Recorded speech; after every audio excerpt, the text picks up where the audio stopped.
Hey,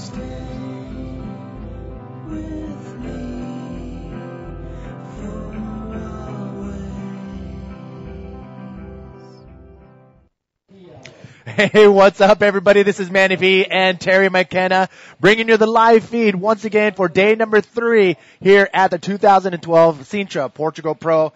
Manny V here, and I'm excited. Terry McKenna, how you feeling? I'm feeling pretty good, mate. Yeah, got a good sleep last night. We've had some pretty big days here at Praia Grande, folks, like 9-hour days, and, in a European summer, it can kind of take your toll on it. But, mate, great news this morning. We've got a fresh swell, and it's kind of inched up a little overnight. I guess it's around 3 to 4 feet. Still a little bit rogue, a bit green because of the freshness of the swell. But, mate, the bottom line is we got waves for the best guys in the world. Yeah, I mean, this is what we've been waiting for. It's always a hit or miss when you have these set days, set times, and if there's swell in the forecast, and it's when the first heats of the main event go down, we're pumped. I mean, the first heat of the day, we're going to have Guilherme Temenga, Alex Uranga, Diego Cabrera, Joao Pinheiro here to rock and roll in Sintra's Praia Grande, and the first heat, stacked. Yeah, they're totally stacked. And, we wound up the trials yesterday in some pretty cool conditions. But we've already got some scores coming through, folks. It looks like GT has gone straight to work nice and early, and he's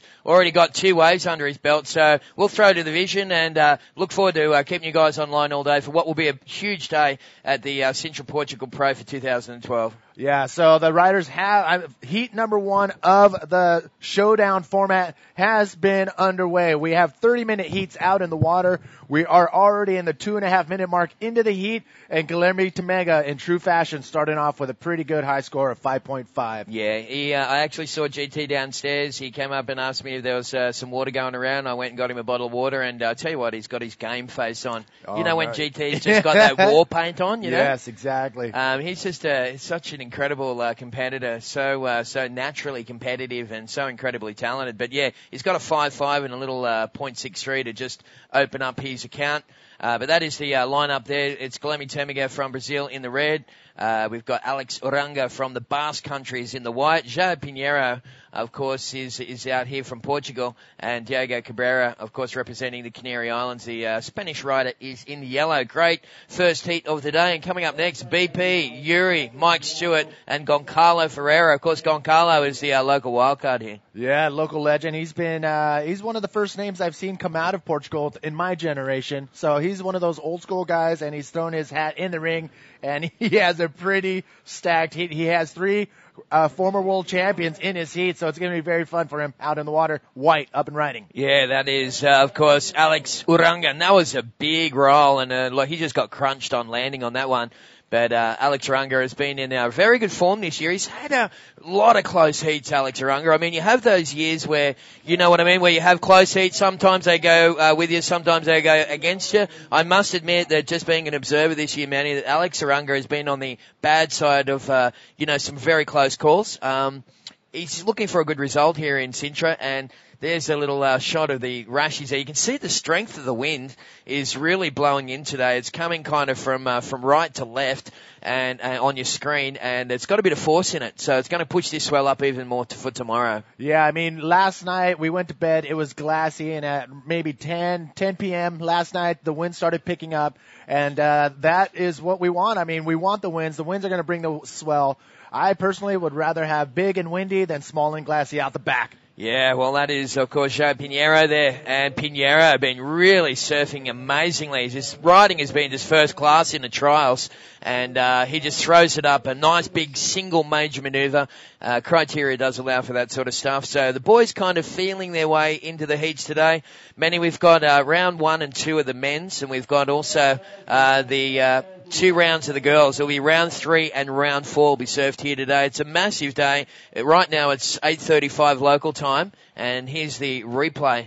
All right, Joao Pinheiro, a nice clean bottom turn, a little bouncy. The conditions are a little stormy, a victory at sea out in the water, but these guys are able to maneuver, and he found the lip perfectly. Joao Pinheiro made it into the main event by the skin of his teeth. I mean, Maxime Castillo was in that 4th position in semifinal number 2, and it all came down to the last 2 scores, Joao and Maxime, very tight, very close. But now, here's what's going on in the water, Guilherme Temenga. Yeah, that's right. Well, Temenga's in the lead with a 5.5 and a .63.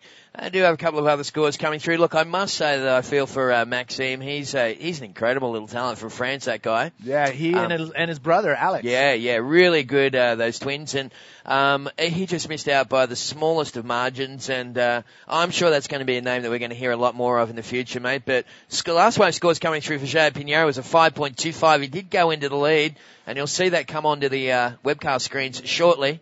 Guilherme, can he punch through for that second roll on the inside? He almost looked like he was doing it blindfolded. But that first one was complete, came into the bottom second half section. Let's take another look, Guilherme Tamega. Yeah, well, you can see Tamega just eyeing off this section here. He's trying to really milk this one by getting not only the one, but you can see that wave just kind of doubling up, and not even GT and the strength of that man, that Brazilian, who probably got the strongest hands in the business, couldn't ride through that crunchy little inside section. So he puts his head down and heads back out the back. But, he's holding on to a 5.5. That's the best score of the heat so far. João Pinheiro with a 5.25, also getting off to a pretty good start. Both Diego Cabrera and Alex Uranga is having a bit of a slow start, but I tell you what, it's really great to see Diego Cabrera back with a singlet on Manny V, isn't it, mate? Oh, man, he had, as you can see, the situation change live on your screen. Joao now in first place, but yeah, in Chile, a few months ago, Diego Cabrera had a bad one. He hit his head on the reef in Chile, in Arica, and he was hospitalized for a few days. And it was a scary few days. I mean, because a lot of rumors were coming out and nobody really knew what happened. But to see him back out here in the water is, it touches our hearts. Yeah, look, and I tell you what. The doctors, I was first on the scene with Yo-Yo. We rushed into the hospital to make sure he's okay, and the doctor said, showed us some x-rays and said, look, this is very serious. He's got bleeding on the brain, and any lesser man would have been, the doctors actually diagnosed him as being out of the water for a year. So to have him back here in a couple of months, I mean, it's just testament to how fit and strong that kid is, and, I'm really looking forward to seeing him, do well here this year. All right. Well, we're all stoked to see him alive and well out in the water in the yellow jersey. That is Diego Cabrera. You saw a wave from João Pinheiro in the black jersey. He's clocking in some waves. He and GT are going, 1 for 1. Yeah. Well, going to be very interesting here. See what happens. First and second, of course, go straight through to round 3. So you don't want to come third and fourth in these first round heats.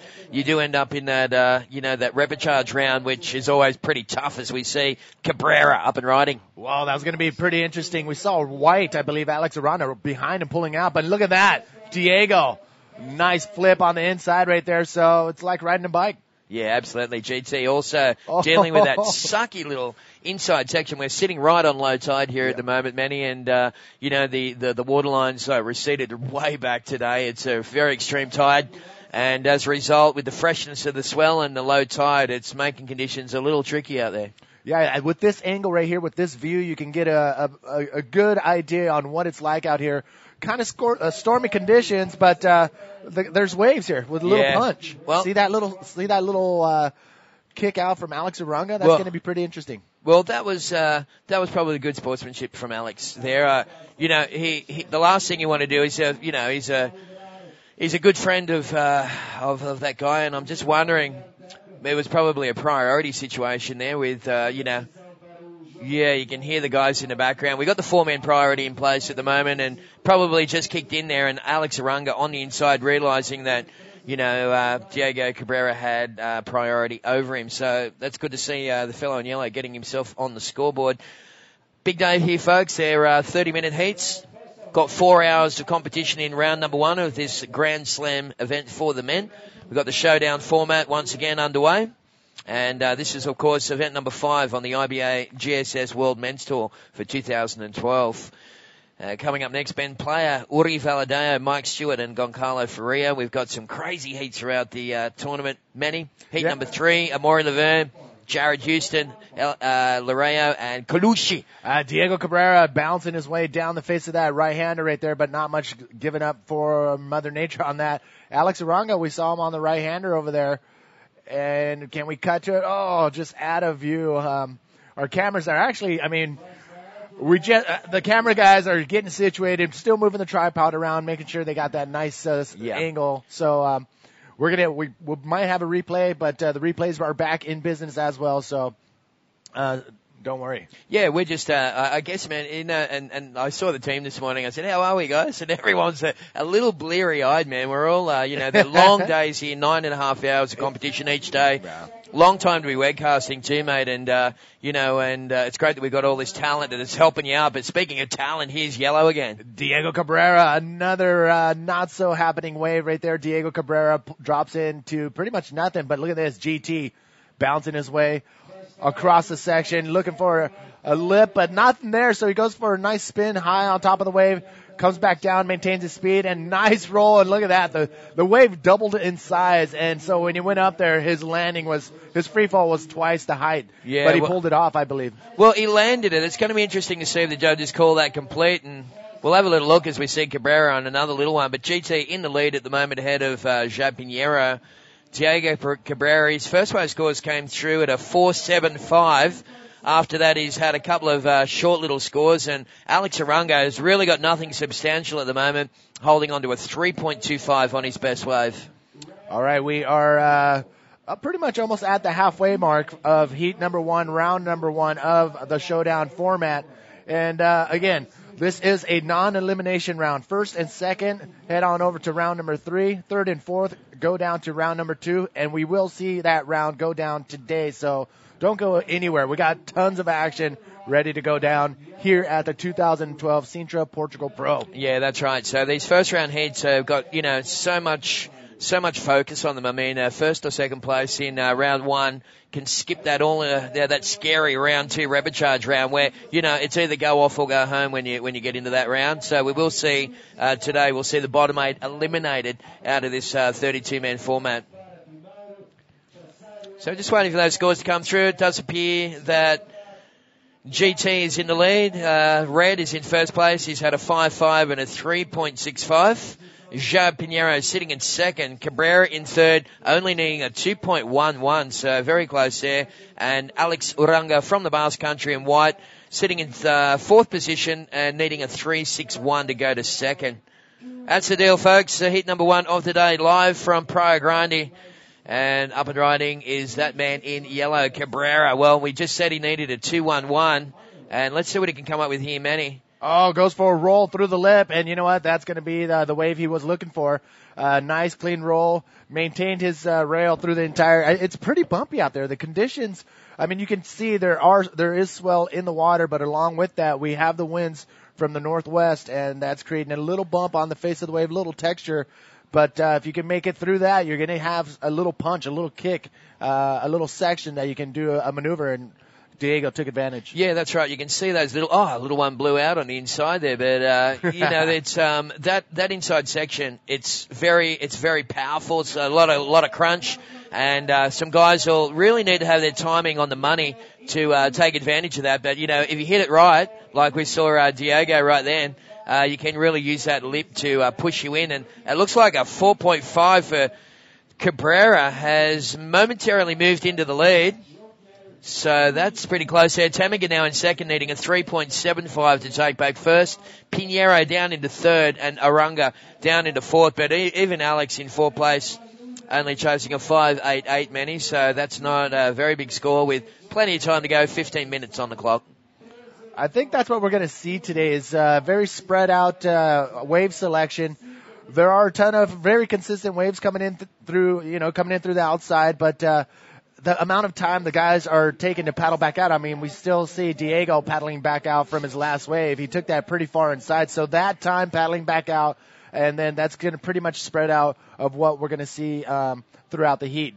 Waves pretty much like those three guys out the back. There'll probably be a 2-wave set. Third guy will probably have to wait it out. But there's going to be a lot of time between waves, and that could be in your advantage if you use it strategically. Yeah, well, Praia Grande is notoriously tough paddle out when there's a bit of swell around. I mean, today it's only 3, maybe 4 feet when the bombs come through, but that's enough, and the swell's got enough oomph in it just to make that impact zone a little hard to kind of punch by, so you can get washed back a lot. It's a bit like Zicatella in a way that, you don't have really too many rips to work with. The water comes into the beach, and then it kind of swells back straight out underneath the waves, and it's just there's never a good spot to paddle out here. It's always just go for it and give it your best. But that's the current situation, folks. Diego Cabrera back in with a competition vest on and looking the goods with a 4.75 and a 4.5. Tamiga in second spot. João Pinheiro sitting in third, needing that 3.89, and Alex Uranga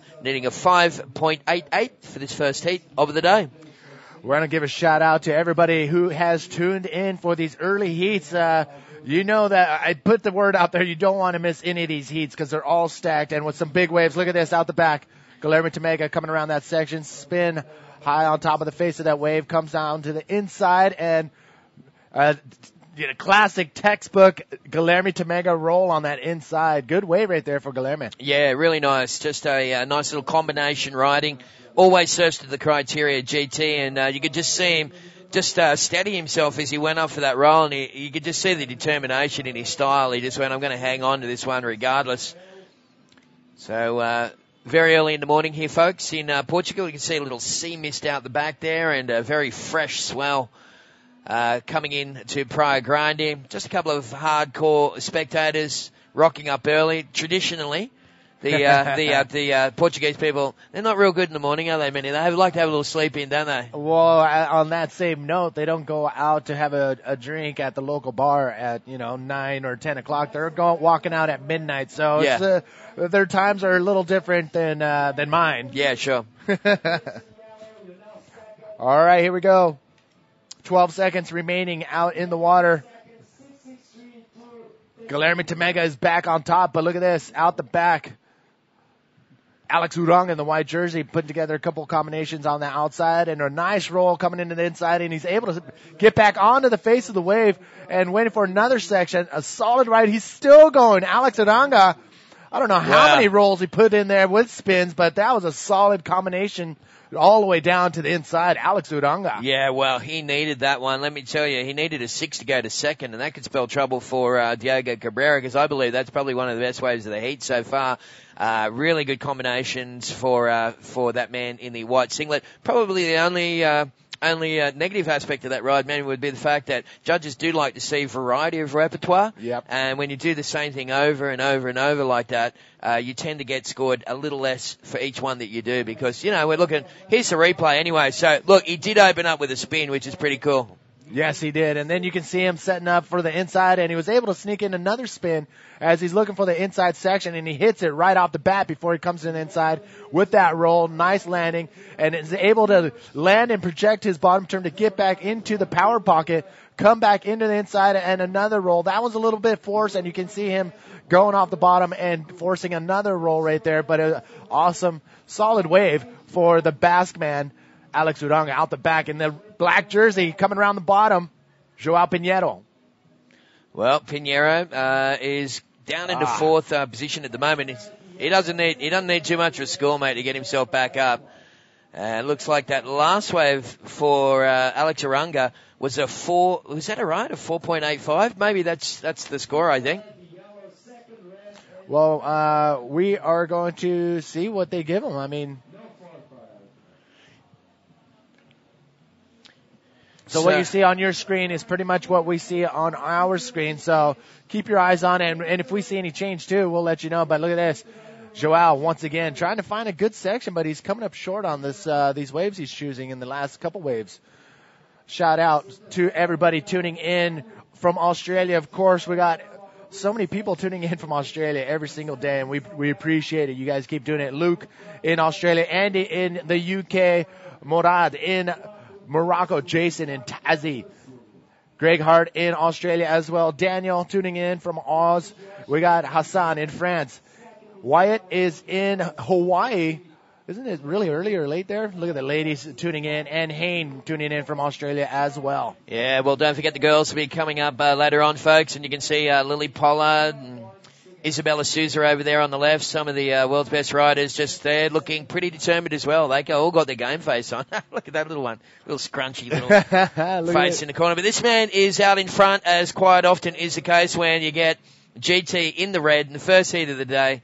He's such a, so contest savvy. Yes. Yeah, he's very, very, experienced campaigner, that man. And he'll be looking to try and better his second best score, which at this stage is a 5.5. So it's still Diogo Cabrera only just hanging on in front of Alex Uranga. Here's the replay of GT. Look at the guy's face. Look at him just zoom in and zero in on that lip. Once again, nice extension on the roll and great determination and perfect timing there as GT just flips that one over and ducks out very professionally. He's a machine. He's a contest machine, and it's unreal. He's one of those rare breeds where he can come out on super small days and just kill it and turn around and just drop in on some monster waves too. He's one of those rare performers. He's an incredible human. I was standing next to him downstairs, and I swear to God that he looked younger this morning than he did this time last year. Yeah. I mean, he's like Benjamin Button. He's just going backwards. Whereas I feel like Benjamin Glutton.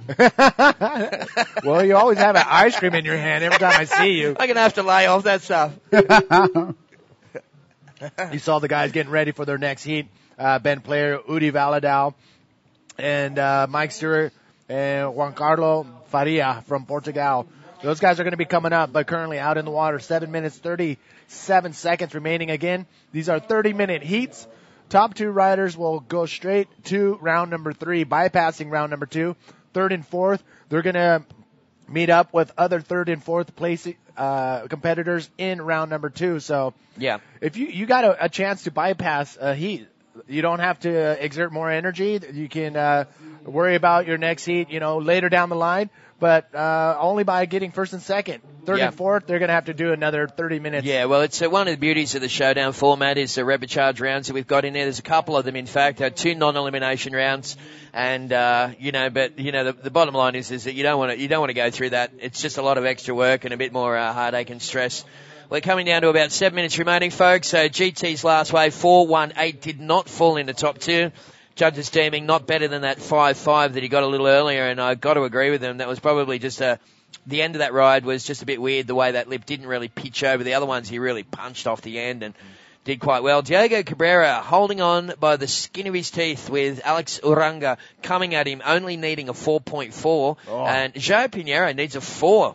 Nothing in this. He goes Cabrera. It's going to be a tight one when it comes down to the wire. Diogo Cabrera, that's all he got on that wave. So it's still anybody's ball game when it's in that second position, or actually every position. They still have 6 minutes remaining. Diego only needing a 6.63 for that first place spot. So nobody's safe. No, that's right. No one's safe at all. There's the boys just settling in. A little fresh in the mornings here, but by lunchtime it gets up to a steamy 30, 32 degrees Celsius and then cools off again at night. It's beautiful weather. Just such a great time of the year here in Europe, in Portugal. Just saw a little message come through from Margot Bennett, PMBA. So, g'day, Margot. Sambo's coming up in heat number 6. Let's have a look at Sam's heat. Andrew Lester, Sam Bennett, Miguel Adu. That was the whiz kid from yesterday. Yeah. And Bennett Alasua, of course, the Basque Country local, ripping as well. So, Margot asking, where's the draws? Well, at the moment, we have Andrew Bleakley, our web guy. Andrew's going to be posting that stuff up on the website and also on the Facebook page. So keep an eye out for that shortly. Well, we're fortunate enough to have it right in front of our eyes. And let me tell you, some of this stuff, some of these heats down the line, the Hubbard brothers are going to go head-to-head against Roberto Bruno and Manuel Centeno. That's going to be an interesting heat.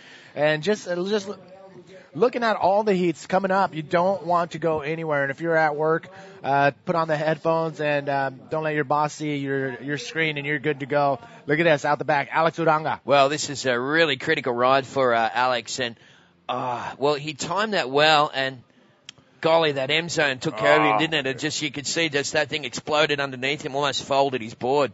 So that was real critical stuff there. Alex Uranga was needing a 4.4. Keeping in mind for that combo, he only got a 4.85, so I don't believe he's going to get that score. We'll just wait and see what the judge's interpretation of that one was. I think they give him that score for the reason you said. They want to see variety on that wave. He did do I think three rolos on the inside, but it was the variety part, aspect of it. That's why I kind of threw in that little disclaimer there, 'cause sometimes, you see this stuff, and whilst it's aesthetically pleasing to the eye and it looks kind of spectacular, the bottom line is that does it fall in the criteria? Well, most of it did, but not all of it. Yeah. All right. We got Magno Passos on standby. I love it when these guys show up a little early before they come onto the hot seat, and it makes me feel a little bit more relaxed. So Magno on standby. He's going to be coming in heat number 2 of the first round. We got 3 minutes and 50 seconds remaining, and not really super high scoring waves in this heat. But that's why it's going to be really tight right now. Yeah, well, I guess judges will be thinking about a couple of things here, Manny. One is that it is the first heat of the day. So what you want to do is you want to set yourself a realistic yardstick. Don't go too high too quick. Otherwise, you leave no room to move. We've got the world's best in some pretty good waves.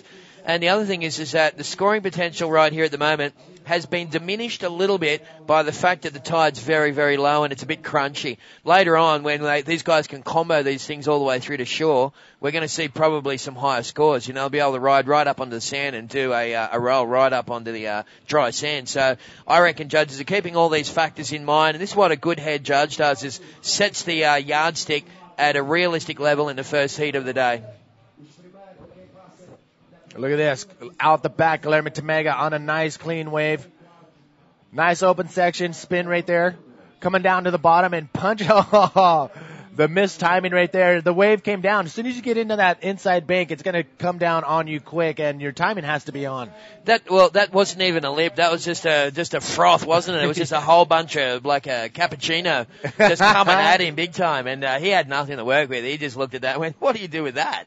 You know, and he could have done like some kind of cheeky little roll off it. But, you know, that's not going to get him the points that he wants to replace his second best score of 5.5. So he knows better than anyone what sort of scoring potential a wave has. So he just threw the board and said, let's get back out there for another one. Well, there's 2 minutes remaining, folks. It is the first heat of the day, the Sintra Portugal Pro for 2012.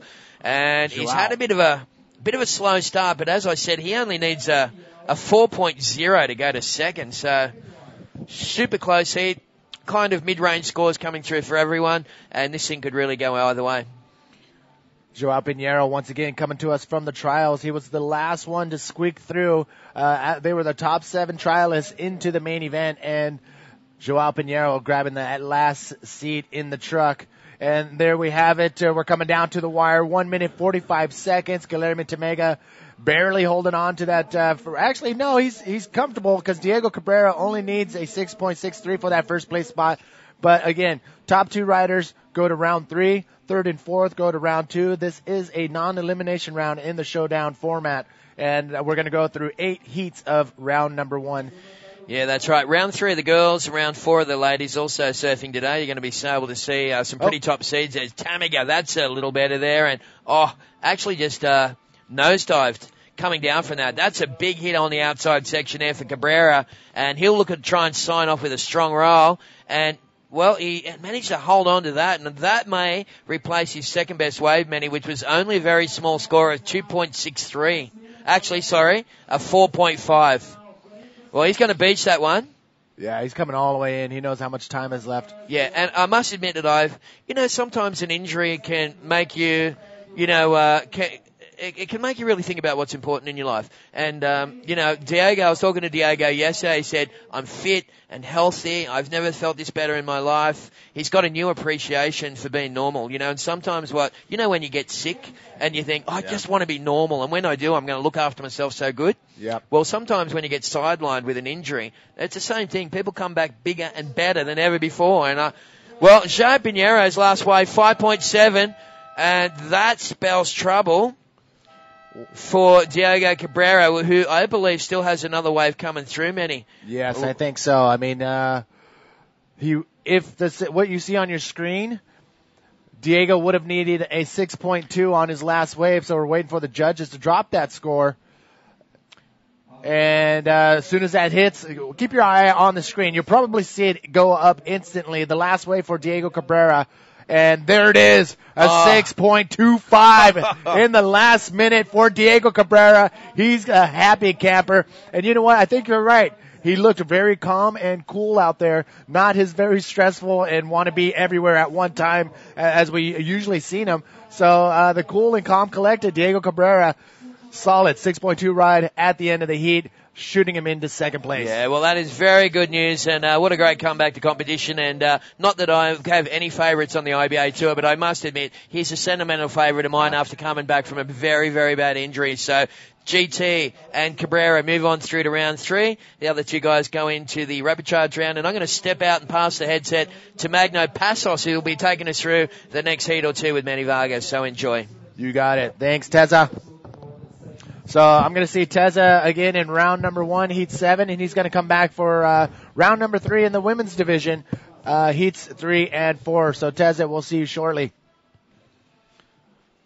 Coming into the hot seat is Magno Passos. He's going to be cruising with us for the next couple heats 2 and 3.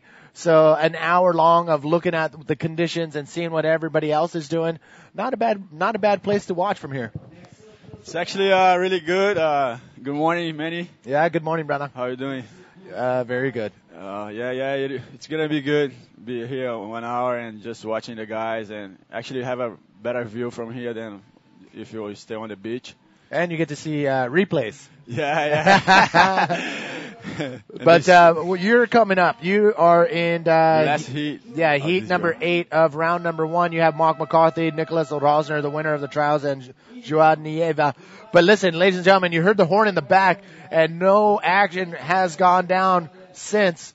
Guilherme Temega wins that heat in the red jersey, and Diego Cabrera in second. Joao Pinheiro and Alex Uranga, it's not the end of the road. This is a non-elimination heat. Joao and Alex go to round number 2. Look at Diego Cabrera. He is, he's looking fit. He's looking ready. And, he goes straight to round number 3. I heard this is just the second time he surfed after his accident in Chile. This one, just now. Yeah. Well, guess what? He's back. Diego Cabrera. Welcome back, brother. He must be stoked. Yeah, it was a very scary situation when, one of our own, get hurt, and, to see him come back fully fit and smiling once again, it's great to see. Definitely. Out in the water. Round number 1, heat number 2, 30-minute heats. Top 2 waves will be scored. Top 2 riders advance on to round number 3. And the bottom 2, 3rd and 4th, go into round number 2. Ben Player in red, Uri Valadao in white, Mike Stewart in yellow, and Juan Carlos Faria in black. Amazing heats, huh? Yeah, these are all amazing heats. And thank you all for tuning in. I'm going to put something and to be interactive with everybody tuning in from all over the world. We're going to use our IBA World Tour Facebook page to get interactive with everybody. So right off the bat, first on our Facebook page and on the IBAWorldTour.com page, you're going to see the heat draws for today's event. So I asked, where are you tuning in from? And Gonzalo Faria in the wave. Whoa. Yes. Nice left. Waiting for the section. Looking for that inside section. Oh. Yeah, that was a close-up. So I was talking to him yesterday, and I was talking to Juan Carlos yesterday, and he said last year he came out and I think he ended up 3rd or 4th in his first heat, and he was not a happy camper. But then he told me, you know what, I didn't prepare. I didn't bodyboard that often, but I came in here thinking I knew what I was doing. That was last year. And since then, he said he's been working, training, and getting in the water more often. So it's going to be interesting to see if that all paid off. Out in the water, heat number 2 of round number 1. Manny V here with Magno Passos from Brazil. Hello, guys. He's going to be hanging out for the next couple heats. So if you have any questions, let us know on Facebook. Magno is here for you. So I'm going to put something up on the Facebook page. Let me know if you have any questions for Magno. I have a bunch up for him, but if you got any, let us know. So Magno, I've been asking everybody, what have you been doing for the past 5 weeks of vacation? Yeah, I spent a lot of time at home with my family, my wife, my son, and my mom, and I cruised with the boys back home, and then like the past 2 weeks, I was training got back to train and got some practice before this event. Cool. So it was good to spend some time at home and just getting ready for the second half of the tour. All right, and are you ready? And I'm ready. All right, let's get back to the live action out in the water. Heat number 2, round number 1 of the main event, the showdown format, where the first heat is non-elimination, which means top 2 riders go to round number 3. bottom two, third and fourth, go to round number 2. So let's go back and see what the boys are doing out in the water. Again, these are 30-minute heats in round number 1, and top 2 waves will be scored. 2 riders go to 3. The top 2 riders go to 3, and third and fourth go to fourth. I think I said that like 3 times already. Yeah. So Magno, a lot of guys have cold water boards. They have small wave boards. They have what kind of board are you going to use out in these conditions? I'm riding a PP board, a little bit wider than I used to ride, and it's like 41.5, a pretty sick board. Yeah, custom shaped by Jerry Gibson. And yeah, it's looking amazing. It's actually feeling amazing, and I'm really confident to do well in this contest. All right, Magno's ready, and I just got word right now. We do have Natasha downstairs with the winner of that first heat, Guilherme Tamega. Natasha, where are you at? And here we are with the champion, the legend, Guilherme Tamega once more, starting with this main round event and doing an incredible job. How are the conditions? Are pretty comfortable or? I don't know about incredible job, but well, I guess it was good enough. Yeah, it's super hard, to find the wave. Just gotta catch everything that comes, and guess for the best, hope for the best, and that's what I did, and got a couple of good rolls out there, and I guess that was enough. That was enough, so that's an incredible job, Guilherme. It's like making the job done every hit and every hit. So as you know, this is not an elimination round, so he's going to the 3rd round again. And after so many years coming to this place, to Sintra, how do you feel coming every year to Portugal? And do you have the same hunger? You have the same will for me? Yeah, you gotta keep your motivation up, anywhere you go. I was talking to Uri from the on the water yesterday. I was like, look at this, the same scene for the last 15 years. It's like I feel like I'm living a dream right now, a flashback. It feels like it's not real because everything is the same thing, the scaffolding, the whole scene, and it's pretty funny. Been doing this for so long, and just so glad to be here. I know I'm gonna look back one day, and I'm gonna see how fun and what a ride this all was. And you're gonna miss it, maybe. Huh? And you're gonna miss it. You're gonna miss a little bit when you see and you look around and you're gonna see, oh my god, a lot of years, and I miss bodyboarding competition, of course. Yeah, I will, but I'm enjoying right now. This is my life right now. I will enjoy every minute. This is what it counts. And by the time when I'm old, I look back, I'm gonna say, that was fun, and I don't think I'm gonna miss it, but I know it's gonna be fun. A great life. A great life. So thank you very much, Guilherme. All the good luck, and of course we hope to see you doing an incredible and better job every hit that comes through. So thank you, Manny, and we go back to you. Congratulations to Guilherme Tamega, and he's pretty much explaining that this event, this venue, has been around for ages, and this is one of those traditional events. And how many years have you been coming? And yeah, I've been coming here since 2005. I think 7 years already. Yeah, it's been pretty amazing to be able to be here. I think this was one of the first events that I competed on the world too. Yeah, this is Uri Valadão, first wave. Started with a reverse spin, and then he wait for the section, bottom turn, and does a roll. Yeah, it was a good wave, good opening wave. Not a bad wave right there for Uri Valadão. I mean, that is going to be his first and only wave bend player. He caught a wave too. Juan Carlos Faria has 2 waves. We're all waiting for these scores to drop as they come down the pipeline. You're seeing the updated scores. We don't have those scores on our screen yet, but Mike Stewart with his first wave of 5.5 is on top. Uri Valadão 5.38, bent player 4.63, and Juan Carlos Faria. All he did was drop in and cut out. Yes. So what wetsuit? What thickness are you using when you're competing here in Sintra? What type? Full suit? Yeah, I think I'm gonna ride a full suit, but I brought the steamer and my spring suit, so I'll decide before getting in the water. Yeah, this is Uri Valadão, his second wave. It's a left. Just bottom turn. Wow, a lot of speed. And then Oh! The big first flip of the morning Whoa. right there from Uri Valadão. And you saw land. the madness that went down in last year's final. Eder Luciano and Uri Valadão were just back flipping and doing ARSs every which way. And here he is back in form. Yeah, lucky he didn't land.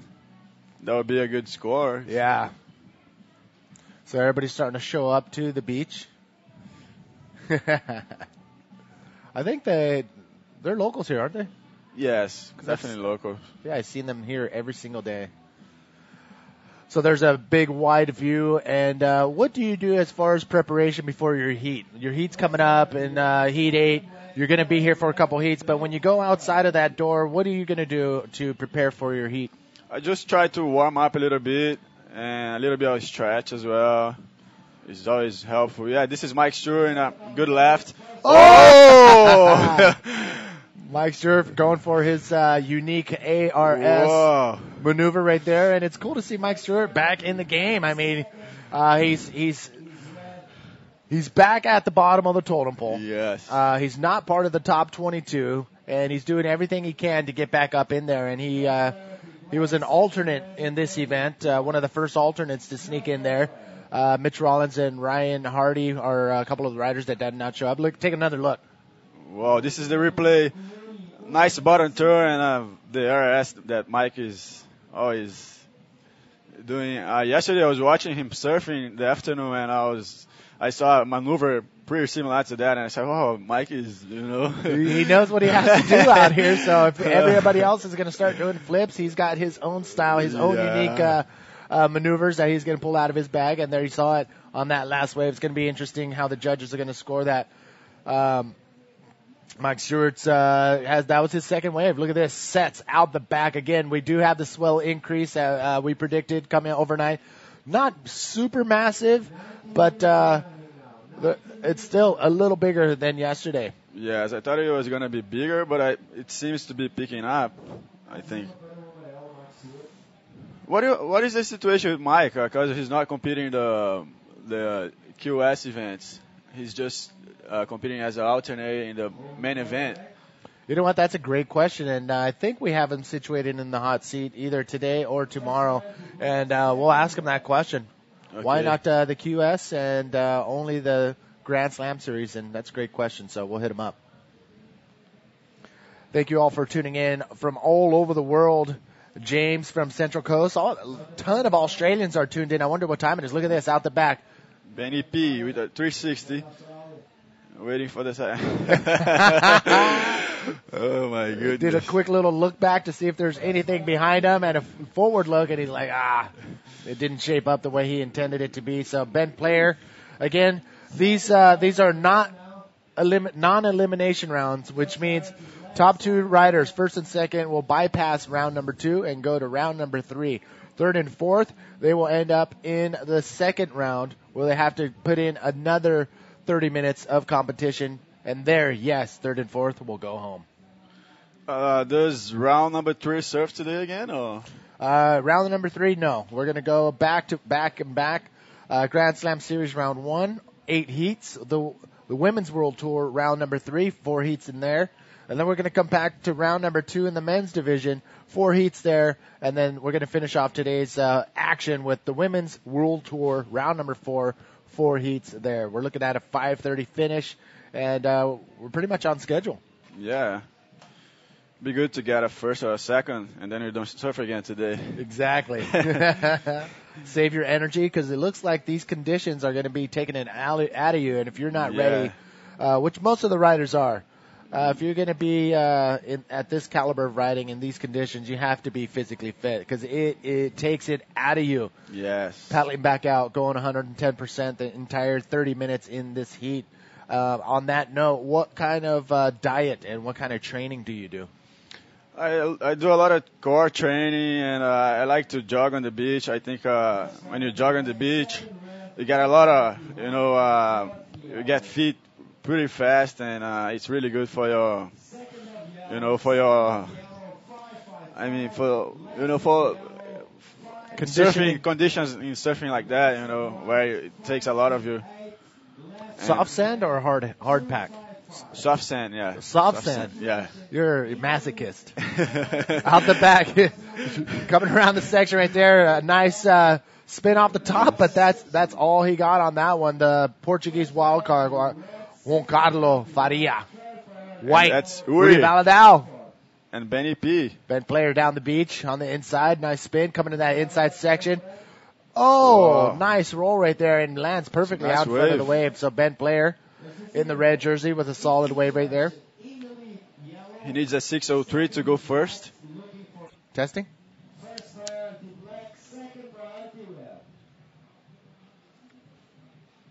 What do you want to say happen? Huh?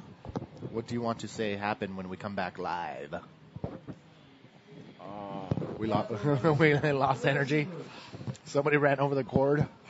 I don't know. I don't know either.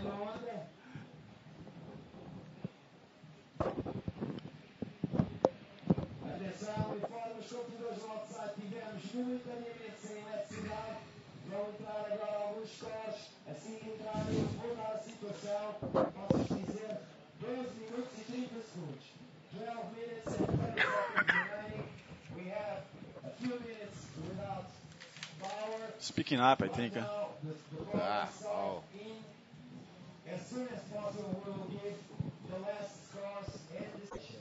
Unbelievable. Magno, are you there? Yes, man. Because I thought you disappeared with the electricity, but we have live action still going down. I have no idea what happened for those last few minutes. It was like coming back into orbit on Apollo 13. No communication at all. It was scary. But check it out. We are back here. Magnos is looking around saying, where am I? But we are here. We're in Sintra, Praia Grande for the 2012 Sintra Portugal Pro. We apologize to everybody tuning in. I know you were freaking out, pressing refresh on your browser. Nothing was happening. But Magno, what happened? I don't know, man. I was just here trying to follow the webcast and the thing disappeared. Everything went off. It was crazy. I think we lost some energy over there. Yeah, they need to add 18 more thousand solar panels outside. I don't know what happened, but as soon as we find out, we will let you know. So let's bring you guys all back up to speed. This is what's going out in the water. Just making sure that everything we have on our screen is matching with what the judges have on their scorecard. So we'll hold off on the scores just for a little bit. And I was going to give a shout out to those that were watching right before we had a shortage from the UFO that flew over just a few minutes ago. All right, no UFO flew over. But James in the Central Coast, New South Wales, what up? Eddie is representing 1904. Right. What's up with that? Ben Player down the line. Whoa. Whoa. That was different. It looked like he didn't get projected, and then the wave turned. It was kind of a weird illusion. Yeah, that was a really different. Whoa. But he got some air. Let's see what the judge is going to say about it. Yeah, it was weird. It looked like there was no lip. It actually looked like he was going to, fly out the back of the wave. Yeah. But he ended up getting projected in front of the wave just enough to land on the face of the wave. So, solid wave for Ben. Stewart, the legend. Nice clean line. Oh, my. Look at that. I don't think anybody else in the world can do turns that smooth and that clean. Other than that guy, Mike Stewart. He has been around from day number one, and you can see his experience and skills on that last wave. Amaury Laverne, 2010 world champion. He is one of the most fit and most flexible people that I know. Jared Houston, the South African. Yes, Jared's an amazing bodyboarder. He's has an amazing personal. I like his inverts, his air reverse, and his bottom turn is amazing. Be nice to see this heat. We have Jared Houston, Amaury Laverne, Alberto Colucci, and Elton Loureiro, which are the two guys coming from the trials. It'll be really nice to see. Jared Houston, not only a machine out in the water, but one of the coolest people on the tour. Yeah, and this is Elton Loureiro from Brazil. You know this guy? Yeah, he got third yesterday in the trials. He was doing amazing flips yesterday, and he's looking really focused. and feet. Let's see what this heat's gonna bring to us. Aside from coming to us in the trials, coming in third, what else do we know about Heliton as far as his roots? Oh, Heliton was raised in Vila Velha, Barra do Jucu, which is the same place as Neymar Carvalho. He used to go to bodyboarding school of Gordinho. Oh. Yeah, you know Gordinho, he was in Chile. Yeah. And he's an amazing competitor. He's very concentrated and you know what to do to pass the heat and yeah. Ben Player down the beach. So he's coming up next, Heliton. What did he do there? Give you a peace sign? Yeah. Ben Player. He's actually way down the beach trying to do his own thing down the beach, not getting involved with any traffic and priorities involvement with the other riders that are kind of closer together. But Ben Player looking for these long lefts, and he may be onto something, but right now he's currently sitting in third place. That strategy may have to get changed up if nothing changes in the next 7 minutes. Here's a nice little view. That guy looks very comfortable right there in that chair. I would like to have my feet in the sand. I think I'm going to bring some sand up in here. Do you think they get mad if I put No some problem, sand, a little man. bucket of sand for my feet? So, I think I'm going to do that on my next break. I'm going to go find a bucket, fill it up with sand, and just put my feet in the bucket underneath the table. So, a lot of new generation, the entire bodyboarding community coming out of Brazil, not new, old, or whatever, just everybody. They are making another big impression of Brazilians. Here's one right here, Uri Valdau.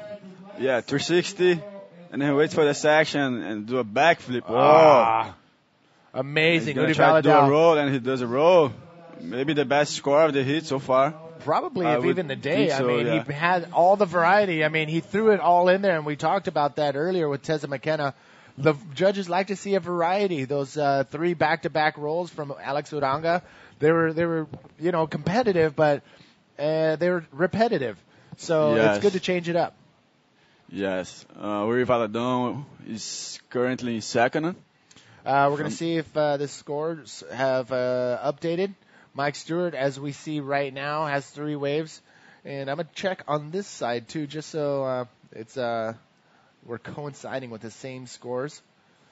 As I was going to go up and say thank you for tuning in. Vitor is tuned in from Portugal. Jet in... They're asking for, where's Sam Bennett? We just posted it on the Facebook page, so you can find the link there. Todd Allen tuned in. It is about a little over past 10 p.m. in Kailua, Oahu. Live, aloha, brada. Wave Riders Azores are in the house. Lucy in the Canary Islands. Wesley Oaks waiting for Jared Houston to come out and rep Cape Town, South Africa. Felipe is also tuned in. Jonah, Ramon, Erika, and Aisha. What's up, girl? She's tuned in from a sunny Sydney. Good to hear that the sun is out. Put your sunscreen on, girl. And Hayne is tuned in. Jesse, Sean, Keahi. Sorry, brother. Keahi Parker. Iman. Oh, yeah. Yeah, I know him. Well, Hello, you want to say Keahi. hi to him? For sure. What's up, Keahi? What have you been doing, Mike? All right, so we got more names coming down the pipeline, and that's it. Thank you guys for tuning in from all over the world. This is Manny V with Magno Pasos. We're going to give you the next 2 heats 2 and 3, live feed from Sintra for the 2012 Sintra Portugal Pro. And if you haven't put this on your map, on your to-do list, when you do, make sure it's during this week because you get to ride with some of the best riders in the world. You get to hang out with them. You get to go, it's pretty cool. Yeah, and you have a long day here in Sintra to stay on the beach, in Portugal. Yes. It's summer right now, and, Ben Player, looks look like at a nice ride. Whoa! There it is. That's That the was variety. amazing. That's the variety the Oh. judges wanted to see. This guy is a machine. That was amazing, man. Wow, 3 minutes, 40 seconds remaining. Ben Player in the red jersey. What's he doing coming all the way in? Even these guys can't Wow. believe it. Trying to That explain was how in the unbelievable. heck did he do that? but Ben Player, one of those guys that is able to pull it off. I would give it a 10. That's pretty solid. Yeah. Perfect. Did an air reverse spin, landed, went for a roll, or an ARS, came into the inside, pulled off a roll. Amazing, Unbelievable. man. Amazing wave. Best waves I've seen here this year. Let's see who else And we this got. is Uri whoa, Valadão. whoa, whoa. Oh, big roll. Nice. Look at that inside section just unloading. Yeah, he's trying to better his second score, I think. All right, we're trying to get our systems uploaded over here just so we bring you up to speed and give you the right scores, not the wrong scores. But Mike Stewart still on top, and we're still waiting for a lot of scores to come down. But you can see Uri Valadão, there's a lot of energy being exerted right now to get back out into the lineup. Whoa, man, that wave was amazing of Ben Player. Oh, Ben can't Player's, believe. he did it all. He did, I think, pretty much all the very technical maneuvers. Full rotation in the air and Yeah. landed perfect. 360 in a row. Okay. Unreal. Unreal, man. Unreal. Can we see that score, please? What's wrong with this iPad? There I'd like to we see go. the replay again. Actually. Oh, man, if we got a replay of that, I will kiss your feet. Mike Stewart, there you have it, currently. Don't worry, I'm not going to kiss your feet. Mike Stewart currently in that first place position, but we are waiting for scores to drop from all the riders, including Mike Stewart, so stay tuned. We could see some possible instant situation changes on your screen. 1 minute, 30 seconds remaining. Yeah, to Oh, tell my. you the truth, I think right now Ben Player is sitting first and Uri Valadão is second. That could be the case right now after Yeah. seeing what we just saw as the waves that these two guys have just caught. But Goncalo Faria not having a solid run, but he does look fit, though. It's good to see him healthy. Yes, definitely. Hernani in Costa de Caparica. We have Uri Valadão. Oh, my, Uri Valadão. It got quiet before the storm. Whoa. And then punching through the lip. Whoa. Uri Valadão. Didn't Unreal. land. Sorry, man. Both me and Magna were looking at the screen going, holy mackerel. Mike And that's Stewart, Mike. what's he going to do? Nice Okay. clean spin right there. Comes to the bottom. Oh, going for an old school roll right there. But he's the only one that make those look clean. Comes in inside.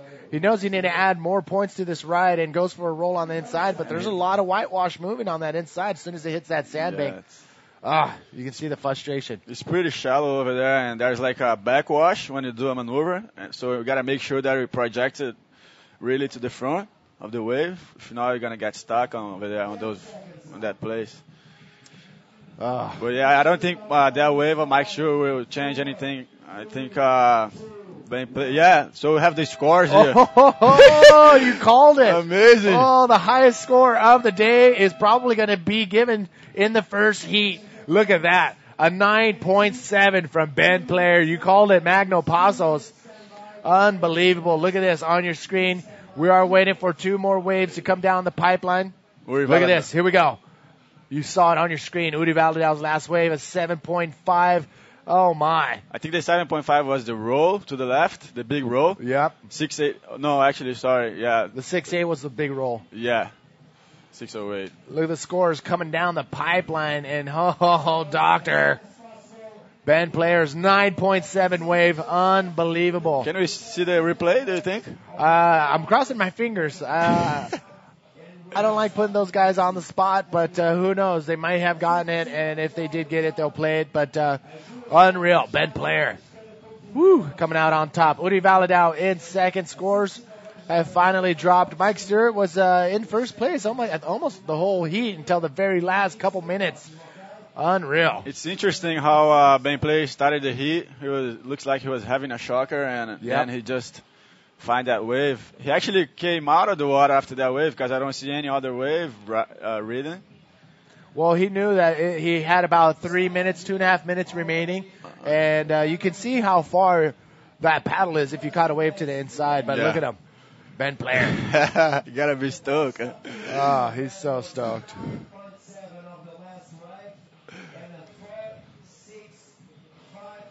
Oh, Natasha's like, get ready. We're going to get an interview, so put this thing back on. He's still waiting on the result.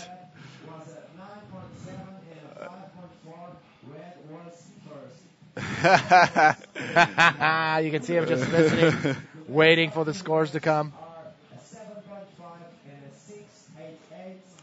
Oh, look at that. So, yes, Ben Player, official scores. Ben Player in first, Uri Valadao in second, but the talk this morning, it's going to be the 9.7 from Ben Player. That was an amazing As of right wave. now, the only way you could have seen that is watching it live. So thank you all for tuning in. Pedro in Portugal, Henry in Collaroy, Australia, Andrew Cassidy, the Sunny Coast, Sam Clark. He's on the bus on the way home from school. Southern Japan, we got Matt Harrison. What's up in Byron Bay? Kevin, we know you're watching. Felipe Ross, what's up, guys? Here we go. Round number one, heat number 3, out in the water. Yes, in red we have Amaury Laverne, in white Jerry Houston, in yellow Eliton Loureiro, and in black Alberto Colucci from Venezuela. This is going to be an amazing heat. Oh, man, that was close and crazy in the last few minutes of heat number 1. All right, I'm sorry.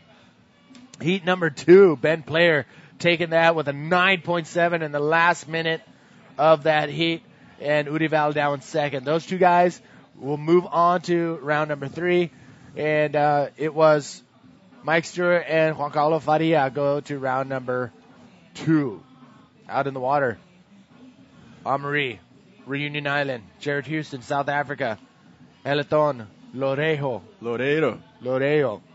Brazil, and Alberto Colucci in Venezuela. So we got 2 trialists, Eliton and Albert Colucci, going head-to-head with Jared Houston, the veteran, and Amaury Laverne, former world champion. Yeah. All these heats are stacked. Stacked, man. Not an easy heat anymore. I'd be nervous if I was Amaury and Jared. For me, I would be nervous, but these guys are veterans at this. They have trialists come into the main event because these guys are hungry. First person to ride, Eliton. He did a 360 already, and then he waits for the section. He's gonna. Big roll. Nice extension right there. Yeah, he surfed, I think, 5 hits yesterday, or 4 hits. Oh. So he knows what to do already. And this is Alberto Colucci in black. A little bit of a forced air right there. Not much technical on that. He kind of just went to the lip and forced that air, but it is a maneuver. It's one wave under his belt with, 2 minutes have already passed, so he's got something. And it's always good to start a heat with at least a 5-point rider, I would say. Oh, look at this thing shaping up for Amaury Laverne. Looking for the speed. Oh, nice clean roll. Yes, that was pretty nice for Amaury Laverne to get something under his belt. Frank in Taiwan will agree that was a solid wave. Tim as well and Paul McQuarrie. So this is it, ladies and gentlemen. Round number 1, heat number 3 out in the water. Everybody seems to have caught a wave except for Jared Houston in the white jersey. Man, that paddle out, just looking at these guys. I think Jared did catch a wave. We're going to come back and see what we have on tap from that wave. But that paddle back out, a lot of energy. A lot of energy, man. And there's like a current on the outside, I think. And it's just like 30 minutes paddling without stopping. It's kind of crazy. Cold water. It's a bit chilly today, the weather. Yeah, you got to be prepared to this. When you come to Sintra, you know that it's not going to be easy.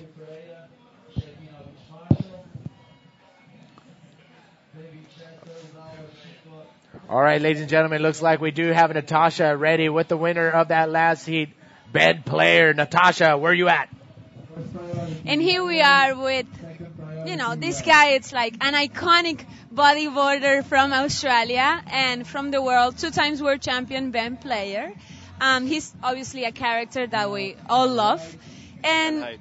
And what? And height. No, we all love you, man. Oh, thanks, Dashi. Thank you.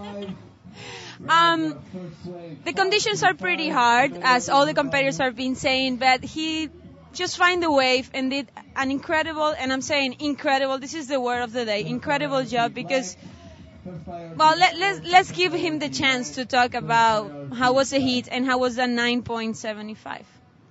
Yeah, I was pretty lucky. It was a good little right, and it had a little wedge in it, and I just did a little reverse there and a little 360 in a roll, and the judges seemed to like it and gave it a 9.75. And, you know, it is really challenging out there, Tashi. Bit of wind on it, and the sandbanks are pretty bad when the tide's low, so hopefully as the day progresses, the conditions will get a lot better. But I don't have to surf again today, so I can just have the rest off. Woo! So he can rest, and you've been here in Portugal for many, many years, always staying in the same house. So you have like a family in Portugal. Do you feel like this place is like home? Yeah, totally. I've been staying in the same place ever since I started really coming here at Isabel's place, just over the back here, and they treat me like a kid. So I love coming here, and it's a really cool place. And you know, I've been coming here so many years that I feel pretty comfortable here. It's good. And you think that is the time to just win the event? Well, I have to pretty much get third and above if I want to be in contention for the world title, so that's definitely what I'm aiming for right now. Winnie's got a pretty big lead on everyone in the tour this year, so he's pretty much got the target on his back, and I have to try and catch up to him. And maybe you're going to do it. So keep strong, keep focused, eating well, and going to sleep like chickens very, very early. Huh? Thank you, Ben, and thank you, Manny. Let's go back to you. Congratulations to the highest scoring wave rider of the morning so far, Magna Passos, Ben Player's 9.7. Yeah, I said that was going to be a 10, but yeah, 9.7, man. It was an amazing wave, and it's interesting, man. The heat looked like Ben Player was lost already, and then he found that wave, and everything turned on to his favor. So this is Elton Loureiro in his second wave of the heat. He's going to wait for the section. Backflip. He still did it. That was weird. There was he looked like there was just a big old piece of whitewash instead of the lip, but he was able to get a little projection off of it and go into a flip right there and then pull it off. Yeah, man. That was weird looking. These guys, they do like 50 of those every day when he's training in the school, so this is too easy for him already. Yeah, looks like you have some scores here. Jared Houston has a 6.13. And this is the replay. You see a nice bottom turn, and then unlucky the wave kind of closed out. Big foam ball. And then he tried to do he did a backflip and he landed. I don't know if it's going to be a good score because the wave didn't shape up really good, but it's still a second score. Yeah, again, to bring you up to speed, these round number one heats, 30 minutes long. Top two waves will be scored, which means you need two solid waves to even be considered on getting a higher placing. And then there is a 10-wave maximum. Yes, and right now you can see the scores. Jared Houston has a 6.13 and a 0.75. He's in first. Amaury in second, 5.35 and a 0 and a 0. Elton Loureiro has a 5, and I believe after this wave he's going to go second or even first. And Alberto Colucci in fourth with a 3.25 only. Still 22 minutes to go and 30 seconds. Sorry, I'm making my little coffee sign to show to the production guys, see if they can deliver one. You can't see it, but I am holding up a sign to the production guys to see if they can have somebody see if they can hook us up with some coffee. Well, I don't know if you drink coffee, but I could use some right now. Yes, I already had one this morning. Oh, you did? Yes, man. I like coffee. One of the things that I like about Portugal is the coffee. And look at that, PLC showing up with his Portuguese girlfriend, Ruth. And who's he talking to? Oh, Anne. On La Costa, I believe. Look at this, Amaury Laverne. Nice, clean barrel. And can he punch through the lip? I think he went for a roll or kind of he tried the a lip roll. maneuver. But that was a nice, clean little barrel from the that's takeoff. Jared. All right, Jared Houston. Waiting for this action. And boom! Nice clean roll. Clean roll right there from Jared Houston, and it looked like a long, pretty good barrel ride from Amaury Laverne, but it started running away from him, and it stopped for him. What did you think? He looked like he went for a roll inside of the barrel. Yeah, I think he tried a roll, but as I said before, the bank is so shallow over there, and man, if you don't have speed enough, and if you don't hit the right place, the right section, we won't make it.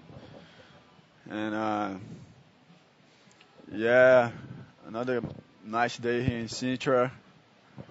When the sun's out here, it's amazing. The first day of the live broadcast, we had to go shut down the event for a couple hours because of a rain squall. But look at this, out the back, yellow, coming nice around the section. Heliton, won another big move on the inside. Yeah, he's a machine, man. He's a competitor, really good competitor. His second score was 4.15, his second better score. So he's definitely going to improve after this wave. You're going to ask how old is he? Yeah, how old is he? I think he's 24, 25. Okay. Getting ready, coming up next. Look at that heat. Dave Winchester, Dallas Singer, Eder Luciano, and Rui Pereira. Contest machines ready to come out in the water. It's going to be interesting to see how Dallas Singer is going to do out there. He's recovering from an ankle injury. So, I think it's been 6 weeks or so, a little longer than that. And here he is, ready to go out and throw his hat back into the ring. I'm sure he's been doing some physical therapy on that ankle. Definitely. You have to. Definitely. I saw his ankle was pretty gnarly under surgery. Yeah. That's what how did he break it? I forgot what I think he was surfing a swimming pool after the Chile contest. Oh, that's right. Oh, I always get nervous when I see you guys playing other sports because your competitiveness comes out and you're giving it 110% out the back. Heliton. The machine again, reverse spin, and then he's gonna wait for the section.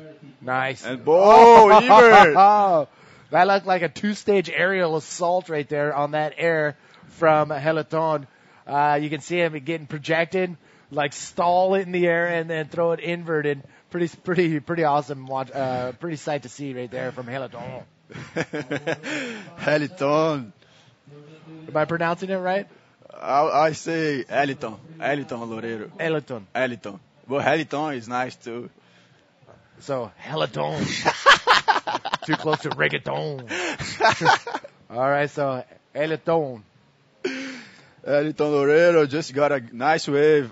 He's improving wave after wave.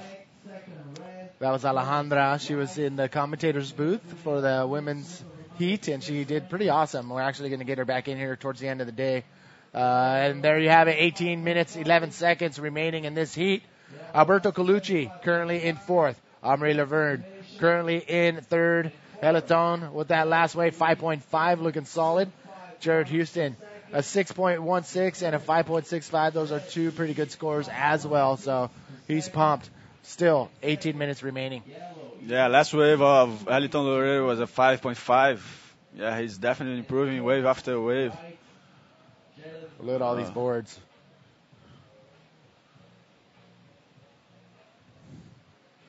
Whose board do you think that is right there, if you can I think guess? that's, I don't know. Oh, that's Dave Winchester's board. Jared Houston is currently first. Look at the speed. Oh! Going for an ARS right there for Jared Houston. Really nice ARS. Really solid. Unreal. Jared Houston putting it on the line right there on the inside section. Again, you got to be on your game if you're going to be coming in from the outside and coming to the inside. And your timing has to be on. Look at that. Dave Winchester getting set up right now, putting those fin tethers on. He doesn't want to lose his fins. He's coming up with Dallas Singer, Eder Luciano, and Rui Pereira. You can see the wind blowing his hair all over the place. We do have a northwest wind coming in. It's not totally onshore, so it's not really hampering the waves too much. Look at this on the inside, Amri Laverne. And Amari waiting for the section, and then didn't really. It was a good section. Whoa. Amri Laverne currently in third place right now. Still a lot of time to go, like 17 minutes to go in this heat. So a lot of things to happen still. 16 minutes. 16 minutes is minutes. like a whole nother heat. Yes. I mean, considering that we used to all grow up doing 15-minute heats, Yeah. this should be nothing new to Amaury. Ben Player, he held it together all the way to the very end. He got that 9.7 right in the last minute and a half of that heat. So anything is possible in these conditions, especially where big waves like the ones coming in out the back will come in. If you get a good one, you're stoked. If you get a good one, it's just a matter of finding those good waves. It's really hard to find them.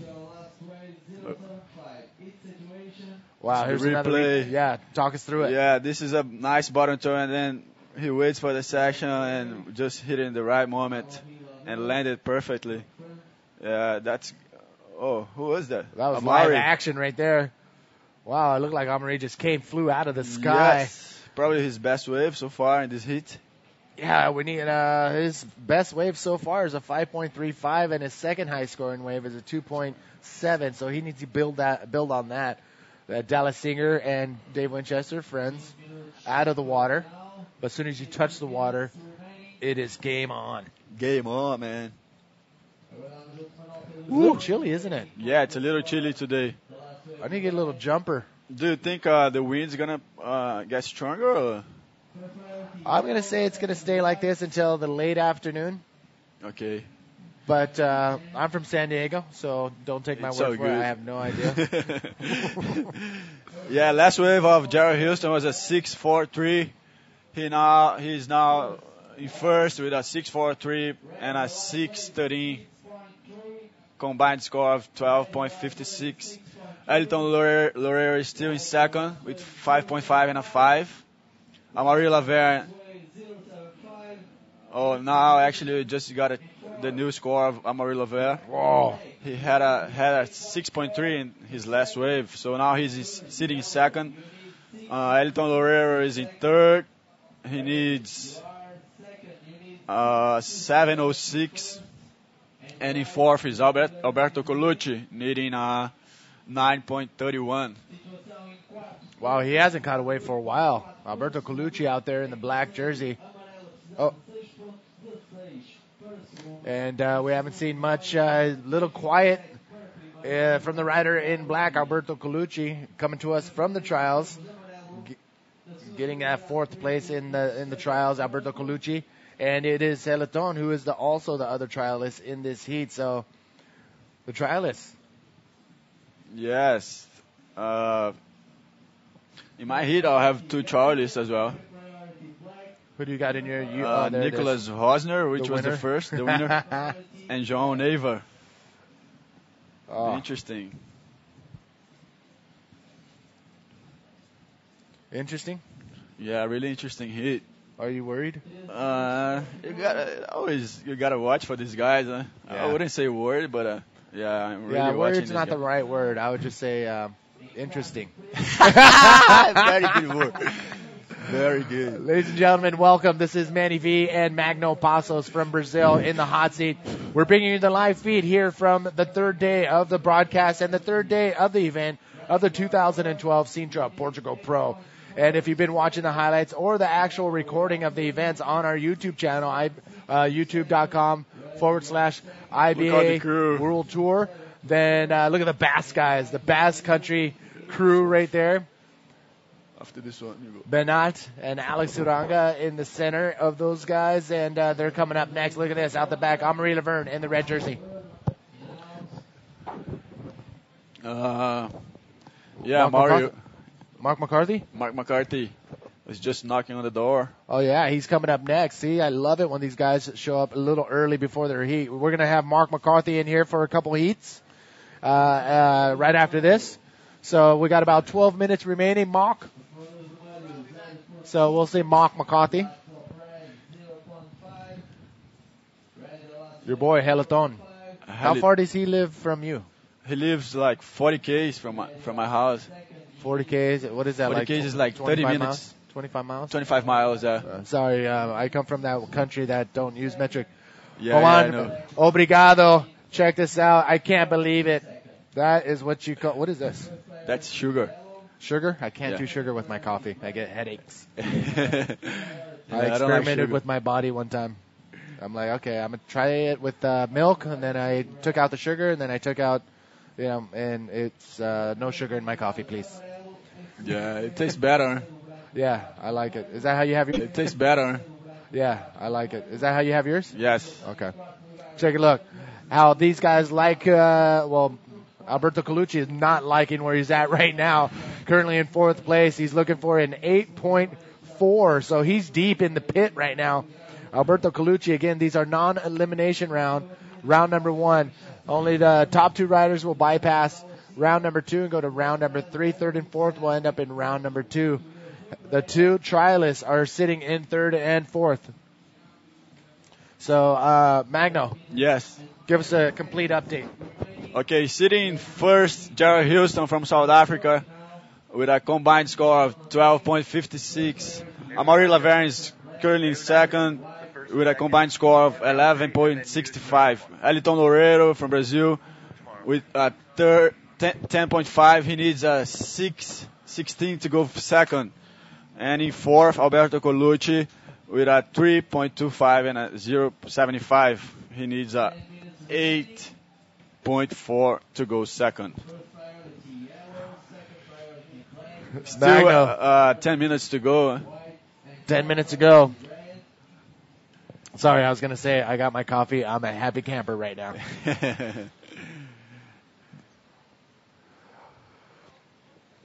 Nice and quiet here in the commentator's booth, but let me tell you something. The Mother Nature is loud and roaring and pounding. Look at that on the inside. A big flip maneuver on the inside in yellow. Heliton. That's what he was doing yesterday, just coming out with these big moves and impressed everybody on the beach and the judges making it through the trials. Yeah, I don't know if that's going to be enough to go second, but at least maybe he's going to get a really good score and maybe he's trying to build on his second highest scoring wave, which is a 5.0. And do you think that could have been it? Yeah, that could be like a 5.75 or maybe it's going to be close. Maybe even a 6. Oh my, this coffee is very strong. Maybe I need that though.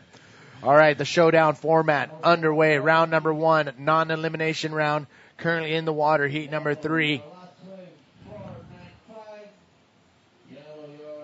We're trying to listen in on some of the scores coming in from the beach commentary. Yeah. Somehow, for some reason, they have one of those scoring systems. Or you know what? No, the beach commentary is like sitting right next to the judges. Yeah, last wave of Elton Loureiro was a 4.95. Yeah, that wasn't enough. No. So here's where we're at right now. Alberto Colucci having a slow go right now in the first round out in the cold waters here in Portugal. Elton Loureiro, he is currently in 3rd position, looking for a 6.16 for that second place spot. Amaury Laverne sitting steady in 2nd, and it is Jared Houston. It is Jared Houston with 2 solid waves, a 6.13 and a 6.43, and that's what you have on your screen right there. 8 minutes remaining. Yeah, this is a still very open heat. The score is not so high, so you can still see some change happening over there. Magno, I get a lot of questions. Do the professional riders, the guys you interview in the hot seat, do the guys who come in and compete on the tour, do they all have custom boards, or can I buy the board in the store that they ride? Yes, definitely. You definitely can buy in the stores the boards they ride, for sure. So the shapes that most of these guys are riding, they can buy the same exact shape and color? Definitely. Okay. And you're a sponsor? Yeah, the ID boards, the new range, are looking amazing. I was talking to Glenn yesterday, actually, and he was telling me that a lot of boards just arriving in Australia right now. And this is Dave Huber waiting for his. Is he in the next round? He's 2 heats out. He's just here studying. His beard is amazing. Look at him. He looks like a Japanese no dancer. You know those dancers with the face painted. Oh my goodness. David Hubbard, classic bodyboarder, one of those hippie bodyboarders is just cruising, but is able to put a sting in anybody's competition record. Look at this coming around the section. This is Alberto Colucci. Oh, Alberto Colucci having a shocker. Was handed to me the early rounds, the rounds 1, 2, 3, and 4 of the ladies, the Women's World Tour. So they're going to be coming up after heat number 8 of round number 1. So we're going to put that on standby. That's coming up later. Don't go anywhere. You're going to see some big names go down as well in those heats. Oh, look, this big sack coming. Wow. Looks like you're going to have some action. Man, what if you're on a jet ski or on a boat and you didn't see that thing coming on the outside and all of a sudden you get swept off? Look how far it broke on the outside. Yes, man. I was talking to Eder this morning. I was like, man, it's in Sintra, you surf so far from the George's Tower, and it's like, man, hopefully they have a TV like we have here to watch, because it's hard to see the action and what's really going on. And this is Jared Houston. Oh, nice, clean. That's all he's going to get on that wave, but a nice clean maneuver from Jared Houston on that one. Yeah, he's looking to improve a 6:13. I don't know if that's going to be. I think so. That was a set wave, and he did a perfect. That's what we're noticing on the set waves. They're not really open face waves. The bigger they are, the more closed out, and the more they shut down. So it's the wave selection. Wave selection in these conditions is going to be vital. Yeah, it's everything, wave selection. And the only way you can learn that is from just being out there. Being out there and watching. And this is the replay. Jared Houston in a set wave. He just hits in the perfect moment, and then nice ARS. That's definitely going to be maybe his best wave so far in this heat. Yeah, that was a solid ARS is what the riders call it, and all the professional bodyboarders around the world. But the air roll spin, pretty much a combination of 3 moves put together. The air maneuver, the roll maneuver, and the spin maneuver. That's called the ARS. ARS, yeah. So if you want to get with the lingo and cruise down to your local beach, hey, what's up, dude? Check out this ARS. His last wave was 672. So he improved now. Oh, 763, actually. And now he's with a combined score of 1406. Amaury Laverne needs a 776. Sitting in second. In third, Eliton Loureiro from Brazil. He needs 616 to go second, or 856 to go first. And Alberto Colucci is still waiting on his 8.4 to go second. All right, looks like it's going to be a battle for that second place spot now. Yes. Jared Houston is pretty much, actually, you know what? A 7.76 is what Amaury Laverne needs for that first place spot, but it's not really about first and second in this situation. Yes. It's about second and third. The reason, top 2 riders will go into round number 3, bypassing round number 2. Third and fourth go to round number 2 and have to compete in another heat. So you want to be in that first and second place spot. Yes, definitely. That's the place you want to be. Because if you get in that first or second place spot, you go to round number 3. You're not gonna ride waves again today. So you get to save your energy. Yes. I'm looking into that. I'm gonna be first or second today and just relax, cruise today. Yeah. And I think tomorrow the waves will be better. I think the wind drops off a little bit. And this is Alberto Colucci. I think it looked like he was taking off on the right-hand side. We'll get back to him, Alberto Colucci. But you can see the riders in the next heat getting ready to go. Eder Luciano. And we talked about it, the heat coming up. Dave Winchester, even if he wins this event, it's not a lockdown for the world title. He is one of those contenders who has the best possibility of being a world champion, but he cannot. It's not a for sure thing. If he wins here, it'll be locked in. So very interesting to see what's going to pan out throughout the remainder of this year, because a rider can win the next 3 or next 4 events, or place in the top 3 and take that chance away from Dave Winchester. But I don't think Dave wants to let that happen. I think Yellow is paddling. Yeah, he finds a good left.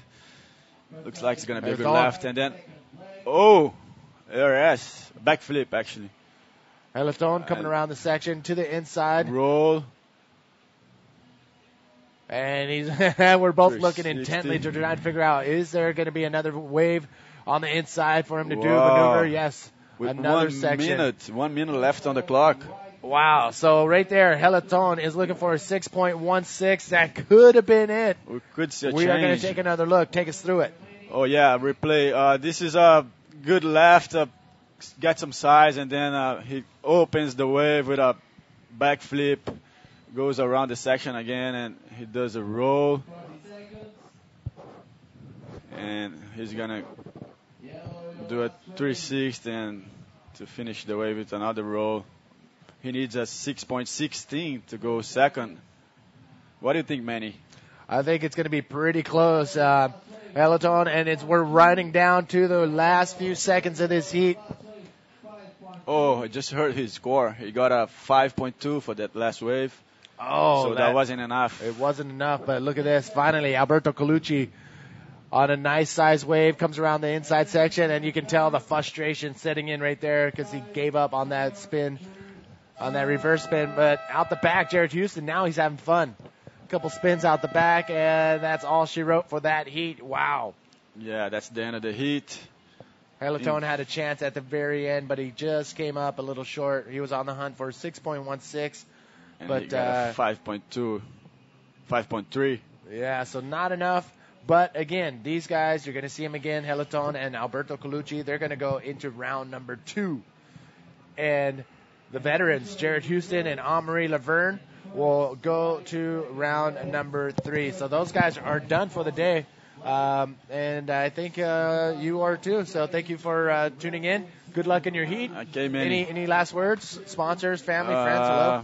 Can I speak in Portuguese, my friends? You can do whatever you want. E aí, galera, vocês devem estar acordando aí no Brasil. Ainda são 6 horas da manhã.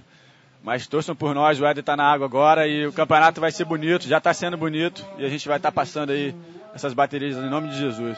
Valeu, galera. Um abraço. Translation, I'm thinking, is... he loves his friends and family. Am I close? Yeah. All right. All right, ladies and gentlemen, there is the official results on the screen. Jared Houston and Amaury Laverne advancing on. Once again, thank you for coming in, Magno. Now coming into the hot seat, always on time, always dependable, somebody I can always count on. The South African Mark McCarthy. How are you feeling, bro? Yeah. A big exciting day ahead of us. We've already seen some good heats go down. I was at home before watching, was able to watch Ben's heat. Just a great show of just not giving up there with Ben. He had a couple bad waves and, eventually he got rewarded with a great, wave and went all out and, I was surprised he never got a 10. And you know what? That is exactly what Magno Paso said. He's like, I would have given that a 10. And, I'm sure a bunch of the viewers would agree because he had it all on that wave. Yeah, no, there's nothing more than he could possibly do. Reverse there, and we see the winner of the last heat, Jared Houston. He'll be stoked. I know he had a couple of nerves this morning. Just had a little chat, and I said, just don't worry, mate. You've trained hard for this event. He knows he needs a good result here, and look how happy he is. And now he gets to get an interview with his girlfriend. Yeah, so again.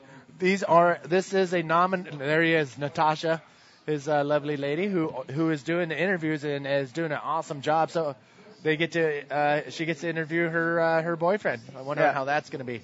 Awesome stuff. And but look at Amaury, always technical, always talking about what just went down in his heat. But he, along with Jared Houston, go on to round number 3, which will go down tomorrow. And out of the water, nice. Eda Luciani, is it Eda? That is Eder Luciano in the yellow jersey. We're going to start off straight off the bat. He's Dallas Singer in the pit. First battle we've seen all morning. Dallas coming off a big injury, which happened in Santiago, and nice training strong, getting strong, and proving that he's back on tour. Look at that, straight off the bat, finding some shade from the Sintra sun in that long barrel and coming off with finishing off with a nice roll on the inside. Oh, that's going to be interesting scores both there for Eder Luciano, who currently he did come second year last year with Uri Valadao, yeah. so he'll be hoping to get one better and taking down the trophy this year.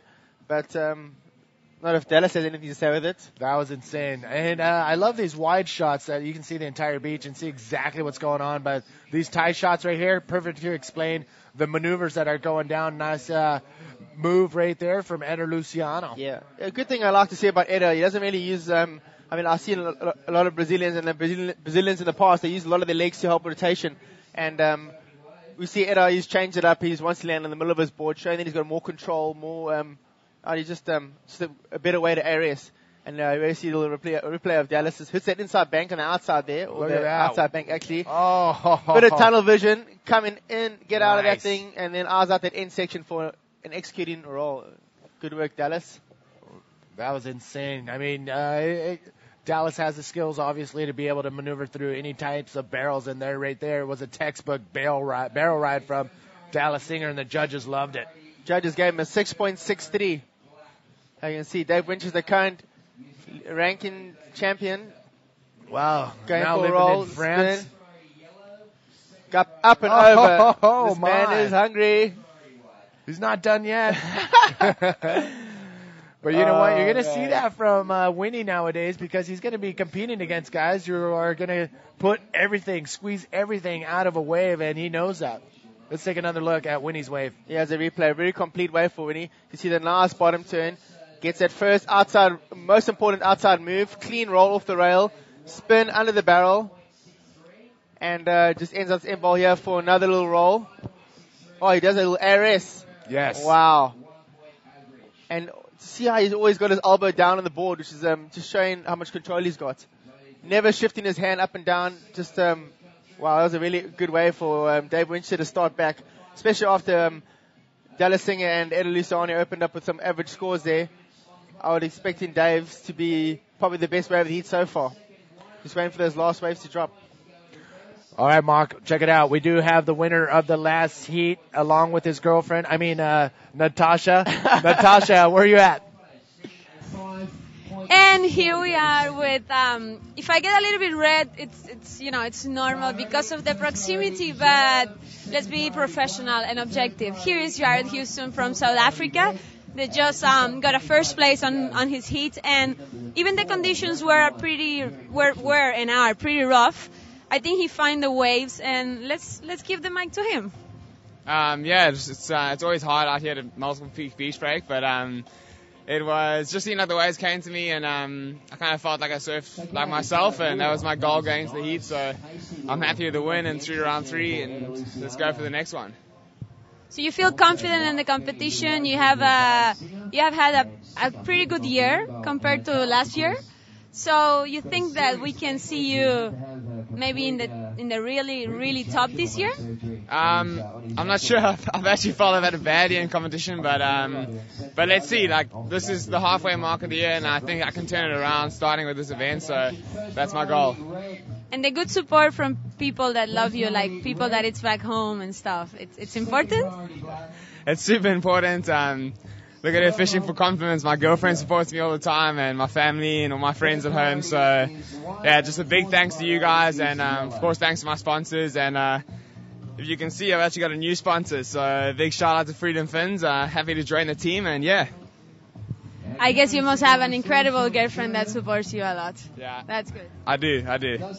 So let's say that we wish you the best. Keep strong, keep focused, and we hope to see him in the next rounds. And let's go back to you, Manny. Wow, was she blushing? Yeah, Jared didn't even get a kiss or nothing. I think that's at the end of the day, at the end of the event. But congratulations to Jared Houston for pulling off a win in that heat. He along with Amerigo to round number 3. Look at this. Dave Winchester coming around that section, but not much there. Well, while the interview was going down, there's some strong rides, both from Dallas Singer and Eder Luciano. Just waiting for the score to drop, and we'll give you a situation update. Eder did get a 7.08 in the last invert, and jumps into first place. Winnie got a 5.7 for his combo of moves. Puts him to second, and Dallas went for scores for him to drop. So I think situation will change again. And we're still yet to see Rui Pereira get off the board.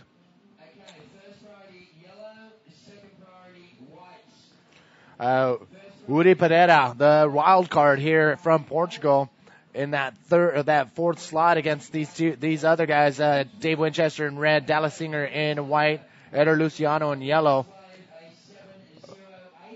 So the conditions, talk to me. Yeah, it seems like there's a lot more texture on the ocean today with, I don't know what, I think this is a northeasterly wind blowing, which comes across from obviously northeast and blowing across the beach. It's a bit stronger today than yesterday, but it seems like I think it's going to be glassing off today.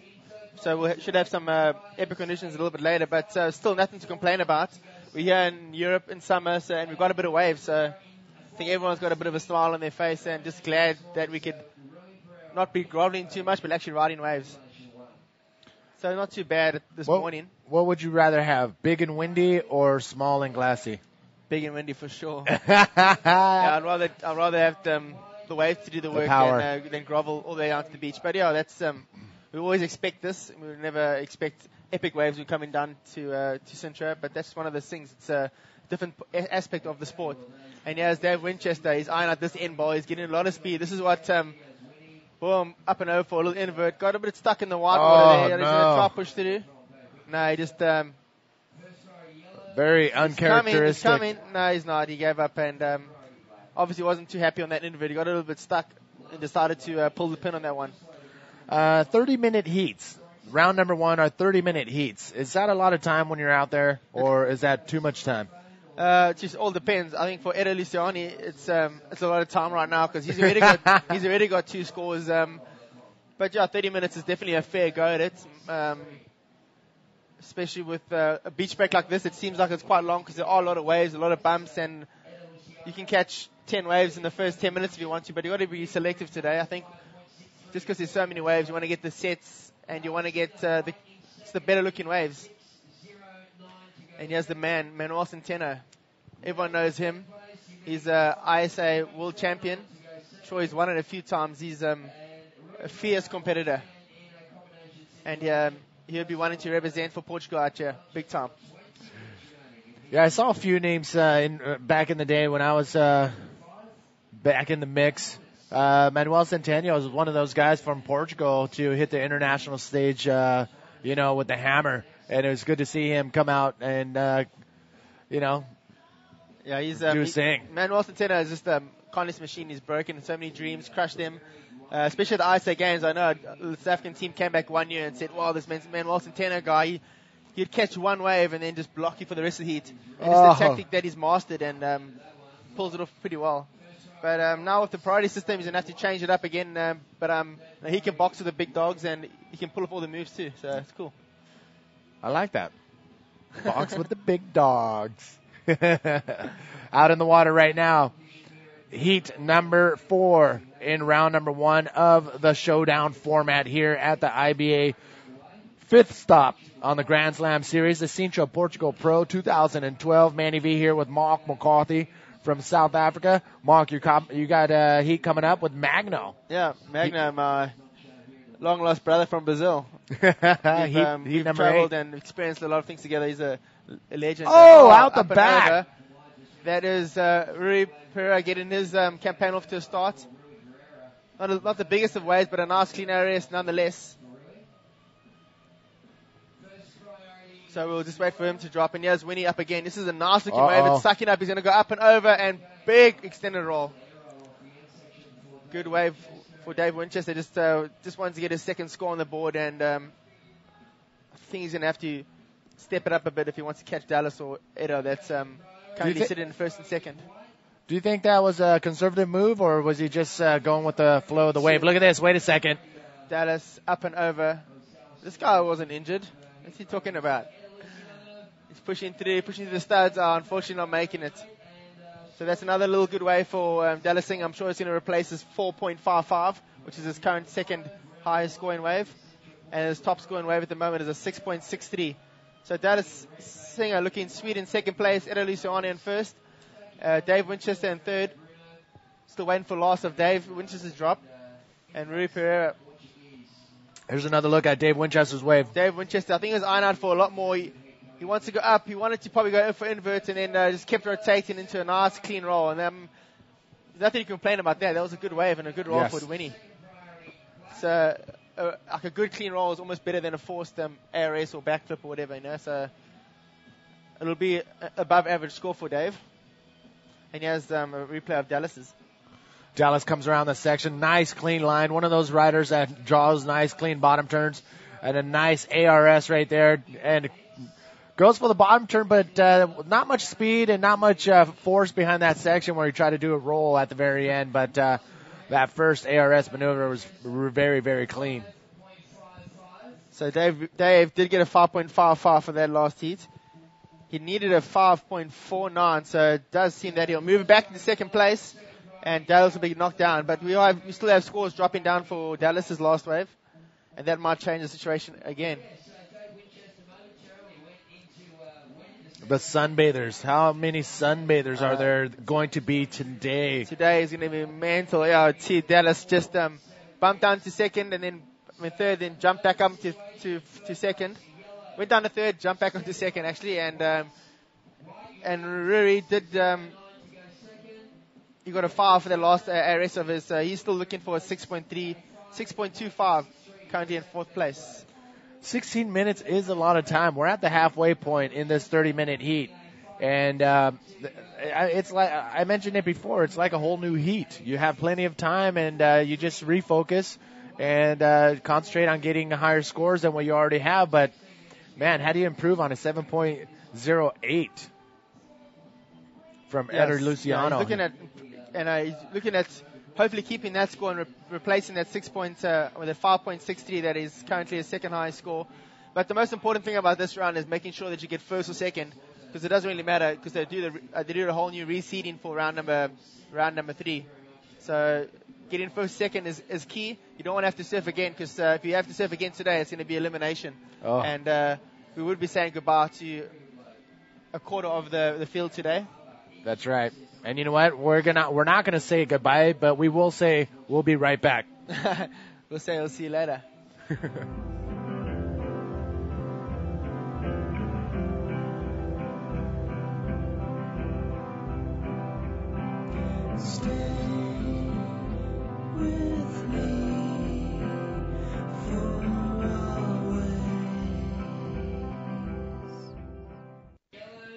Welcome back once again, everybody, to 2012 Sintra Portugal Pro, bringing you the live feed. Manny V and Mark McCarthy in the hot seat. As you can see, the next heat, riders are getting ready. Jeff Hubbard in the red jersey. In white, David Hubbard. In the yellow jersey, Roberto Bruno. And in black, Manuel Centeno. Wow, Don't go away, people. The big names are coming out to play. So stoked. I'm glad that I can be commentating that heat. That's going to be amazing heat to watch. Dave and Jeff, they spent the last month in Mexico, because they went to go there for the comp, and then they decided, I got these tickets, I might as well just go there and have a bit of a holiday. Yeah. Get some barrels, get some pits, watch some airs, and that's what they've been doing for the last month. Some of the photos coming out on Facebook, and all these photos that come out on Facebook, pretty much they're done for not making it into. They're not going to make it in the bag because they're already exposed. But man, incredible what these guys were doing down there. Incredible stuff. I know Jared Houston was down there, and they've been filming a lot with Richard Lawney. He went there, I think, for that whole month, and now he's looking at staying until the Mexico event. So he's going to be there for another month and a bit. Why not? Yeah, exactly. So we'll be going to the next Grand Slam will be in Mexico. Thanks for everyone that supported it, and we still got the support line happening. Go to RBA World Tour, click on the link, and thanks for the support. That's right. You can still pick up your Salvamos Puerto out the back. This is the Portuguese. Uri. Going up and over for a nice roll. Getting his second wave. He needed a 6.42 to move into that second place, and a 7.71 to take the lead. It's not looking like it's going to be either of those scores, but maybe replacing that 5 points that is his highest score at the time. And when he's still searching, he needs a 5.72. So not a big score, but not an easy score to get out there. It's going to be an above average for him. So he's going to have to go, and he's going to have to go broke on that last. We've got 12, 13 minutes left, so still lots of time for the guys to get another score down. So what is your what is your thing about going to a beach, a different location, a different venue? You go to warm waters, you go to cold waters during the entire tour. How do you prepare for wearing a wetsuit in the cold waters of here and the box and those spots, and then turning around and getting warm water? Do you actually practice in a wetsuit before coming to a cold water venue or anything in that? Well, the last we just see Dallas having a look at this. Well, the last month or and a bit, I've been back at home and fortunate enough to, it's been a bit chilly cold enough to wear a full wetsuit. But yeah, so I've been able to get the training in a full wetsuit, get that same feel, like the normal, natural feel as we go. And here's Eddie Sulani going up and over for big. Wow, how does he do that? Arias is going to suck him back. I don't think he's going to push through. You saw his leg kick around and he pulled that off. Not your everyday bodyboarder is going to be able to pull off that move. He was actually going, his bottom turned lateral, and it was weird. Hopefully we can see that again. Yeah, it was wow, good job, cameraman. Dallas thing going up and over for a nice invert.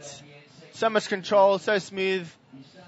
Just not more you can do on that wave, and a good wave for Dallas Singh. He's looking at dropping his 4.78, which I think it would make him solidify him in second place, actually, and I think the reason why Edo went for the Aries here, we see a replay. Look at this thing. Full bottom turn and then just goes through the lip. Throws his board and just follows with his body. And just, I don't know what you see his leg right there. He put his leg down and just whipped him around in the whitewash. Yeah, see, the thing is, if Edo went for a nice roll, he wouldn't have betted his 5.63 and maybe changing it up with an Aries. He might have got a bit of a stronger lead there. And Dave and Rue Levin look at that wave and deciding not to go. Wow. So we'll wait for Lars Dallas's drop. He has a little replay of Dallas's. Up. Tweaks it. Nicely. Flicks the leg out. Just showing the judges he's got full control of that wave. Big shout out to Alex Leon, who's watching live in Australia. Look at this out the back. Oh my! Edo Luciano. Way for Edo Luciano. Unfortunately, getting stuck. But that's not good. That is not a completed maneuver. Yeah. Alex Leon, known as Drogba. Or the big prize. The big prize. Watch it with Chucky and Greer. And Chucky. Thank you guys for tuning in. Check this out. 9 minutes, 45 seconds remaining. We're trying to stay interactive with our viewers from all over the world, and we do have our IBA World Tour Facebook page up, rocking and rolling. If you haven't liked it, you got to do so. That's where you're going to get all the latest and greatest. We have 30,000 likes. We want to get that up to 450,000 by this afternoon. Yeah, by tomorrow night. So shout out to Joao from Algarve, Portugal, Reda in Morocco, making a big appearance, a big showing here at the Sintra Portugal Pro. Bryce in Australia, James in Australia, and Yaniv in Coffs Coast. Yes, Dave Winchester going up and over for a nice invert, pulls it off, keeping stuck on the wave, going up and over for a nice roll. That's going to probably start a little bit of trouble for Dallas, who's currently in second place. The last scores have dropped for Dallas. It looked like it was a 5.88, so it did increase his second place position, but now waiting for Dave. Dave did need a 6.81. Bit of a high score. Hopefully we can get a bit of a replay from that last wave. Let's see what Dave gets for that one. It's going to be very interesting. So everybody's just chilling out right now with their pants and sweaters because it is a little nipply out there right now, but give it a couple hours and it's just going to get warm up. Unless the wind probably will keep it pretty cool throughout the day. Yeah, as long as there's a bit of onshore breeze. The water's not the warmest out here, so you can get a bit of that fresh ocean breeze. I love it. My body runs hot, so it's perfect. Yeah, it's perfect. I mean, I know yesterday was one of the hottest days I've experienced here, and I'm staying about 2 kilometers away, and I walk out of my place that I'm staying, and cars are parked from way back up there. So it's a jam-packed beach, and I'm sure it's going to be jam-packed as the day goes up. Yeah. Everyone's on holiday here, so they're just enjoying the European vacations. Yeah, I think this is one of the last weekends of the summer here in Portugal, so everybody's trying to take full advantage of the sun rays coming down on Praia Grande and all the nearby beaches. And you know what? We're going to take advantage of it here too. because it's bringing us some waves. Yeah, big time. Very fortunate to have a couple of lumps out the back here.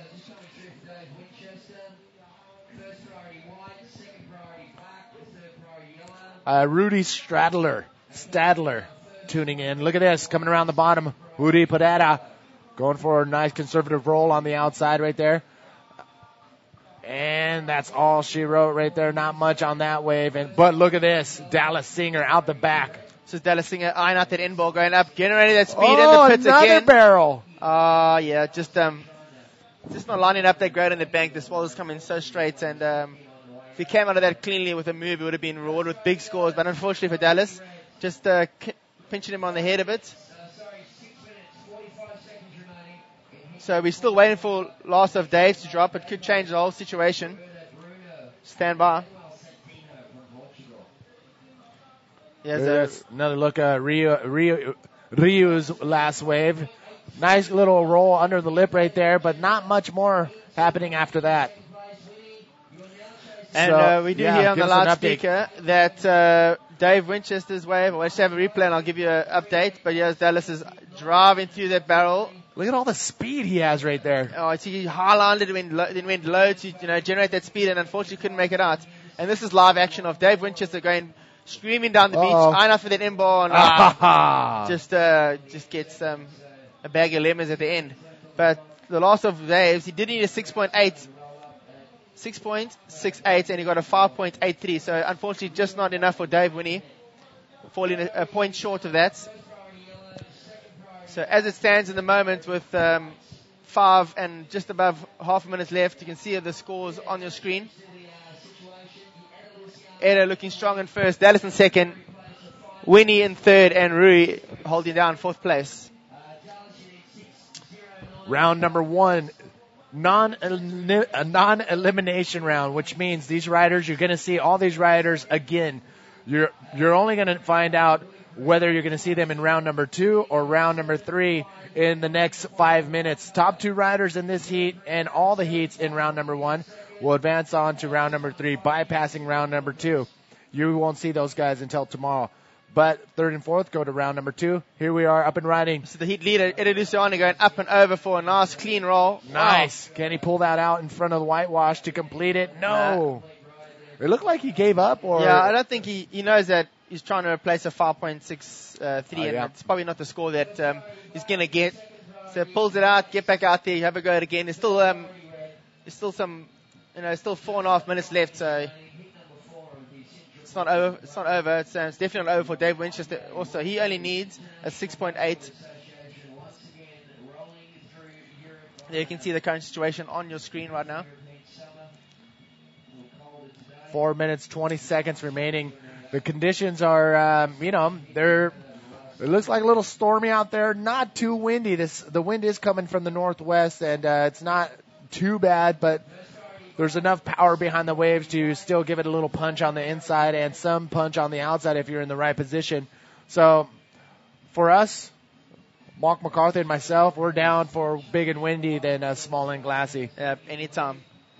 Oh, this is going to be quite a big 3.5 minutes left for Dave Winchester. He's currently leading the rankings.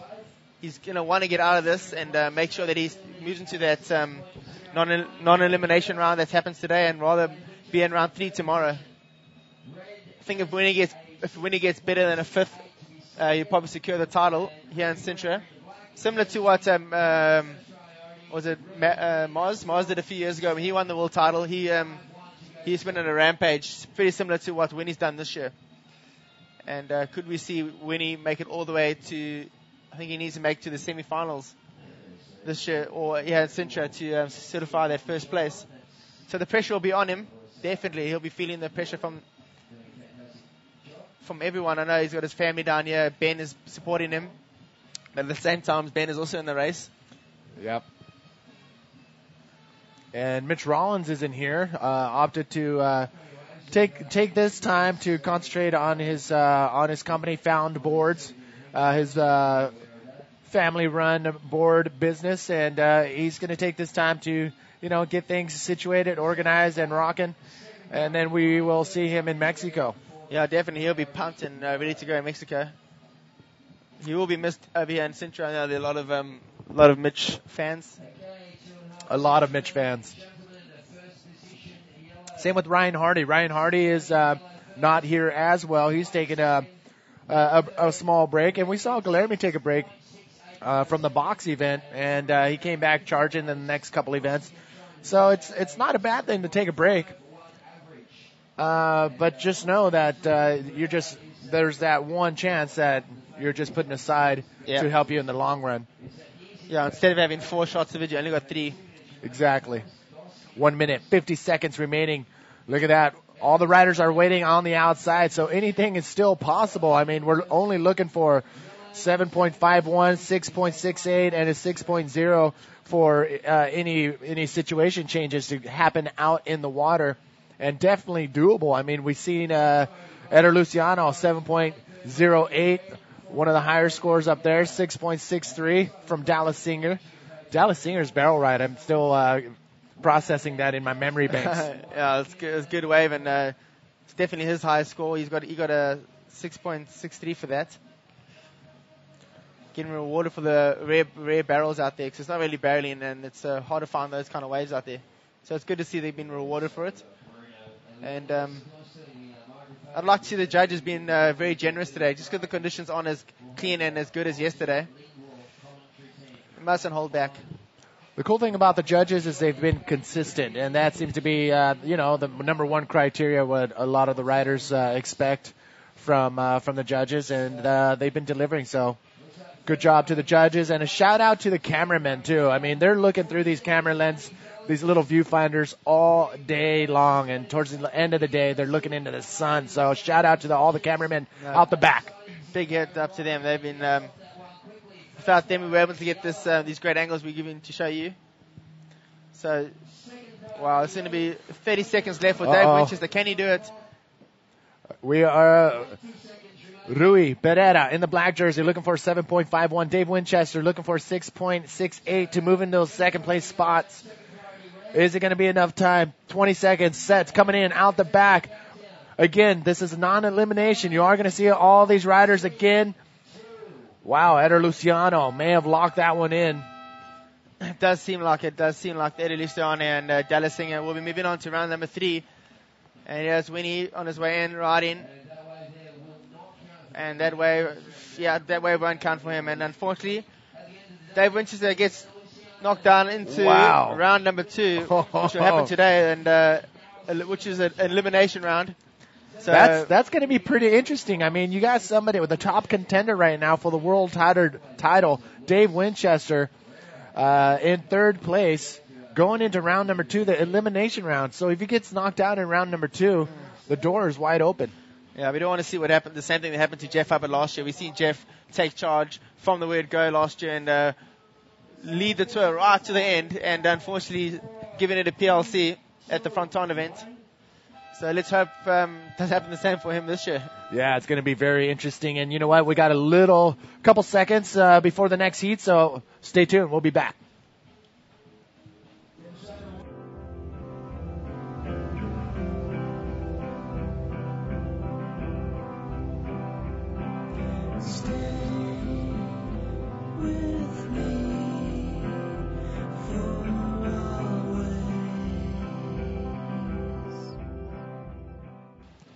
Welcome back, everybody. Once again, the final results from that last heat, heat number 4, round number 1 in the main event, the showdown format.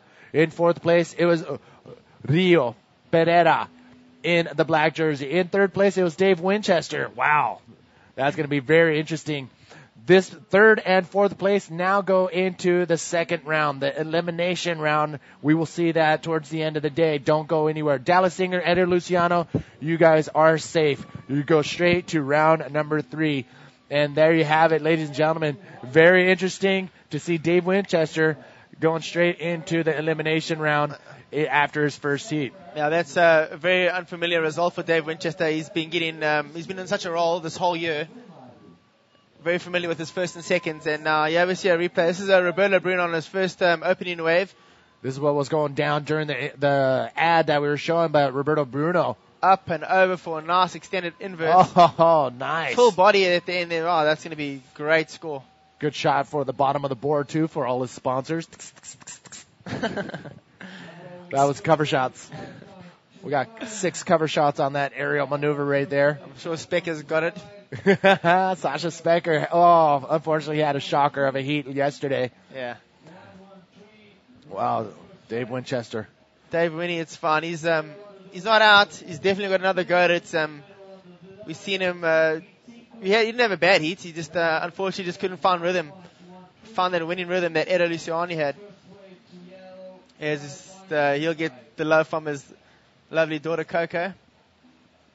How stoked is he? He's got to be on cloud 9 right now. No, he's exactly what he needs. A bit of love from the family and support, and they're there. They're going to be watching him the whole day. Yeah, we were talking about it, and he loves being home. He just loves coming home to his family, and he's with them 100%. So shout out to the family man, Dave Winchester. Unfortunately, he got 3rd place in that heat. Oh, Look at this. We see Dave Hubbard going across the screen, just getting super busy with the ARS to roll, to spin, to roll again. I don't know if the cameraman even knew that was going down. That was amazing. And we see right in the back there, it's Manuel Centeno with a nice little roll. Unfortunately, not making it, not pushing through the studs there. But, good little wave for Dave. Let's see if we can get a little replay of that. And the cameramen are on it. Yes. There's Dave going up and over for a nice, clean little backflip ARS. Followed by a roll to spin, to spin. This guy's a machine. To cutty, to roll. What more you want to do, Dave? Yeah. Well done, brother. It was a good wave, good opening wave for Dave Hubbard.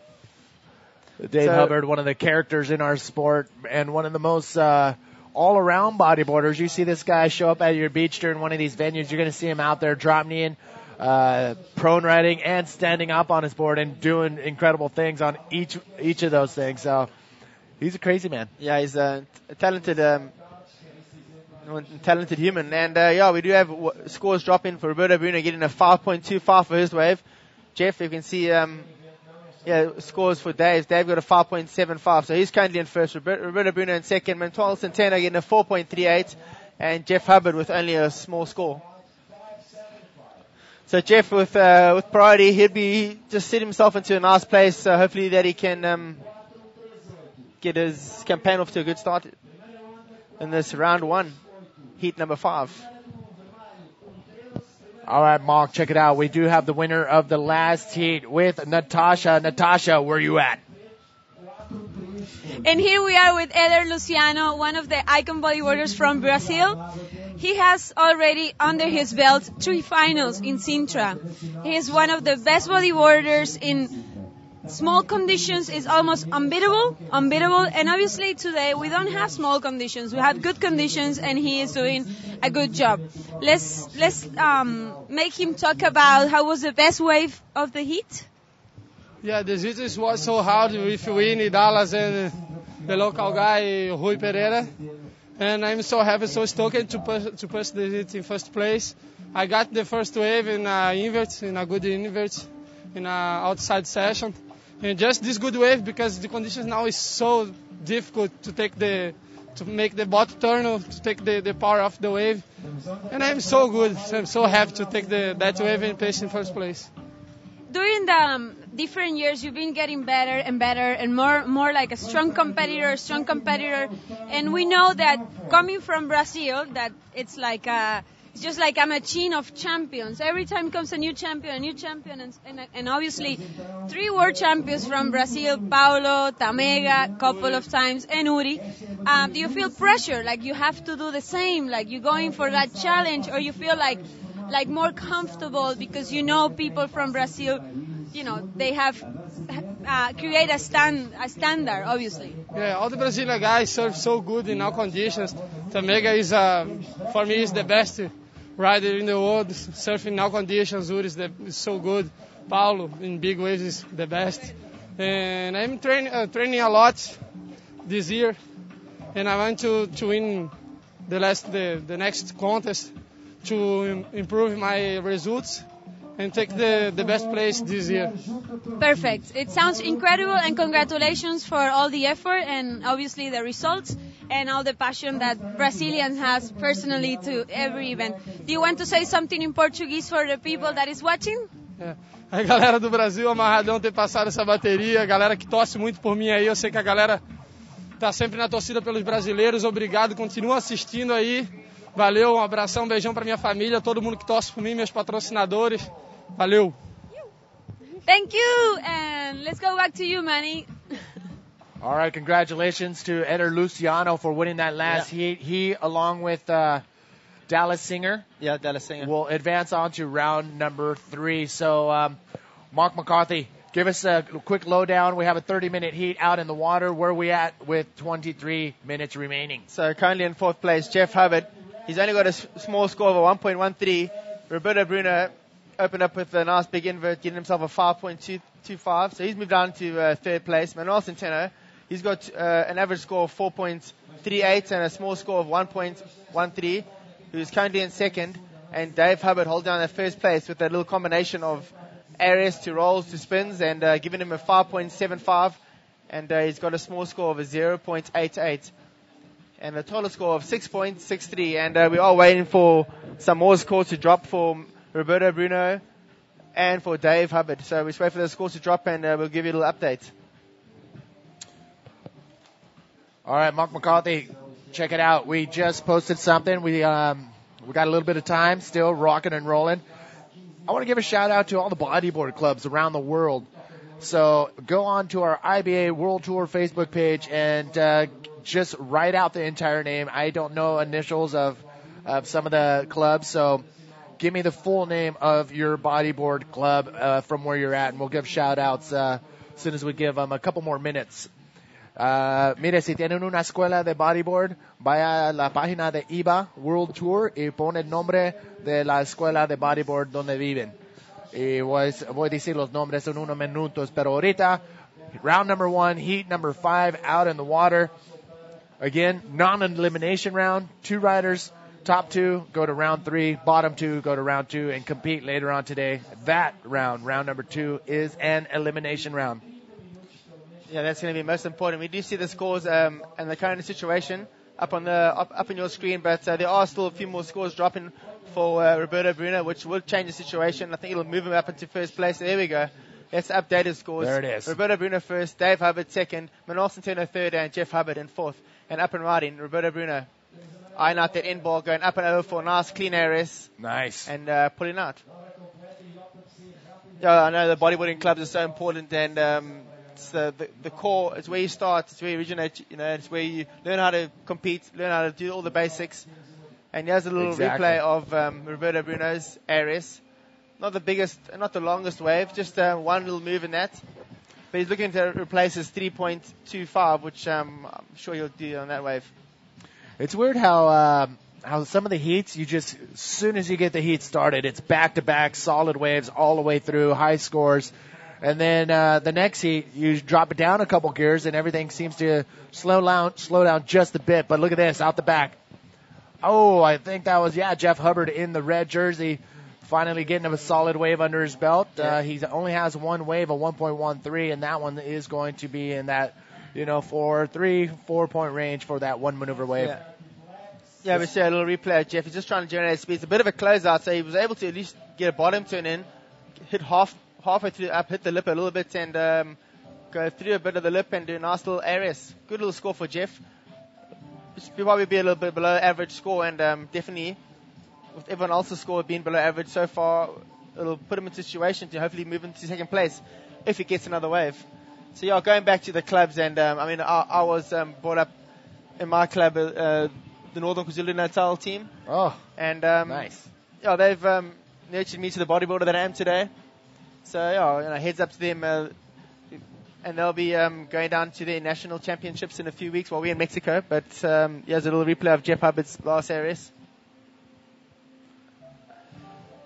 Yeah, so now that Mexico has moved their dates to a little bit further, it overlaps our nationals. Oh, no. And we're looking so forward to competing. I know myself and Jared and Sasha, we haven't competed in the nationals for the last year or two. So when those dates dropped, we're like, it's such a bummer. Oh, no. So what's going to happen? So they obviously get replacements, and we were just going to be wild cards anyway for our provinces. Are you? Oh man, I was going to ask you. Are you? Yeah, are you and Jared on the same team? No. Jared's. Rivals. Yeah, we're big rivals. Sasha and Jared are on the same team. They're from the Cape Town province, which is Western Province Bodyboarding Association, and I'm up in the Zululand area, way up north. Okay. Rivals. Coming up next in the next heat, that is, as we look at David Hover pull out of that wave, Benat Eloswa from Pai Basque, from the Basque country, and he came to us from the trials. And we're also coming up next, we're going to see Andrew Lester, Sam Bennett, Miguel Adao from Portugal, this little Grom, 15-year-old Grom coming to us from the trials. He's going to be out there next in the yellow jersey. That's going to be a fun one to watch, so don't go anywhere. That's going to be coming up in the next 18 minutes. That's going to be another jam-packed heat. They're all jam-packed. That's and the then, beauty of it. Straight after that, we're heat number 7. Look at this. Current world champion, we're going to see Pierre-Louis Costes, Chaser Lurie, Yuri Martinez, and the local wildcard Hugo Pinheiro. Oh, my. That's going to be another crack of heat. So we do have the updated scores on your screen right now. Roberto Bruno getting a 4.93. Does better his last score. Dave Hubbard in second place. Jeff Hubbard, he got a nice, actually good score for that. 5.6. So he doesn't need much. Only needs a 3.116 to move into second place. And Manuel Centeno been pushed down into fourth. Only needed a 4.38. And Manuel Centeno having a look at that, giving his priority away.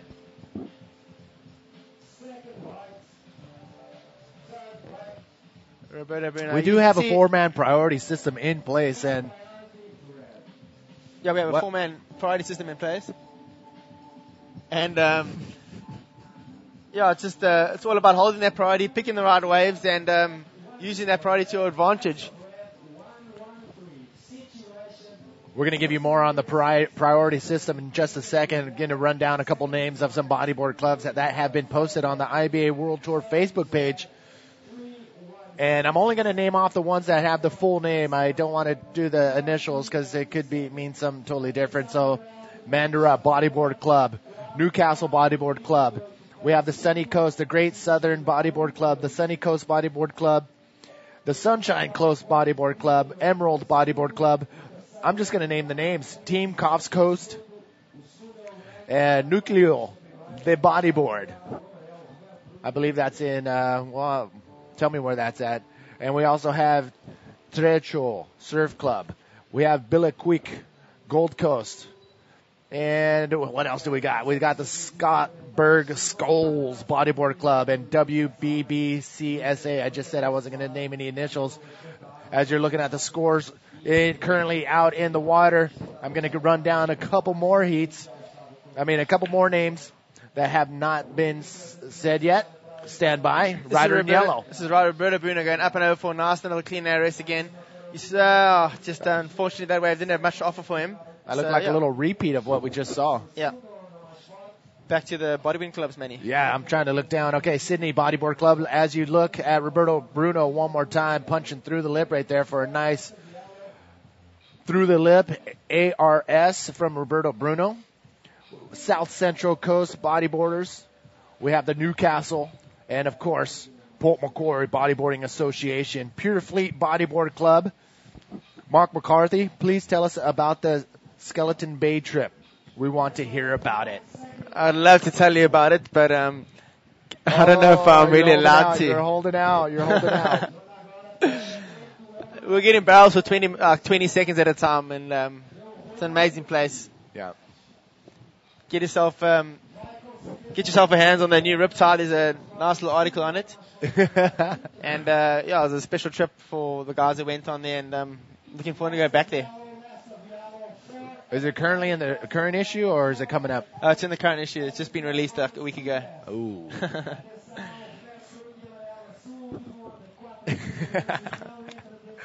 All right, ladies and gentlemen, 13 minutes remaining. We are seeing some action. Manuel Centeno, you just saw him go for a maneuver right there.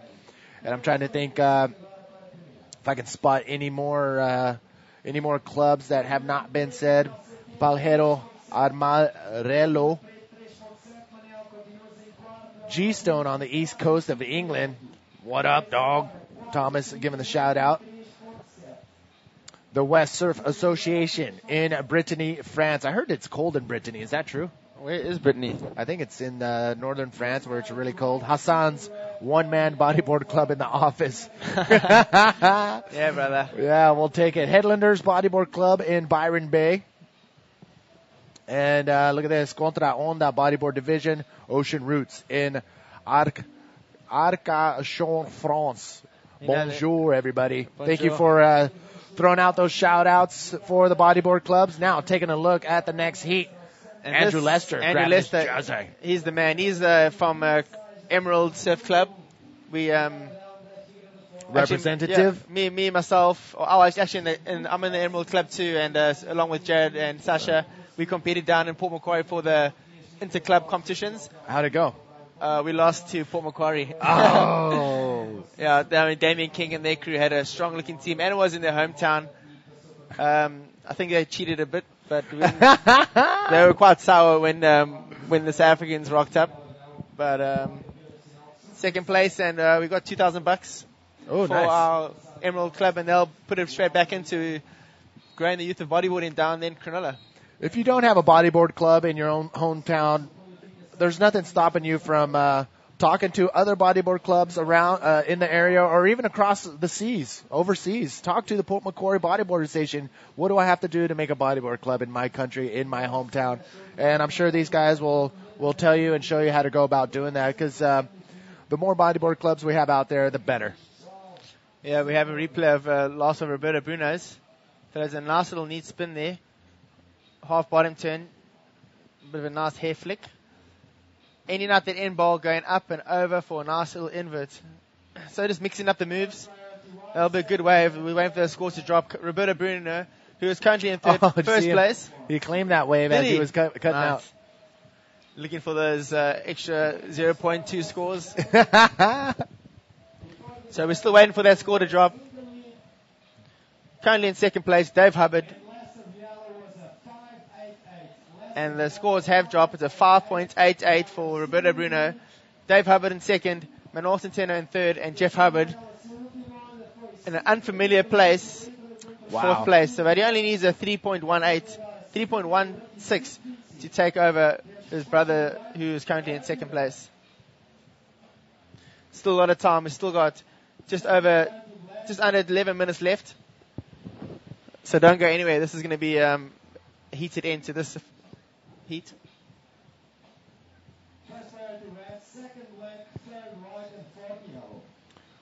If you're just tuning in, thank you for tuning in. Manny V here with Mark McCarthy, giving you the live feed from the 2012 Sintra Portugal Pro, currently out in the water. Round number 1, heat number 5. This is the main event. This is round number 1, the showdown format, where in the first round, all competitors will not be eliminated. Instead, the top 2 finishers will be rewarded and been given a pass to round number 3. Third and fourth will go into round number 2 and go into 4-man heats.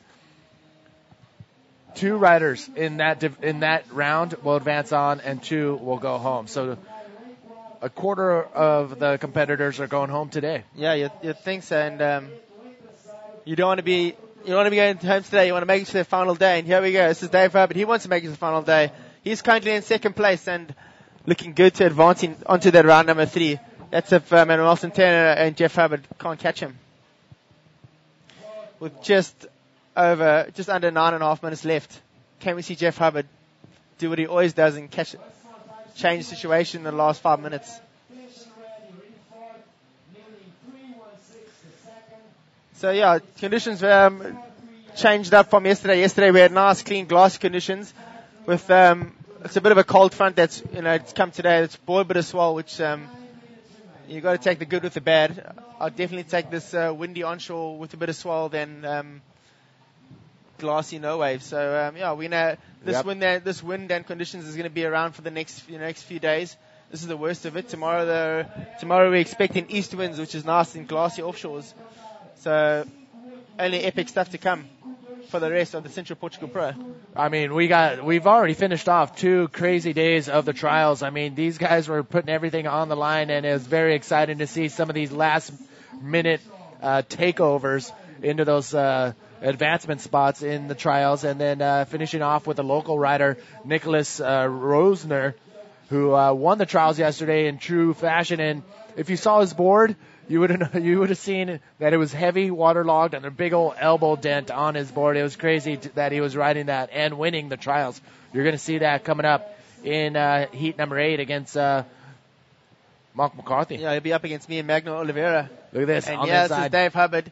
He's trying to replace his lowest score, which is let's have a look at that for you. His lowest score is only a 0.88. So he wants to replace that and make it a bit harder for his brother. You can see Jeff is getting a bit nervous. He's trying to paddle for a lot of waves, and unfortunately, the waves aren't offering much. Oh no! And here we have, this is the replay of Dave Hubbard's last wave. Just a little half bottom turn, going up and over. Just trying to stay away from that explosion so it doesn't get stuck in the white water. Yeah, good little wave.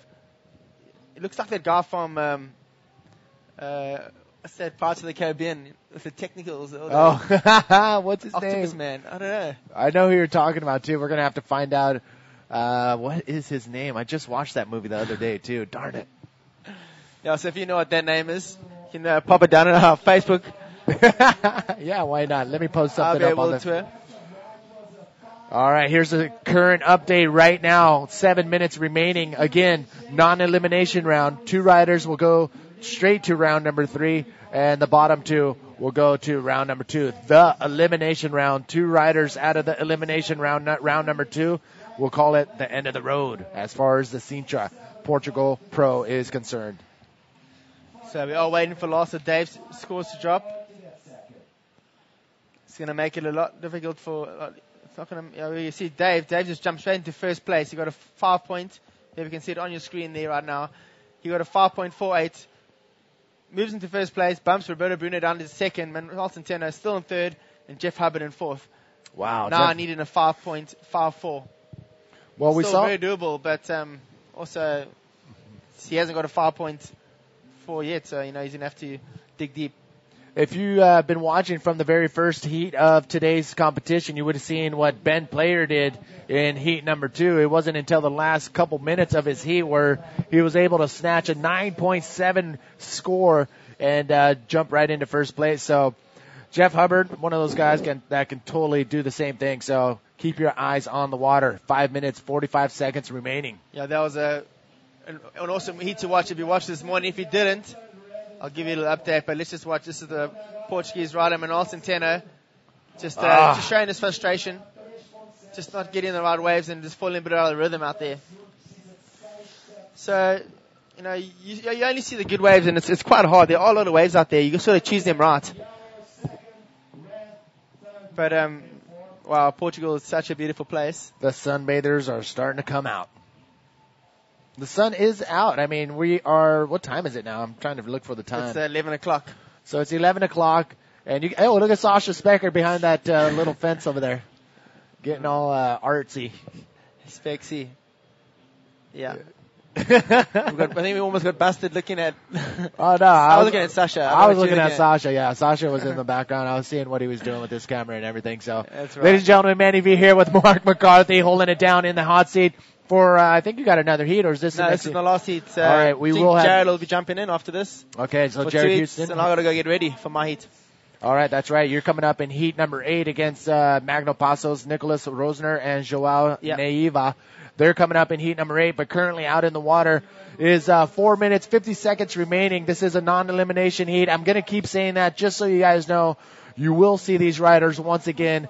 Either today in round number 2 or tomorrow in round number 3. So your favorite rider, you will be able to see again, even though they're in the bottom 2, 3rd and 4th. So I'm creeping over there, and I can see a set out the back. Conditions today, totally contestable. So very, very contestable conditions. We can see on the screen right there. There's a bit of a wind blowing, a bit of a cross onshore, but very competitive, very contestable, and we couldn't ask for more than we're getting offered here today. This is a bit of a cold front that's pulled in today. Still averaging 25 to 30 degrees Celsius.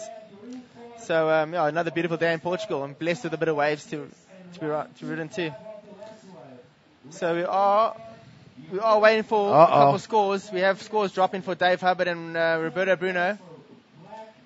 Has Jeff Hubbard been in that fourth place position from the very beginning of this heat? Yeah, Jeff's been holding down. We have a small score for Roberto Bruno and Dave Hubbard. Dave Hubbard has 9 waves. He's got 1 wave left. So he's been keeping busy, different strategy. Jeff's got 5 waves and just getting a couple small scores and only got that one 5.6. He needs a 5.54 to move into second place. So Roberto Bruno, he better watch out. He's just got to keep busy. He's got to maybe look at replacing his second highest score, which is 5.25. This is day number 3 of the live broadcast, and out the back in the red jersey, Jeff Hubbard on a little white frothy thing. What's it going to happen on the inside? And we go back and it looked like he just cut out of that wave. Yeah, the wave didn't have much to offer. I think Jeff's just trying his luck, just trying to keep busy. I know he's got a lot of waves that can still be ridden, so he's got 2.5 minutes. He's just got to keep busy and hopefully he can luck into a score. All right, Mark, I posted up. What's the best nickname for Dave Hubbard? But the guy's name is Davy Jones. Davy Jones, yes, that's right. So thanks for putting it in there. Yaniv. He's a bit of a legend, Dave Hubbard. Joel, yeah. There's a lot of support for that guy. And a lot of support right now for his scores. Currently in first place with that 5.75 and 5.48. David Hubbard, smooth and cool and calm. Roberto Bruno, he's plugging away, making sure he's in that top 2 position. Manuel Centeno, you saw him hit his board after his last wave in frustration. He knows he can do better. Wave selection, how critical is that out there right now? Yeah, it's very critical. You want to look at getting good scores, and especially now with Jeff Hubbard with 1.5 minutes left. He doesn't want to just catch any wave. He wants to get a wave that it can give the opportunity to get that score that he needs. And we do see a couple lumps heading towards Jeff's direction. And Elmo in the green shirt right there, in charge of the cinema and short film bodyboard festival out back. Oh my! Jeff Hubbard again. It's not over till it's over. 1 minute, 15 seconds remaining. That last move, I don't know if he pulled it off, but look at this, out the back. Manuel Centeno can hear onto back. Hold on, that's pulls big. A nice phone. He needs to pull out. He needs to get back out there. I'm sure he's going to need another score with 1 minute remaining. I'd almost guarantee that Jeff will have that score on his. Probably looking at the average of 6, maybe a little bit better than that. So Jeff would move into second place, but let's just wait for the scores to drop. So this could smell a bit of trouble for Roberto Bruno that was currently in second place. Unless Roberto Bruno can get another wave out here. But just have a replay. It's a replay of Jeff Hubbard's last wave. 30 seconds now. Okay, we just hold back on that. And I thought we were going to see it. Yeah. It might come to us in a little while, but I think most importantly, let's just watch his last 30 seconds because this is where it's going to all go down. Yes, this is Dave. Dave catching a little inside wave, trying to keep busy. Solidify that inside spot to the nice, just smooth, lofty reverse. That was smooth. Pulling it off, yeah. 5, 4, 3, 2, right all the way in. You can never take your eyes off of Dave Hubbard, even in the whitewash, because you're going to know he's going to do some fun, entertaining stuff all the way to the shore. He's not done yet. Look at that, another one. Nice slow-mo action right there from our production crew. And look at that, he's turning everything blue on the bottom. So don't. I swear you think he's joking, and he's taking it so seriously. Well, you know what? Him and all the guys on Kauai, they take full advantage of having fun on a bodyboard. They're doing that on free surfing too. So I love riding waves with those guys. So where are we at? Oh my goodness, Jeff skipped, hopped, and jumped. He got a 7.3, which moved himself into first place. Jeff Hubbard, well done, brother.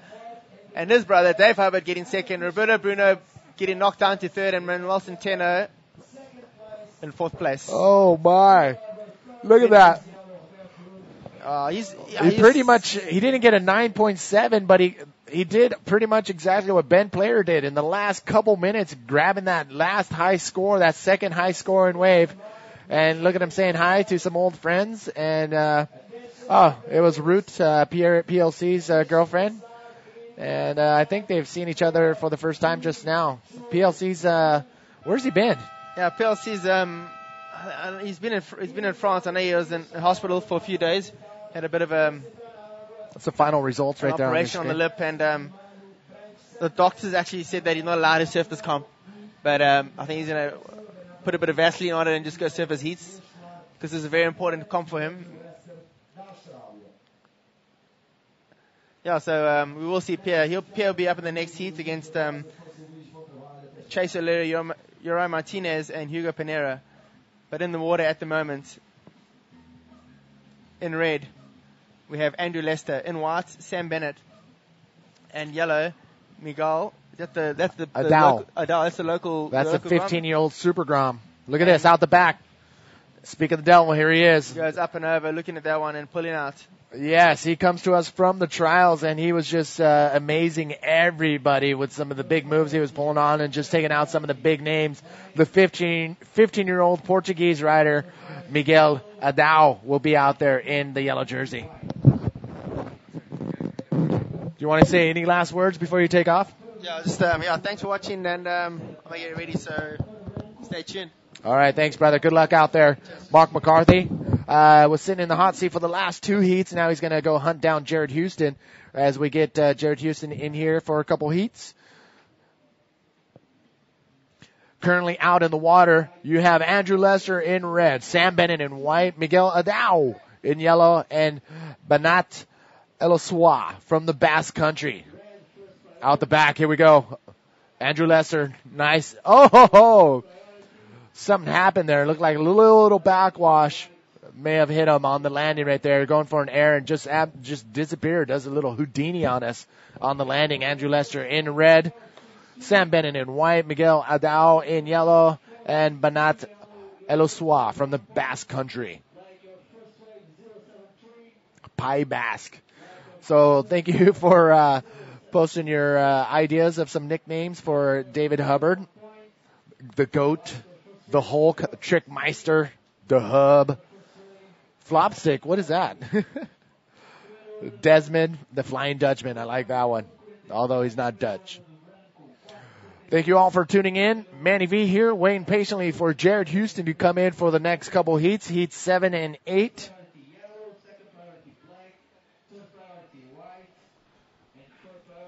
Of round number 1 of the main event. Once again, if you're just tuning in, this is the 2012 Sintra Portugal Pro, day number 3 of the live webcast and day number 3 of the event. Currently out in the water, round number 1, heat number 6, Andrew Lester in red, Sam Bennett in white, and in yellow, Miguel Adao, the Super Grom, 15 years old, and in black, Banat Elosua. Miguel and Banat they come to us from the trials, and it looks like we got some waves dropping so far. Everybody has caught a wave, and it is Sam Bennett with the highest scoring wave of them all, 4.63. Andrew Lester, nice. He's going to definitely improve on that 1.43 on his first wave. Look at him on the inside, waiting for that section, and finds it. Nice roll on the inside. Jared Houston, how you doing, mate? I'm just a little bit out of breath. Just took a little quick run up here. Oh, hi, thanks for coming up here. No worries, bro. Thanks for having me. So you made it through. You escaped the second round. Exactly. Yeah, I'm happy to. Yeah, we haven't competed for a while, so I just was happy to get off to a good start, and yes. The waves are pretty fun today.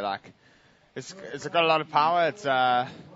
There's a good bank just to the right, and there's actually some good lips out there, as you saw Ben play, did a pretty good reverse earlier, and I'm happy with how it's going so far. All right, well, I want to pick your brain a little bit on exactly what's going on out there, but first we have Natasha with the winner of the last heat. Natasha, where are you at? So how excited was that last heat? It was incredible. Just 45 seconds before the turn, and Jeff does what he loves to do the best, just change the situation and win the heats. How do you feel? I feel great. I was at 4th the whole heat, and I didn't know what I needed, because you can't hear. It's really windy out there, and I was so far away, so I couldn't hear the situation, what I needed. So I assumed everyone was ripping as usual, because everyone rips, like David, Roberto, Bruno, Manuel, all surf very good in these conditions.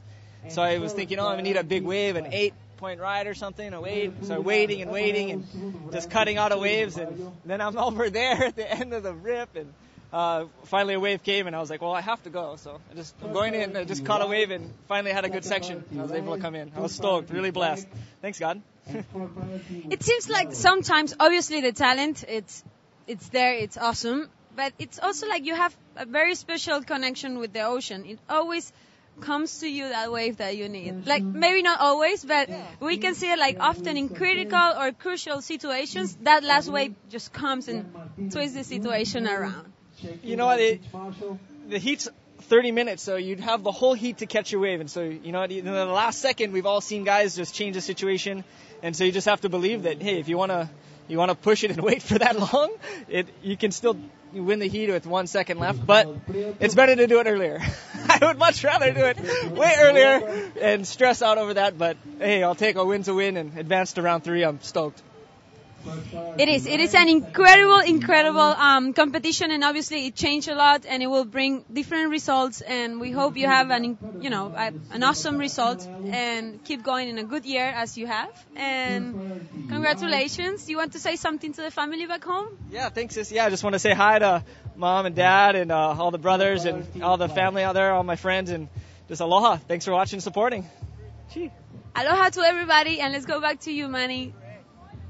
Wow, congratulations to Jeff Hubbard and your lady, Natasha, doing an awesome job on the interviews down on the beach. And Shaggy, you better be careful. Yeah. Your job's at stake right now. But out in the water currently. But first, Manny V here with Jared Houston. Thank you for coming in. Thanks, Manny. You were just out in your heat, and you were in the top 2. Yeah. It actually won your heat, so you go straight into round number 3, bypassing round number 2. Currently out in the water. We have heat number 6, round number 1, the non-elimination round. Jared Houston in the water, Andrew Lester, and you just got signed with one of his companies. Yeah, like I was saying yesterday, I just got a new sponsor, and today I'm happy to announce that it's Freedom Fins. And Lester's like cool having Lester as a boss. Like, he's such a great athlete and one of my heroes, so I'm like super stoked to be signing with him. And the fins are great. Like, I feel super comfortable, and just feeling fresh for this contest. Like, new sponsor, new fins. I'm comfortable, and I'm just so happy about it. And here we got Benoit Elisua with a good clean roll out the back. He's in black. He's from France. He's really quite a ripper, and so definitely a good way from Benoit. Well, Benata and the whole Basque Country crew were ready to take my head off because I said the exact same thing, but he is actually from the Basque Country. So you better be careful. My humblest apologies. I know the Basque guys are very passionate. A really passionate and proud bunch of guys, and rightly so. They come from a beautiful part of the country. Absolutely fell in love with that place last year. Yes. So my humblest apologies to Benat and the whole Basque crew. I'll remember that now. I remember that. I'm making sure I say Basque Country, but congratulations on your new sponsor, Freedom Fins. Yeah, very happy. And maybe I can see if I can swindle a couple of pairs off of you before the end of the trip. Round number 1, heat number 6, 21 minutes remaining. Benat Eloswa in first place. Andrew Lester currently in second place. Sam Bennett making his charge, and Miguel Adao. Miguel, the 15-year-old Portuguese phenomenal rider. What a ledge. Like, I first met Miguel in the Canary Islands last year, and I didn't know his name, but I just was stunned by how humble he was and how what a cool guy. A little Grom, a Grom. Just such a little legend. And we went surfing around the back of Comatol, and I've seen him catch one wave and do like a nice clean backflip. And I was like, whoa, this guy can surf. And it seems like since then he's just gone from strength to strength, and now he finds himself in the main event of the Sintra Pro. So really happy for Miguel. There's the Basque. There's the Basque flag flying very strong. The boys on the beach supporting Benat.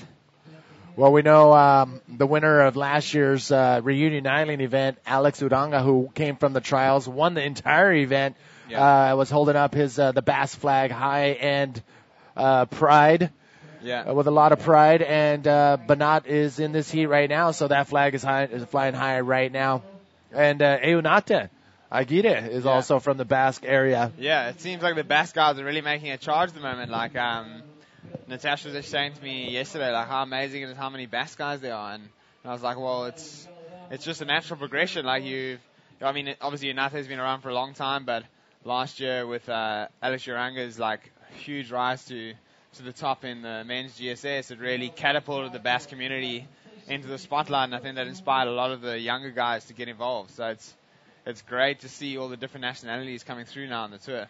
Yeah, throughout the trials, I was really pushing for one of the Morocco riders to get into the main event because they came out strong. They came out 8 deep, and they very, very impressive riding from the Morocco team riders. And talking to them, they're very passionate, and they really want to do something about bringing an IBA event into Morocco. Yeah. That's going to be interesting to see what's going to happen in the future. That's amazing. Like I said numerous times, I really want to go there, and those guys none of them made it into the main event? I don't think so, no. And they were all performing incredibly. I think that the entire top 24 can breathe a sigh of relief only because I'm pretty sure those guys would have handed us our own nether regions and a silver plate if they were to make the main event. So we can breathe easy for this event, but know that they'll be back and they'll be ready to give us a good beating again. So, yeah, I hope to see those guys back in the very near future. There's a bit of a beach crowd going on there. Oliver Rinder and Alexandra Rinder's mom right there in the red shirt. She's always looking, and she's nervous. When her kids are out in the water, she's nervous. Yeah. We got the man himself, Andrew Lester from Australia, the comeback king with a banging nice invert off the end section. Nice. We missed the first bit of that ride, but that was still a great way to end off, and Andrew's currently in second, only needing a 3.07 to be first. So I dare say that will be enough to move him into the first spot and shake up the situation a bit. But current standings, not regarding the... Okay, well, here we got another look at that wave with a good, clean roll on the outside. Really well projected. Andrew's such a great pocket surfer, especially in these weak beach breaks. And here he bangs off a nice projected invert off the end. So that's a really good wave from Andrew. And Terry McKenna was in here earlier, and he talked about variety. Yeah. And right there, that was a great variety of maneuvers coming from Andrew Lester on that wave. Exactly. On that wave. Yeah, Andrew Lester's regarded as one of the greatest pocket surfers of all time. And when you watch him in weak kind of ways that most riders consider weak and difficult, well, here we got White taking him on the outside, Sam Bennett. Another great rider in beach breaks. Nice roll on the outside, and he's looking to back that one up. And... yeah, he gets another roll in there. Perfectly cross leg spin that he's well renowned for. And another roll on the foam to finish off. So that roll that you just saw, it wasn't off of any lip section or anything. What are the judges what do they see or? Yeah, Manny, I think that they will take into account the length of ride, but as a general rule, the judges don't really like to see rolls off the foam or kind of on a non-functional part of the wave. Yeah. But it's still definitely worth doing if you're needing a fraction of a score to overtake another rider. You understand what I mean? So when you see riders doing that, it's not completely in vain. It's not like they just disregard that completely. It does come into it, but it's definitely not definitely not a high scoring thing to do. All right, as we're waiting, as you see the scores on your screen as they're being updated, quick shout out to everybody tuning in from all over the world in Tasmania. Jason, what's up, brother? And we got Tom Johan is watching from work. Bailey is in Curl. Kane in Port Stephens, Australia. Yaniv also in Australia. Pierre decided to give up watching and probably going to go out and get a surf. I don't know. But look at the young gun right there. That was Miguel with a nice little roll of the outside section, and looked like we had black taking off there, but we'll wait and see that. But yeah, the current standings, it seems that with Andrew Lester's last wave scored a 4.5, which I think is a little bit surprising. I thought it would be a bit higher, but he's moved into first with that. He's sitting on a total of 10.63. Benat has now gone into second. He needs a 5.69 to be first, a very attainable score for Benat, and he's currently waiting a score to drop. Sam Bennett's in third. He needs a 4.58 to be second. And Miguel Adao is in fourth. He's needing a 5.57 to be second. So it's still very open heats. It's still early days. We've got Sam Bennett cutting out of that one. It didn't really look like it was going to offer him too much. It seems that with the north swell direction today, the rights are a fair bit longer. You'll see riders getting a lot more moves in on them, but they might not be as powerful as the lefts. Because they're coming in from that direction, it hits the sandbank and makes the left a lot shorter, but a lot punchier. A lot more energy getting concentrated right onto that left bank. So I think some of the bigger moves today will be on lefts. Here we got Bernat up on a nice left, but ducking out of that. Definitely seems that the tide is changing now and making the waves a lot more trickier. So, Jared, we have a couple Hawaiians tuning in, or a couple of viewers tuning in from Hawaii. Kaimi is tuned in, as well as Andre Mora in Wailua. Out the back, it is Andrew Lester. Up on another nice-looking left. Good backy off the outside there. Very nice wave. Big clean roll. Andrew is just like, he's amazing in these kind of conditions. He really is. And that was another great example of why he's been so sorely missed on the tour for so many years. So it was amazing. I mean, his landing on that backflip and just put him in a perfect position to get that clean bottom quick turn. Perfect. We got the replay. Let's take another look at this. Get us in detail. Yeah, here we go. So he's drawing a nice line at the bottom, kind of just edges around that foamy section and really projects that backflip out. Now look at that. Look at the way he landed on his rail. Kind of really kicked his legs up. But he got around super cleanly and was able to come around and do a nice clean roll of that second section. So he's really utilizing the waves to its full potential. Here he is, the good-looking young man from Cronulla, Australia.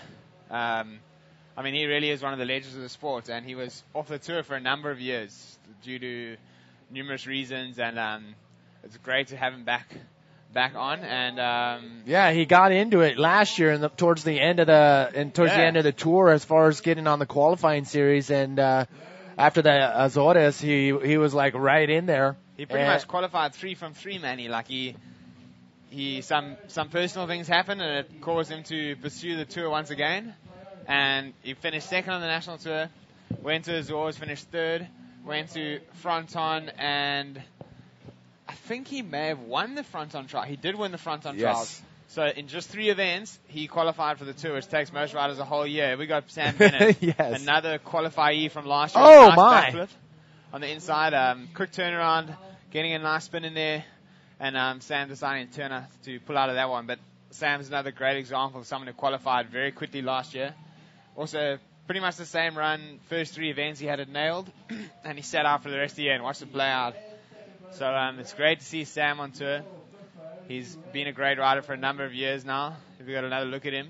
I got to give props to the bodyboarders that are over 6 feet tall and doing moves like this. I mean, you got a lot more weight, you got a lot more body to get out above the water, and Sam Bennett is one of those guys that is able to pull it off. And you see him make use of his height in the bigger surf, where he's able to maneuver through the barrel a lot easier. Exactly. Like Genesis Reyes from he's huge. From Canary Islands. He's also 7. I want to say he's like 7 feet tall. He's a giant. Much 7 foot. He's massive. Yeah. But he's out there charging, and props to Sam Bennett for being one of those rare specimens. Yeah, well, I mean, Sammy's just pretty young. He's only 21 or 22 now, and he freaking rips. Like, he's been around for a while. He's a pretty established rider in Australia, and he's definitely one of the best, if not the best, young talents from Oz. And it's great to see him on tour and actually surfing to his full potential. And he is a big guy. He was telling me the other day he's riding almost a 42.5 bodyboard now.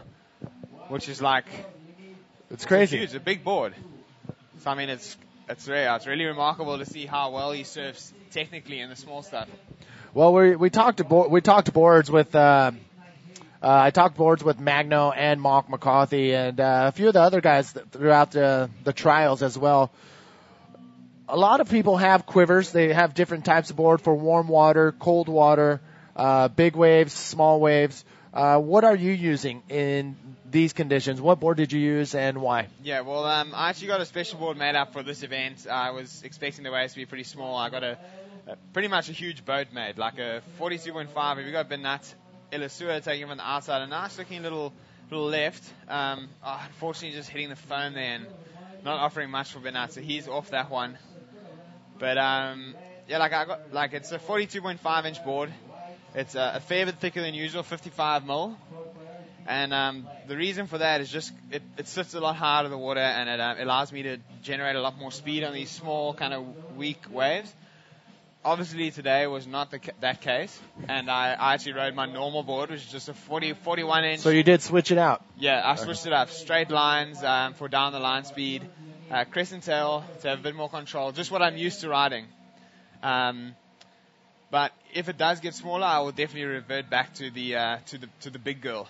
Oh, look at this right here. Andrew Lester right there. With another really nice tweaked invert. Here we got the Super Grand Miguel answering right back with a nice clean reverse out the back. Another one. He's going to try and work this one through, but kicks out. So 2 nice reverse on the outside for Miguel. He's currently in 4th place, needing he was needing a 5.78 to be second. So he's got his work cut out for him.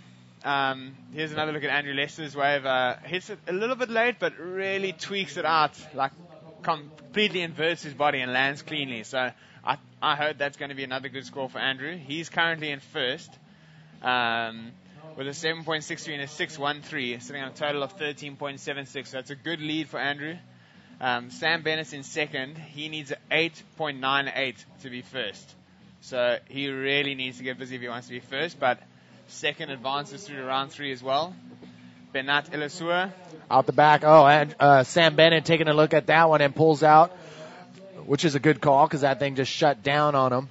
Exactly. And then rounding up the situation, we have Bernat Elisua in 3rd, who needs a 4.46 to be 2nd and an 8.81 to be 1st. So not out of reach for Bernat. He just needs to get a nice average scoring ride and see himself in 2nd place. And Miguel Adao still in 4th, needing a 5.78 to be 2nd. That's the current situation. All right, taking a look at this one once again. Andrew Lester dropping in on this one. Nice clean spin, showing real good control, good roll. It looked like, you see how he landed on his rail, man. It was kind of like he wanted to land and immediately do another roll. Like he was already halfway through his move thinking about the next move.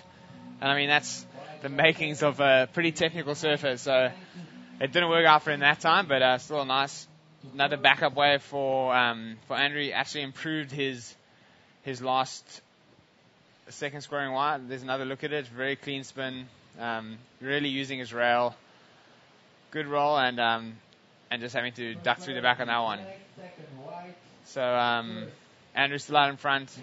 His last wave scored a 6.38. So he extended his lead over the pack, and he's looking very comfortable. Here we got Bernat Elisua from the Basque having a look at this, but pulling off. We're coming down to the wire in this heat. 7 minutes, 20 seconds remaining in heat number 6 of 8, round number 1. This is a showdown format. The first round of the main event. This is where the big guns come out. Jared Houston and the rest of the boys threw it down earlier today. Ben Player scoring the highest score of the morning so far with a 9.7. An incredible air reverse into landing that. Goes into a spin and ends it with a roll. Solid, clean wave. Incredible. Magno was calling a 10-point ride for sure, but the judges aren't known for giving 10-point rides that easily. You got to earn those things, but it was a solid wave nonetheless. And Jared Houston also coming out on top in his heat, so congratulations. Thanks, man. Currently out in the water, heat number 6, Andrew Lester leading the charge with a combined score of a 14.0 by way of a 7.63 and a 6.38. Sam Bennett currently in 2nd with a 9.41 total combined score from his 4.78 and his 4.63. Bernat Elisua from the Basque Country in 3rd place needs a 4.46 to get into that 2nd place spot. And Miguel Adao needs a 5.78 for that 2nd place spot. All of these riders are advancing on. Yeah. You want to be in that 1st or 2nd place spot to advance on to round number 3. Out the back, what can Sam Bennett do? There we go, Sam Bennett on his 8th wave. He's got a nice line, and unfortunately not going his way on that one. You can see the frustration. The interesting thing with Sam is that he's that was his 8th wave, so he only has 2 attempts left to get the score he needs to stay ahead of Bernat, who is also sitting on 7 waves, but only needs a 4.46 to be 2nd, so he doesn't need much to overtake Sam. So Sam's really got to he's got to be on his best guard right now and get back out there. That's a great air shot of that board punch. I'm sure some of the Aussies will get a really good screen grab out of that. The boys back in Port Mac. Oh, yeah, you can tell when Sam Bennett is upset because he's going to be doing some kickouts and punching his board at the same time. That was great. Thank you, production guys, for slowing that one down. Yeah. I wonder if old Jones Russell's watching back in Port Mac, Australia. He's kind of missing his presence here at the Portugal Pro. Last year he placed third, and this year he opted not to come and try and beat that result. So I hope Jonesy's watching, and we'll miss you, bro, and hope we see you at the next event. Well, we got a lot of viewers coming in from Port Macquarie. They are tuning in and giving shout-outs on there, mate. Matthew Payne has asked me to give my Australian accent, which is horrible. Yeah. Yeah, that was the last of that. Good Lord. Joshua and Matthew all tuning in. Port Macquarie owning it on the message board right now. James tuning in from Jersey, the UK, Anas in Morocco, Andrew in Taranaki. I wonder if I said that right. And James Jones in South Africa. Yeah, I know James is a good friend of mine. Currently out in the water, heat number 6. Looking at this, Andrew Lester on a right-hander. Andrew Lester on a nice looking right-hand and good little cutty off the top, sending a bit of spray over the back to his competitor. A little looping roll and cutting out of that. He's over that one. He's getting back out there. Nice and clean. But it was interesting what you said earlier, Manny, about the 10-point ride thing. I'm staying with Winchester and Mark McCarthy and Ben Player, and we were actually talking last night about how little 10s have been given out this year, and we can actually only think of pretty much just 1 10 maybe. Wow, that's going to be an interesting stat to look up, and our boy Steve Jackson would probably have that. Oh! Big air roll from Miguel. Wow, almost out of control right there. His body was doing one thing, and his board and arms were doing another thing. That was massive. Full extension. His body just went haywire. Let's take another look. Yeah, look at how much power and speed. Punching through the lip. You can see he's going for a roll, and just his body is already rotating, and then his arm and his upper body follows suit, but he's able to pull it off. I can't believe he landed that. That was massive, the little guy. So let's actually see what he needed. I don't think he needed much to. Oh no, I don't think he needed much to go into second. He just needed a 5.78. So I'm pretty interested to see what that would have got him. Yeah, we're currently waiting for that score to drop. 2 minutes. Wow. Last wave of Miguel look at that. Moved him into second place. It was a 6.63. So the young gun from Portugal, Miguel Adao, 15 years old, has just moved ahead of Sam Bennett. Here we got Bernat from the Basque Country. Trying to get a little barrel. Unfortunately, not really working out for him, so he cut out of that one. But Miguel Adao, wow. Wow, they give him a 6.63 for that big extended. It just looked big because his body was doing two different things. Exactly. I don't know if we can see another replay of that, but there you have it. Enough points to jump into the second place spot. Yeah. Miguel Adao. I saw him and his mom yesterday leaving the contest area, and she was so proud. I can see it in her eyes. She was so stoked for her son. Nah, such a legend. I mean, but now what he's really caused a big upset here is Sam Bennett's gone into third with just 1 minute 15 seconds remaining, needing a 5.49. Here we got another look at Miguel's wave. He's just he hits it a little bit late. You can see he's watching his landing spot. And it just gets projected. So I couldn't believe he landed it. He looked like he almost was completely off his board. And he landed and still maintained his speed into the next section, which is pretty impressive for a kid of that age. Here we got Andrew Lester. He reckons job done. He's out of there, coming in. Good heat from Andrew. But I'm pretty nervous about this now. I'm pretty excited to see what happens here. Sammy's got 2 waves left with under a minute to go. Let's see what he can do. And Bernat had 10 waves. Bernat's done. Oh, wow. Bernat is done. Bernat is officially in 4th place. Here we got Miguel again with a nice RS. Really putting the nail in the coffin there. What a legend. You can't hear it through our microphones, but there's a big crew on the beach just going crazy right now, cheering on their fellow Portuguese rider. Holy mackerel, what a little ripper. He's still going. I think he probably could have taken Andrew Lester out of that spot, but no, he would have needed a 7.39 to knock Andrew Lester out of there. But incredible last-minute stretch for Miguel Adao. Amazing last-minute attack by Miguel Adao there. Like, geez, my hat goes off to him. Only 15 years old and really mixing it up with the best in the world in this heat. Here we got another look. It times it really perfectly and projects a nice, clean ARS out into the flat. You can see he landed pretty hard. He had good control. Whoops, a little clean reverse. And there he's looking for another opportunity. Bangs another little roll off the whitewash and a good spin to finish it off. So great combination wave there. If he speaks English? He does speak English. Maybe we should get him in here for a heat. Yeah, at least for a half a heat, just to get some info on this kid. 15 years old, making it from the trials and taking out Sam Bennett and Bernat Elliswa in this heat. Unbelievable. So if you don't mind, if you see him on your way out, I will do. Just ask him if he can come in for the first 15 minutes of the first heat of round number 3. Okay, perfect. I will do, man. Oh, we are at Heat 7. All right, ladies and gentlemen, Jared Houston is going to step out. I'm going to step out. Terry McKenna and Jeff Hubbard are going to step in. And we're going to get this show keep rolling and rocking. Full day of action. Don't go anywhere.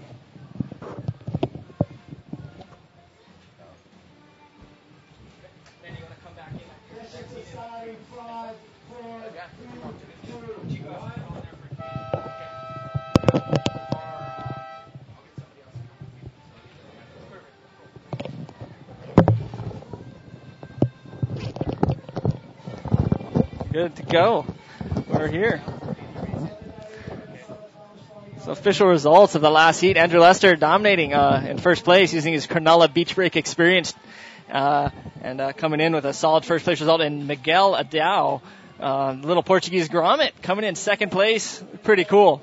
Really stoked on that. See that kid using his Portuguese local knowledge to the full extreme here in that last heat, taking out some big names, Bernat Elliseur and Sam Bernat. Sam Benet. How are you, Jeff? Good. I'm great, Tez. How are you? Yeah, good, thanks, mate. What a very exciting day of competition it's been here. The first day of the men's GSS event. Congratulations, mate, on your win in the early heat. What's it like out there? It's really windy and it's hard to hear the scores. There's definitely waves, but you have to be really picky because you almost have to keep looking at the waves and keep trying to catch them to see if they form up, because you almost can't tell what they're going to do until you're on the wave, because it's just like a wall of swell, and then the wind will break it up as you take off, and it'll bend around the bank. So it's pretty tough. It's hard to use your priority for the right thing, and but if you get the right wave, you can get a decent score, as we saw in the last heat. Andrew Lester getting some big scores, but this heat's a cracker. Yeah, real cracker, mate. We've got Pierre-Louis Costes in the red, Chase O'Leary, Port Macquarie is in the white. Great to see Ure Martinez back in action in yellow, and Hugo Pinheiro, of course, one of Portuguese finest in the black. He is, yeah. He got the wild card for this event, and well deserved. He's been representing Portugal for many years, and just doing great on the tour. And good to see him back in competition in the GSS events. Well, we've just got someone showing a bit of interest in this wave, and that's, in fact, that man, Pinheiro. Nice little punchy roll to open up his account.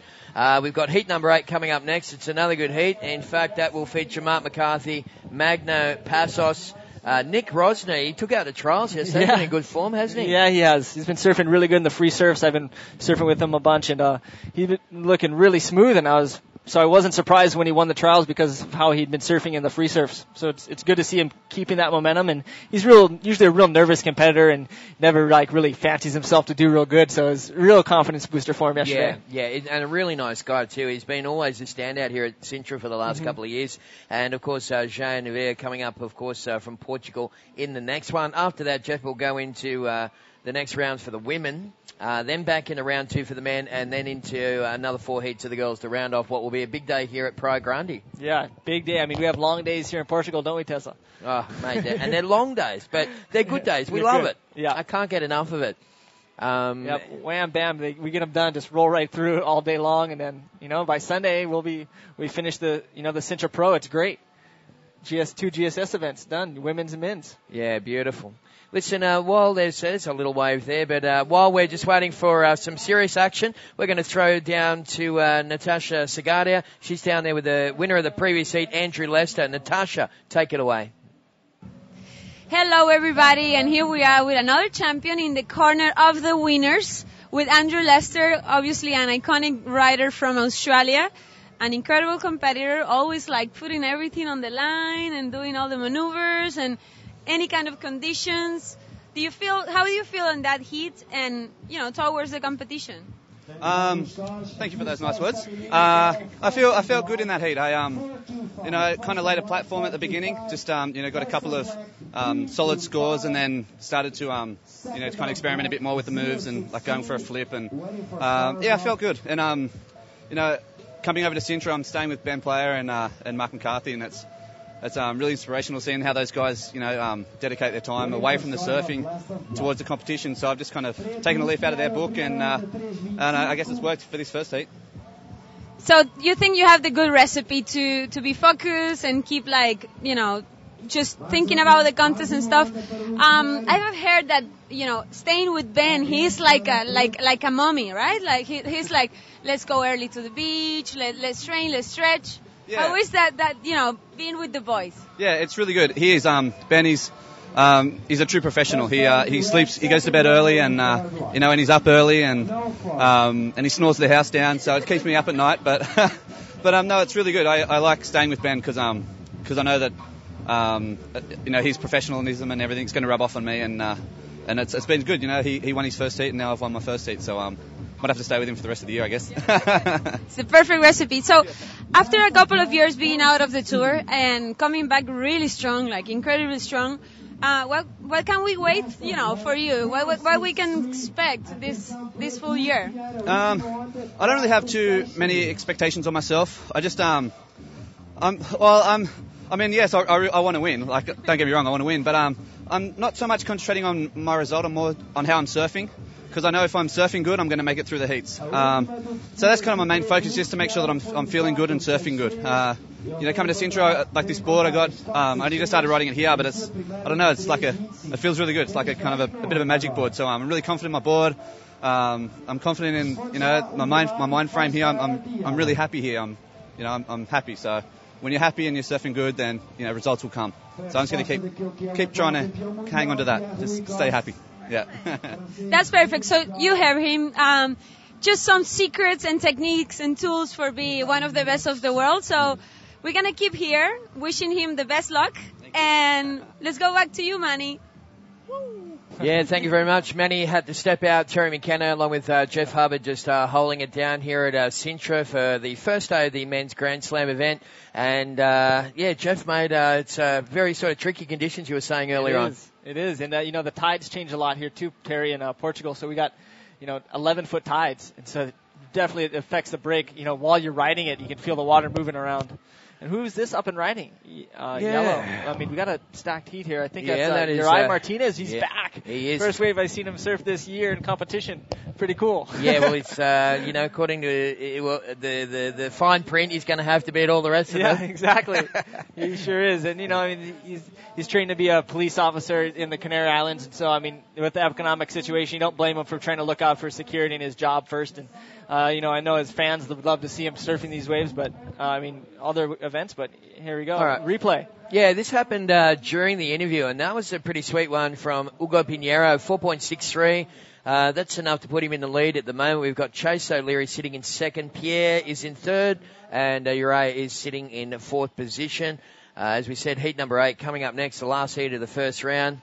Mark McCarthy, Magno Passos, Nick Rosner, and Joe Nevere. But, mate, give me wind and swell any day. Yeah, totally. I'm really happy to see this. The first couple of days I was here is really small and almost flat, so it was really scary. But, Sintra always kind of provides for us and giving us a bump here.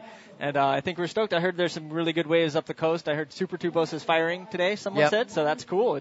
Hopefully we'll get some more swell. I think it's on the rise all afternoon. Yeah, good stuff. No, very good forecast for this fifth stop down on the Grand Slam Series for 2012. big shout out to the local Sintra Municipalidad, the local council here, really, helping us out. This is the 17th annual running of this competition. 17 years, that's amazing. I'm so impressed. I mean, that's hard to keep a year in and year out, That's right. I was talking to Guilherme, he's the president of the Portuguese Surfing Federation. He came along yesterday with Rui Felix, and boys are having a talk, and they said, it was a real mission to get it happening this year. Of course, there's a big financial crisis really hitting Europe, and probably more so Portugal and Spain more than any other country in the world at the moment. So, hats off to those guys for making the event happen as we see a little 5-1-3 come through for Chase O'Leary. Well, the Port Macquarie local goes back into the lead. Hugo in second, now needing 4.76 to move back to the lead. Pierre in third. Chase again. Nice flip, man. That was really clean.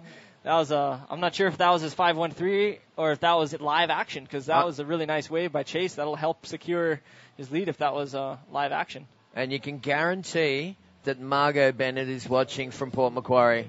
Yeah. She loves the webcast, doesn't she? She's awesome, man. We're a great support of the Macquarie bodyboarder. She's pulling for her son's good friend Chase O'Leary right here. Probably bummed to see her Sam go down in the last heat, but we're all pulling for Chase here. 20 years old, home country Australia, ranked 18th. As you can see, he's a little bit of a legend, little sly dog there. He's a cool fella, really nice kid. He is very good. His mum Karen Hunt ran the State Bodyboarding Association for a number of years. She was on the one of the main players on the committee. So they just they live and breathe the sport, as we see. Black up and riding, Pinheiro. Wow, Pinheiro, look at him go. He's looking for something. He just spins the board around. Not going to be a high score. Judges definitely take notice of that kind of stuff. He slipped the board out, dip a nose. That's where they deduct the points, and the points, they start coming off straight away. Yeah, that was a cheeky little recovery there from Hugo. But, great to see some new guys coming through. Here's Pierre, speaking of current world champion. Oh. Bam. Nice air backflip. He just does those all the time. See if he can punch through. He's kicking hard. He just doesn't get it. That's a heartbreaker. He does a big move, just gets stuck in the white water. And when you can't get pushed out, the judges, probably want to give him a big score. But since you don't ride in front of that little piece of white water, they can't do it. Yeah, you got to really finish off nicely. We were talking about the trials winner earlier on. There he is on screen, folks. That is Nicholas Rosner. I believe his parents are sort of American/German. And he is a really great talent. Always, shines really brightly here in Portugal. But here's a replay, Jeff. Yeah, let's see what Hugo's doing. I think this is the one where his board spins around. He's driving, and he gets to the section a little late. Clean ARS, but then all of a sudden just spins out, not enough wax on the deck, and just has to cut out real quick. But it's good to see Pierre back in the water. He was surfing Hostiger a couple weeks ago, and they had some great swells. And I guess his lip. He had a really bad lip injury. He had to go had surgery. He was almost, the doctor said he shouldn't be surfing for 3 weeks, but luckily it's healed up and closed so he can surf. And he's, this is his first time back in the water in like a week. So, I'm sure he's dusting off the cobwebs and just ready to start ripping. He's probably really excited. Yeah, well, he's almost got a home turf advantage here in Portugal these days. Of course, he's pulled up stumps and made it his home. He does. He's bought property here in Portugal. He lives here full time, and with his lovely girlfriend Ruth, they have a nice little place down south in Costa de Caparica. Beautiful stuff. All right, well, we're just waiting for a couple of scores to load up into the system. We've got about 18 minutes remaining. You are watching heat number 7, round number 1 of the Sintra Portugal Pro, the main event, of course, for the guys. And coming up a little later on, about a heat and a half away, we're going to see round 3 of the girls. We'll feature Alejandra Alatu from Venezuela, Mayumi Tony from Japan, Karina Cavallo from Portugal, and Teresa Duarte will be in the first one as well. So I saw the girls all downstairs. They all had their game face on. They look like they're ready for battle. They are ready, Terry. I mean, these conditions, they're stoked. They got some waves, and they're going to be, frothing to get amongst it. We got 4 heats in that round, and they're going to be doing battle. It'll be cool. Yeah, it'll be intense. Really good. All right, so guys and girls action. Lots more action coming your way right on the other side of this break here at the Sintra Portugal Pro.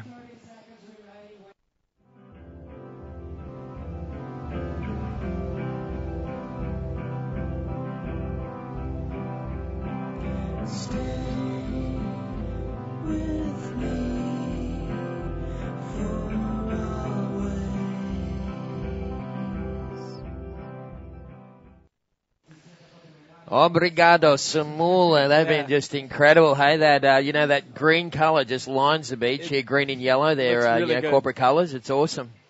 Not a bad drop too. I've put a couple of cans of that stuff away in my time. Let me tell you. Yeah, I'm surprised I don't have a can in my hand right now. Here's what we missed while we were at the break. Hugo Pinheiro eyeing up a nice section. What's he going to do, Terry? Wow. Okay. This time he hung on to it. Nice little variation at the bottom there as well. Yep. In the previous one, he didn't show control when he landed. That time he wanted to make it obvious. He's real obvious. Threw the extra spin in there like he had it. Like that was cool. And extra spice, that'll spice up the score just a little bit for sure. It's like the variety the judges like to see that. Yeah, for sure. Variety of repertoire and good control at the end there from Pinheiro. And it looks like his little last wave score will load up into the system shortly, and we'll give you the update. It's Chase O'Leary and Pinheiro in the lead, and it looks like Martinez and Costes both holding down third and fourth place at the moment. But lots of time remaining, folks, with about 16 minutes on the clock. Definitely, and you've noticed in some of these heats, it's just a real battle of mid-range scores, so it's almost like anyone's game half the time. Everyone's got a 5 in their lineup, and, it just takes one big score to just break through the heat. That can happen by anyone. Yeah. We've been really stuck in sort of 5.5 land for the majority of the day. I mean, that's been 2 good waves. There's Pierre, and that's a little better from our current world champion. That's the sort of form that we've, come to know from that kid originally from France, and we'll see if we can go back and possibly dig up the replay on that one, because that was a nice little move there from Pierre. Definitely. Lingering in fourth place at the moment and needing only here's the replay. Jeff, take us through this. Yeah, look at bottom turn, like he's eyeing up this section. He loves his lefts, especially he's going to do a backflip. There it is. Boom, spins it around. Hair is in his eyes. He cuts right out. It's cool. He knows he needs a score, and we'll see what happens. He might pop in a second or so. But, Hugo and both in Uri dropped a pretty high 6s, which is pretty impressive. Oh, my goodness. Well, speak of the devil, there he's at it again. His previous wave was a 6.68, and, nice combination there. And I tell you what, there's not many people on this IBA World Tour that are fitter than that man. He's just a machine, isn't he? You stand next to him and you just feel dwarfed. He's just solid human, man, and he is really ripped and in shape, and he's a big guy, and you see him surfing these waves as good as he does, and it's so impressive, and it's great. So, yeah, look at he spin to roll to spin to roll. I think he might even throw another roll in after this. So we'll see what the judges, give this. This might be his second best wave, I would assume, is because the first roll, Terry, was pretty decent. Yeah, really serving to the criteria then. There's Mark McCarthy coming up in the next heat. We'll take on Magno Passos, Nicholas Rosner, and Jay Navia. Just pulls the old wetsuit over the head. Aren't those chest zip steamers just a blessing? They're so nice. You don't get the water trickling down the back anymore. It's unreal.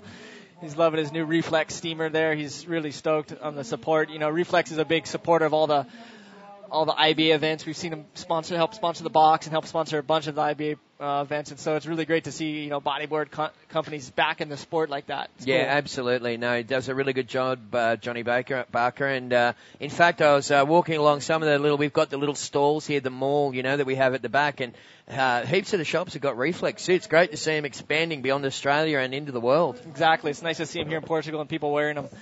It's cool. What do we got here? Oh, Pierre-Louis Coste. That's better from the Frenchman. We know he can do that. Here he finally busts through. That was a set wave. And what's he doing, Terry? Looks like he's looking for a reform.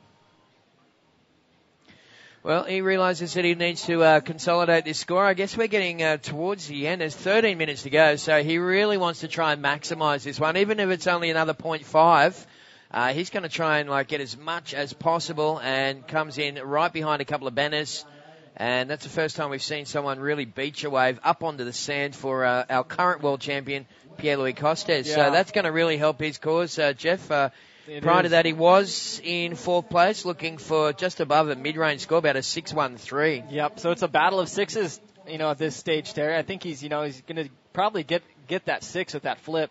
The judges, notoriously really like his style and like those flips, so we'll see what happens here. Chase could be needing a pretty decent score at the end of this.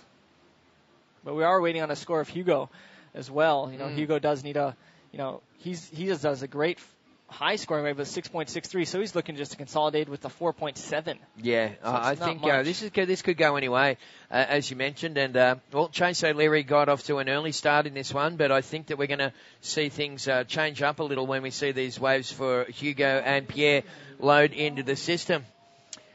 So around about 12 minutes remaining. Once again, just a little a little chillier day here in Portugal. Had a bit of a cool change come through overnight, but the upshot of that is that it did push in some much-needed swell. And it's changed things up because, Jeff, the last couple of days was smouldering. It was so hot during the lunchtimes.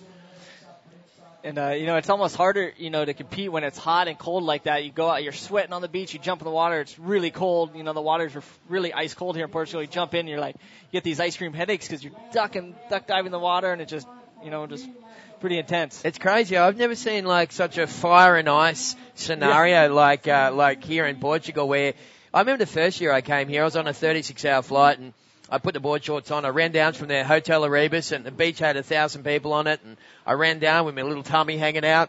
And anyway, I've got out there, and I've got to the water's edge, and I thought, I didn't even want to go out, but everyone was watching me, so I thought, I'm going to have to go for a swim. I jumped in, I almost went hypothermic. Yeah. And it's just so cold. Yeah, it just takes your breath away. You're on the beach, it's 90 degrees or, 30 degrees Celsius, and you jump in and you're like, yeah. Oh, I got to duck dive these waves. Oh my gosh. And it's, Crazy. 1 foot, and you're just stressing out, duck diving, trying to get out the back, keeping your hands above the water. Well, it looks like a little wave yet to load up into the system for Pierre-Louis Costes. We'll try and refresh that and see if we can get a bit of an update on that situation. Yeah, there like it is, 5-3 last to red. So with all scores in, it's Yuri first, Chase in second, Hugo in third. Still waiting on a score for Hugo Pinheiro to come through, and he only needs a 4-7 to go to second, and Pierre now chasing 6-0-3. Wow. So, it's anyone's game. 10 minutes left. The situation's bound to change here with these guys only needing small scores.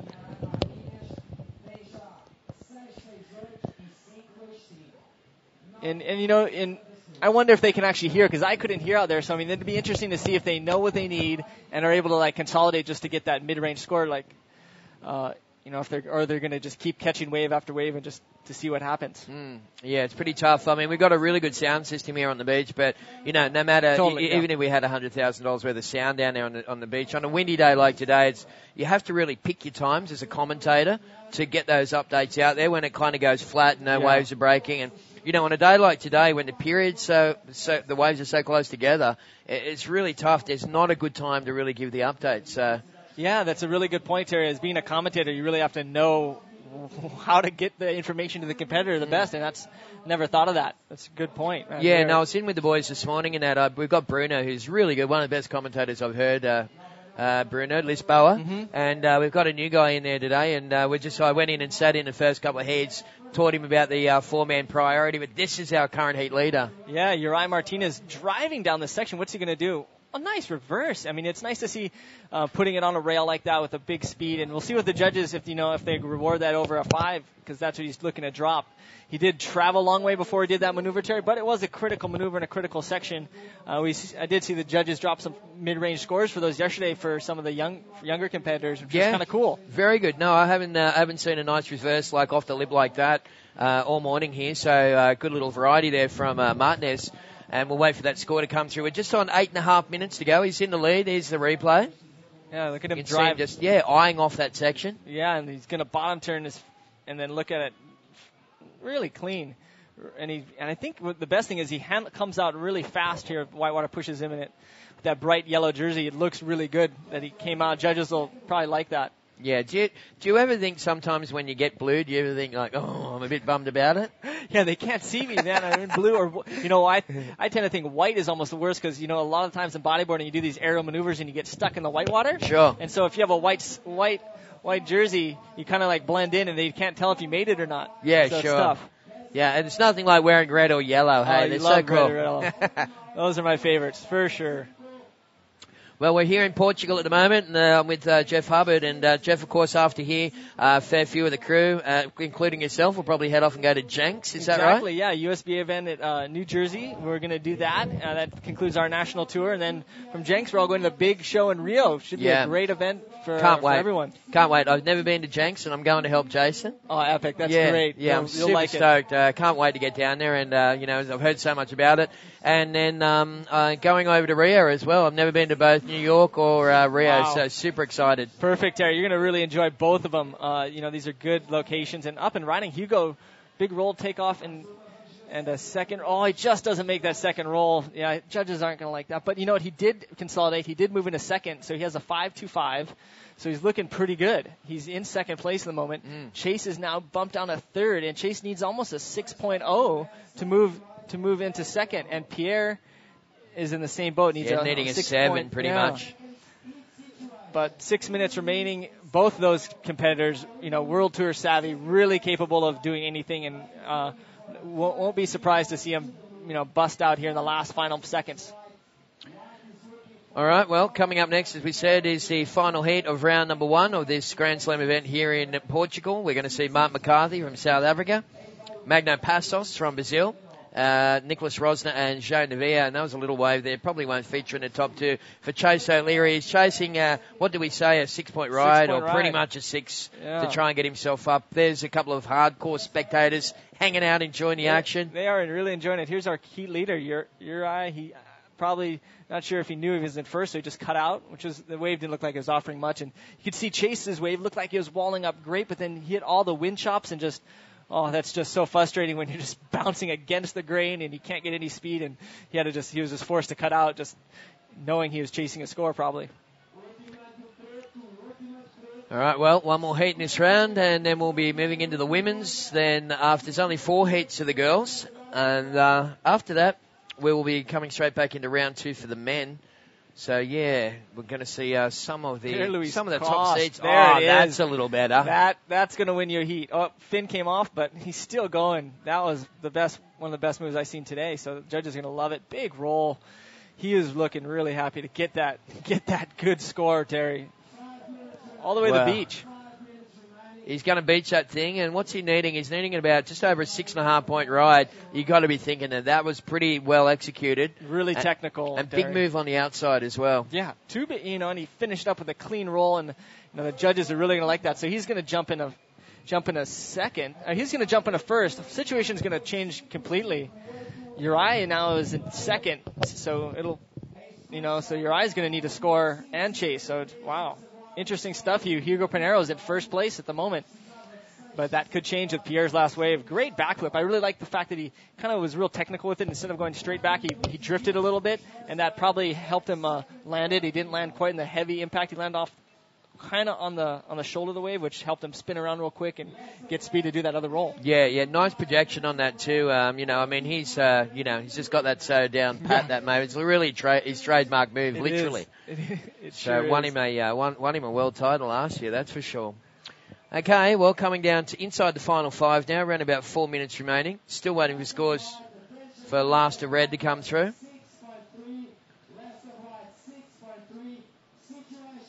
Wow.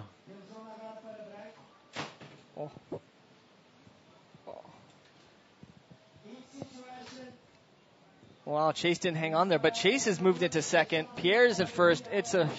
That changed everything. Wow, amazing. So everything just changed all of a sudden. So Pierre in first, Chase is now in second, and Hugo and Uri, who were leading the heat, are... Wow. It's a second and third and fourth. I mean, it's a seesaw battle out there. Absolutely. This, everyone's had to go in first position now.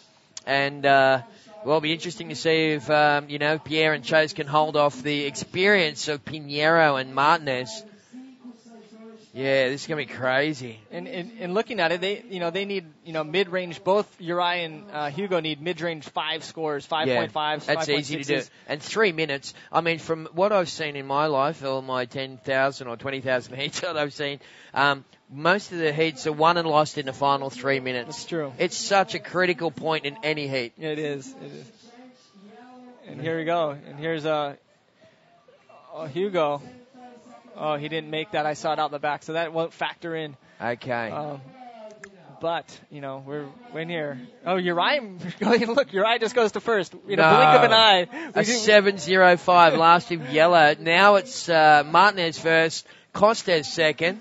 Third place is Jose O'Leary. He's now chasing almost a 7.5. So, a 6.93 for Hugo Pinheiro. So both Hugo and Chase needing some pretty good scores. And there's a couple of our spectators. Nice blue sky. Particularly good images from the webcast crew here at the contest. All three cameras state of the art, and the colours and the clarity of this webcast have been really second to none. Really spot on. I mean, we got a 60-inch Samsung flat screen in front of us, so we get the full vibrant view of it. And if you have a big flat screen at home and you're plugging your computer into it in HD quality, you're going to enjoy it just like we do. Yeah, too good. There's been plenty of bodyboard stores around the world, guys sitting around with the bean bags and little chairs. And Senya Cheerios through on the Facebook page, folks. Manny Vargas will be back in on the next one, and he'll be able to, do some shout-outs as he does. In fact, yesterday it was funny. One of the guys from a clothing brand in England called Prone has made a shirt with just Boom on it. It goes B-O-O-M, Boom. Wow. And he said he can't stock enough of these things, and he bought one in for Manny yesterday. Oh, he should have trademarked it. He should have, man. Manny, the signature Boom. I love it. And it's so fun to watch. He just, every time he does it, it doesn't get old to me. It doesn't get old. Yeah, absolutely. Well, there it is, ultimate minute of the competition. Yuri Martinez in the lead. Pierre-Louis Costes in second, needing a 5.48. Pierre could probably go back into the lead here in the final minute if he gets another wave. Jose O'Leary and Hugo Pinheiro needing scores of consequence. So this will be interesting with about 40 seconds left on the clock. Yeah, you're right. Chase needs a 7, and Hugo, needs a 7 as well. So, I mean, those are hard scores to come by today. Everyone's getting 5s, but very few people are getting 7s. All right, well, time is the enemy for these guys in white and black. Yeah, 10 seconds, in fact, left on the clock. Just a slight lag on the clock there. Little shot of beach lovers. When they come to the beach in Portugal, they stay all day. They sure do, and it shows. They're bronzed up to the hilt. I mean, they're so dark. So tan. I want to say hi to my girlfriend. I'm working hard. I didn't get to see much of that stuff. You're in the booth, Terry. You don't see anything. Yeah, that's funny. All right, well, in the end it was Yuri Martinez first, Pierre-Louis Costes second, Chase O'Leary third, and Hugo Pinheiro in fourth place. At Chase and Hugo, well, they're going to go back into that, do or die repechage round number 2, and that's going to come up later on this afternoon here at Praia Grande. Yeah, that's going to be intense. So, I mean, that was a great heat to watch, and it's the seesaw battle all the way through. And well, we got another great heat coming your way, folks. So stick around. Mark McCarthy will be in the red singlet. You can see Pierre just sneaking under the scores there, the little cheeky Frenchman. Mark McCarthy will be in the red from South Africa, taking on Magno Passos from Brazil in the white. Nicholas Rosner, our trials winner, representing Germany in yellow, and Jean Nevers from Portugal in the black. This is the final heat of round number 1 here, folks, from the Sintra Portugal Pro. Yeah, intense. Mark McCarthy, he's really good in all conditions. He's one of the best guys from South Africa. Him and Jared Houston holding it down on the World Tour for the boys. And, Magno, he's wearing the white jersey from Brazil. And Nicholas Rosner and Joao. So 2 Portuguese locals versus 2 internationals. Yeah, it's going to be really good to see this one. Another 30-minute heat for the men's. The girls' heats are 25 minutes in duration. And, I guess that is the next heat, but there's the first wave going to McCarthy. Yeah, Mark McCarthy driving down the line. What's he going to do? Oh, cuts out. That you can see the tide filling in. I mean, Terry, look, these waves compared to the last heat almost look a little bit different. You can see not as sucky. It's not as barreling, so there's not as much lip for them to hit already. Yeah, that's that right. Looked like a set wave, and Mark couldn't even find the lip. No, it's getting the playing field really changing rapidly out there at the moment. You can see the big entourage of the girls down on the shoreline there. Coming up next, Alejandra Alatu from Venezuela, Japan's Mayumi Toni, Karina Cavallo from Portugal, and her fellow countryman Teresa Duarte will be out there as well. So round number 3 for the girls is coming up shortly, folks, here at Praia Grande on a little windswept day. There's a little shot of Pierre. He'll be feeling a little bit relieved. That was a crazy heat, hectic, just Yeah. all over the shop. He's probably stoked to get that, get out of the way there and win and maybe not win the heat, but pass through it so he doesn't surf again today. So, all right. We're going to pass the mic on, Terry. This has been fun. Yeah, it has been awesome. Thank you very much, Jeff Hubbard. We've got RDL Jimenez about to take the guest microphone seat, and the man himself, Manny Vargas, is going to replace me. I'll come back and give him another break for around lunchtime. So I hope you enjoy the action, folks. We'll be back soon.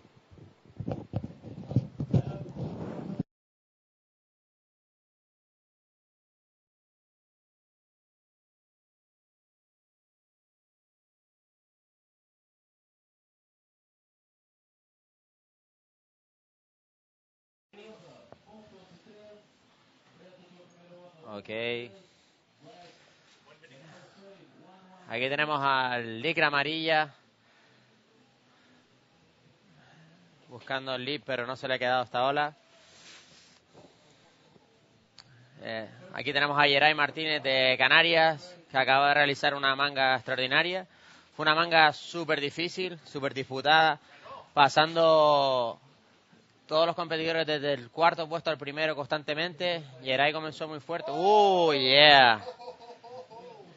Joao Nieva, un local de aquí de Portugal, acaba de realizar un buen RS.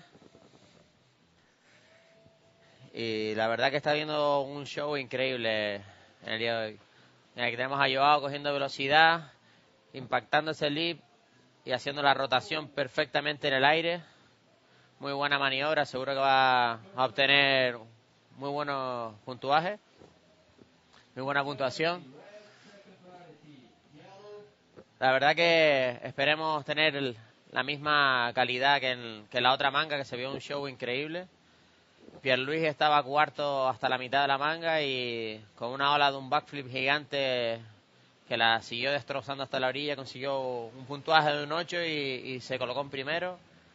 Ahí Geray pasó a segundo y con la siguiente ola pues consiguió volver a pasar a primero. Aquí tenemos a otro portugués, Nicolás Rosner, que ya en ediciones anteriores de este campeonato ha conseguido llegar a la final.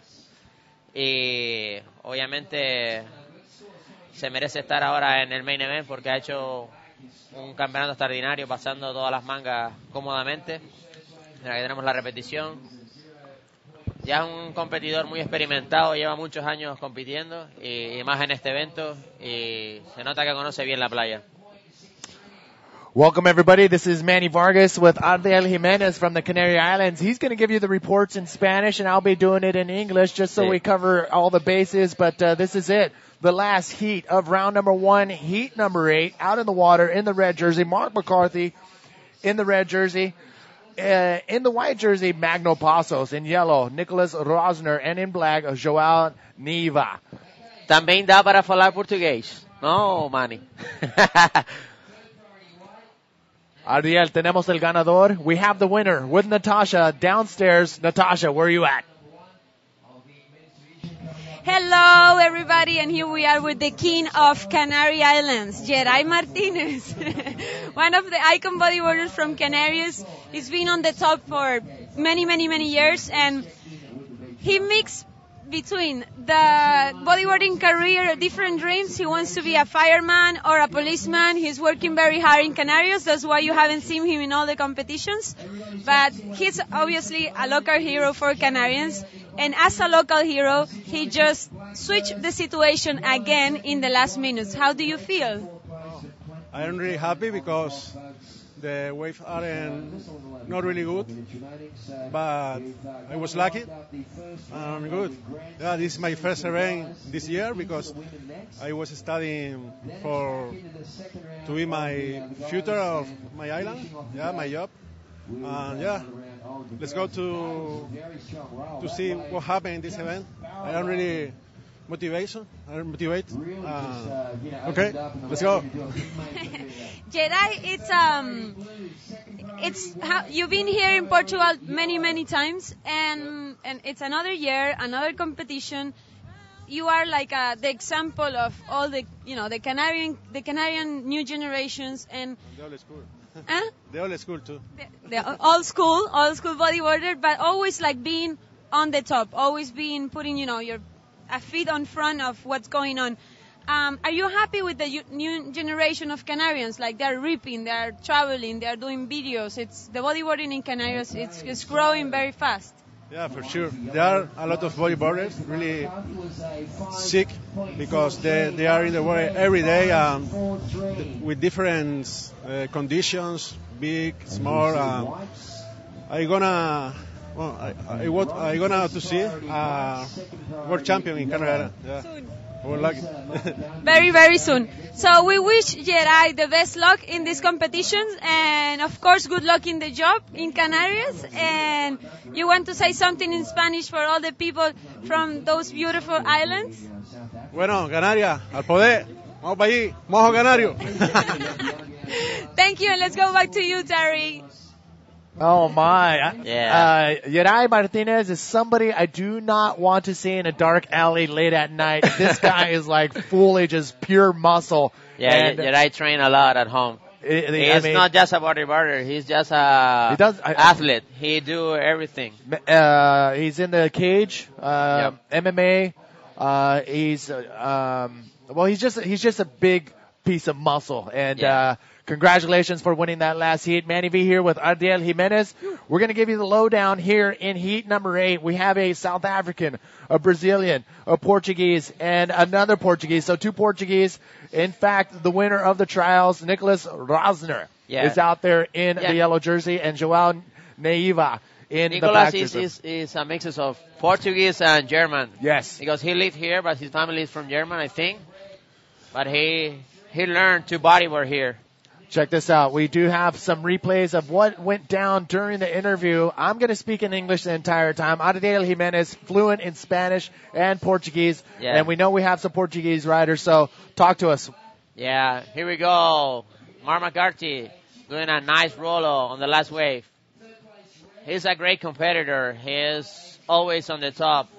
He's a guy that could be 4 and in the last second changed the heat to the first place. He's been in many finals during all these years on the IBA, and he's completely an amazing rider. Aquí tenemos agora o competidor de Portugal e Alemanha fazendo RS a la boca da onda. Buena velocidad, boa onda. Nicholas Rosner, that was his wave during the interview. So a little wave exchange went down, and here are the scores coming down on the screen. Wow, Joao's 7.63 is very high scoring, but he needs a second follow-up wave. That's him in the second place position. Nicholas Rosner has that 5.63 and a 4-point. It's still early. 10 minutes have gone by in this 30-minute heat. Mark McCarthy, plenty of time for him to do some work, and Magno Passos. Same, tons of time. Ardiel, ¿cómo te va aquí en Sintra? Pues muy bien, la verdad que súper contento de estar un año más en este evento. Ya para mí es un clásico. Fue mi primer evento internacional. Recuerdo que la primera vez que vine aquí comencé en pretriales y pasé como 7, 8 rondas. Y la verdad que le tengo mucho cariño porque fue el primer evento que me motivó a seguir haciendo el mundial y siempre tener la oportunidad de venir es un privilegio. Esta vez fue incluso hasta un poquito más difícil económicamente, pero al final llegamos, como siempre. Eso. Nada, y como siempre, los primeros días del evento comienzan con condiciones un poquito más suaves, pero al par de días siempre termina metiéndose el suelo. Ayer teníamos condiciones bastante bonitas, clean, limpio, y se pudo ver bastante espectáculo. Hoy el mar ha subido un poco, pero la pena es que el viento ha subido bastante, pero igualmente los competidores están haciendo un buen show. Aquí tenemos a Joao pegando velocidad para hacer más un rolo, yo acho. Sí, aquí tenemos. Joao es un competidor underground para mucha gente, pero para otra gente que lo conoce en Portugal sabe que es un cara que ha competido durante muchos años y tiene mucha experiencia. Incluso ha ido muchas veces a hacer eventos internacionales en Hawái y demás, y es un cara que puede sorprender.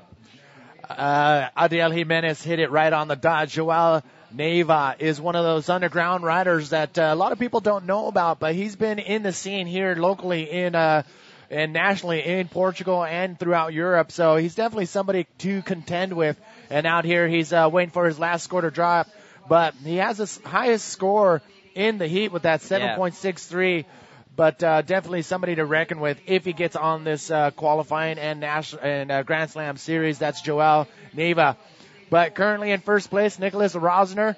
Oh, there it is, that second scoring wave from Joao at 3.93. It's a low scoring wave, but it's enough right now to get him into that first place spot. Yeah, still a lot of time in this heat. There is many good riders. Magno Passos, for example, from Brazil. I know him from so long. One of the first events that he came to Sintra after here, I invited him and Elmo Ramos to come to the Canary Islands. And I saw all his projection in all these years, and now he's completely one of the top riders. He's been traveling around the world for many years, and now he's here back, and for sure wanting to pass the heat and go into their final. Look at that. Coming up next are the women in the Women's World Tour round number 3 coming up next. Don't go anywhere. Eunate Aguirre and Carla Costa will be jumping into the hot seat for a couple heats each. That's coming up next, so don't go anywhere. Those will be 25-minute heats. But currently out in the water, heat number 8, the last heat of round number 1. These heats are non-elimination, which means riders will not be eliminated. You're going to see them again. And the top 2, first and second, go to round 3. Third and fourth will go to round 2. Can you say that in Portuguese? Yeah. Sí, ahora tenemos una batería que no es eliminatoria. Los caras que están en lo primero o segundo lugar pasan directamente a la siguiente ronda. Y el tercero y el cuarto lugar tienen que pasar más una batería para poder pasar a lo próximo round. Mas este sistema es muy bom porque la gente fica motivada ainda, aunque pierda, porque sabe que tiene más una oportunidad para hacerlo mejor en los siguientes hits.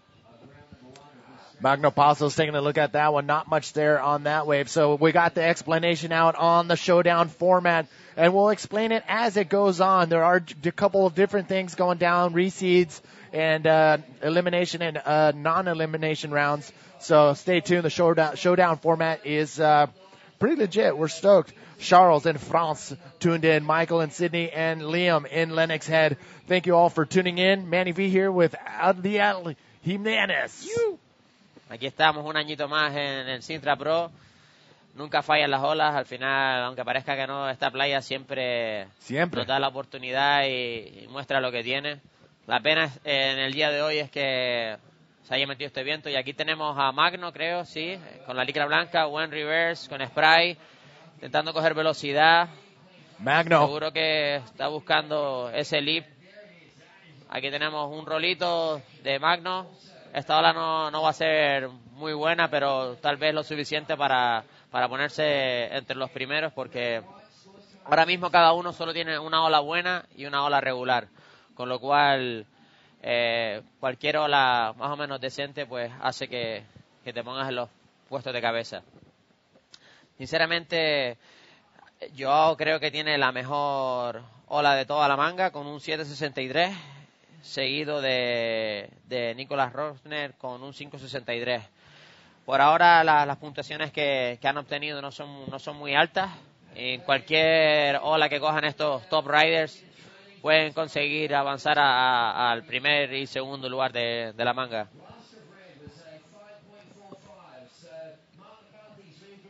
All right, look at this. We have some scores dropping. Keep your eyes on the screen because you're going to see the scores dropping instantly. And I believe Mark McCarthy's last wave is going to benefit him and shoot him into first or second place. So keep your eyes on the screen. Joao Neiva currently in first. Nicholas Rosner, he's on fire. Yeah. Como falé anteriormente, como las puntuaciones que ainda tenían eran puntuaciones bajas, Mark McCarthy acaba de trocar la bateria fazendo uma onda de 5.43 para o segundo lugar, eu acho. E estos caras têm um nível altíssimo. Qualquer onda podem fazer maniobras espetaculares e trocar a situação da bateria.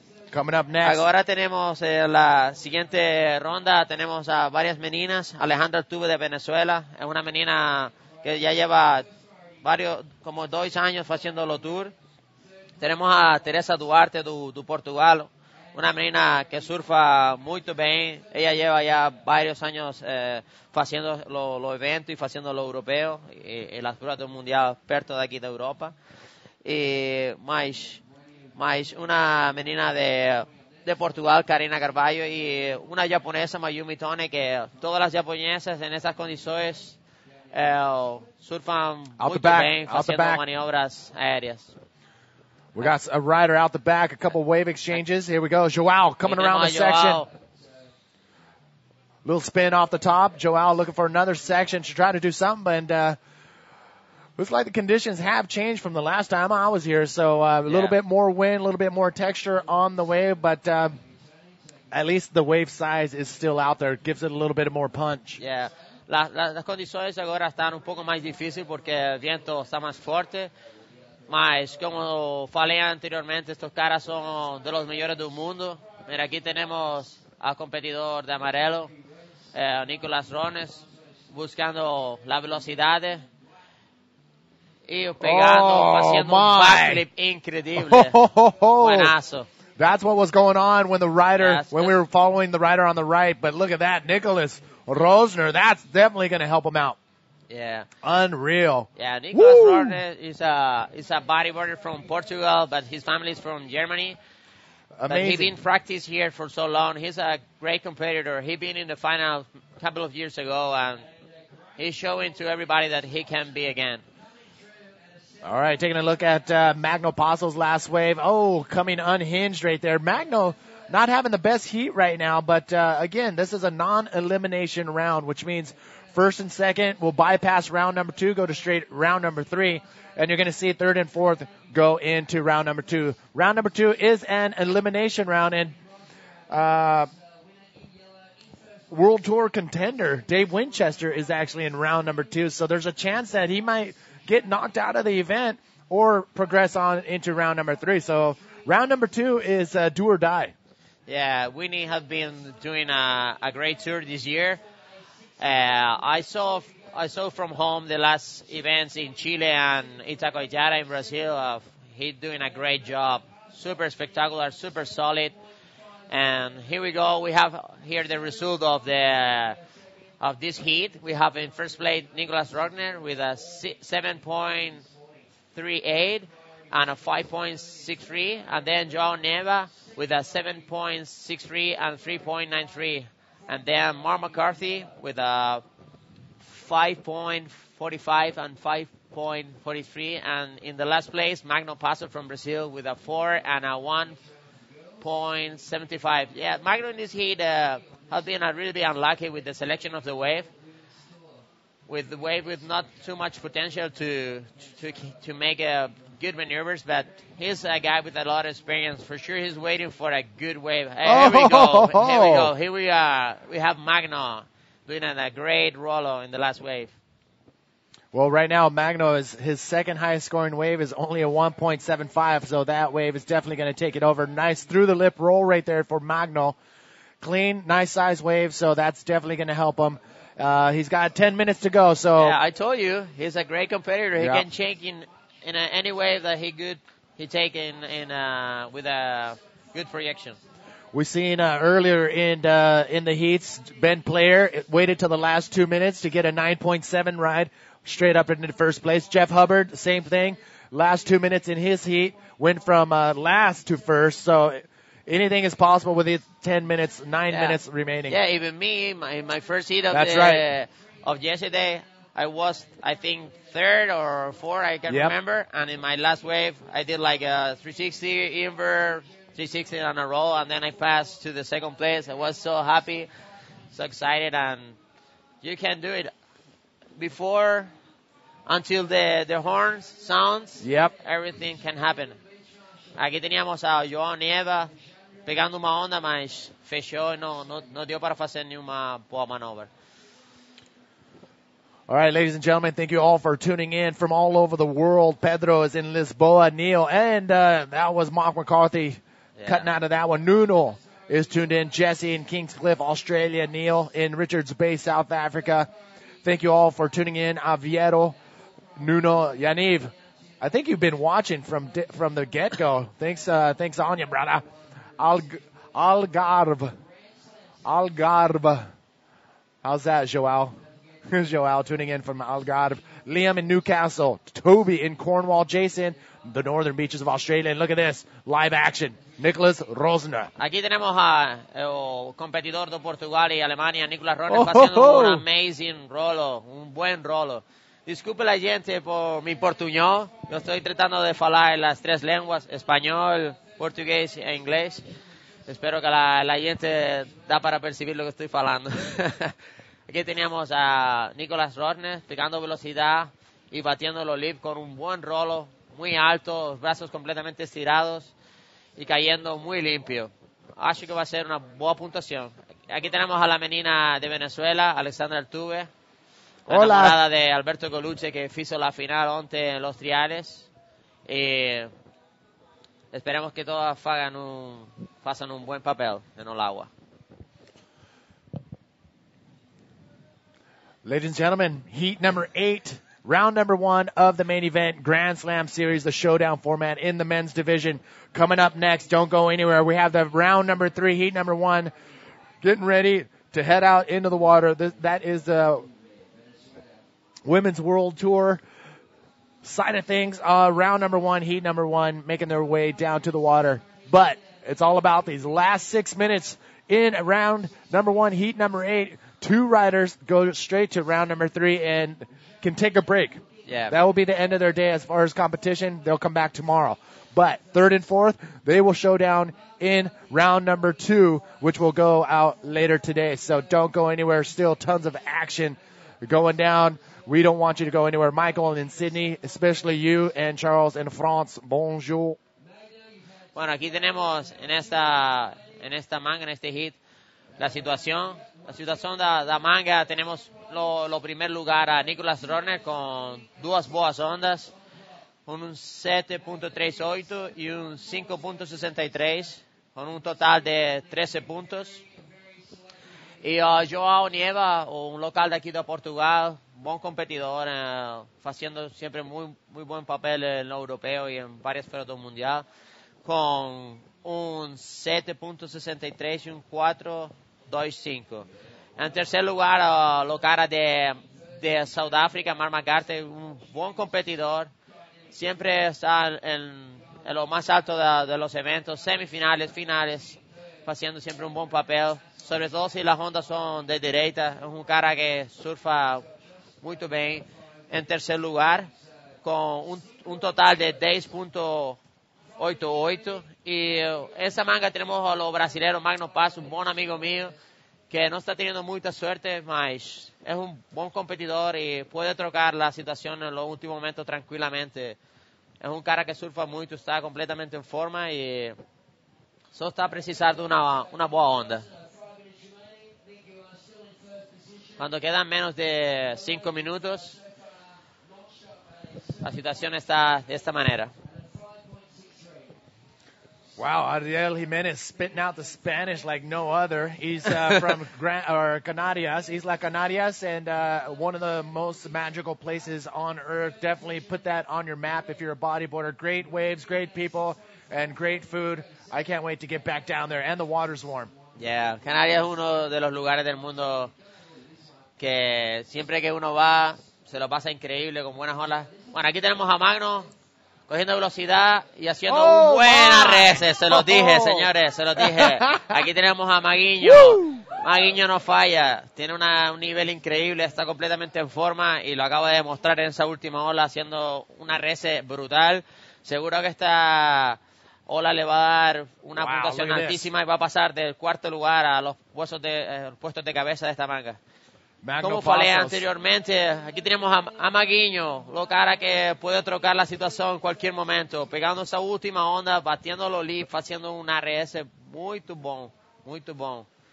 Ese cara seguro que con esta onda dá para pasar a los primeros puestos de cabeza da manga.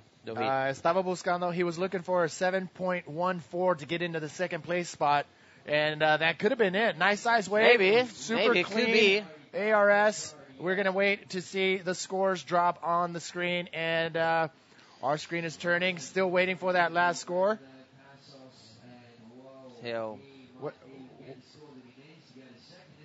We're waiting. Seguro, we're waiting. Seguro que con esta última onda va a trocar la situación, porque, We're waiting. We're waiting for that last score to come, and did you hear that? Did you hear? Sí, acho que acaba de hacer un 7 punto tal. Acho que agora está muito perto dos puestos de cabeza. Whoa, you saw it right there on your screen. Segundo lugar, 7.75. Wow. Yeah. That was solid, super clean, nice size wave. Magno Paso 7.75. Lands it perfectly, and that'll get him into second place. That's where you want to be, first or second. You can take the rest of the day off, conserve your energy, and join me for a beer later on tonight at the Mar Bar. I told you, Manny, Magno is a great competitor. He could be in the first place and the last minute change the hit situation with a great wave, and he showed to everyone again. He did an amazing show with this big ARS taking a 7.75, and then here we go with another wave, doing a nice roller, looking for another section. Mark McCarthy, he needs a 7.06 to get into that second place position, so it's not over yet for Magno. I mean, there is about a minute and 30 seconds remaining, and Mark McCarthy can still pull out everything. And look at Magno, still on fire. This guy is ready. Oh, getting a little punch right there from Mother Nature on the inside, but a great showing in the last few minutes for Magno Pasos. Sí, aquí tenemos a Magno Pasos cogiendo esa última ola, cogiendo mucha velocidad y haciendo un buen rolo y aprovechando esa ola hasta la orilla. Mira, aquí lo tenemos en el replay.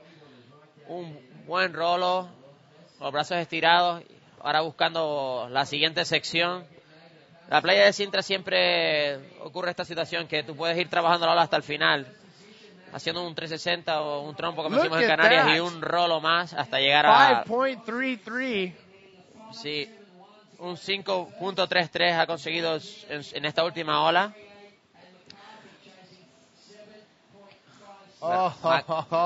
Look at that on your screen. Mira, Magno acaba de pasar primer lugar con esta última ola. Se los dije, estaba cuarto, pero fácilmente podía pasar a primer lugar. Magno es una persona que está completamente en forma, un buen competidor. Y aquí tenemos a Joao Nieva, que al principio de la manga tenía la mayor puntuación con un 7. Esta ola me da que no va a ser suficiente, porque no tiene mucha proyección, pero está intentando trabajarla como puede, haciendo un buen rolo. Bueno, aquí tenemos los resultados. En primer lugar, no oficiales, Magno Pasos, Nicolás Rorner, Joao Nieva y Mark McCarthy. Era la cara de felicidad de Magno, cómo cambió esa batería. Magno's pumped right now. Look how stoked he is right now. He's like, yes. Super happy. Yeah. How good it is when you are fourth in the last minutes you change to the first. That's great. That's great. Oh, he's pumped right now. He needed this to get his engine running, getting going. Engine's warm, ready to rock and roll. Magno Pasos winning that heat. So unofficially right now, Magno Pasos winning. Nicholas Rosner in third. Joao Nieva in third. That was Nicholas in second. Joao in third. Mark McCarthy. Still waiting for that last score from Mark McCarthy. So stand by. Our score still dropping for Joao and for Mark McCarthy. So let's keep that up on the screen until we see those last scores of Joao and Mark McCarthy come down the pipeline. Because anything could happen in that second place position. Again, this is a non-elimination round. 2 people, first and second, will go straight to round number 3. Third and fourth to round number 4. Waiting for that score. Mark McCarthy's last wave of 1.13. That's not going to make any difference. Joao's last wave comes in at... Yep, that's it. I think that might be it, ladies and gentlemen. So Nicholas Rosner on a roll. The winner of the trials right there in the yellow jersey. He's all smiles, and he's still riding that 40-pound bodyboard. That thing is super waterlogged. Now we have the next round of the women's in the third round with Alejandra Altuve from Venezuela, Mayumi Toni from Japan, Karina Carvalho from Portugal, and Teresa Duarte from Portugal. Yo acho que me despido ya, ¿no, Manny? Yeah, do you want to say any last words? Cariño, te quiero. Yeah, she heard it last time. I know. She loved it. So, okay, gracias y lo vemos. Manny, un placer contigo siempre. Gracias, hermano. Adiel Jimenez is heading on out of the hot seat, and it will be Eunate Aguirre coming in here for the next two heats to help me with round number 3 of the Women World Tour, round number 3. Here you go, sorry. I know, this thing's crazy to put on. All right, we're going to get her situated right now, and I think it goes like this. All right, perfect. All right, there you go, ladies and gentlemen. Look at that, Nicholas Rolsner, the winner of the trials in the yellow jersey. He's pumped. He's totally avoiding that repecharge heat or that do-or-die heat, the death match in round number 2. 2 riders in those round number 2 heats are calling it quits. So Nicholas is avoiding that, going straight to round number 3. He's a happy camper. I saw him yesterday after the event walking around with his board. His board is really not 40 pounds, but it is carrying some water. So, ladies and gentlemen, Manny V here, holding it down with Eunate Aguirre. Get a little closer, girl. To you? Yes. All right, here we go. So, out in the water, round number 3, heat number 1, Alejandra Altuve in the red jersey from Venezuela. Mayumi Tone from Japan in the white jersey. Karina Carvalho in yellow, and Teresa Duarte in the blue jersey. So, how are you doing? Good. Good morning, everyone. We are starting with the girls, which is good. Good as well. We've amazing action from the men's, actually. I think. Have you been talking to the girls? What are you guys saying about the conditions out here? Well, I don't know. What we were checking on the forecast is supposed like today will be bigger. So it was a surprise to wake up today and like no. Not as big. Not as big, but anyway, still good, rideable, and good conditions for everyone. And I think it's going to be a good action and a good scores. When is your heat coming up? You're in. I think you're seated all the way in round number 5. So we're not going to see Eunate until round number 5. Well, I don't have that sheet with me, but current world champion on the World Women's Tour 2011. So she wants to defend her title. We will see at the end of this event where everything is settled in and see where she sits after this event. So good luck if I don't see you before your heat. Now, let's get with the action out in the water. 25-minute heats. Top 2 waves are scored. Top 2 riders advance on. 3rd and 4th. Sorry, that is the end of the road. So, Eunate, tell me a little bit of something about each of these riders in the water. Okay. Oh, I know. Trying to make sure the microphone is good. Okay, I'm sorry. Yeah, I think it's good now. Well, we've got Alejandra from Venezuela. She's actually doing the world tour from long time. I think the last 3 years she's been constantly on all the events. Yes. Then we've got Mayumi from Japan. All the Japanese, they come here and they're super strong on those conditions and beach breaks. And every morning I've come here, there's always a Japanese rider in the water first on the beach, out there practicing and getting used to the conditions. It's pretty awesome to see that. Yeah, I think this is one one thing from Japanese girls and I think men's as well. They're so serious, so professional, and they everyday training. Then we have the Japanese girl riding the wave. It was a good bottom turn, but unluckily the wave. There are difficult conditions right now with the tide. Maybe most of the waves they're closing, so you have to make a good choice of the wave. And it's going to be a little bumpy too with that wind coming out of the northwest, and it seemed like it increased in speed. Yeah. Which I thought it was going to calm down, but it's a little bit more windy now as the day progresses. But now the girls have their work cut out for them. Yeah, I think there's still good conditions. everything looks I good. And hate to interrupt sorry. you, but we do have the winner from the last heat downstairs with Okay. Natasha. Natasha, where are you at? And here we are with Magno Passos from Brazil. This event has been just that potential magical thing that it has, that everything changed in the last seconds. Well, he decided to make it as well. In the last 2 waves, he had 10 waves. In the last 2 waves, he turned the situation around. But let him talk about it by himself. Yeah, I was trying my best, and when I couldn't hear the scores or anything when I was out there, and when I heard, I had already 10 waves, and I thought, oh, now you're gonna have to go get out of the water. But they said, oh, you still have 2 waves to go. So in the last 2 waves, thanks God, I got 2 good waves, and I turned the situation around. It was good. It's perfect. And we were talking just before the interview that the last 2 years you haven't had a good result in Portugal in Sintra, and you were injured of your arm, your shoulder. So I guess you're happy, you are full of energy, but your expectations obviously are high. But you feel different this year? Yeah, definitely feel different. My last 2 years here wasn't good. I lost in the first round, and this year I want to do better, and I'm happy because I won't surf again today. So this is already good sign, and just rest for tomorrow and keep doing my job, keep my faith. Yeah, that's it. He's a dad too, so he's a proud dad and a husband. So you want to say hi and send beijinhos tua família. Com certeza. Oi, amor, beijão, te amo. Quero mandar abraço para minha mãe, beijão também para ela, para meus amigos que estão me assistindo, meus patrocinadores. Muito obrigado. Abraço e até mais. Continue na torcida. Valeu. Because without the family, all the sponsors, all the special people, this tour doesn't have a special meeting. So thank you for the opportunity, and let's go back to you, Manny. Congratulations, everybody. Once again, Manny V here with Eunate Aguirre. We are here giving you the live feed from the 2012 Sintra Portugal Pro, and we are in the women's division, round number 3, heat number 1. The conditions are getting a little bit more tough. The tide is coming up. The wind is high. But we got some scores coming down the pipeline. Out in the water, who do we got? We've got Alejandra Altuve, Mayumi Tone, Karina Carvalho, and Teresa Duarte.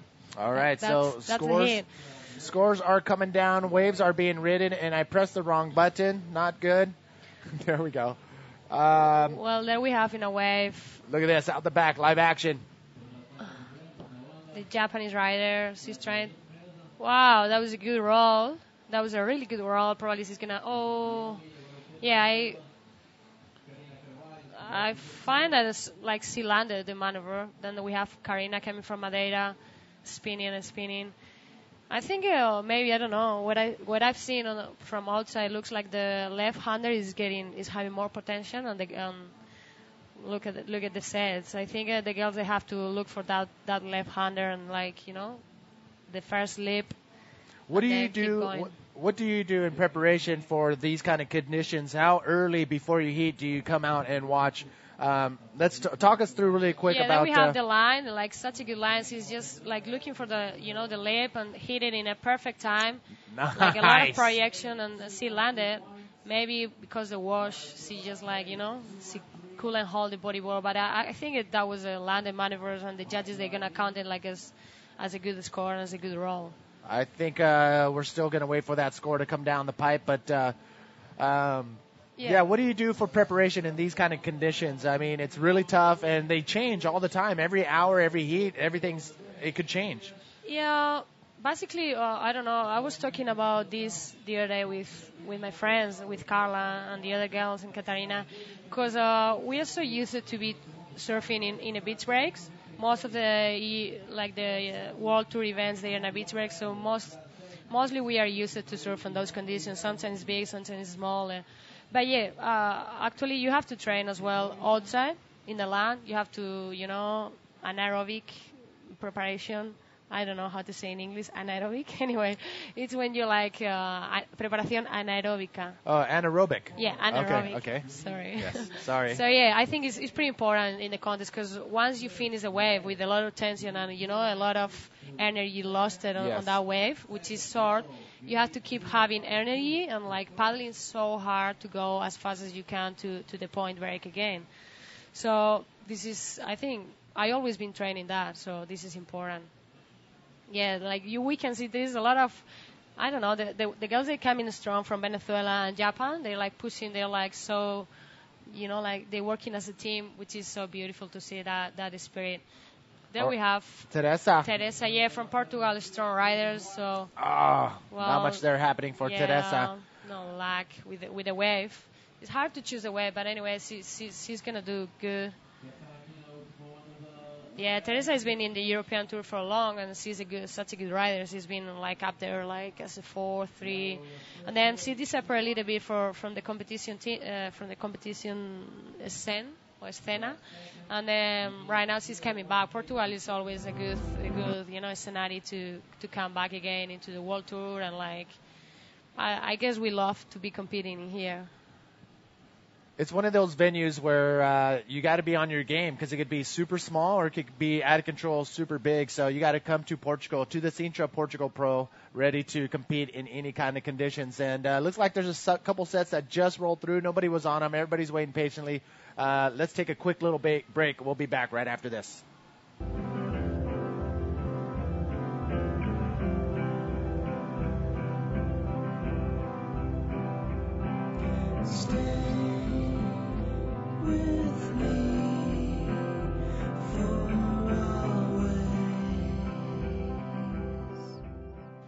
Welcome back, everybody, to the day number 3, the live feed here from the 2012 Sintra Portugal Pro.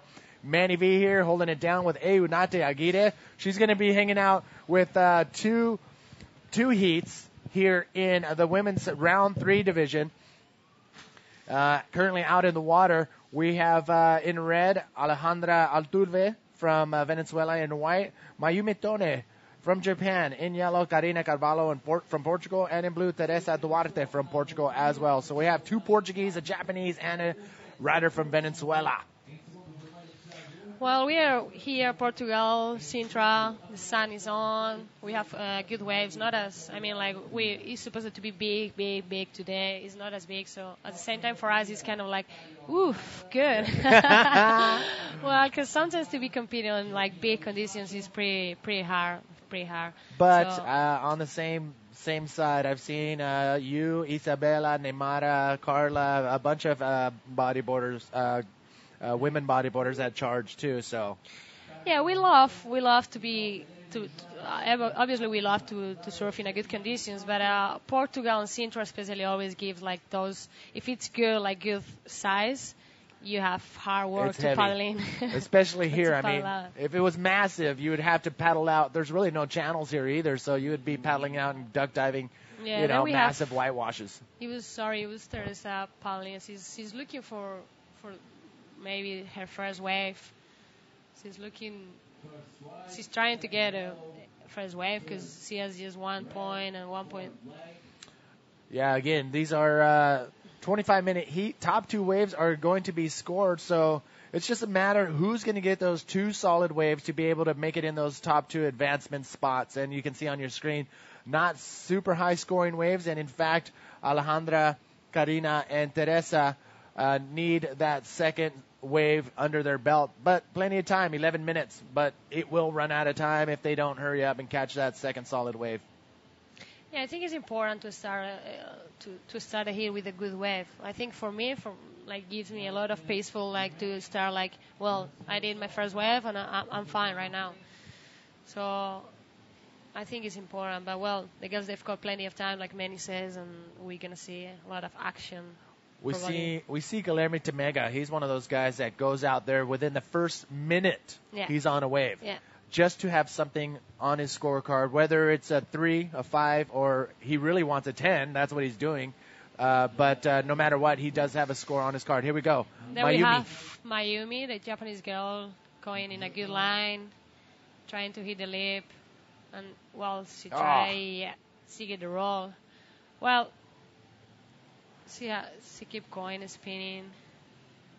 Well, she's actually going to increase her lead right now because she's trying to build on a 1.05 as their second high score and a 2.13, and I think that's going to take both of those scores, and that's going to be her high scoring wave for sure.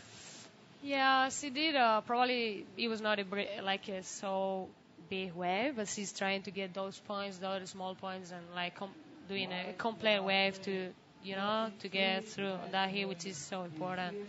So yeah, it's a good start. She made a good roll, just completing the maneuver and spinning till the shore, which is good. Answer me this. How passionate are the people in the Basque Country? Because I accidentally said Banat was from France. Was that bad? Well, we've got a lot Yesterday yes, I did, but when I was walking by them, they said, hey, come on, Manny, what's going on? We're from Pai Basque, Manny, please. Because Beñat is one of these men, like, super, super, super Basque heart, and, like, he probably feel like, So, yeah, I'm never going to do that again, that's for sure. Up and riding right now in the black jersey, Teresa Duarte. What is she going to do with this wave? Well, she's looking for a good one, a potential wave, because she knows that probably the paddle in again is going to be hard, and it's going to be, she's going to get tired. So probably she's trying to find that wave with the potential, and obviously she can't find it. Well, but Basque Country, I don't know. It's beautiful. I think it's beautiful because we are part of Spain, but at the same time, like, we're feeling so different. We have got our own language. We've got totally different culture. So a lot of people is feeling so proud of that. And I think Beñat, especially in bodyboarding, we've got a really good, we've got a really good riders. We've got, David Perez, Aritz Larriga, they coming from my beats as well. They were doing the world tour. They were probably the first ones. And then we still having such a good bodyboarders, and the people from Basque Country, I think, they love bodyboard, and we love our country. Yes. Yeah, Basque flag, and we really want to do this little difference between, because if you say Spain, probably all the people is going to think about like the bulls and flamenco and all those things that we think, we are different. So that's why, just to make a little, explain and a little different. So I promise not to say that you're from France. And now taking a look at, I won't say it. I'm putting it down on paper. No worry. So from the Basque Country. No worry. Actually, this is a side of Basque Country that it's France. So no worry about that. Okay. Yeah, it's difficult to explain it, but yeah, we've got a little side on the right corner, which is France. Till all those waves, Anglet and all those waves. Oh, there we have. Yes. Alejandro riding a wave. Oh. This beautiful spin. Yeah, well, we've got a mix. That's all. Okay. All right, so I got the lowdown on the Basque Country. Never again to misstate where they are from. Yeah, no worries. We understand at the same time. I've been a lot of times, like sometimes they say I'm Spanish as well, so no worry. But if I can put that adjective, if I can say that I'm Basque, okay, it will be, I feeling better anyway. 6 minutes, 50 seconds remaining out in this heat number 1 of round number 3, and coming down the line. Teresa Duarte we have again. Teresa finding that wave, and good roll. That is what she was looking for, the Portuguese rider. Yes. So good. This is going to be a good score for her, and probably, she's going to get up there with probably the Japanese girl, because they're doing a good job as well. So there we have the line. She's getting speed, looking the lip, going up. Hitting the lip so good and landing. Pretty good projection right there. Yeah. She actually got some air time on that roll, and that's going to be her best wave for sure. Teresa, her score's waiting to drop right there. She is in the black jersey. And Portuguese riders coming out in full strength. Yes. I'm sorry. It's okay. I was a little bit lost. Yes. I want to lay on the beach and pass out. Aww. How you guys, you always put those things on the beach. It's beautiful as well, but Yeah, I think the waves and the riders, they better.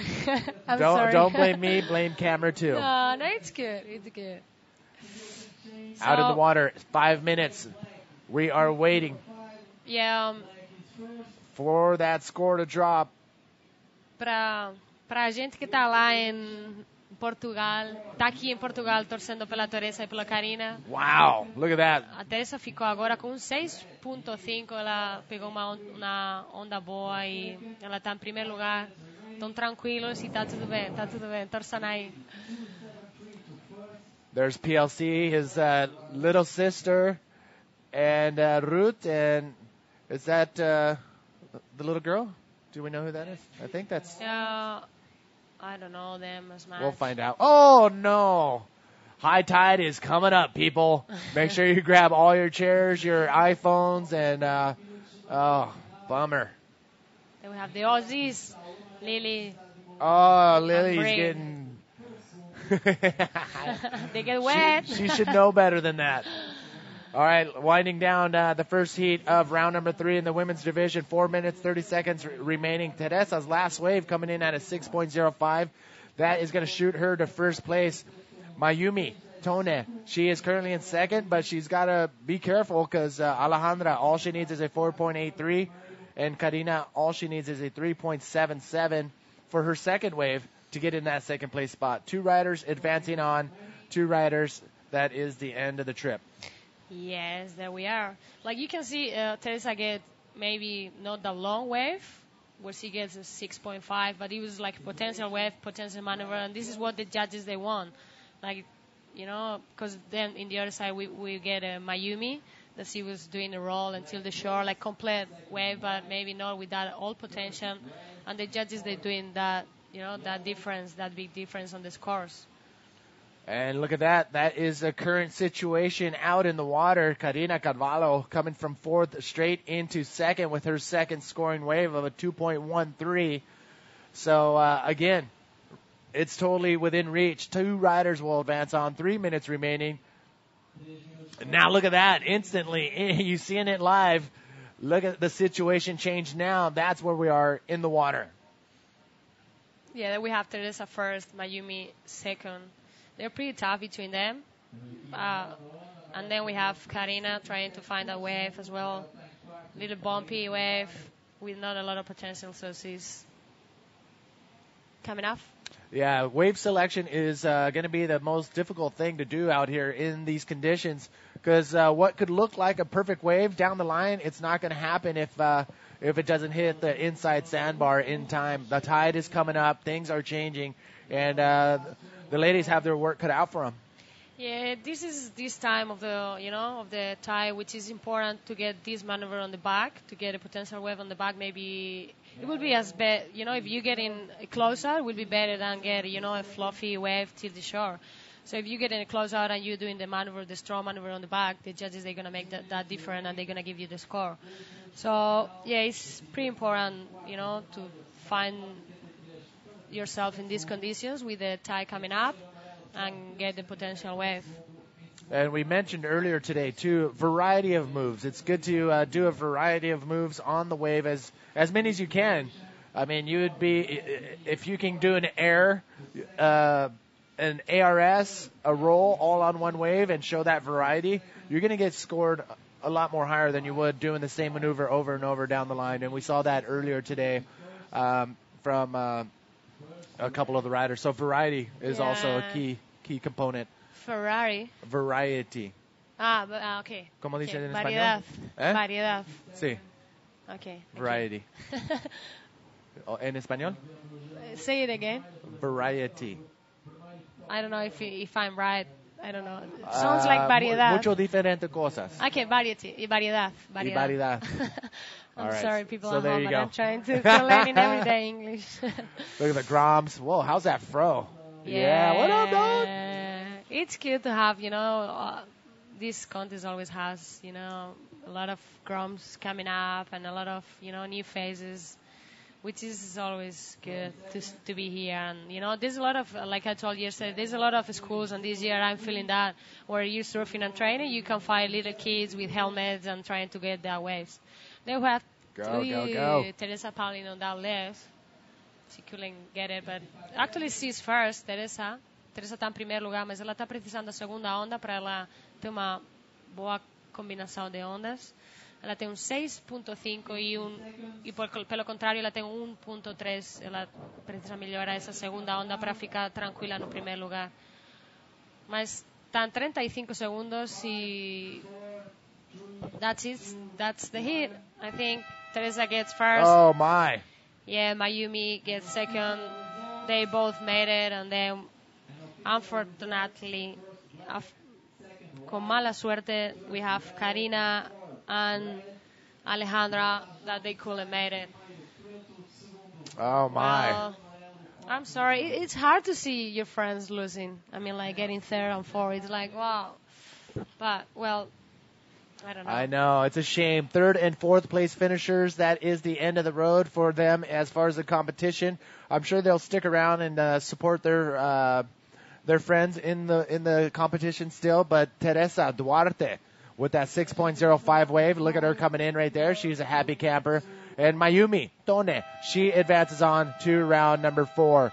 Again, this is the Women's World Tour, event number 4, I believe. Yes. Yes, event number 4, and we are in round number 3. Ooh, I can hear some pretty cool music in the background. Ladies and gentlemen, welcome once again to the 2012 Well, we've got a tough... Sintra Portugal Pro. Oh, yeah. Sorry. I'm sorry, Manny, for interview. We've got I was looking at the names, and we've got a tough hit right now. Yes. Sari Ohara, which is such a good rider coming out from Japan with, I think, only 17 or 16 years old. Nicole Calheiros from Brazil. She's a little bit more experienced on the tour, but yes, she's a good rider as well in the Brazilian tour. And then we have Fatima Zara from Morocco, a strong competitor as well with experience and, you know, a strong character for competition. So she's not going to leave it easy for the rest of the girls. And then Joanna Schenker, such a good rider as well from Germany. Teresa, congratulations, Teresa. She's the winner of the heat on the number 9 heat from the round 3 of the girls of the women's division here in Portugal. She get a good roll with that wave. Probably she get first. Totally, like ella sentenció a batería y she's happy, obviously. She's getting through to the next one. And congratulations. So the Portuguese riders are slowly taking one step closer to the main event in the women's division. Yeah. Teresa Duarte. We're going to see her with Natasha shortly as she gets settled in. Currently out in the water. One last look at your heat results from round number 3. Heat number 1, well, 9 in the big scheme of things, but that was it. Yeah. Now coming up. Actually in the water right now. Round number 3, heat number 2. Eunate, yeah, I'm are you excited with this heat because I'm gonna be the show. I mean, like Sari, Nicole, Joanna, Fatima, they almost, on the same. Oh, it's going to be this Yeah, one it's is gonna be a stacked tough. heat for sure. Taking a look at this one, it looks like the rider in yellow, Joanna, no. Yeah, Joanna is trying to get that right-hander. She feels so comfortable on the right-hander. She has a potential roll and a potential maneuvers hitting the lip. So, yeah, she's going to try. She's looking for that wave. She knows already what she has to find it. And then Fatima, she started already the hit with the left. Not with a lot of potential, but probably she knows she has a tough. I mean, like, all the girls, they're strong. Well, we missed it, but yeah, like we can see Sari gets the first wave, and she gets a 6.25. I don't know, I couldn't even comment it. Well, we missed it, but anyway, it was a good wave for the beginning of the heat. She's actually the current leader of the heat, Sari Ohara. Sari coming in under the... Yeah, such a funny rider. She's always smiling outside. She's always smiling. I love it. Yeah, but Sari with a solid 6.25 coming in under the radar, but doesn't matter. She has it on her scorecard, so good job for Sari. Sorry, Sari. Uh-huh. Do you know Japanese a little bit? Hi. Japanese language. Ohayo daimasu. Uh-huh, there we have. Genki desu ka? People from Japan, they're gonna appreciate it. Okay, no, I don't know. Yeah. That's all I got. Do you? I just know arigato, which means thank you. Yeah, arigato that's all. daimasu. And probably Ohio. Ohio and moshi mosh. I don't know, moshimos, I don't know. When you pick up the phone, moshi mosh. Oh, Yeah. yeah, it's funny how they all time with the technology, right? Oh, with they're the on phones and pictures and. Actually, I'm following I think it's all of part them the on culture. Instagram. Yeah, oh really? Yeah. All right, here we go. 20 minutes out of the 25-minute heat remaining. And Sadi on top right now with 6.25 in the red jersey. Fatima with her 2 rides, 2.25, and we're waiting for her second ride to drop, but she is in the black jersey. Nicole and Joanna are still waiting for that first wave to come down into their zone. So, again, wave selection, and I'm going to have to agree with you on the strategy in these types of waves.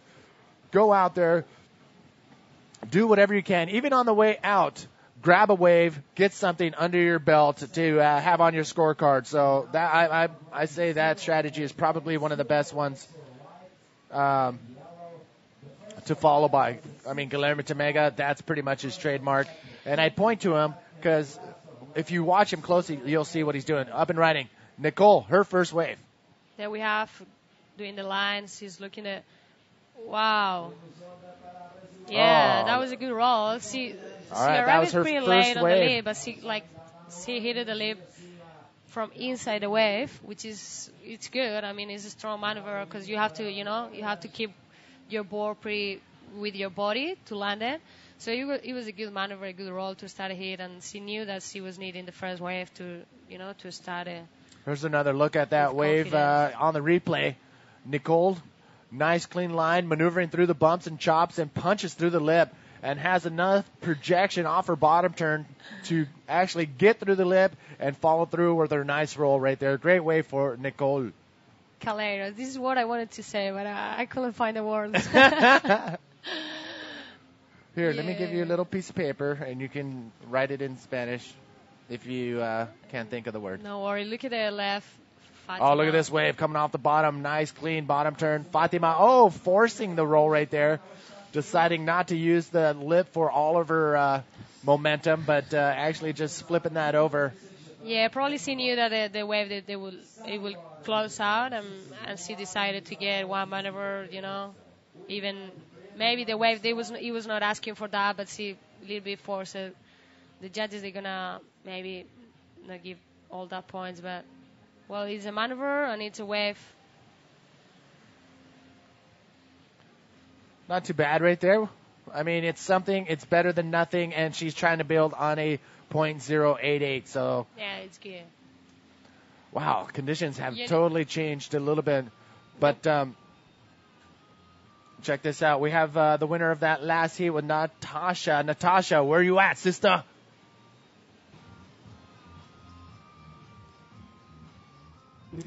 Manny, and this is the category that everybody loves. Everybody likes to see the girls in the beach surfing incredible. And here I am with one of the greatest Portuguese bodyboarders. It's Teresa Duarte from the south of Portugal. She's also a vet. So she's been studying for a couple of years to be a vet, and now obviously she combines bodyboarding and her job that it's soon to be happen. And how do you feel being in Sintra once more? ¿Cómo te sientes? Bem, eu venho a este campeonato desde que comecei a competir, a fazer bodyboard quase. O primeiro ano que vim só assistir, depois comecei a competir. E acho que já é um clássico, que todos os portugueses que competem vêm aqui já não só para competir, mas também para conviver e ver todos os atletas, porque é uma maneira de conseguirmos ver os atletas internacionais que é difícil para nós competir lá fora. Então é também para competir, mas é também um convívio para mim. She says that like Sintra Portugal, this event is it forms part of the local history of bodyboarding, and it's part of the year. It's an iconic event that everybody comes just to have fun, to compete, to follow the dream, or just to support their favorites. And I have the same feeling towards Sintra for a long time. Do you want to say some words for the Portuguese girls that we know there are a lot of girls coming and doing an incredible job and the Boogie Chicks, it's producing a lot of events, a lot of good girls with Catarina Souza, Rita Pires, yourself. You want to say something to all the fans that are following you? Eu acho que quero dizer a todos os portugueses para apoiarem as raparigas portuguesas, que eu acho que temos muito boas atletas, infelizmente não temos apoios para poder viajar e competir e estamos aqui, estamos todas motivadas e então venham ver-nos e apoiar-nos. She says that she wants to say to everybody and to all the Portuguese people to support the girls, to support the incredible athletes you have here, and that maybe they don't have all the resources to travel, but they are here all motivated to follow the dream. We want to wish you the best luck and keep strong and just keep like smiling and having incredible fun. Thank you. Thank you. Obrigada. Let's go to you, Manny. All right, back to the live action out in the water. We do have, congratulations first to Teresa. Parabéns, Teresa. Você fez bom trabalho. Muito bem. So, yeah, we have... That's a good ride. I mean, we've got Joanna in a really good wave. Wow, that was a good roll. A good choice of the wave. Let's see if we've got a replay of that wave. But it was a sad wave, big size, good line, and the judges they're gonna make the difference with the size of the wave because it's harder to land those maneuvers in this size. So yeah, she takes her time, but yeah, she's starting to wake up. Joanna, come on, you can do it, and a good beginning for her. Well, we saw her in the earlier heats yesterday. I mean, she was doing awesome. The wave selection was on key, and let's take another look at this wave. Yeah, look at the line, a good size, and she hit a little bit late, but she make a good projection, and she landed the roll pretty good. And Nice. actually, it was so nice. It was a Good size wave? Yeah, good size wave. So the judges they're gonna give a good score.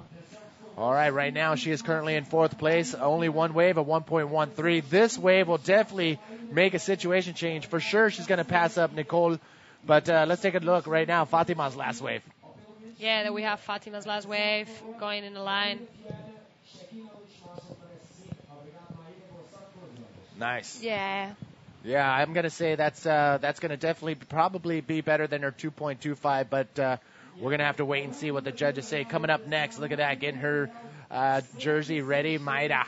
Yeah, then we have Mayra coming from Brazil, another strong rider. She's actually in the last Brazilian Tour event. She's been the winner, so a strong rider. Then we have Sari from Japan. Good roll for the start of the heat of the wave. I'm sorry. Sari's trying to build on a 2.08. Here she comes to that inside section. What's she going to do? Oh, nice roll. Has enough speed to punch through that one. So Sari definitely will build on that 2.08. Yeah, she knows that she has a one good quality wave, 6.25, and she's leading the next one. So probably she knew that she should hit the lip on those sections, and she make a good job. Here's good another bottom look. turn. Yes, talk us through it. It's hard sometimes, but yeah, she made it so good. Like do the bottom turn and suddenly straight away hit the lip, and then she keep going on the wave and the shore. She hit the lip again and doing the second roll, which is gonna give her enough points to improve that 2.8 that she was having. I think she is going to be able to pull it off and get back into that first place spot. Yeah. And look at that, correct. Oh, they're giving her 6 points on that last wave. I mean, she did a bunch of maneuvers on that wave, starting from the outside, came into the inside, good maneuvering, and pulled off a roll on the inside. So Sadi, solid scores, a 6.25 and a 6. Out the back, live action, Nicole. Oh, that oncoming section wasn't going to work with her. Yeah. Wow, it's tough out there. Well, just to give you the info, they give it. The judges give 7.63 to Joanna to that roll on the right hander, a good size wave, and it was like I told you, it was a good maneuvers, and this is the most, I mean, the highest score of the heat. So good. All she really needs is another solid score. That 1.13 totally can get rid of that in the next 12 minutes, and it's it's about first and second in this situation right now. In round number 3, in the women's division, 2 riders advance on, 2 riders, we'll call it the end of the road, out the back in yellow. Yeah, Joanna looking for the second score. Nice clean spin. Keep going on the waves. She's doing another reverse, but sadly the waves, like I told you, the tide is coming up, so the waves they're getting more separated between the shore and the outside. So it's hard to get this complete wave. Well, that's where the board designs come into play, and I'll talk to you about that in just a second. We'll be back right after this.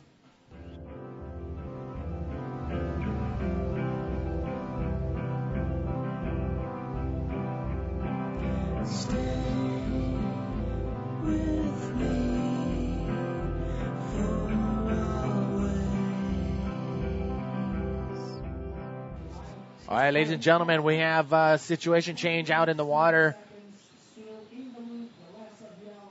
coming up most likely with these sets rolling in. Stand by, see who will be in position. Now, we talk about board designs with pretty much every rider that comes into the hot seat, and I want to know what you have in store when you come out into this. Let's say this was in your heat. What would you do as far as which board would you take out?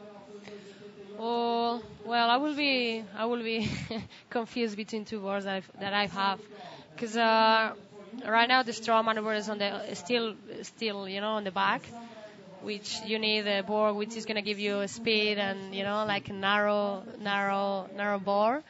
So yeah. I don't know. I would be confused to make the choice between a narrow one and then another one for maybe fluffy waves and do a lot of spins.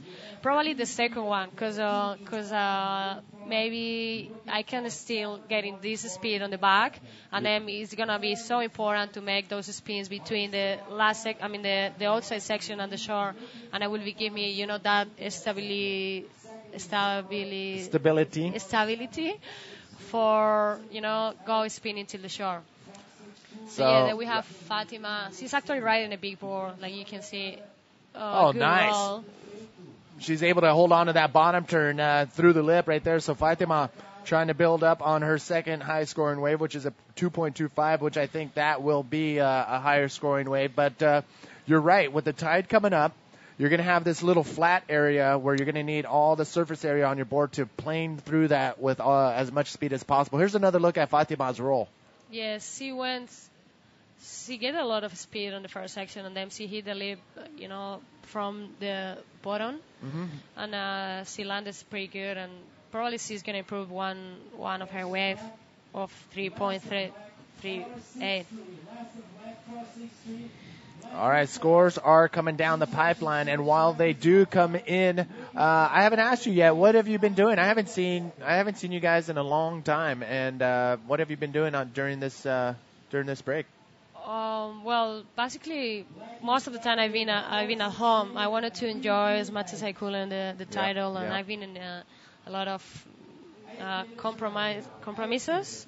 A lot of work.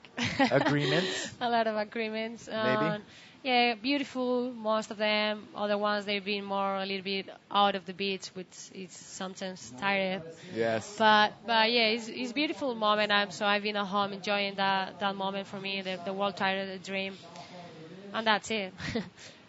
On the heat, I'm pretty excited on the heat because Nicole, she's such a good rider. She has a good beginning wave with 5.5, so she just need another one, and probably she's looking for that wave, and probably the situation could change. So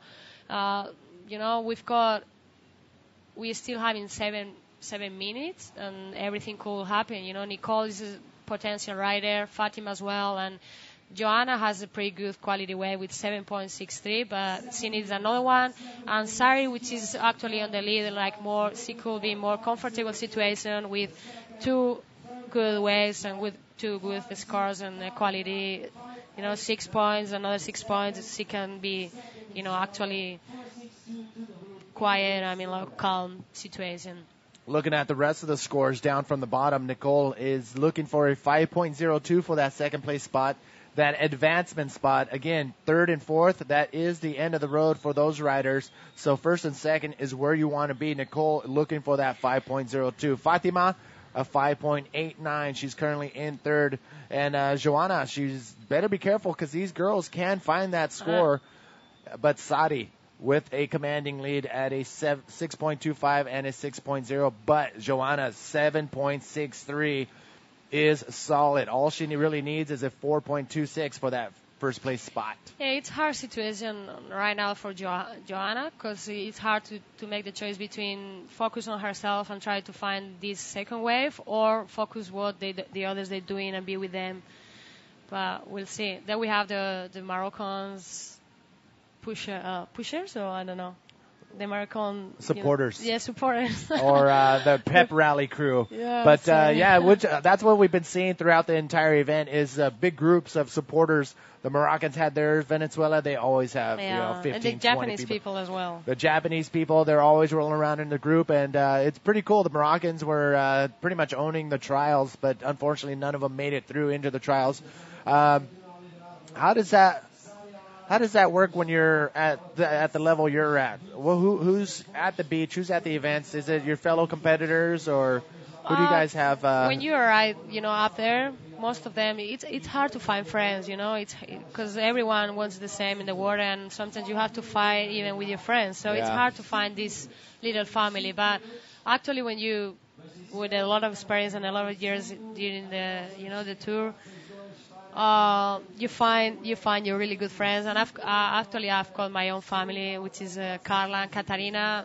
Yeah, I see. Different flags. We all are different flags, but we are such a good family, and we know what we're doing in the water. We support each other, and. So what happens though when let's say you and Carla are in the same heat? It's hard. Do you guys splash each other in the face when you're going on the wave? No, basically you forget about. That all you the friendship and forget it? No. You don't forget it. You don't forget about it. I'm kidding. No, it's hard. It's actually hard for me that this view, because actually they're pretty good friends, and sometimes that is strategy. Yep. It's difficult to do it with friends. But well, you're doing once you touch in the water, you have to do your best and forget about who you're competing and try to focus yourself on your surf, on the waves, and on that connection with the ocean. Is it pretty mellow when there's a priority situation? I'm just asking you because you and Carla are a perfect example that very fierce competitors out in the water, but really good friends all the time. But let's say there's a priority system. Do you guys honor each other's respect? And okay, I caught the last wave, it's your turn, or do you guys get in that? Paddle around, get competitive? No. We try to, like to keep it civil. Yeah, to keep it like as a show, like to say, well, we're gonna do our best, but on the way, forget about the rest. And, obviously, the priority system, it gives you like peaceful because it's so easy. See as the priority, yes. You stay out and you have the priority. You find for that wave. So this is a good system, for be fair. So if it's not one of your close friends. I always try to be clean because I don't like to be hassling nobody, and I want my surf. I want to focus on my surf. But yeah, sometimes you need, especially on those last, 2 minutes or 3 minutes that you are in the lead, but the other one needs like a 5 point or 6 points or like a small score that she can have it. Depends on the conditions, but yeah, you go into the air one and you go close and you try to get all those waves, and especially when you have that priority. This is how I learned to do it from looking as well the other ones. Yeah, it's competition is how it works. The last year for me was a little bit a lot of pressure on my shoulders, so I was. Yeah, then we have the rider on nice yellow. Little cutty, Joanna. What can she do? She's looking for a better ride than a 2.68 or 2.88. Can she do it right here for that first place spot? What's the wave going to do? This is the moment that I told you. She's trying to find to make the connection. She's doing it. She's not that's the thing. Sometimes you get away from the back, and then till this connection to the shore, you can miss it, you can lose it out there. You can arrive to the shore and not even find this, this lift or this potential for the roll or different maneuvers. So that gets you so angry. Yes, I know, and we probably can feel the frustration for Joanna right there, coming all the way inside and not getting anything there. But 1 minute, 1 1 minute and 15 remaining. seconds. So she probably she's crossing her fingers and saying no, like she's looking so close to the other ones.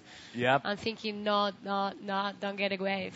It is Joanna, Fatima, who is on striking distance, and so is Nicole. Joanna, Fatima, can she find a 5.89, and can Nicole find a 5.02 to get into that second place spot and take it away from Joanna?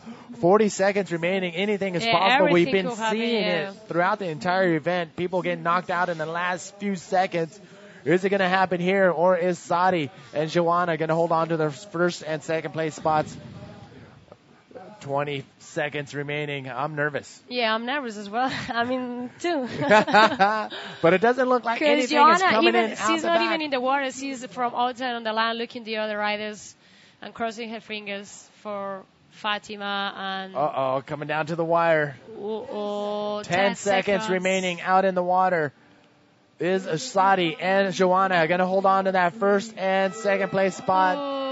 Oh, man, there you have it. Not in time was the rider in white coming on that wave. Nicole, I just see her looking over the edge here, and that was not enough. And I think that will be it for Fatima and Nicole. Oh, sad for them, for the losers, and happy for the winners.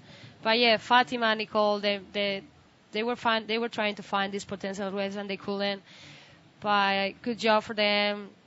Next comp is pretty soon in Rio, so you're gonna have the next chance. Well, congratulations, Sari. Congratulations, Joanna. You make a really good wave with 7.63, which gives you that that quiet situation or calm situation. But yeah, it was pretty tough in the end because the other ones they couldn't change it. But yeah, well, we've got the next hit. Congratulations, the girls. Probably we're gonna see Natasha right now with Joanna Schenker, the winner of the heat. With Sari, the winner of the heat. I'm sorry. Sorry, Sari. Yeah, sorry. You were the winner with 6.25 on a 7.13 wave. 25-minute heats. That is the final results right there. Sadi and Joanna advancing on. Now in the water. Look at this. Straight into the action.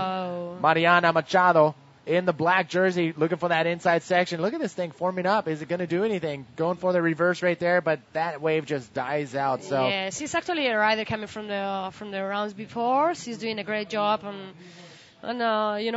it's good because they've been already on the conditions and they know how they have to do it. So she's Portuguese. Yeah, I'm gonna leave you with probably another beautiful girl. Yes. Another I don't know, with one girl. Yes, Carla Costa.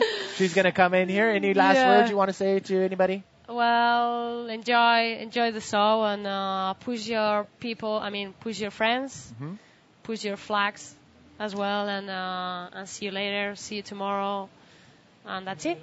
Okay, thank you. Thank you to you. Eunate Aguirre, she is your current world champion. She's going to step out as Carla Costa Taylor comes in to the hot seat. I have to remember to throw the Taylor in there. She is married to the one and only Alistair Taylor, big wave giant bomber. Gracias. Carla, come in here. Whoa, yeah, if you want to use those shades, go for it. Ladies and gentlemen, heat number 3 of round number 3 in the women's division out in the water. And coming into the hot seat right now, we're going to get Carla situated right here.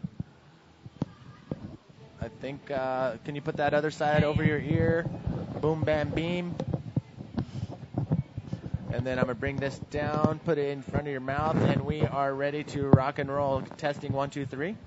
Testing 1, 2, 3. Yeah. 1, 2, 3. 1, 2, 2. Got it. All right, ladies and gentlemen, welcome. This is Manny V with Carla Costa Taylor in the hot seat. Get a little closer.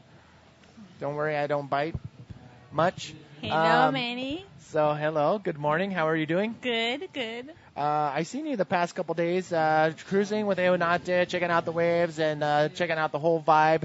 But now we're getting closer to your heat coming up, so I'll talk to you about that. But up in the water right now, Ismar Vivas. Isamar Vivas from Venezuela. Riding is a little bit bumpy. The condition is kind of hard, but she's trying to get everything from that wave into the end. Wow, she's going to the end. Looks like she might have something on the inside. Oh. Yeah, the tide is changing. I think it's high tide. I don't know if it hit it super high now, but Sintra is always like that. The tides affect a lot.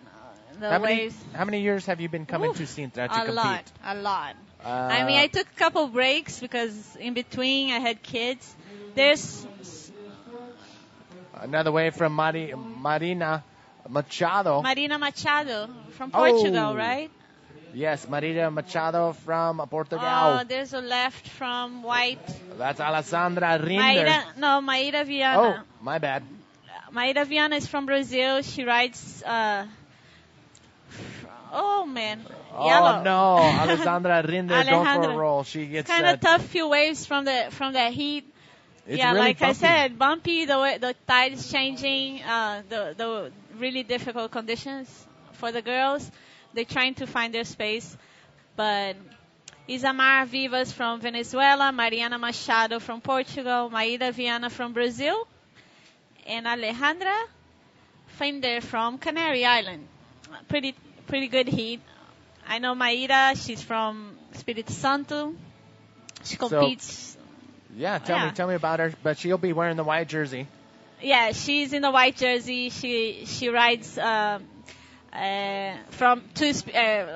Espírito Santo, and she's kind of trains with the guy named Gordinho, which is the guy that kind of taught a lot to Neymar. So she's in pretty good hands, and good luck to all the girls.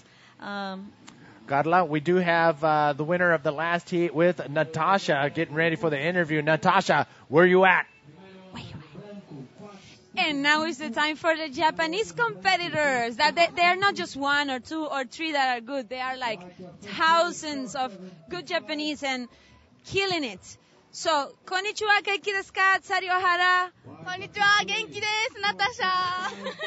Learn in Japanese, a little bit. How were the conditions, Sari?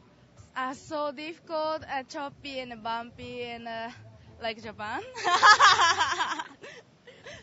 So you feel comfortable in these conditions? Like, is what you do, you go every day to surf these kind of conditions in Japan?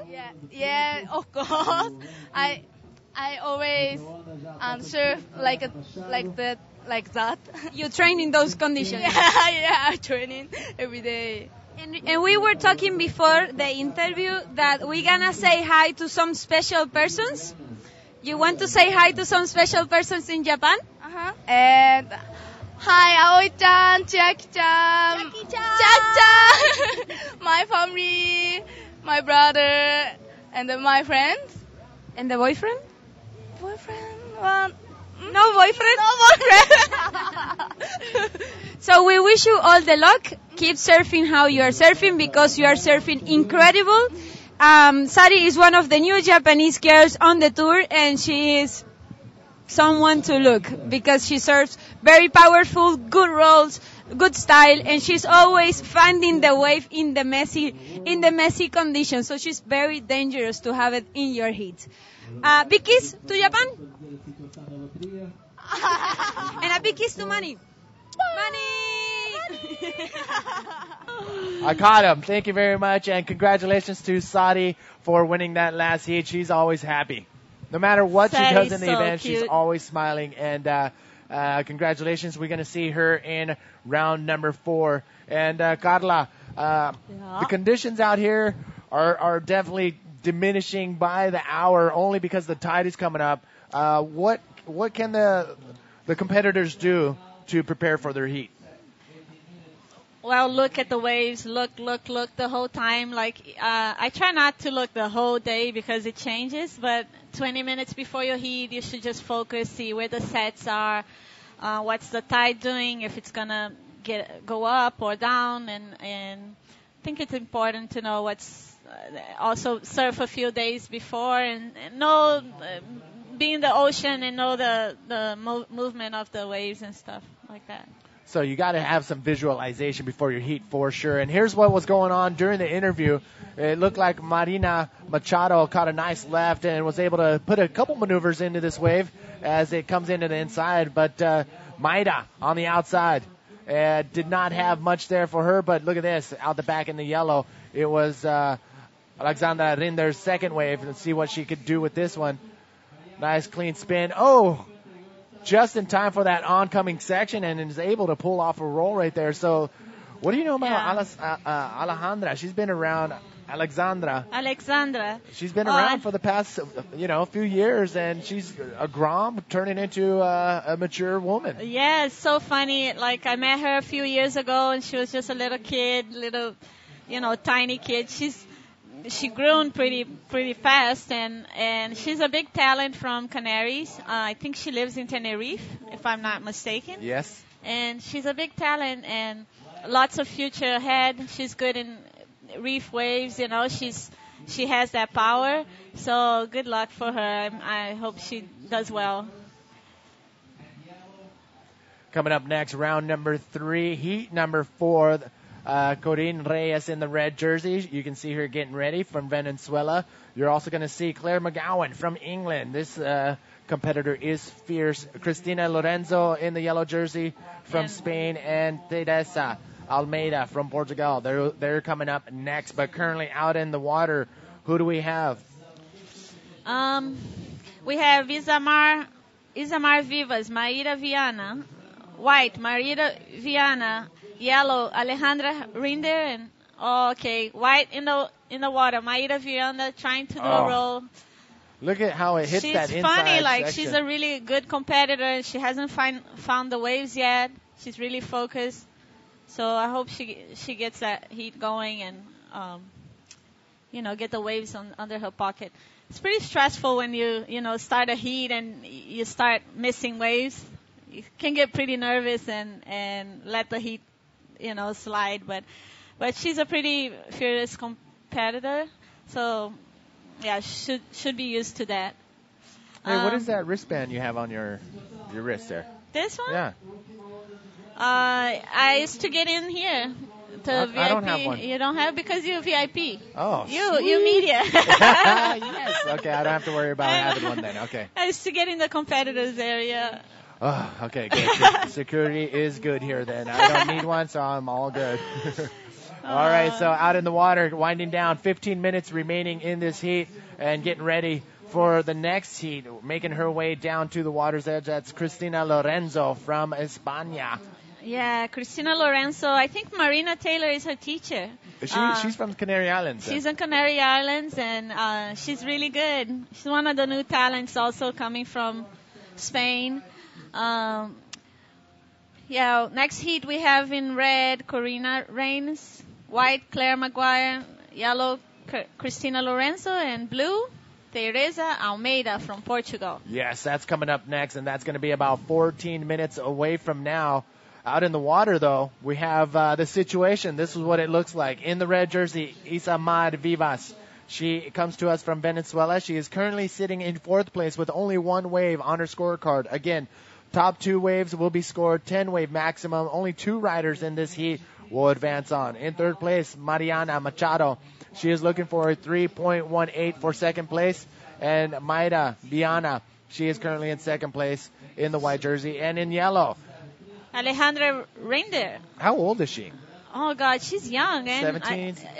Not even 17, I think. Okay, we're going to have to find out. We're going to hear a lot from her. I think she's going to be a big, in future. And she's already a good competitor. She's been to the ISA games. And there's she on her wave and a good ride. She did a good reverse, trying to find the wall. Oh, she may have lost that right there. Lost in the middle of it. It's like the tide is just in the middle. It's just tricky. You kind of have to go full on with speed to pass that section and try to connect to the other side. And it looks like all the competitors are looking for these right-hand waves going into this rip bowl where the water gets really deeper. So you got to be on your toes when you come into that area, or the wave can totally pass you. Yes, totally. Yeah, like I said, you got to watch the waves. Each heat changes, and we saw the heat before. We saw a couple rides on that same spot, and it seems like it's being slower now. So you just have to change the tactics like throughout the heat. We see Claire concentrating. Look at her focus. That's concentrating. The tiger right there. Yeah. Claire's been around on tour for a long time, and she knows what to do. She knows she has a game face. We call. And you know what? She was the first one I've seen. Whoa, she's trying to hide from the camera, but the camera. She's looking at like, I don't want to be filmed. No, she doesn't. She wants to stretch on her own in secret. So camera one, letting her escape. Yes.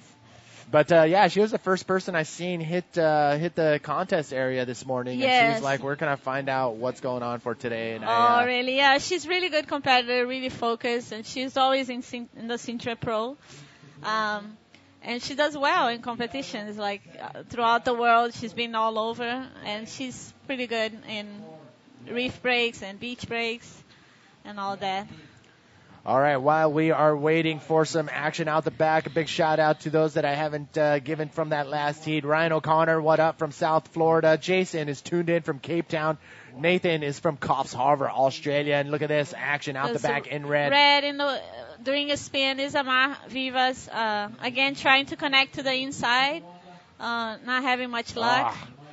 So that's where this little heat. This is the area on the wave where your board selection can play a big part. You want a wider board. You want more surface area to be able to plane and get through these flat spells and to be able to pull, the 360s off smoother. Do you have something like that in your quiver? I have the same board that I ride at Pipe. I ride in beach breaks. There's Marina Viana again, choosing a left, going for a good roll. It's pretty decent roll, coming out, bailing out Maíra Viana on the white. Oh, no. Somebody's getting donuts right there. The sugar donuts. Yeah. The Grommies enjoying another sunny day here. Whoa, how's that visor hat? That thing's cool. Yeah, cool. The Grommies having a good time Pretty sunny here. day, beautiful day in Portugal. The water is a little bit cold, but it's pretty sunny, pretty good I weather. like it. Yeah, I like we when love the sun's Portugal. out and it's crispy. Yes, we like it.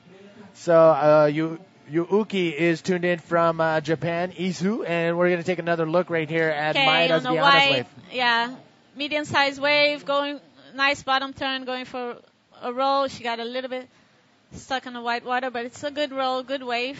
Probably it's going to get in her scores. And That's also on. Yeah. That is Mariana Machado. Mariana Machado also going for a roll. That wave definitely, she needed that wave to get in her scores. Now Alejandra is looking for a good left. All right, what's she going to do with this? Not much there. Oh, puts her head down and just hopes for the best and goes for a roll. She probably saw the other competitors. She said, let me get into that. Like I said, I think maybe now the lefts are working better. They saw that in the last few waves, so maybe that's what they're hitting for, trying to get better scores in the left, since the right is getting high tide and stuff. Tomas, we know you're watching 20 Ks to the south. I don't know where that is, but Jawad in Los Angeles tuning in. Deacon, I'm in Maykay, brother. I don't know what that means, but Amarie's mom is tuned in as well, saying beautiful girls and ladies on the waves. Pleasure. Hello, Amarie's mom. Yes. Bailey tuned in. Hello, world. Bailey tuned in from Curl, and he has been signed on and watching from the very beginning. Olá, Brasil. Big Se props. tiver algum brasileiro assistindo, olá, Brasil. Oh, yeah, a ton of Brazilians are tuned in as well. Love Rio, love Brazil. Brazil. So we got Levy tuned in from Curl as well. Lachlan from the South Coast, what up? And we have Mitch, Pepe, and Yaniv, and these two guys. Yeah. One is lifeguard, the other one. I think they both are. They both are. Yeah. Yeah. Pretty tough job. Yeah. So we've been showing a lot of the good-looking ladies on the beach. Now, ladies, please enjoy some of the good-looking Portugal men that Portugal has to offer. Yeah. 10 Portuguese guys. All right, so you know what? Let's do that. Let's show, not for me, but for the ladies watching, the ladies competitors, some good-looking men.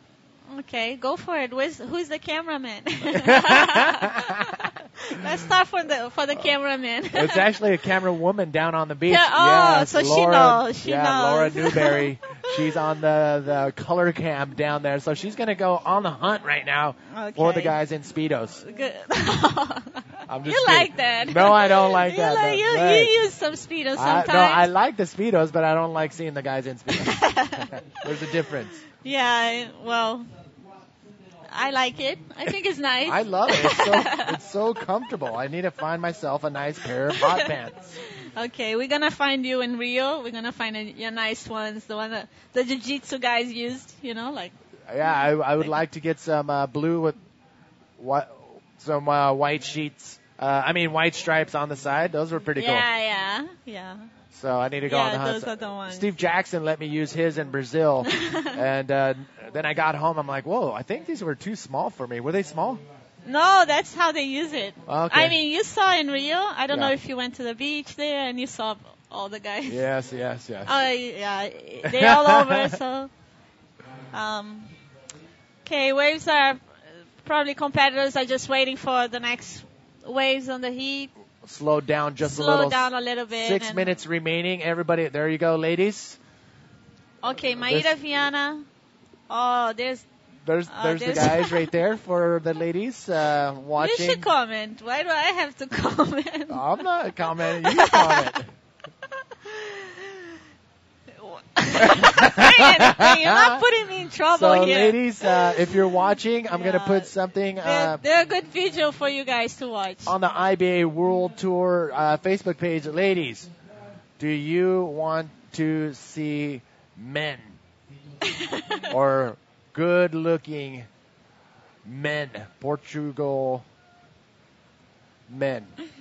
Ladies, only answer this going on the Facebook IBA World page right now. Okay, there's a good left. Alejandra going for a nice spin, really nice spin, made on top of the lip, bottom turning, and the next one. Go, connect to the end. Look, is she wearing a wetsuit? Just one of those trying to land wetsuit. that roll. Yeah, it's unbelievable. The water is cold, and she's not even wearing I think it's a spring suit with a bathing suit on. Pretty popular in bodyboarding with the girls. It's really comfortable. You leave your legs, free. It's good. I used a bunch of them. Yeah, Alejandra had a good waves, a couple of spins. I don't know if it's going to get in her scores. Do we know the last wave of Maíra Viana? Okay, Maíra Viana now has a 4.75 is her best waves and a 5.68. Alejandra, right there, has a 6.13 and a 3.43. Mariana Machado. How do I go down here, Manny? This is an iPad. Oh, yeah, sorry. Mariana Machado has a 4.58. Wait a second, action out the back, again, rider in white. Maíra Viana going for a nice ride. Could not get to that section She saw it didn't really look that good of a junction for her to hit. Anyway, Mariana Machado has a 4.58 and a 4.88. And Isamar Vivas has a 3 and a 2.3. I'm just talking about the best two scoring ways of all the competitors now. Well, we're coming down to the wire right now. Isimad and Mariana have to get going. 3 minutes, 30 seconds remaining. And Mariana looking for a 5.26 to get into that second place advancement mark. Yes. And Isimar is looking for a 7.13. It looks like Maida is looking solid right now in that first place spot. Alexandra Rinder, she is Also looking currently good. in second, but it's Mariana who needs a 5.26. She can totally get that. Mariana can get that anytime. She probably knows that, and she's waiting for a good wave that will allow her to do a couple maneuvers and change the result. And that's where the luck of the draw, Mother Nature, And will it's you funny, be on yeah. her side? The two top competitors, Maida and Alejandra. Oh, yeah, there you go. There are some guys for Yeah. you ladies. Hello, beautiful people. All right. Well, there you have it, ladies and gentlemen. Eye candy for both the males and females. Thank you guys all for tuning in to the live feed here in the 2012 Sintra Portugal Pro. Manny B here holding it down in the hot seat is Carla Costa Taylor. We are winding down the last heat of round number 3 Of the in the women's division. Yes. And currently 2 minutes remaining. It's all So, about first and women's, second. Remember, Mariana Machado needs a 5 point. She 2.6. just needs a 5.26. Isamar Vivas needs a 7.43. Coming down to the wire, 1 minute, 24 seconds remaining. Again, this is an elimination round, which means first and second will advance on to round number 4, and third and fourth, I'm sorry, but it's time to pull up a chair. Look at the Groms having fun The kids. and trying to trip over our camera woman down on the beach. I think we may need a bodyguard for Laura down there. The Groms are getting She's crazy. making some friends. She's making some friends on the beach. All right, coming down to the wire, 1 Last minute. minute. Looks like Maida and Alejandra are going to take that heat. But we'll see. 1 minute. It can happen. Oh no, we've been Anything seeing can it. happen. We've been watching and seeing that happen throughout the morning. I mean, the last few minutes, even the last few seconds of the heats, Yes. nobody is safe. Those Yes. first and second 2 slots are up for grabs all the way up till the last second of the heat. Yeah. So less than a minute to go. Mariana, can she find that 5.26? Yeah, they go yellow again. It's Alejandra on the wave, going for a nice spin. Looking for that inside section. It could form up for her. She's gonna Nice roll. nice roll off that little whitewash Decent oncoming wave for her. section. It's going all the way to the inside, trying to connect. She's Yeah, trying. that was a really good wave for her. I think it's going to maybe change. Mariana is behind. I don't know if she got the score or not. Last few seconds, and that's it. Carla That's Costa it. Taylor, that is the end of that heat. That was a good ride for That was a Alexandra good ride. Rinder. She's trying to build She on probably it. went to 3.43, but Mariana, did she come through? I don't think so. She was looking for that 5.26. We're going to Shame wait. for Mariana and Isamar.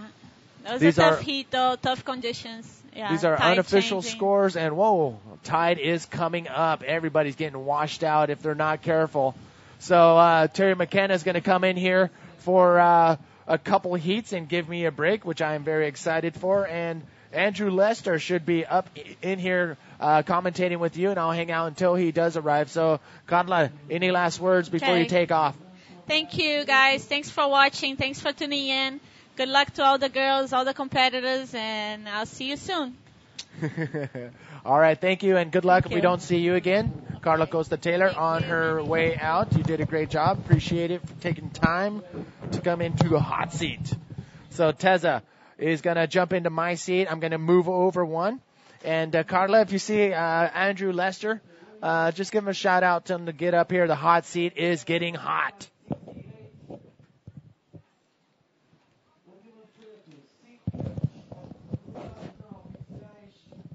Stand by, people. Little microphone switch right now. Terry McKenna is going to get in here, holding it down for the next 2 heats as you watch the ladies coming out of that heat. Alexandra Rinder, she is happy.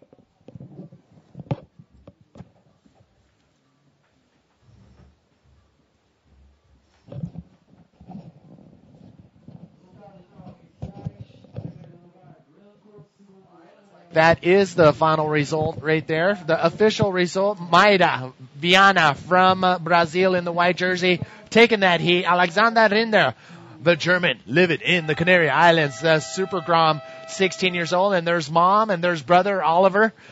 full support right there. She is stoked. Look at the brother Oliver. I told you to come over here, but you went over there. Next time, listen to me. Arr. That's the kind of support you want when you're competing in these kind of situations. But what is a big brother supposed to do? Yeah, that's what big brothers are for, after all. And, isn't she really developing into a real star of the future for women's bodybuilding? You know what she reminds me of is a very young Kira Llewellyn. Yeah, you know what? You're right. She has that grommetness about her, but then slowly maturing into a fierce competitor and being around all these, hardcore Canary Island bodyboarders going out into big reef situations, and she's right there with them. It's going to be pretty exciting to see what she puts on the table in the next few years here. Yeah, that's right. Well, Manny Vargas, you can take a well-earned break, my friend, and go and get yourself some codfish. That's it's always on the menu in Portugal. It's like, what's for lunch today? Codfish. Yeah, I love it. I don't mind it. It's pretty good, that stuff. We don't have a lot of codfish back home. Not that I know about. Not that I'm any kind of fishing expert. But anyway, we're into heat number 4, round number 3 of the women. And some really good talent in the water here. We're starting to get into some of the top seeds for the women's division at the moment.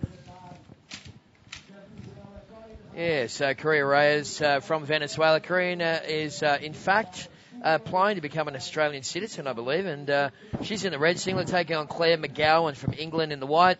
Cristina Lorenzo is from the Canary Islands in yellow, and Teresa Almeida from Portugal is in the blue.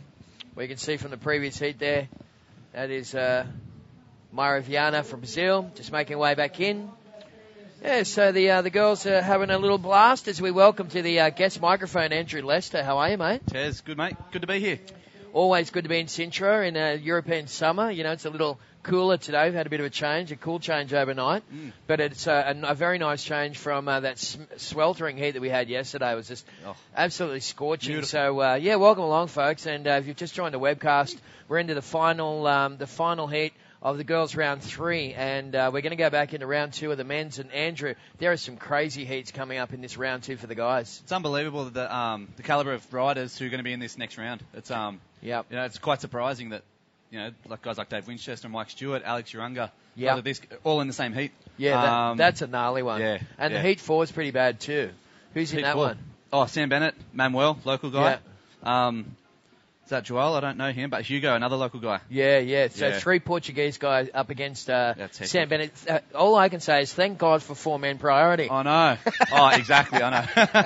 But it's going to be really exciting. I'm pretty stoked to be in here to be able to commentate these. Yeah, and, really stoked. It's going to be good. Kind of tricky conditions, I guess. The tide's come in a little now, and on the upshot, I guess what it is, it's allowing for some combos all the way through to shore. I've seen some pretty fun waves. I mean, it's random, but some of the faces are still pretty clean, and it's got a bit of power in it. Yeah, it's got a lot of power. It's actually quite deceiving how much power it is. You look at it from the beach, and it looks pretty sloppy and everything. But when you're out there, it does give you a pretty good push.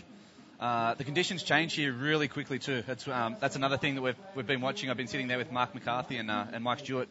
And, they've been trying to work out their tactics for their upcoming heats. And, it's within the space of 10 minutes, they've, done a complete 180 on their tactics because the conditions just change so quickly. Yeah, they do. I mean, pretty extreme tides here in Europe, So it's crazy. So that's going to be another factor that's going to, could really play into the locals' hands is, the changing conditions. It's really going to be a huge factor. Well, right now we're into the last heat of the girls. Here's Claire McGowan, who's always been a really good competitor from England, of course, and she's always, finishing up in the top, quarters, semis, or finals in nearly every event she goes in. She's a bit of a charger as well. I've seen Claire at Pipe. She's not scared. No, that's right. Yeah, you bump into Claire at all the events, and she's got a huge smile on her face, and she's a great competitor, and it's the quality actually of the women's. It's been I wouldn't like to say surprising, but it's been really good to see. Yeah, absolutely. The girls have been absolutely ripping, and these are still the early rounds. So once we get into the top seeds, it's going to be really good to watch the girls charge it. Okay, well, while there's a bit of a break in the action, we're going to throw down to Natasha Segadia. She's down there with the winner of the previous heat. Natasha, take it away.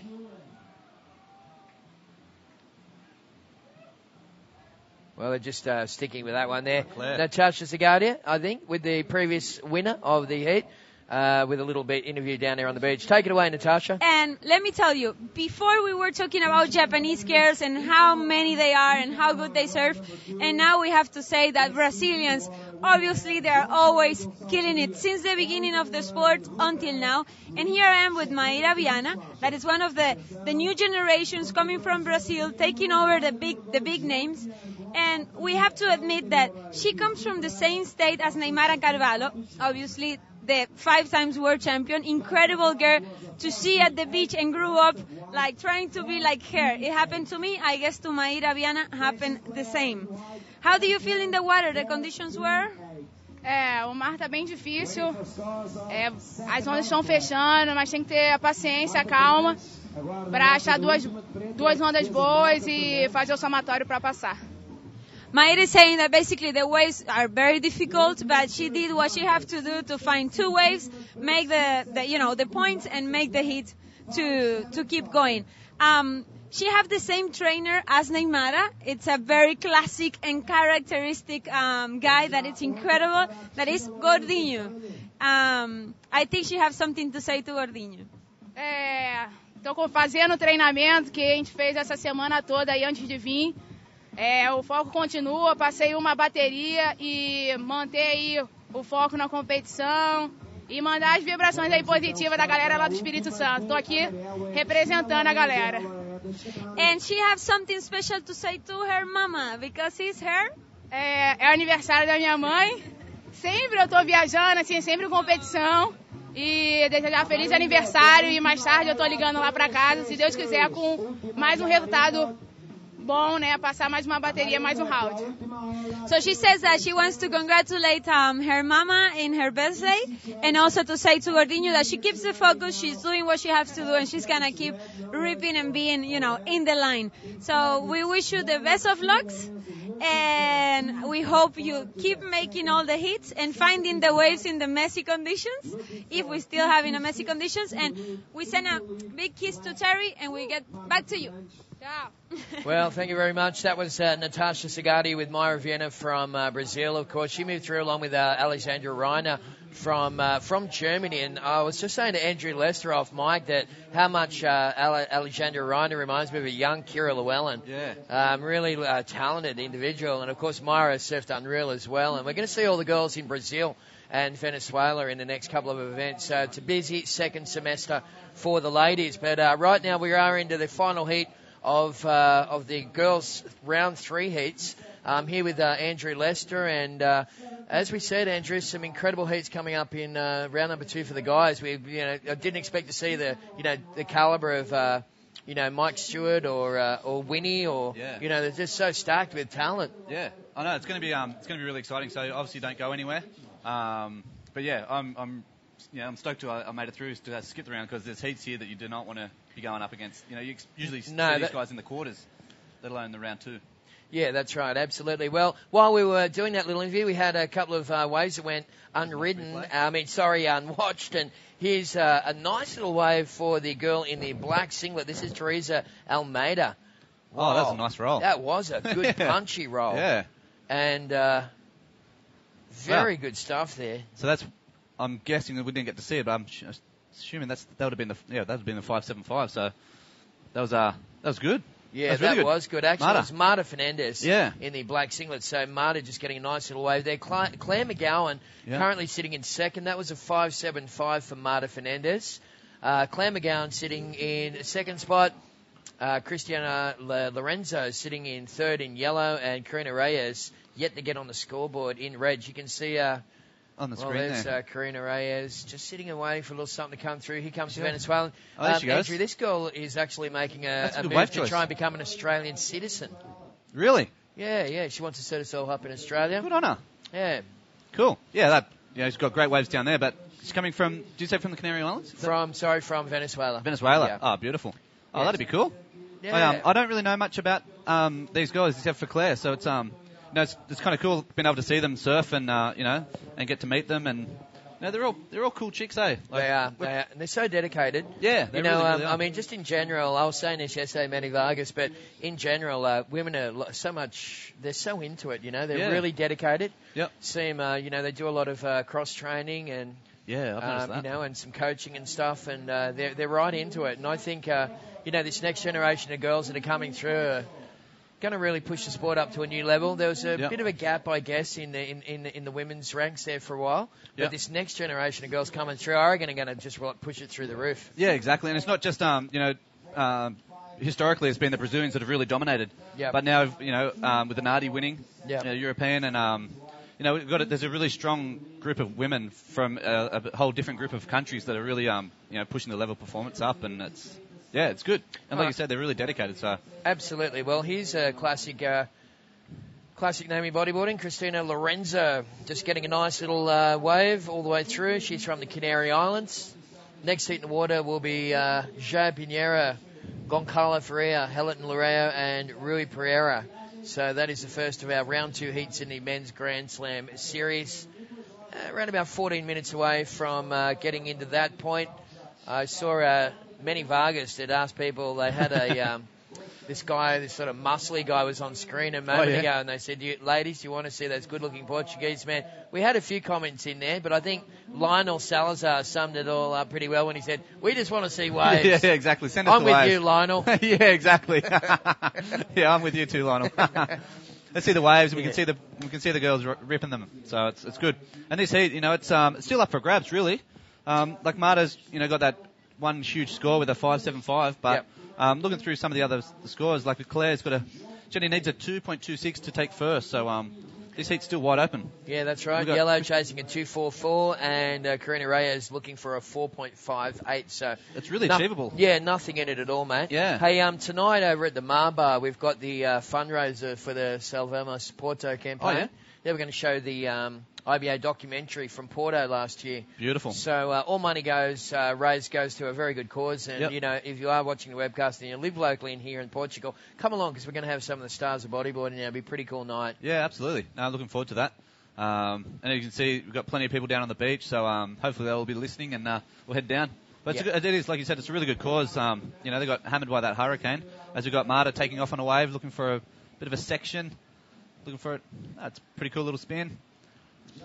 Yeah, well, that's going to be her best wave to date so far for Karina Reyes. In fact, that's a second wave, and her first one was only 1.18. So there's Helen Loureiro. This guy's really talented, man, from Brazil. I saw him at Itacoatiara and just on the webcast, and he was in really good form. Yeah, this is going to be it's going to be it's going to be a really couple of good heats coming up. I'm looking forward to these. So heat number 2, Mike Stewart, Alex Arunga, Dave Winchester, Alberto Colucci. You wouldn't want to be in that one. Isn't that It's a shame that 2 of those guys are going to bail out on day 1. Yeah, exactly. Heat number 3, Roberto Bruno, Bennett Alessua, Chase O'Leary, Mark McCarthy. Another one. God, that's hard as well. Oh. And check this one, Sam Bennett against the Portuguese trio of Manuel Centeno, Jean Nevea, and Hugo Pinheiro. Yeah. That's crazy. And there's, speaking of Pinheiro. Yeah, that's Joel. Yeah, Joel? There's João Pinheiro there, red Joel. screen. And Joel, the beach marshal. Yeah. Doing Getting ready. a great job. So only 11 minutes to go. They're getting down to the beach early. It's really hot out there too. It's kind of the temperature here in Sintra or in Portugal. The air temperature is really warm. You know, it's like 28 to 30 degrees. But the water temperature is only 17 or 18 degrees. So it's really important to keep hydrated because as soon as you hit the cold water, it's such a difference in temperature. Your body just seizes up and it's really easy to get cramps. So as you can see there, he was taking some water in just to keep hydrated because it's really an issue here. It's if you've got to surf twice like these guys have, they can really play on your body. Crazy, yeah. It's like fire and ice. Yeah, exactly. It is. It really is. And you're absolutely boiling. And you're at the car putting on your steamer. You know what I mean? We rarely get days like that in summer. I remember days when it's been 35 and the water's been really cold at home, but it's rare. But that's a pretty standard scenario around here. And it's not really the geography of the area. It's more the currents that go along this part of the coastline. That's right. Yeah. So, the currents bring the swell too. So, it's kind of a double-edged sword. But, you really need to keep hydrated over here. So that's something that us foreigners have to be aware of. There you go. Some nice little tips there from Andrew Lester. Mate, the ISA World Bodyboarding Games coming up in Isla de Margarita a little later on this year. I was talking to Surfing Australia the other day. They said, We really want to try and field the best team possible. Oh, yeah? It comes off the back of the Puerto Rico contest. Okay. And, we're going to be talking to, a series of people, including yourself. Beautiful. Yeah, about representing Team Australia. They're really serious about winning gold at this one. Yep. And, in fact, they're looking to fund us a little bit with a manager and a coach. Oh, yeah, cool. Yeah, oh, that'd be good. helping you guys out a little bit financially to get over there. So we're looking forward to the ISA World Games. Yeah. Oh, that's great. ISA Games, they're unreal. They're really Yeah. good. Like, being an individual sport, bodyboarding, you're not a part of a team or anything. So to come together in the ISA Games, I've been fortunate enough to do it twice. And, it's really good. You surf against the other countries, and you see guys who, a few years ago I surfed against a Maori when he was a 17-year-old. Sure. And we're like, who's this little French guy? And then, and then turns out to be a Maori, and he's world champion. Yeah. Just absolutely blowing doors. So, it's a really good thing, and I love being a part of the team aspect of it.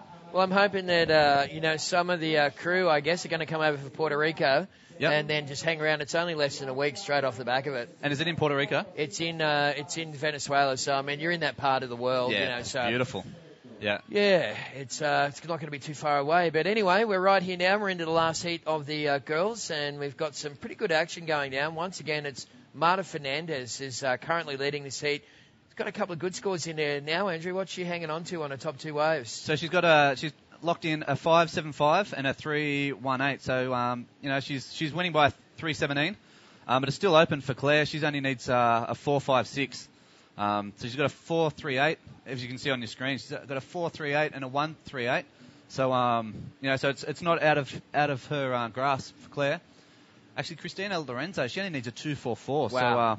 So she's going pretty good actually. She's going all right.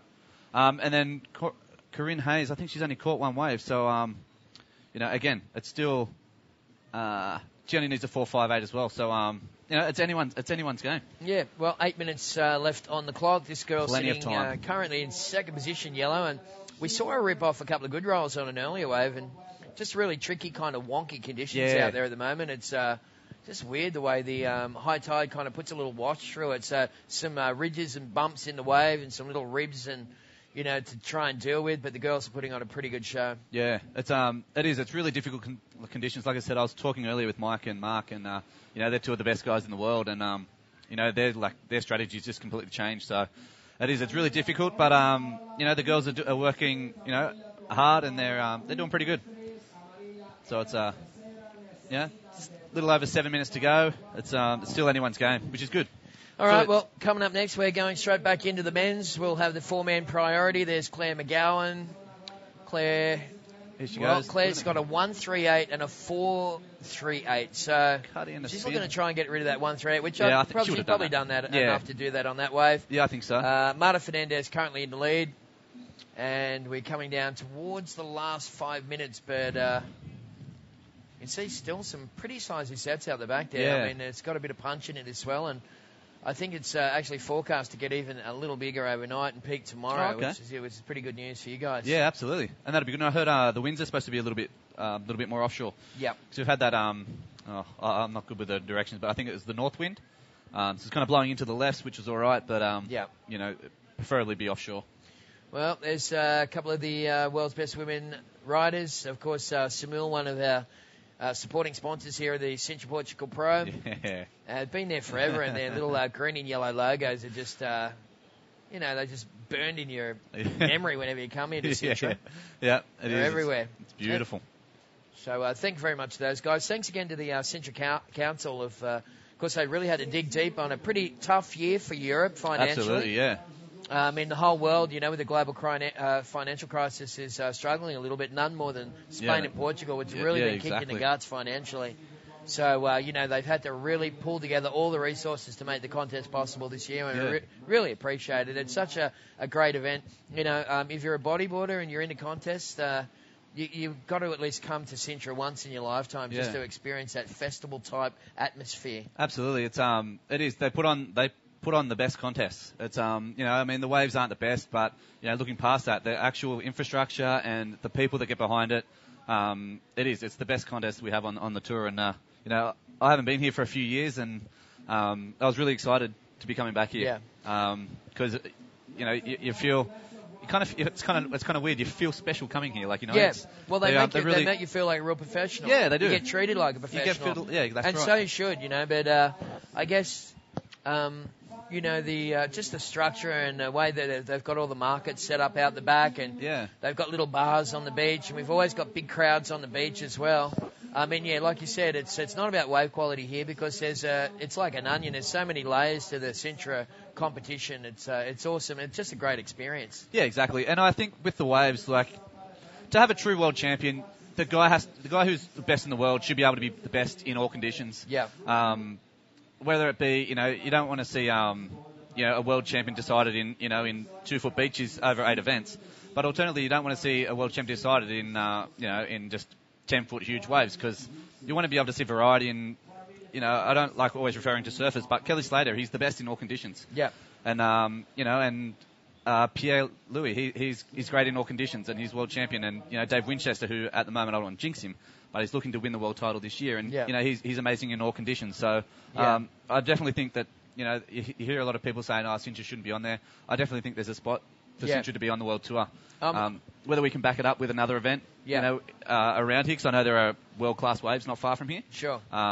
Possibly that could be an option, but I definitely think Sintra deserves to be on the world tour. Yeah, I totally agree with everything you've said, Andrew. And, you know, I'm a big believer that, you know, kids all around the world, you know, whether it be Brazil or Australia or wherever, you know, in America, they surf this type of wave every afternoon after school, you know, windy little beach break, 2-3 feet.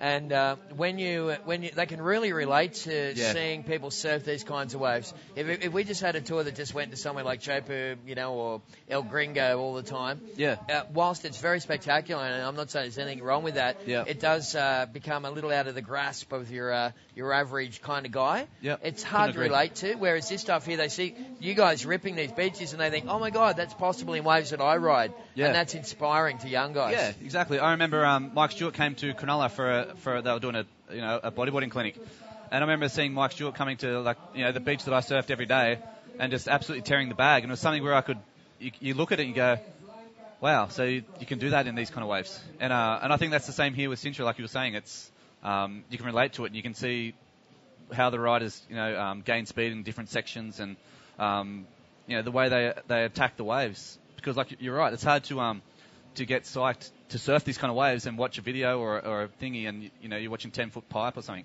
And like I said, like, don't get me wrong, I'd like to surf 10-foot pipe every day for the year, but I definitely think this is, like you said, it's a There's wave. a place for it. It's a place for it, definitely. Yeah. And it's, like you said, it's a place where kids can kind of draw some inspiration from it. Yeah.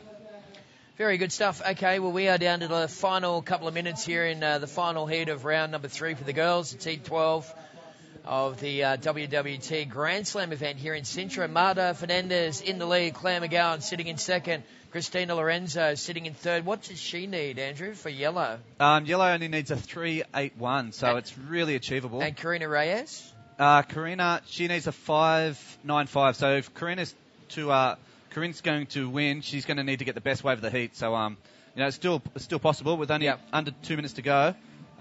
Julie needs to get a move on. But Claire's needs a 4.56 to go to first, but she's not definitely in second.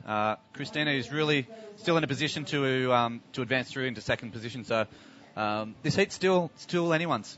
Yeah, it's still wide open as we come down towards the 1.5 minute mark remaining, folks. Coming up next, we're going to go into the do or die round. It's the Repechage round number 2 on the what we refer to as the showdown format on the men's world tour. That is the current heat leader right there. And, yeah, that's why that's why she showed a bit of form, Marta Fernandez. Going for it. I was talking to her this morning. She's a lovely young girl. In fact, all the girls who follow the world tour, they're just such natural beauties too, and real grounded, down-to-earth girls. Yep. There's a real camaraderie amongst the girls. They always, bunk down together and travel around and do all their little free surfing and share the cars and stuff. And you see it when, like, a couple of the girls, I was just out there waiting to come in here, and a couple of the girls didn't make it through, and you could see them, they were generally, consoling them, and it wasn't like, I'm spewing your mate, you didn't make it, but it kind of works for me. They were generally, felt for that person that didn't make it, and it's, like I said, it's a real camaraderie there, and although they're competitors, they're all good friends, so which is good. All right, so just waiting for that last score to come through for Marta Fernandez, but she does appear that she's going to take this heat as we come down towards the countdown. Claire McGowan in second. Christina Lorenzo in third. Looks like she'll be eliminated along with Karina Reyes from Venezuela. So well done to Marta Fernandez. Claire McGowan lives another day. And we'll just wait and see that official result. But we're moving into heat number 1, round number 2 of the men's. João Pinheiro from Portugal in the red. Goncalo Ferreira, of course, is our local wildcard. Yep. Is in the white singlet. Helen Lorio from Brazil in yellow. And Rui Pereira, also a wildcard originally, and he's also from Portugal. So stacked up heats here in round number 2. It's going to be super cool to watch. Yeah, it's going to be good. And Gonzalo, he's been, he's been a permanent fixture at Sintra for. I came here, I think 10 years ago, and he was the man. He was the man. Yeah. So, the local hero, and it's great that that the IBA have given out these wildcards to the local wildcards to guys like him, who's he's done so much for the sport in Portugal, along with Manuel Centeno, and Hugo Pinheiro. Hugo, Hugo Pinheiro. So it's great that they've hung on to them, and we haven't lost them out of the sport. That's right. Well, there is a nice little shot of Marta Fernandez just having a bit of a chat. The girls giving it a high five. That's great. Good support. Those little spring suits that have got the kind of bikini bottom on them. My daughter's, getting into bodyboarding now, Lani. Yeah. And, I've got to try and find one of those things while I'm on the road. Oh, okay. Probably in Brazil, huh? Yeah. Or I don't know if you want your daughter in a Brazilian one, but... yeah, true. I'll have to get a custom made with a big nana bottom on it.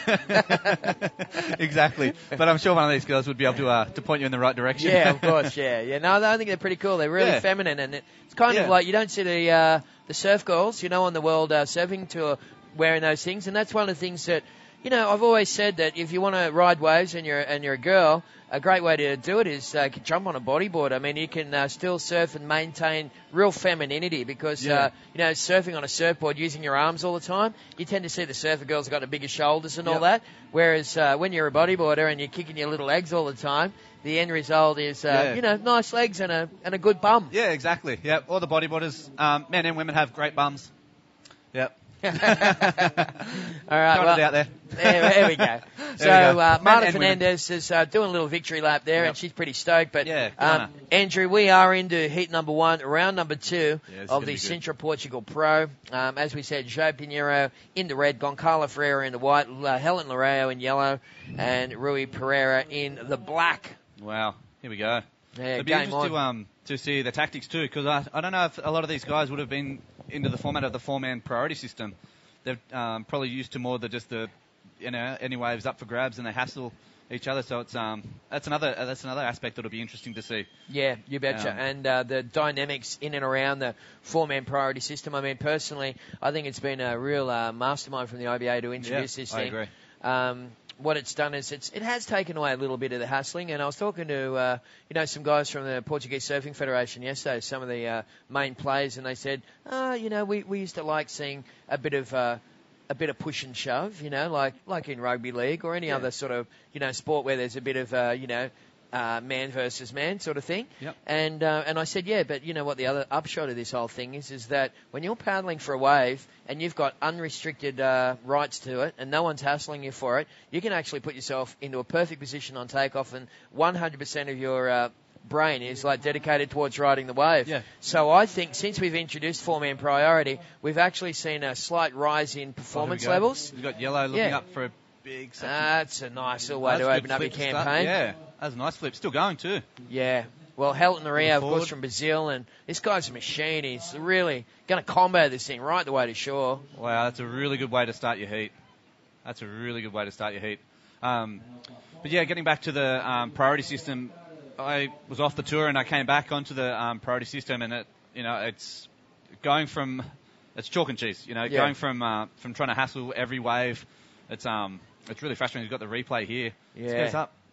Well, you can see that nice big mage move on the outside section. That's part of the criteria. Yep. He continued with nice flow, good transition from one move to the other, kept his speed throughout the ride, and then he just signed off with a nice, good punchy roll, and then he just threw the board away and said, I've made this, I'm done. Exactly. really Right. stamped it that the judges, look, I made it, I'm clear, I'm exiting, I'm pulling off. Because there's always been a little bit of a question mark sometimes if people, they just kind of get swamped by the whitewash. Yeah. Did he make it? Did he not? But he's really showing that, no, I'm in control, I made it, and I'm diving off. There's two sort of messages at the end there. One is the wave's finished with me, or I'm finished with the wave. Yeah. So, you've got to make sure you send a real clear message to the judges, and they know you're in control right to the very last moment. Yeah, exactly. And I think you'll get rewarded quite strong for that.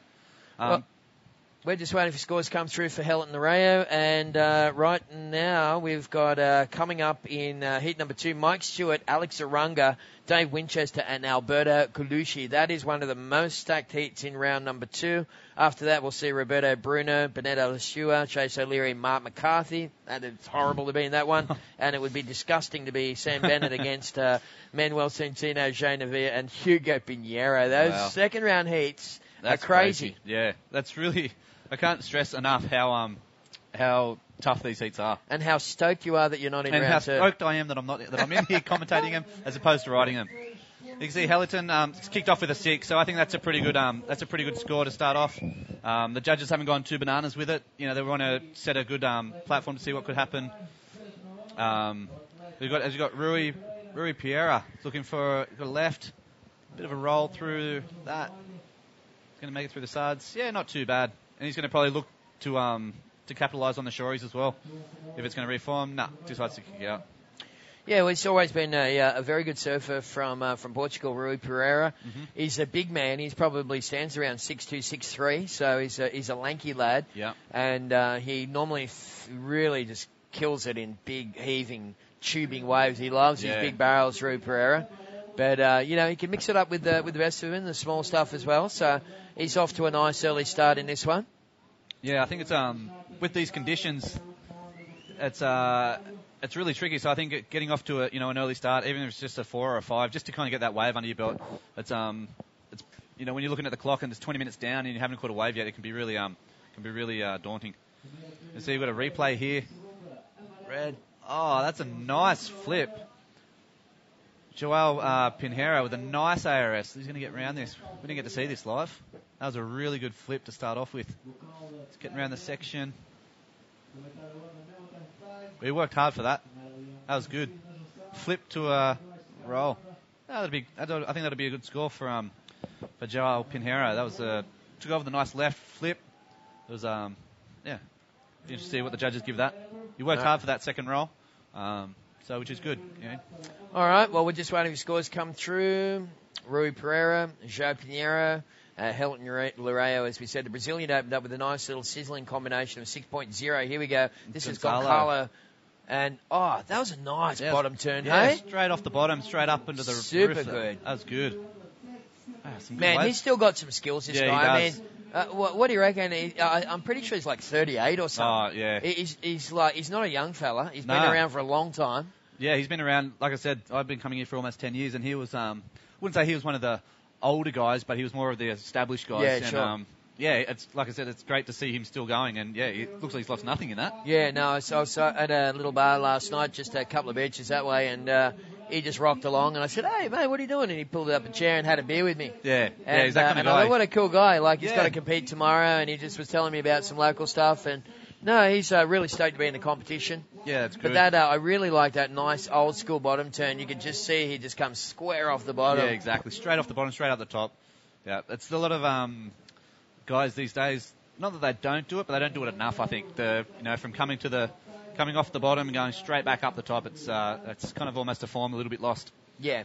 All right, well, there's a little break in action, folks. We're going to throw down to Natasha Salgadia from Puerto Rico. She has Marta Fernandez, the winner of the previous heat, for an interview. Natasha, take it away. And here we are with one of the most beautiful Portuguese bodyboarders, Marta Fernandez. And Terry, let me tell you, this girl was in your country training for how long? 4 months. 1 month. 4 months. 4 months. 4 months. She was studying and she was training in the Australian waves. And she comes back to her land and now she's, making first places in every heat. Obviously, she's comfortable with those waves. She's one of the most young athletes from Portugal, girls, that it's been doing a very big career. Tell us how were the conditions and how happy you all feel being back home. I'm very, very happy. It's always a pleasure to be here and to compete at Sintra. It's my home. And what's hard to get the first place and to get good waves in this heat because of the high tide. But well, I'm so happy. And it's always good to be here at Sintra Pro because 2 years ago I was working, doing my internships, and it was impossible to be here, and it's always nice. Marta is one of the students of Caterina Sousa, or in a moment of her beginnings, she was very near Caterina Sousa, that is obviously one of the most known Portuguese bodyboarders around the world, female. And what do you think about those role models you have? Rita, Dora Gomez in the past, and obviously Caterina Sousa. It's always nice to have them because they are professionals at the moment, as well as they are always motivated. Especially Caterina, because I'm more close to Caterina than Rita, but Rita it's always been good motivation as well. But Caterina, it's always a nice vibe around Caterina. Caterina is always don't be stupid and you have to go. Even if I am down and I don't want to come to the competitions, Caterina is always don't be stupid, Marta. You have to go. And it's always a pleasure to be here, and because we are always pushing the limits. And to see you, well, when I was in Australia, seeing you, all of you, I was so happy because the standards of the women bodyboarders are so high. It's really, really nice.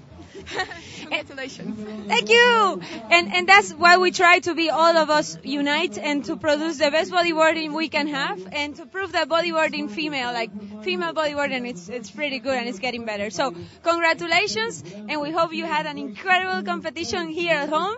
And we go back to you, Terry. Thank you. Yeah, well, thank you, Natasha Segala. She's such a beauty, isn't she? Bonita, they say in Spanish. I'm pretty sure that's the word. Yeah, but she's having a good time. They're having a good old chat. They are loving life. I mean, look at it. Lee couldn't wipe the smile off with a cricket bat. Yeah. But, no, really good stuff there. And Marta Fernandez absolutely blazing that heat. And, that wound up a very exciting round 3 for the girls. And, of course, they'll be back again tomorrow with more action in round number 4, where we're going to see some more of the top seeds of women's bodyboarding here at the Sintra Portugal Pro. Yeah, we had a little bit of action also whilst we were having that interview, Andrew. So let's go back and check some of the replay rides and make sure you people at home don't miss out on a second of the action. So, some cool little replays coming up. Yeah, we've got Hellerton. That was pretty good flip, that one. that was good, nice and smooth.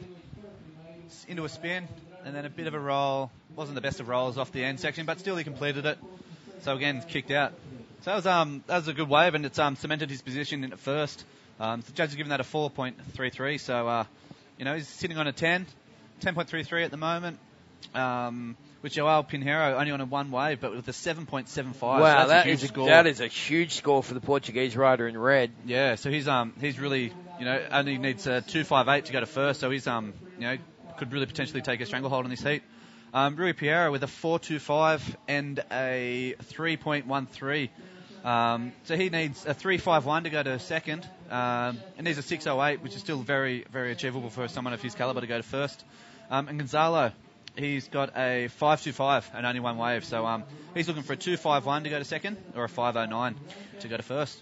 Yeah, that wave, that 7.75 from João Pinheiro in red, I mean, that puts him in another class. Also, that we had a 6 in there. Yep. For yellow. For Hellerton. Yeah, for Hellerton. So, I mean, those sort of scores, all you need is one or two of those sort of scores to really separate yourself in the field. It's been a real day of kind of 5 to 5.5s. Yeah. It's just one of those kind of mediocre kind of days where it's hard to really get something outstanding. Yeah, exactly. If you get yourself into into high 6s, or if you can bust into the 7s, and obviously if you'd like to go north of that as well. But if you can get into a 7, it's really it really gives you a bit of confidence too out in the water too. You're hearing that guys, you might be coming third, but they might say you only need a 2 or a 2.5 or something, and it really gives you that confidence that I can only need a half decent wave and I can cement myself in the first or second position.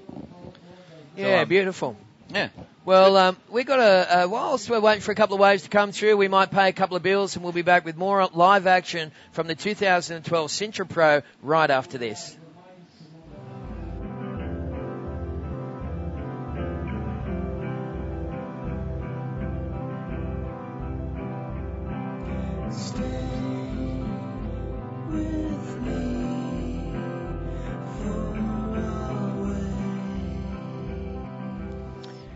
Yeah, thank you very much to our friends at Samul, and I really like their ad campaign. Yeah. It's pretty cool there. Yeah, I'm thirsty. It thirsty. does. I'd love a drink Yes. after that. And love to go for a car ride as well with her. As we get back to the action, well timed. Hellerton, look at this, driving off the bottom. Boom. That was a nice roll. How's Tough the way that he section. kind of tweaks the board out when he Yeah, does that? It's kinda weird. cool, eh? Yeah, it's a bit different. When he did it on the roll before, I thought I lost a little bit of control, but I reckon he's actually trying to just tweak it out a little bit Yeah, as he just does kind of that. a little bit of a point of difference. Bit of variation. Yeah, and if it's only a 0.2 of a difference, Yeah. it could be the difference between him getting through and not making it. So he's really keeping busy out here as well, I've noticed.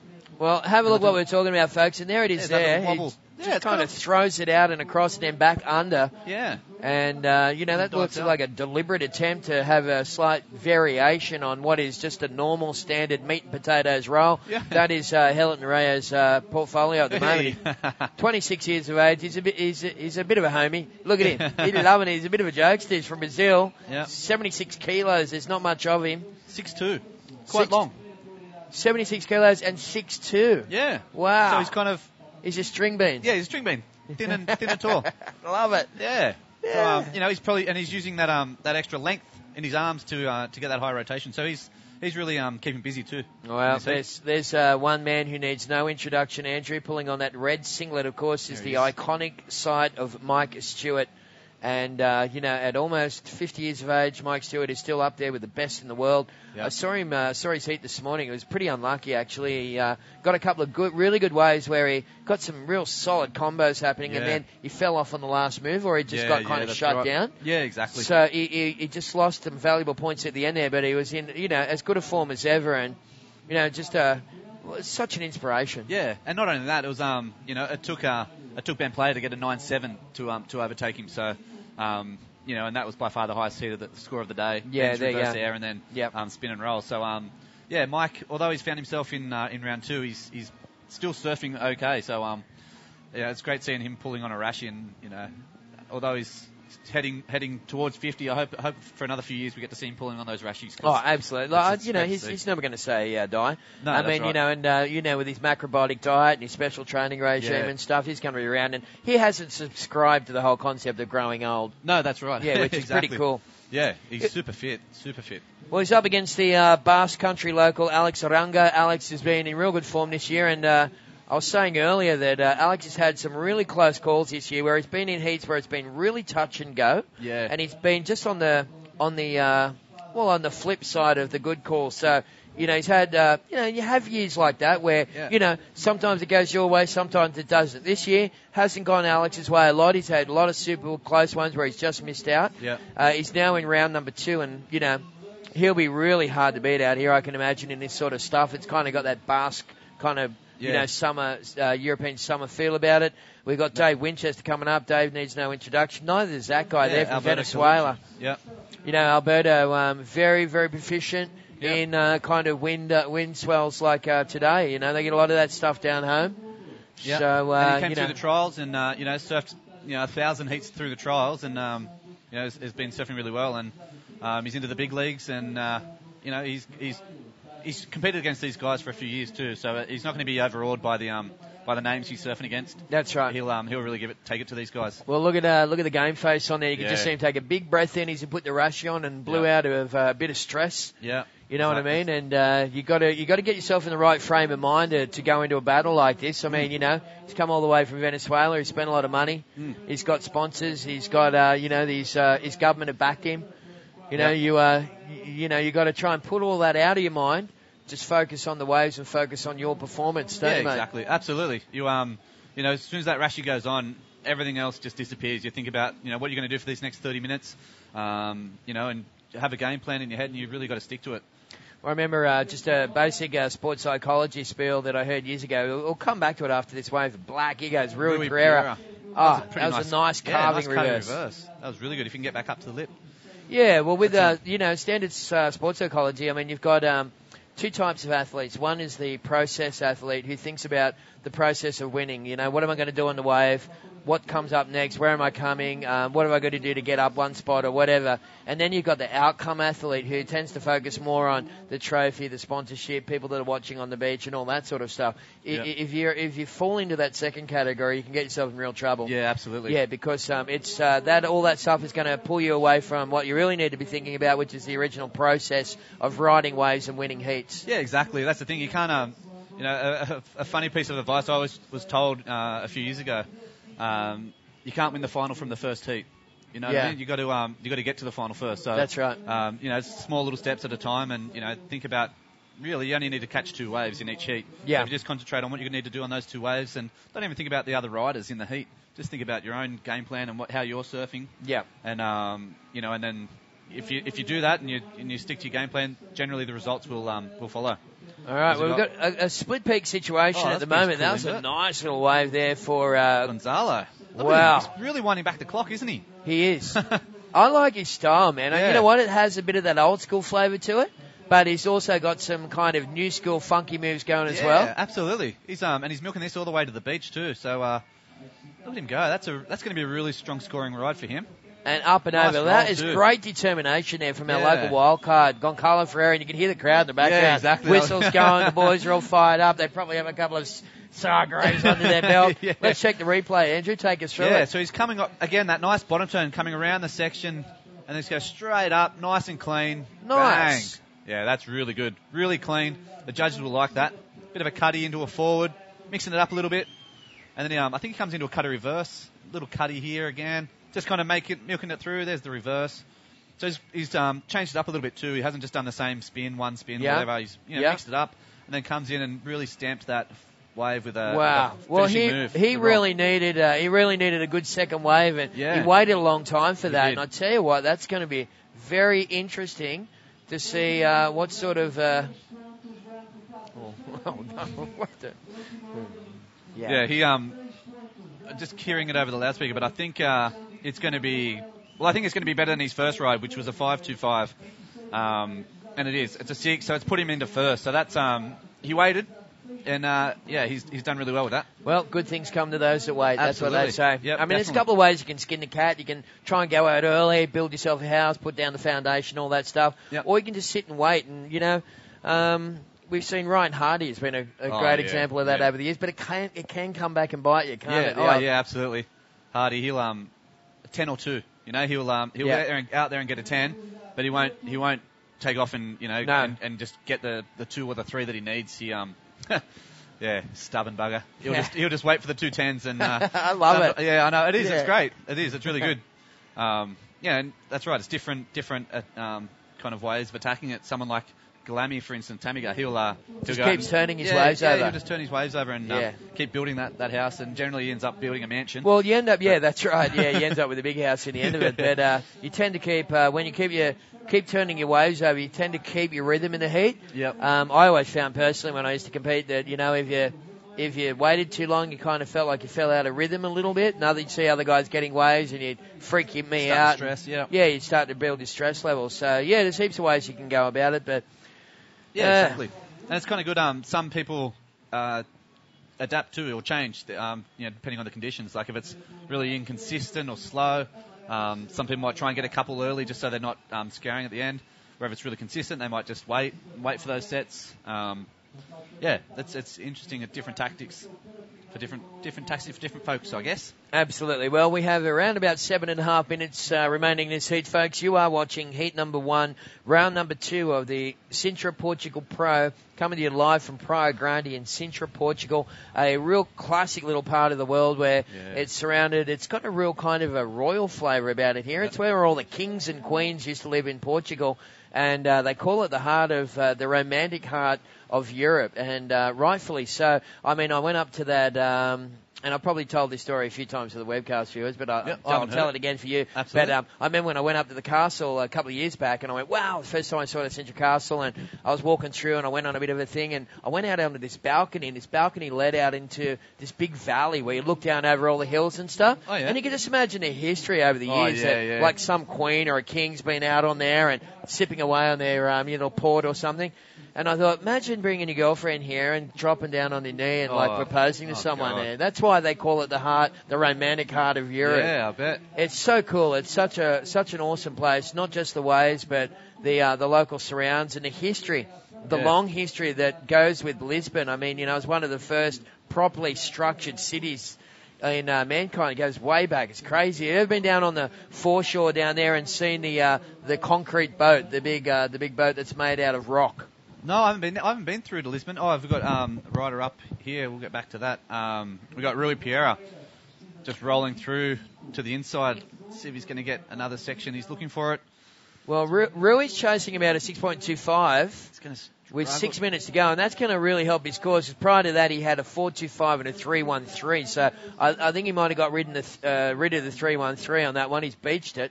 Yeah. And with about 6 minutes remaining, we'll wait for that score to come through and give you an update. But yeah, down on the foreshore, down on the riverfront in Lisbon, there's this boat that they made in the 1600s or 1700s or something. Yeah, way back. And it's carved out of rock, right? And it's a huge boat.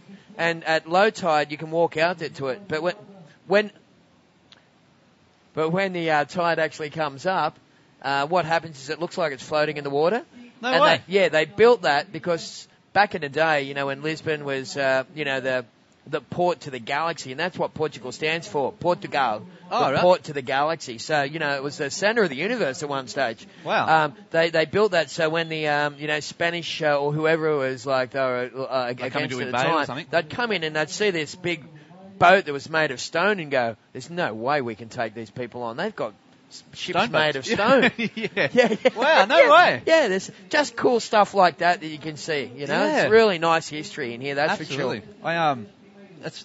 I kind of get annoyed at myself because I come to these beautiful places and I come to the beach and I go back to where we stay and then we come to the beach and go back to where we stay. Yeah. Might go to a castle and then go home. Yeah. And it's like there's all these amazing places that had I had more time I would have done that this year, but. Like things like that. Like I had no idea about that. Yeah, no, I'm the same. I come in the day before the contest, fly out the day after. It's all, business as usual for guys like us. We've all got other jobs at home and that we got to do as well. Yeah, but I'd really like to, spend some time at places like this because, take advantage of being in Portugal. Learn about the history. Well, there's a whole bunch of guys enjoying their bodyboarding, folks. He's got his Save Porto t-shirt. Beautiful. Yeah, there we go. Mate. You can buy one of those at the CC board store tent right here at the beach at Sintra.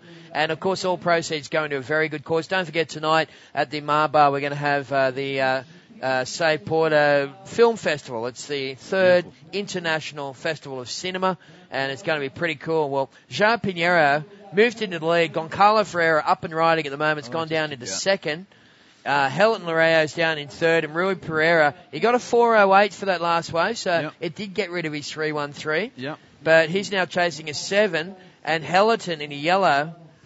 He's dropped down into third. Yeah, and he's needing a 5.26. So I reckon Hellerton Lareo is real. Goncalo Ferreira is going to have to really try and hold on to this. Yeah. He's going to really need to get rid of that 5.25 if he's got. Yeah. If he's going to secure his second place. Yeah, that's right.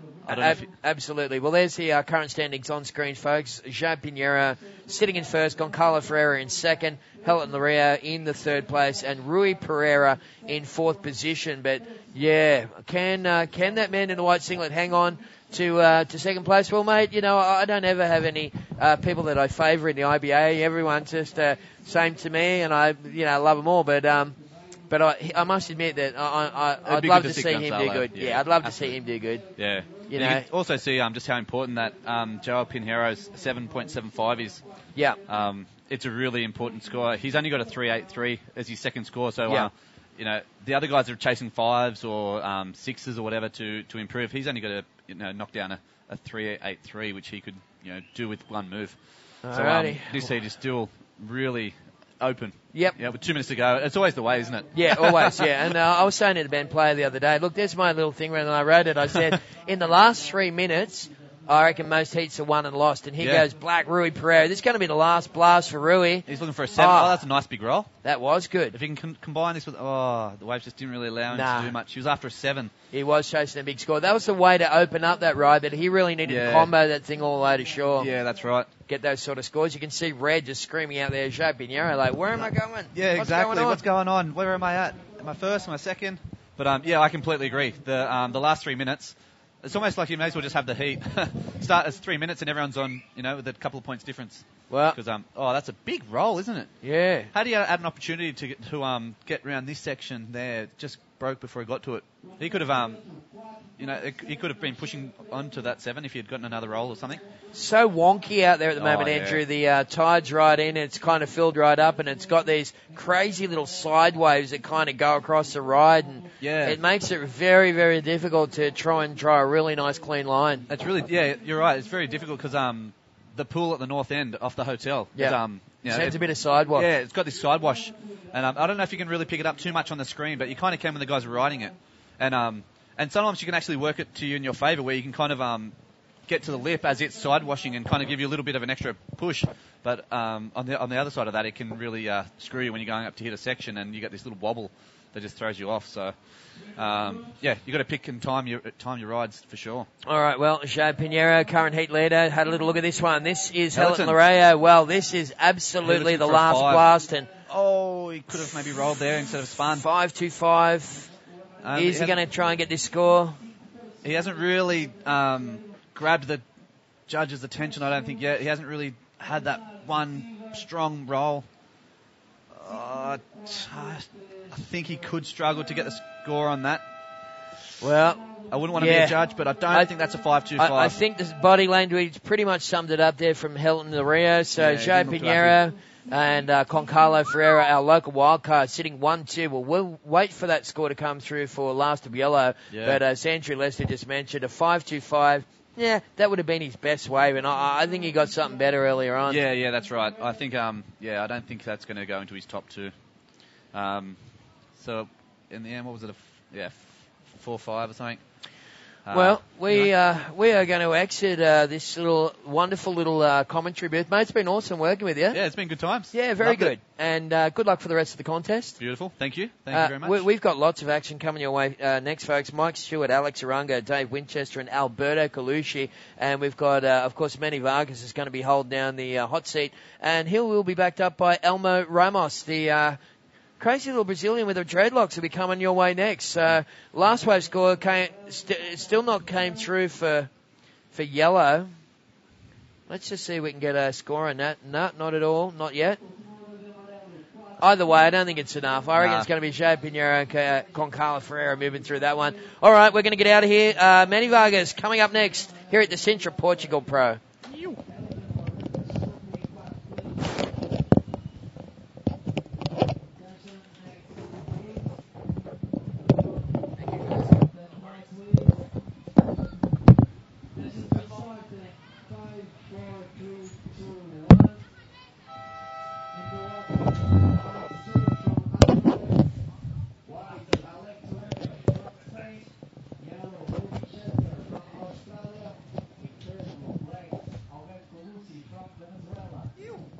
Wow, this is a good heat. All right, as we're getting situated here, Elmo Ramos will be in the hot seat, back from a nice little break, lunch break, had some bacalao. Yes. It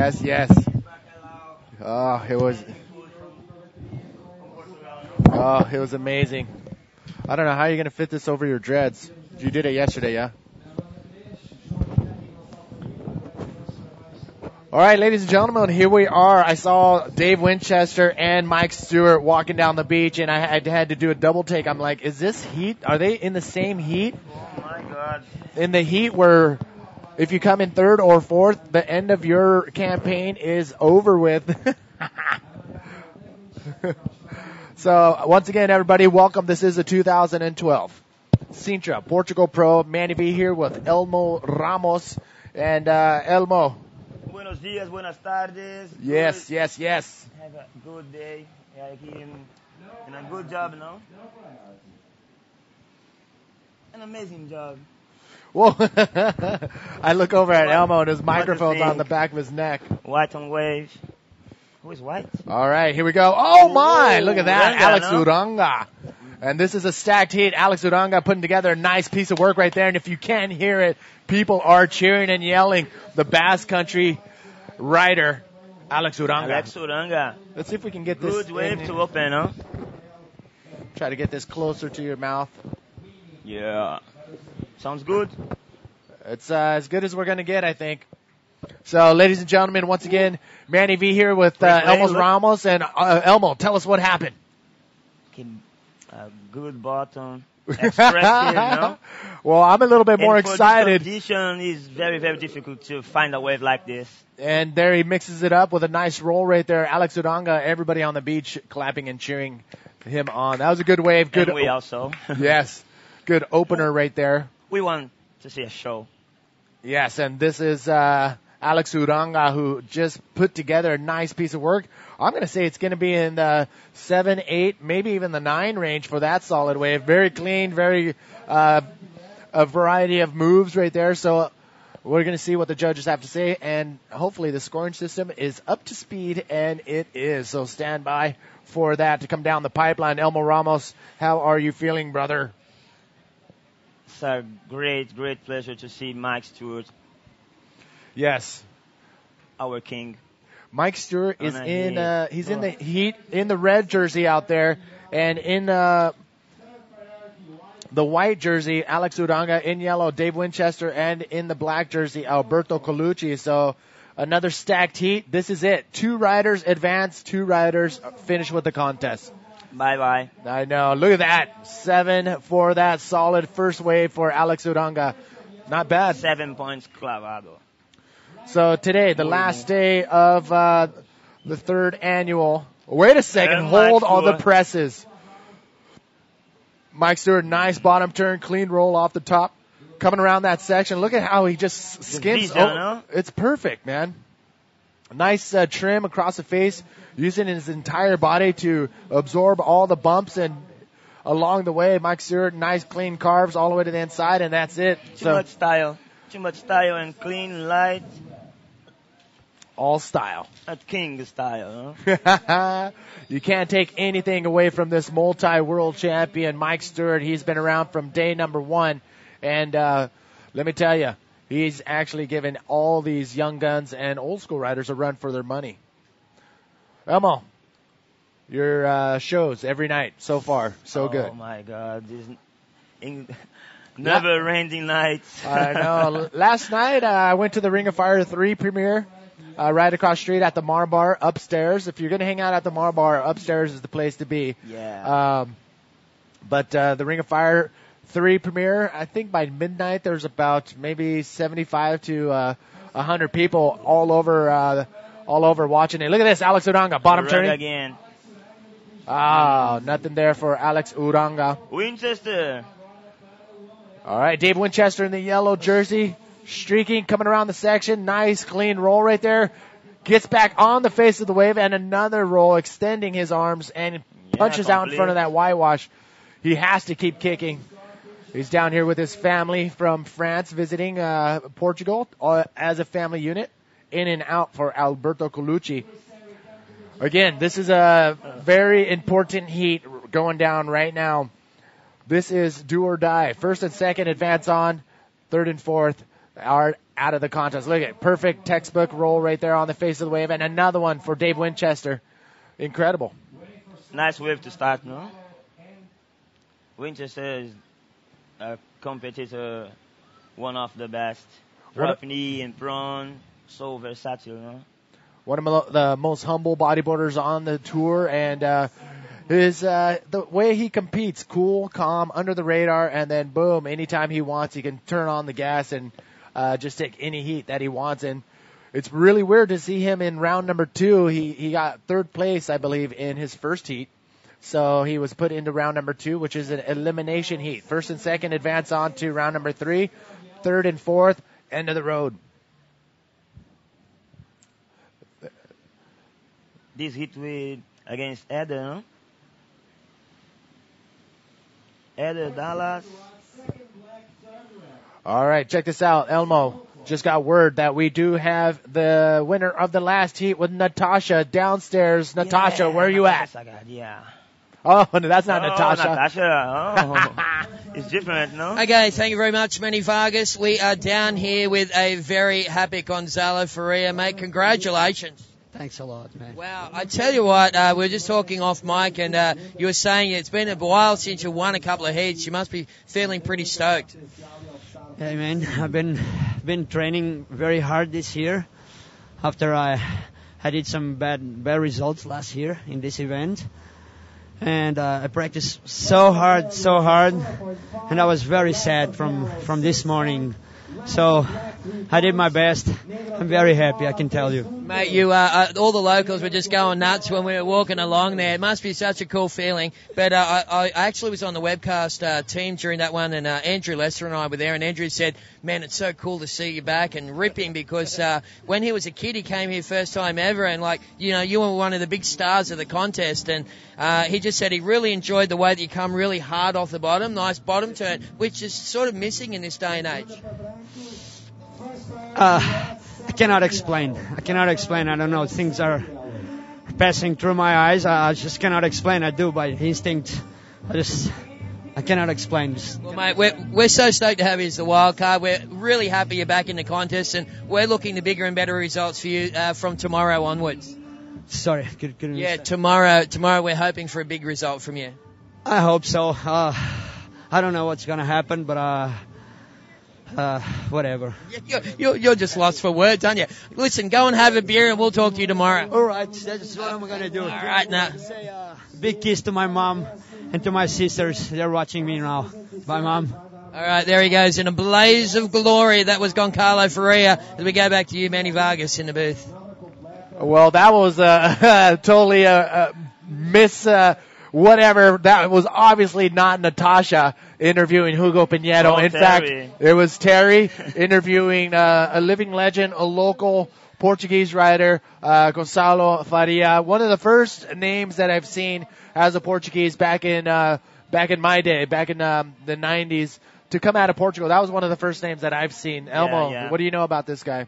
Gonçalo constructs your name basically in pipeline when he did the semi-final. Yes. 1997, I think.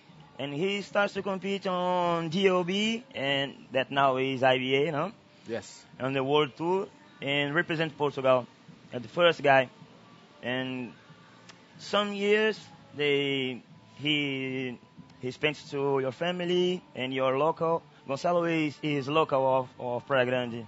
And he's the wild card for this event, no? Well, and now he's surfing like a kid. Yes. Doing inverts. Well, and he knows this wave a lot. I think he's one of those guys that knows this wave better than anyone. He ended up in second. Joao Pinedo in first place. Both of those guys we'll see in round number 3. So currently out in the water, we have 20 minutes remaining. But here's a look at what happened during the interview. If we got a couple waves that we had on replay. This was Dave Winchester's wave that we missed during the interview, but look at this. Let's see what he did on this. This is the first time seeing it too. Wow. Good move. Good clean move. Dave Winchester coming to the inside right there. Nice spin. And he's coming all the way down to the inside. Nice reverse. Punches through the lip. And wow, that was a solid wave for Dave Winchester. Definitely in the 7 or 8 point range. And I'm looking at the scorecard right now. A 7.63. Look at that wave. He's still going. That's a lockdown right there. Matching competition and have so much good lucky because these conditions are very, very difficult. Wow, look at that. With wind and high tide. The high tide is doing a number right now. We've seen in the first day what the tide can do. High tide comes in, small waves, it goes almost completely flat. But we have some swell in the water, and at high tide, it just changed the whole dimension of what the wave is doing. So the riders, they look at the waves before their heat to see what the ocean is doing. You have to.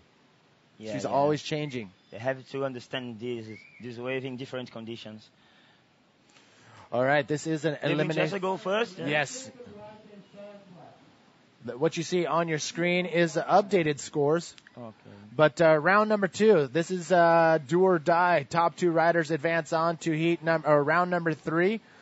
third and fourth. That is it. And interesting. Look at this. We have Mike Stewart in the yellow jersey, I believe. Let me see how this is sorted out. In the red jersey, sorry. Mike Stewart in the red jersey. Alex Uranga in the white jersey. Dave Winchester in yellow. Alberto Colucci in the black jersey. Black. But here's the situation. 2 of these riders will not advance on. Look at those names. It's going to be a tough it's very difficult to road to put. But if you can put money on the first, the leader of the ranking on, at the moment, Dave Winchester.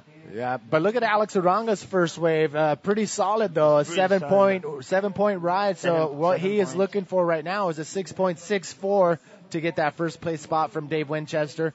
Mike Stewart only has 1 wave, and Alberto Colucci, they only have 1 wave. Or Alberto has 2, but they're very low scoring. Those 2 guys have 20 minutes or 17:45 to get something going, and that's like a whole new heat. Plenty of time. They need to wait and select waves. Is the only way to do now. Look this, the high tide, the waves starting and disappear for nothing, or appears and have a good ramps for good maneuvers, but you need to have a good lucky and wave selection. A golden eye, no? Yes. The eye of the tiger. Yes, you're going to need all of that and a little bit of luck. Alex Uranga in the white jersey, feeling very comfortable in the first half of. Oh, look at this. Sasha Specker helping out fellow South African. Mark McCarthy, get ready. Safa boys. That's coming up next. Check it out. Roberto Bruno in the red jersey. Brasil.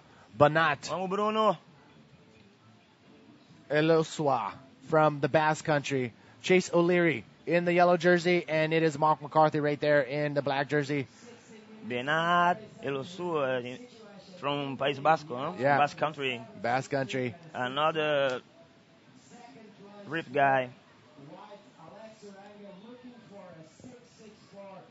So this is the situation out in the water. 16 minutes, 40 seconds remaining. Mike Stewart, only 1 wave, a 4.5. He needs 2 high-scoring waves to come through.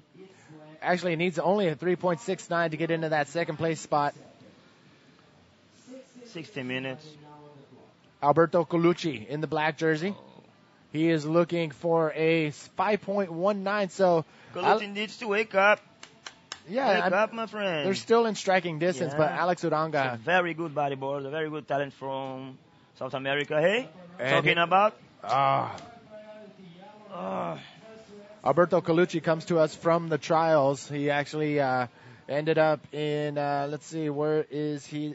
I'm trying to look for his name to figure out where from Venezuela. 4th place in the trials, and here he is now in round number 2, hoping to stay away from that elimination. Whoa. Hey, give us a little lowdown on what's going on tonight, the last night. Ooh, the last night, Ring of Fire. I say thanks, Robert Isenberg, no? Yes. Big production. Amazing, all the claps and the people flipping a lot. Yes. Very, very good night, no? I was Third night. Very impressed. This last night will be so much special. What's going on tonight? Salvemos Porto campaign. Oh, this that's night right. we have the Mexico documentary. Perfect. The first time here. And another documentary as the Chile event that Tamega won that last year. Uranga again. Alex Uranga up and riding. Nice spin off the top. Come down to the bottom. Maintaining that nice speed line. Comes around the section. Now waiting for the section to roll up. Alex Uranga waiting, and now he sees it. Nice extension right there. Alex Uranga coming around the section again. He knows he has to get it. A little reverse roll right there. He's laughing too. He knows that was just a forced maneuver towards the end, but why not? Oh, it is some sand. For sure, it's best of your second wave. This is your second wave, no? Yes. He's looking to replace a 1.19 or 1.18, and that obviously will do it. Let's take another look. A nice spin off the top. Coming back to the bottom. He knows how to get around these sections. He knows how to set that rail and get his speed projected off the bottom turn. Here he is setting up for A nice, look at that extension Whoa. right there. He hit the whitewash perfectly and actually got a little air right there. But Alex Uranga finishes off this wave with a little fun trick on the inside. I don't know how the judges are going to count that, but you know what? It's a maneuver all the way to the inside. But if you look, the importance of your equipment, no? Yes. Lightning and very speed, but you have to do a special board for different conditions. And this guy is ripping, but your boards are magic. That's I think I've been talking to a lot of the riders about their boards. First, let's take a look at this. Alberto Colucci. Need to do more selections. Yeah, it looks like he's trying to get something going because right now he doesn't have such a high score on either of his waves. A 3.0 is his high score. Look at this. He's going to go all the way to the inside behind the flags. Eating sand. Ends with a roll right on the sand. I mean, ending a long wave like that with a roll onto the sand, you're going to get that 1 or 2 extra points because you took it all the way in and you ended your wave. You completed your wave. They need to do something. They need to wake up and maybe with a better selection. But the second place is so difficult, right? But these guys are superhero, no? We're trying to listen. So the heat, the Magno heat. Yes, Magno. 11 and 12 waves. Oh, I know. Fourth first. These guys are amazing. There's the current situation out in the water. 12 minutes remaining. It was up on your screen. Looks like we may see some action out the back. Yes, Dave Winchester. Speed line. Oh, cuts out of that one. Didn't see anything down the line, so he calls it quits early on that and kicks out, makes his way back out into the lineup. He's the leader, and he competes a lot. If he don't catch this wave, another catch this wave. So 11 very minutes. Technical. 11 minutes. All right, you know what? Let's get this little message going on our IBA World Tour Facebook page. That's where we're going to be interactive with our viewers all over the world. For now, let me know where you're at and when you're at. What time and where are you watching from around the world? Where are you at? When you at? Talk to me up on Facebook, World Tour, IBA World Tour page. Look at this, Alex Uranga. Wow, if he can pull that off, it's going to be amazing because he actually went for an ARS on an oncoming section. I was trying to find the right words, but oncoming section, trying to do an ARS on that, it's very difficult. If he would have pulled that off, huge props. But he wants to try the 4.55, no? Your second best wave. Yeah, Alex Uranga right now is trying to build on a 4.55, you're right, and his first highest wave is 7 points. You know the system, but check this out, little Lola in the action. We'll be back right after this.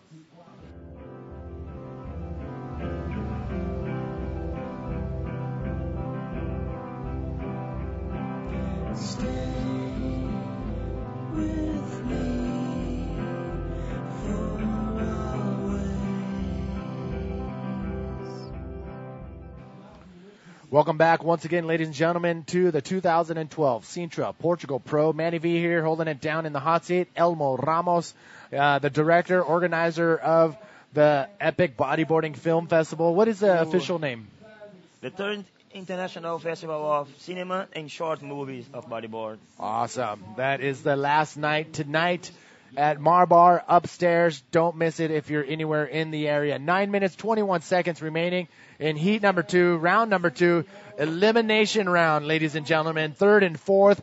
Good night, Sweet Prince. You are done for the contest if you do not get into that first or second place slot. Dave Winchester looking really strong. Alex Uranga, he can build on that 4.55 and solidify that second place spot, but within striking distance for sure. Albert Colucci in black and Mike Stewart in red. And the last wave of Colucci, 3.83. He needs more. Yeah, he needs to get at least a 7.72.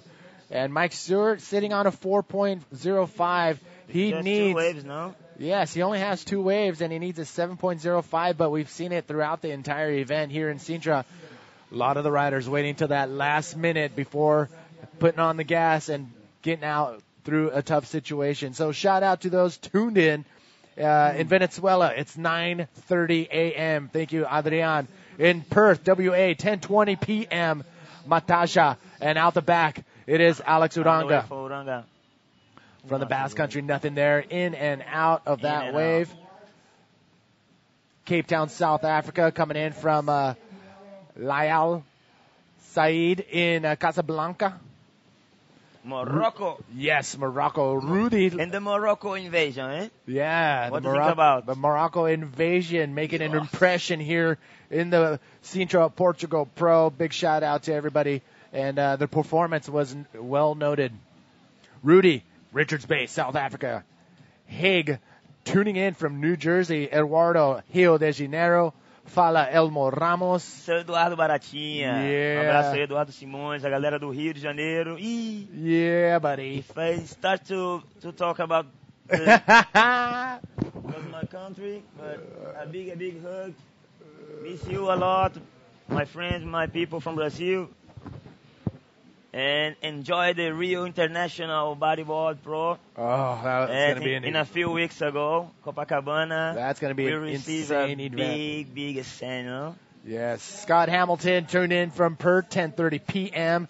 Patricia is tuned in at almost 1 in the morning in Sydney. Way to freaking get in there, girl. Hanging in there late night. Rudy, home of the Booty. In South Africa, A-Tour tuning in the Basque Country. Look at this. Alex Uranga, fellow Basque rider. Again. He's searching and searching. Don't stop. All right, not much there for Alex Uranga, but his 2 scores are good so far up until this point. So there's 6 minutes remaining. Mike Stewart and Albert Colucci could do the impossible and knock him out of there. James Jones. South Africa, DK Wars, Barbados. What's up, NYC? Living in NYC, that's right. DK Wars. I think we're going to do a DK Wars. Big hug for Cristaloa. Whoa. We're going to do a DK Wars right down the beach, Playa Pequeña. When? Sunday, I think, right after the event. Oh, invite me, please. You're invited. Yeah. From Dubai. Oh, hold on. Sorry. Our eyes are on the screen right now. In red, Alberto Colucci. What's he going to do? Oh! Waiting for that section to form up for him, and that whole wave Lost the best section, no? Yes. Missed timing. Oh, no. Look at him. He is frustrated. And the time is 5 minutes and a half, no? James Bird, Adubadi, sorry. Mike Stewart, my friend. He says the swell What's happened? I don't know what's happening with Mike Stewart out there right now, but ladies and gentlemen, one more shout out. It is Anthony Zabrano watching before work. Mike on the wave. Look at this. Here we go. Mike Stewart up and riding. What can he do? He's searching for a 7.05. Here he comes around this section. Uh-oh, here it comes. You know what? He's trying to build. He would love to have that 7.05 wave, but that's going to better his second highest wave, 1.1. Thank you all for tuning in. And this is the scary part on the Facebook part is pressing refresh, and now we're going to see even more comments coming down the pipe. Look at this, Dave Winchester out the back. Wave. Oh, nice ARS right there from Dave Winchester before that wave closes out on him, but clean. He's a lucky guy. He doesn't even need that wave, but you know what? Won't hurt. You have a star on your head, no? Unbelievable. Unbelievable. Oh, my. Another high score, no? We're watching right now. Change, yeah. Dave Winchester is sitting on a 6 and a 7.63. Was that maneuver good enough to take away his 6-point wave? I don't know. I'm going to say 4 or 5 points. It was a one maneuver wave, medium size. With a clean wave, a good selection. Actually, I stand corrected. 5.68. 5.68 for that last wave. The other waves are bigger, no?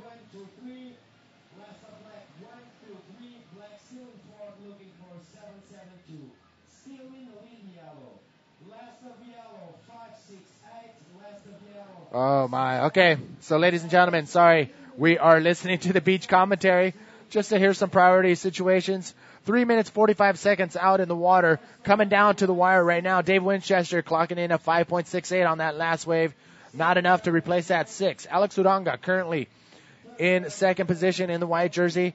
He has the second wave of Mike Stewart, no? 3.55. He's actually sitting really good. Yes, Mike Stewart. He needs a 7 point. He still needs that 7.05. Alberto Colucci, 7.72. That's what they're both looking for in these last few minutes. Here we go. Uranga again. Alex Uranga coming around that section.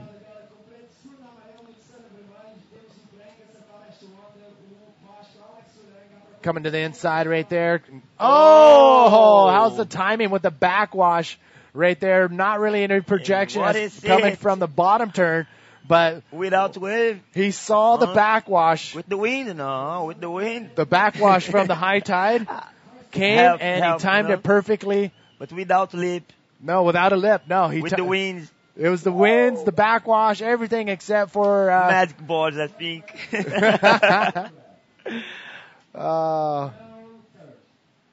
Look this maneuver. All right, check this out. Watch his timing. He sees something coming. Did you see that look? Look at him. He's timing it.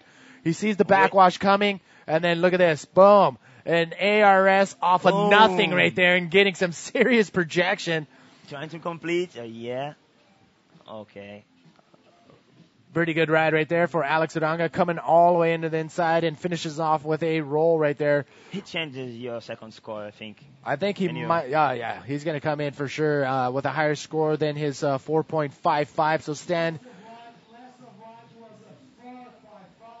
4.55. Is that all they're going to give him? No, I think. I guess it is. 4.55 is what they're going to give Alex Uranga, and I think the judges saw that it was. It wasn't really a projection off the bottom turn. It was more of a trick than anything. Yeah, it's a trick. Without the lip. Yeah. But it was amazing, no? He's a showman. Oh, in and out on that one, ladies and gentlemen.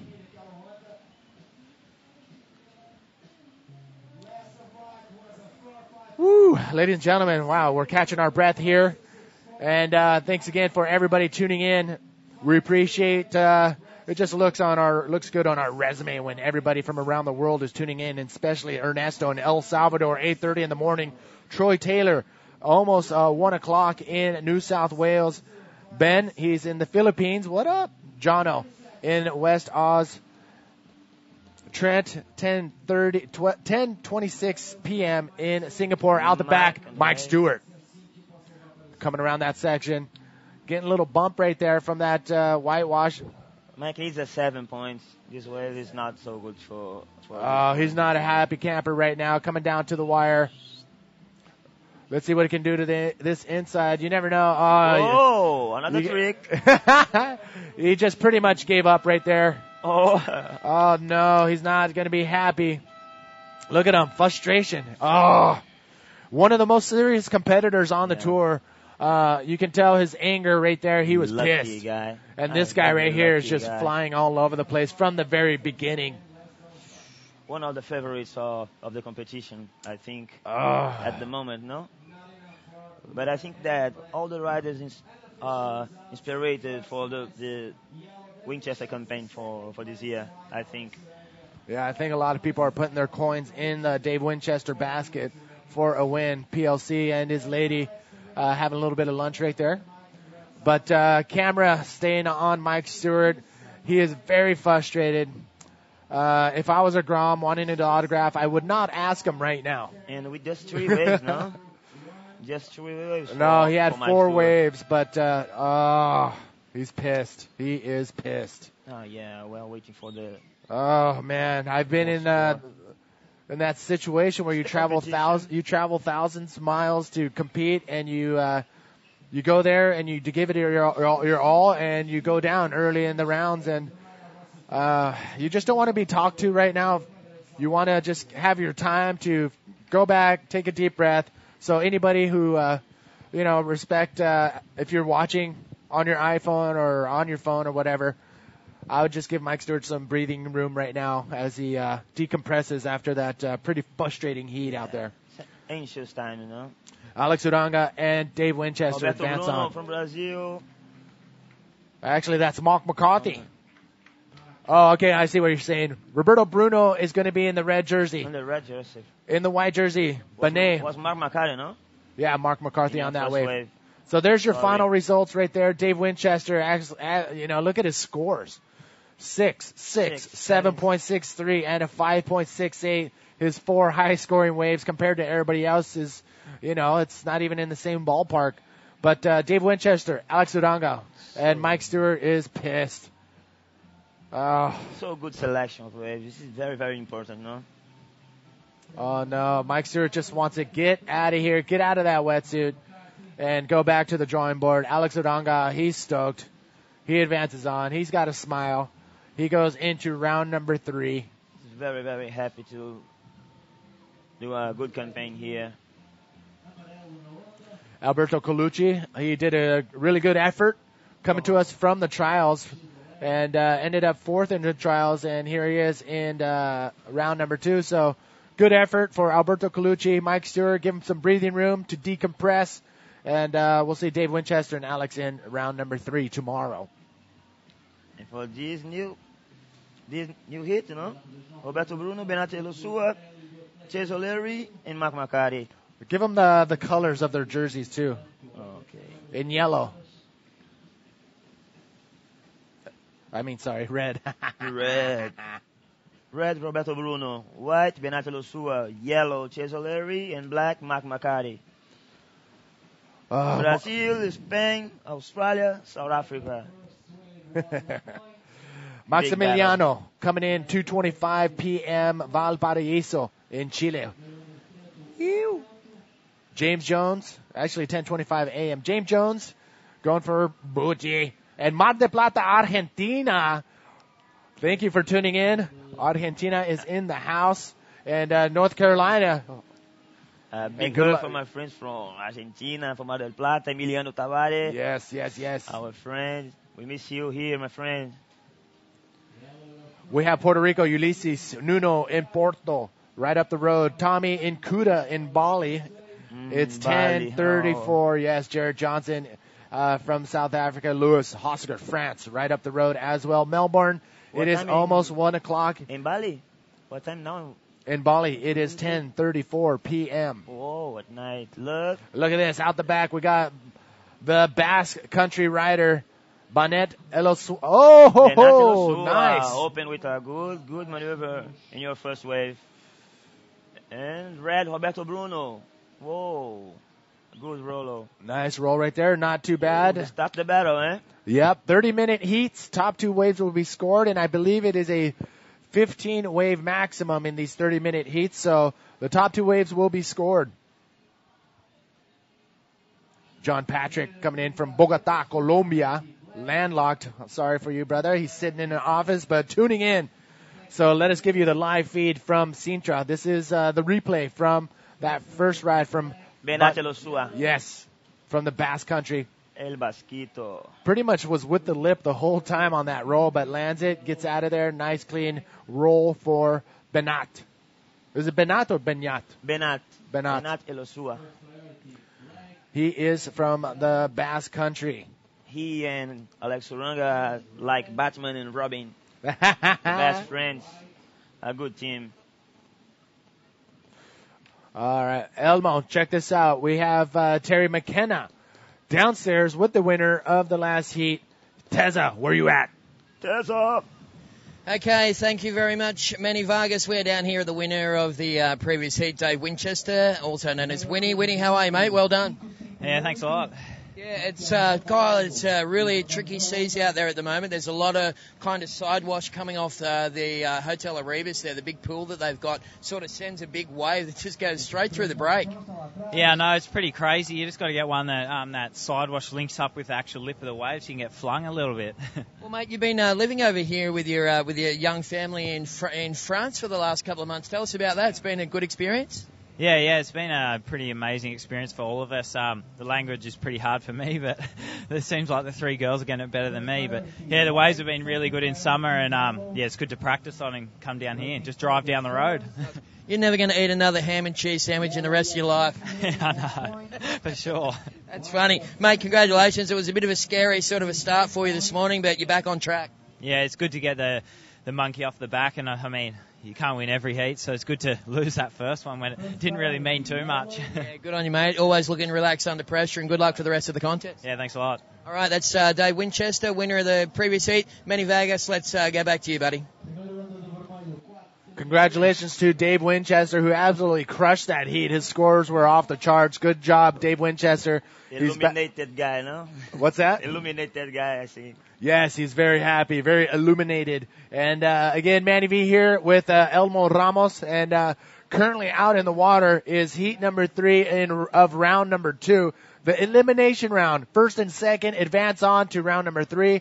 Third and fourth, we will see you at the next event. But I'm sure they'll be sticking around to support their fellow bodyboarder friends out in the competition still. Elmo Ramos, the scoop on Roberto Bruno.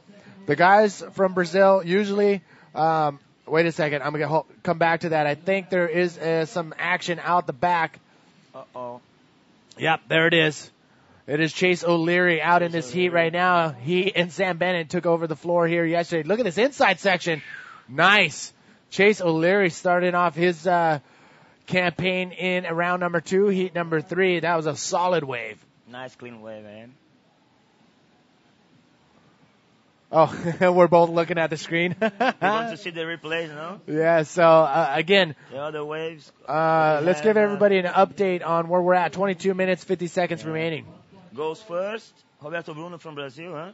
Yes. Your first wave, 4.63, and the second wave, I think that the replay, no? We hope. Reverse. We hope. It's a new maneuver for the Brazilian team. The Brazilian guy, the Brazilians, they came into the seat. Here's Mark McCarthy's last wave, really quick before we talk about the Brazilian style coming about. Yeah. And it is Mark McCarthy's big extended rollo right there, or roll, as I stand corrected. Here is that was Mark McCarthy's third wave, but the score hasn't come down. I was going to say the Brazilians came onto the scene earlier. Oh, here we go. About it. Oh, nice. Does he pull that around? Good move. Roberto Bruno, the Brazilian. And I was going to say a lot of the Brazilians in the competition, the earlier, late 90s, used to focus on rolls and 360s. That's it.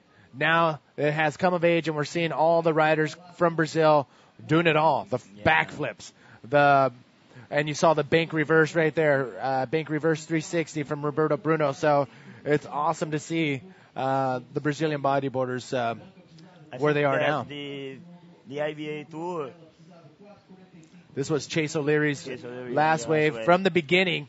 We missed that roll in the beginning when we went to the live feed. Look at this section on the inside. That's the kind of section you want when you come to the inside. Chase O'Leary, nice extended roll. And what a great way to finish his wave. Unbelievable.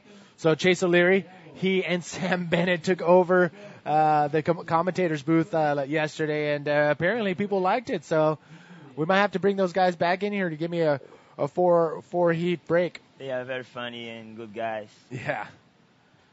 So there you have it, out the back in white, dropping in. Wave, Benat Losua. Benat. Again, but a short wave now. It's your third wave. So, fourth wave. How many scores does he have on his score sheet, Benat?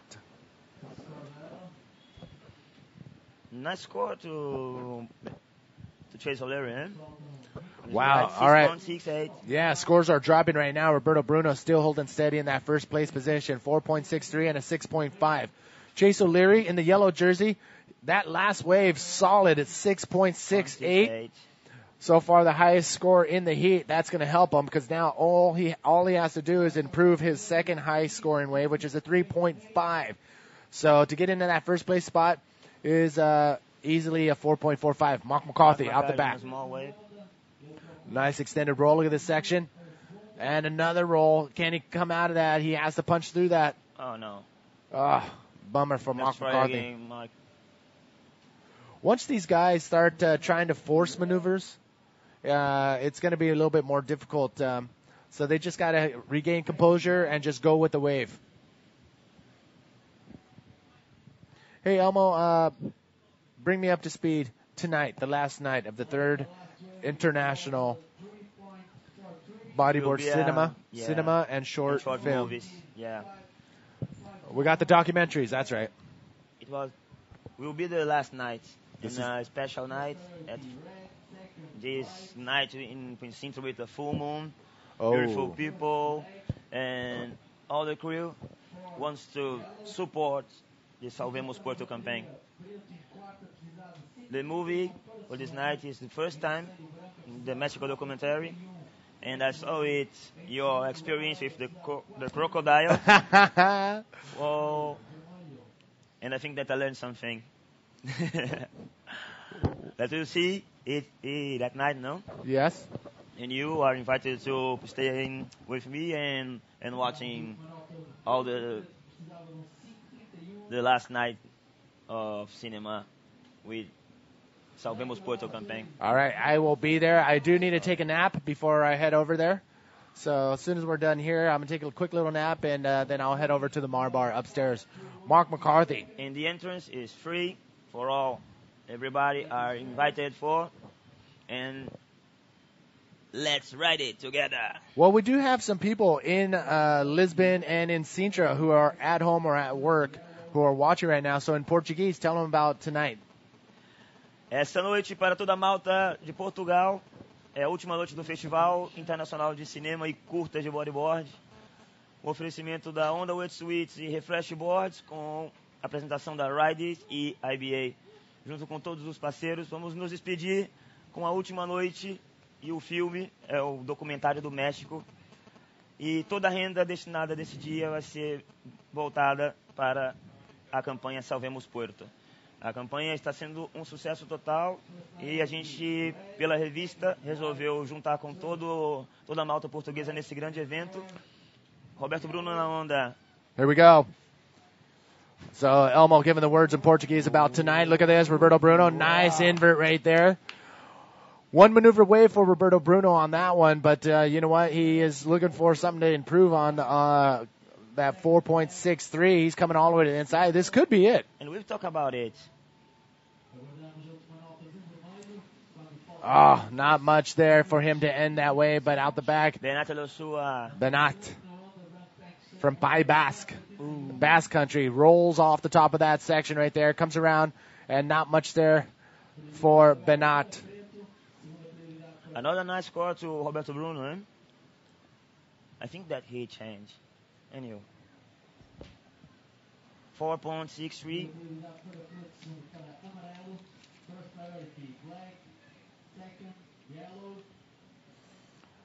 Once again, ladies and gentlemen, for tuning in here on day number 3, taking a look at Roberto Bruno's replay.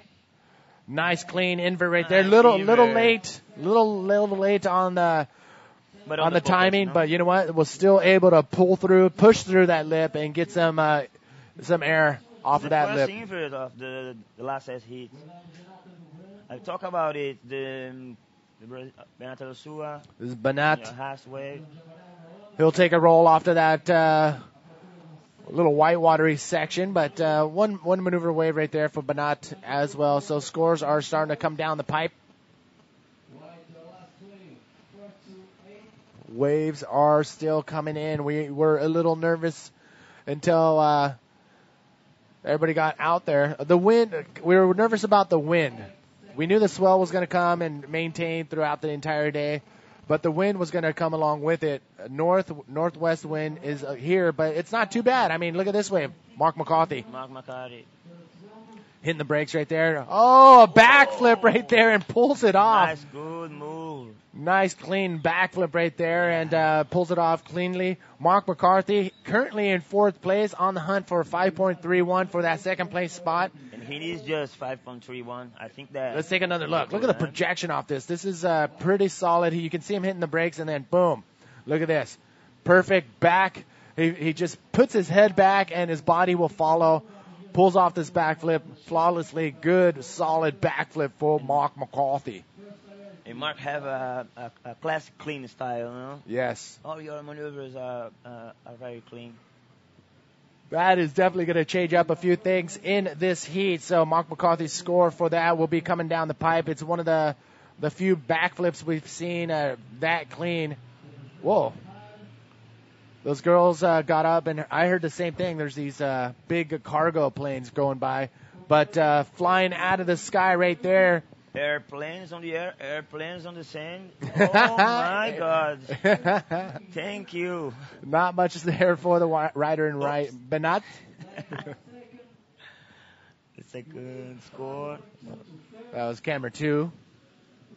4.28. We need to make some T-shirts.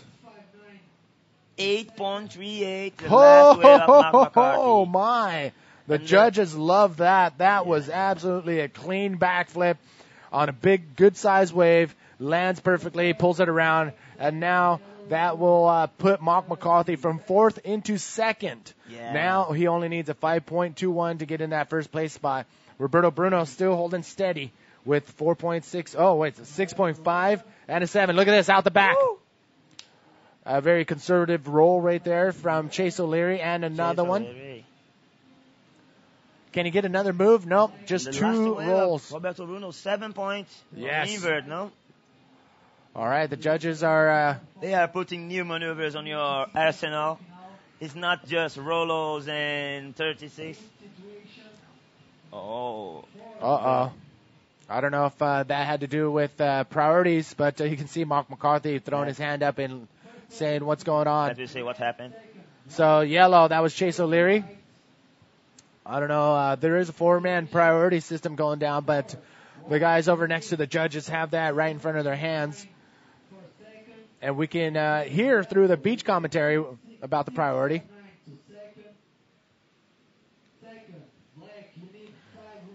Woo! Another day in paradise, people, here at the 2012 Sintra Portugal Pro. Manny V here with Elmo Ramos. And the T-shirts of the Salvemos Puerto campaign. Yes. Where we can buy one? You can go online on IBAWorldTour.com, but there's a shop just 2 doors down that have the T-shirts here in the Sintra event. So if you're in town, you want one, come down to the competition site and go to one of the little tents right next to the... Upstairs in my bar, we will sell the T-shirts. Look The crew. at that flag just blowing in the wind. That is the flag of Sintra. Vila de Sintra. That's a pretty sick flag. Amazing place, Sintra. I love this place. Praia Grande. Everything. Magoito is another beach, very, very close here, but they are different. Some different beaches, but close one another. And Praia Grande is the queen of the beaches, no? And have Magoito, another beach, precious. What about the castles and the palaces? Have you seen them yet? Incredible. The medieval epic, no? Yes. They are the colonizators of Brazil and the South America, and but we don't have castles in Brazil. Yeah. We have churches and some of the buildings. The buildings, but castles is here. Amazing. This time, I think that the medieval times, no? In the medieval century, times, yes. Very, very beautiful place. Coming up next, you can see in the yellow jersey making their way down. You're going to see that's Joao Neiva Coming up next is the last heat of round number 2 and the last heat that we're going to see of the men's division. We're going to follow this up with the last 4 heats of the day. That will be the ladies in round number 4. So don't go anywhere. We still got tons of action, 4 more heats to go down. Isso é o João Neiva from Portugal. Your last heat, when Magno Oliveira was 4th and goes to 1st. Yes. It's one curiosity thing. We got Sam Bennett in the red jersey getting some pep talk right there from the boys. But out the back in the red jersey, banking a reverse right there. No. Nothing for Roberto Bruno. Roberto goes first, no? Yeah. Steals first. Mark McCarty second. Roberto Bruno red jersey. Mark McCarty second black jersey. Mark McCarty needs 5.12 to go first. And Chase O'Leary goes third. Chase O'Leary yellow jersey, no? And Chase needs 6.59 to go second. Bernat fourth. Bernat white jersey. Bernat needs a 7.89. And we have 9 minutes. You 9 see minutes to go. Seamus Makem making his way up the stairs, trying to get some video clips to add to the highlight reel. But I've been torturing you, making you speak English most of the time. Give everybody who's watching in Portuguese the quick rundown in Portuguese, starting with 4th place. Roberto Bruno vai primeiro. Tá liderando a bateria. Roberto Bruno vai de camisa vermelha. Vai com um 6,5 e um 7. Tá fazendo uma boa campanha. Agora não veio ainda o resultado da última onda, mas tampouco vai resultar nada porque não completou aquele bate-invert. Em segundo vai o sul-africano, camisa preta, Mark McCarthy, que fez uma excelente nota, um 8.38, a maior nota da bateria. E com outro 4.88, que já está garantindo ele como o segundo lugar até o momento. O australiano de camisa amarela, Chase O'Leary, pois vai terceiro, mas precisa de um 6.59 e fez uma excelente onda de 6.68, uma direita muito bem escolhida, teve muita sorte também. E vai terceiro. Temos ainda 7 minutos e 50 de bateria. E o basco Bernat Elossua, que vai de camisa branca, pois esse precisa aí de bastante sorte. 7.89 para ir a segundo. E tem uma água pela frente, Manny. 7 minutes and a half. There we go, out the back. O'Leary. Yes, Chase O'Leary starting off with a roll out the back, gets into a spin. Oh, the frustration. You can see a lot of these riders getting frustrated out there. Not at their performance, but the actual waves coming in. They maybe their wave selection. I don't know. Mark McCarthy, let's see what his wave selection does right here. A roll comes around the section, and yeah, these waves and conditions are not the prime conditions that we've seen earlier this morning when, mellower winds, nice clean faces. But you know what? The show must go on. The show must go on. That is Anne Lacoste. Anne Lacoste. Merci. I was talking to them over at lunch, and she gave her iPhone and a couple other things to Lily and her crew and said, I'll be back. That's when the water came up. Ooh. Yep. So Anne's happened? iPhone is buried in rice right now to get all the water to suck out of that iPhone. Oh, bummer. And Cecile still competes, no? Yes, she is coming up, I believe, in the next heat. The first heat of the women's, the Grand Slam, Sintra Portugal Pro 2011. Currently out in the water, heat number 3 of 4. Yellow, Chase O'Leary coming around this section, in and out. Unfortunately, Chase O'Leary did not get a good run on that one. Looking for a 6.59. 6 minutes. 6 minutes remaining in this heat. Manny V holding it down with Elmo Ramos. We will be back right after this. Take a stretch.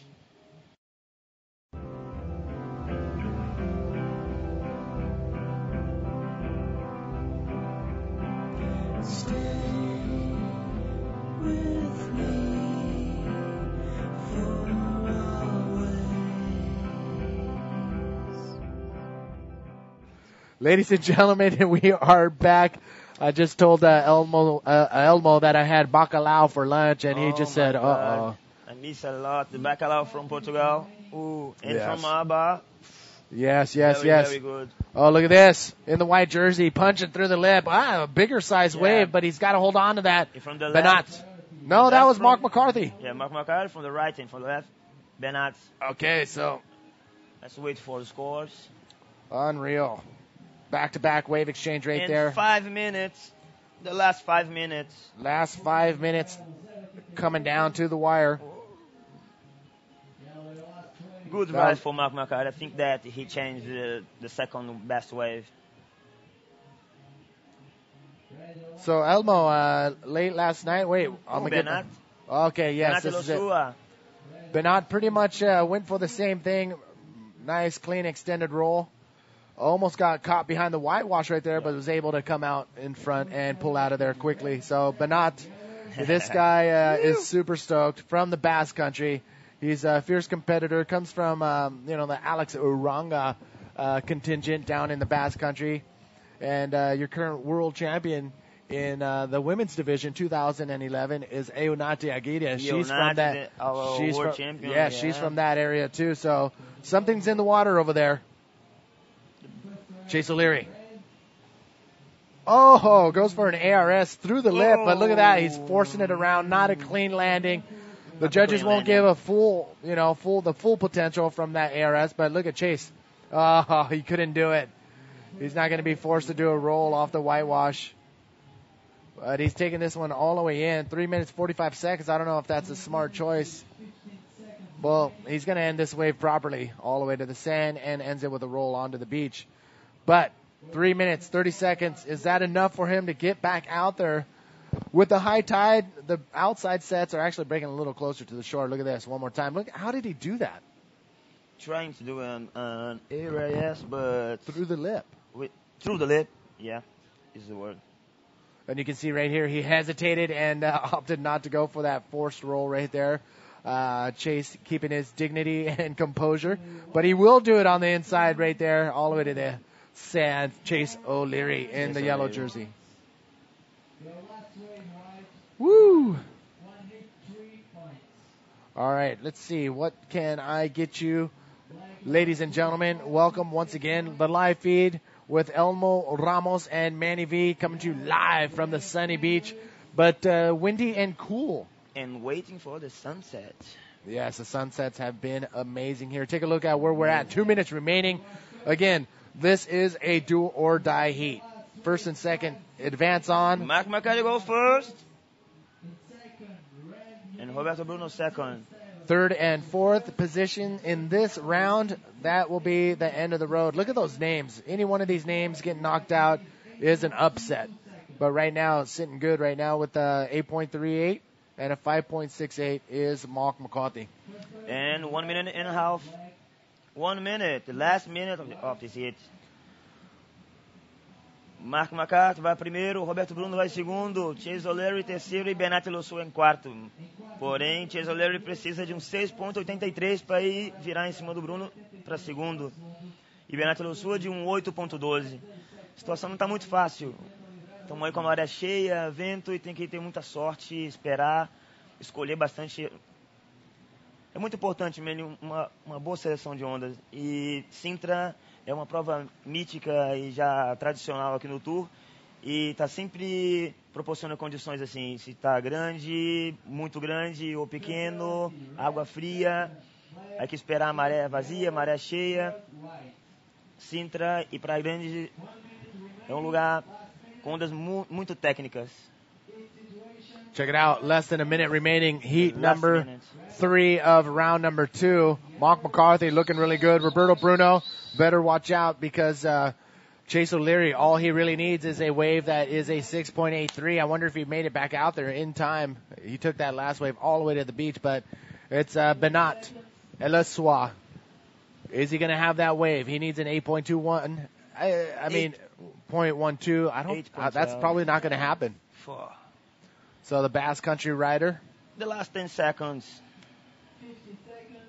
Oh, no. So this could be it. If nothing comes through right now, that is pretty much what we're looking at. Mark McCarthy, Roberto Bruno in second, Chase O'Leary in third, Banat. 2, 1. Look at Banat slapping the water in frustration and just trying to figure out what the heck just happened. He was on a roll. The luckiest miles for Mark McCarthy and Roberto Bruno. Yes, that's right. First and second advance on to round number 3. Chase O'Leary and Banat. Unfortunately, that is the end of the road for these two guys. So good for this night. We have a big party because these guys are waiting for for that. Losua. Well, we're gonna. Chase O'Leary. There's Lumad. Is that Lumad? Because Lumad and Annabelle look, they're twins, yeah. And Nicole Calheiros from Brazil. Yeah. From Venezuela. Hola. But both bodyboarders. Besito para la chica. Lumad making an awesome effort and motivating the entire Venezuelan bodyboarding team and making it happen. She's one of those ladies that, you know what, when she wants something done, she'll go out and do it. She's been doing a tremendous job with the Venezuela team. It looks like we got the heat underway. Heat number 4, round number 2. El Portugués, Manuel Centeno. The Portuguese bomber guy. Wow, look at this right off the bat. Sam Bennett in the red jersey. Not much there. So I'm going to post something up on the Facebook page right now. IBA World Tour. Who are you going for in this heat, the last heat? We'll call it Heat 12 because that's what you're going to see on your screen. Round 2. Talk to me. Outro português, Hugo Pinheiro. All right, Hugo. Hugo Pinheiro, one of those riders who was very fortunate. Nice roll right there to have a pretty legit sponsor. Red Bull Portugal sponsored him for many years, and the Marbar right behind us. Look at Mark McCarthy. Mark McCarthy is one happy camper right now, feeling good. 2 solid waves. Advances on. Look at him. Oh, yeah, they're calling him over to the interview area. I think it's over by the shower, right? The interview area? Yeah. Out the back. Centeno on wave. What do you know about Manuel Centeno? I want to get the Elmo.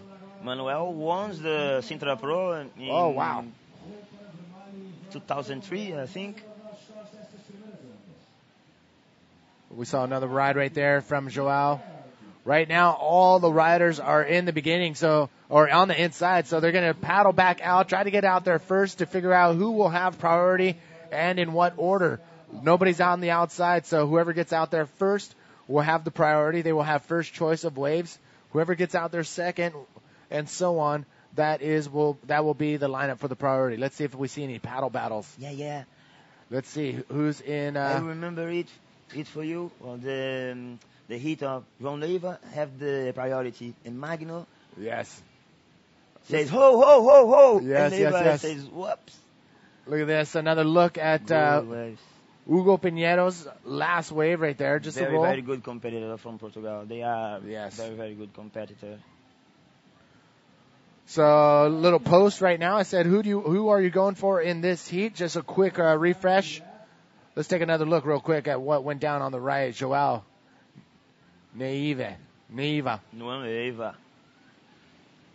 3 Portuguese, no? Yes. So 3 guys from Portugal and 1 from Australia. Well, at least you know one Portuguese rider is going to make it through. Yeah. At least one. This is real. So Joao tuned in. He's going for Hugo. Bunch of exclamation points behind that. David is going for any of the Portuguese. Lyle going for Mark McCarthy in this heat. Tomas, he's going for the Portuguese too. Centeno and Nieva. Shane is going for Mark McCarthy. Well, you're in the wrong heat, buddy. And Mark Roberts is going for Sam. So only 1 vote for Sam on this whole listing. Unbelievable. I guess everybody's sleeping in Port Macquarie. Here we go. Sam Bennett, the underdog, the lone soldier out in the water right now in this heat. 3 Portuguese versus the 1 Australian. I was very surprised. I thought I'd see Sam's name on this post all the way down from the Port Macquarie crew watching. But look at this, out the back. Nice roll from Joao. João Neiva again. João Neiva is on fire, eh? Yeah, he's doing another good job right here. Lower scores coming in. The last hit, he goes first and goes fourth. And now he's very anxious to do the big battle, but it's a big, big battle, no? Manuel Centeno, Hugo Pinheiro, Sam Bennett. All right, there we go. A quick little refresh, and everybody from that point on is going for either Manuel or Sam Bennett. Yeah, I was going to say all the Australians must have went to bed because I posted something. Who are you going for in this heat? There's only one Australian and 3 Portuguese, and I thought I would be able to see all Sam Bennett, all Port Macquarie, all of Australia going for their one Australian rider in this heat. And I was a little worried because nobody really responded except for one person in the first couple of seconds. But Mario going for it. Look at this. Look at this. Streaking down the line. Ton of speeds. What's he going to do? Eyeing up a section down the way. Here he comes off the bottom. Nice ARS. Yeah. Pulls it around. Clean move right there for Manuel Centeno. I think that this wave is your best score till now. He knows these waves a lot. 17 years of Sintra Pro, Manny. Unreal. Manuel Centeno, look at this. Nice right there. Nice ARS right there. An air roll spin is what that was. An aerial move, spin move, and a roll move. Wait, a roll and then spin. All combined into one. Look at this guy. He is one of those veterans, one of the first Portuguese to make an international presence. I think second generation. Yeah, the second generation. The first generation, Gonçalo Faria. Yep. And Dora Gomes. Un besito, Dora. All right, look at Hugo Pinheiro. Yes, Hugo Pinheiro too. Same generation. All right, ladies and gentlemen, as the riders get situated out in the water, are we going to see any actions? If not, we're going to go. Yep, let's go with Teza and the winner of the last heat. Teza, where are you at? Benny Vargas, we are down here with the winner of the previous heat, Mark McCarthy from South Africa. Mate, you must feel a little relieved. I know, a lot of pressure just to relieve from that heat. So stressed. I knew I needed to get through that one just to get back into the competition and keep the Sintra dream alive. Mate, those round 2 do or die heats, they are pretty stressful. Yeah, I know, it's make or break, but it's a good system, you know. I just told myself if I don't make it through this next heat, then I obviously don't deserve to be here. So just grateful to make it through that one. Well, it's your first time that you've actually been down into that round 2 throughout this year, and I guess you're back. The hard work's been done. You're back into the competition proper, but there's still a bit of work to be done, mate. Yeah, no, it's not over, but I'm looking forward to the next few days. So it's going to be exciting. Bit of a picking up swell tonight. We should be blessed with a bit of offshores tomorrow also. Good on you, mate. Well, well done, mate. Congratulations. We look forward to seeing you a bit further down the line. Cheers. Thanks. All right, that's South African Mark McCarthy as we go back to you guys in the central commentary booth. Yeah, Mark McCarthy, Booty, taking the win in that last heat. He's all smiles right now. He's actually looking really good out in the water, so it's going to be good to see him later in the round number 3. Elmo, Sam Bennett all the way on our Facebook IBA World Tour. But take a look. Here's where we're at right now in the heat. 22 minutes remaining. Manuel Centeno. Manuel Centeno goes first. Sam Bennett in second. Joao Neiva in third. And Hugo Pinheiro in 4th place right now.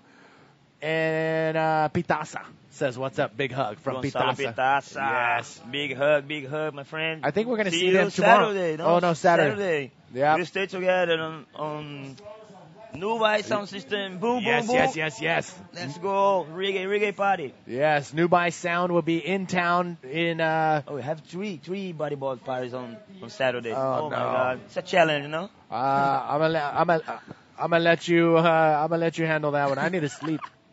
We got a big thing. So here's what went down during the interview in the red jersey. That was Sam Bennett with a backflip right there. Sam Bennett. Wow, that's going to help his cause right there. And a nice sharp reverse right there. Sam Bennett coming out strong once again. I posted something on the IBA World Tour Facebook page. Oh, total mistiming right there from Joao. João Neiva is on fire. For a second there, I thought the entire country of Australia went to sleep because I posted who are you going for in Heat 12, round number 2. And Sam Bennett is the lone Australian in this heat against 3 Portuguese. And the first 10 people said all Portuguese, and then all of a sudden, boom, Sam Bennett. So keep on posting. Let me know who you're going for. Sam Bennett taking the lead right now with that big backflip, 6.75. So Sam Bennett in first place, Manuel Centeno in second, Joao in third, and now in fourth.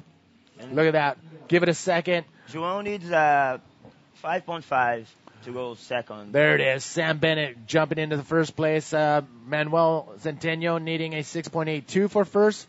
But again, it's all about first and second. You don't want to be in third or fourth, because if you do, you're done with the event. You're done with the contest. For sure, Manny. Look, black on wave. Hugo Pinheiro. Hugo Pinheiro signing a pretty sick contract with Red Bull, and here Red Bull Portugal, that is. Hugo knows this wave. Yes. Like his hands.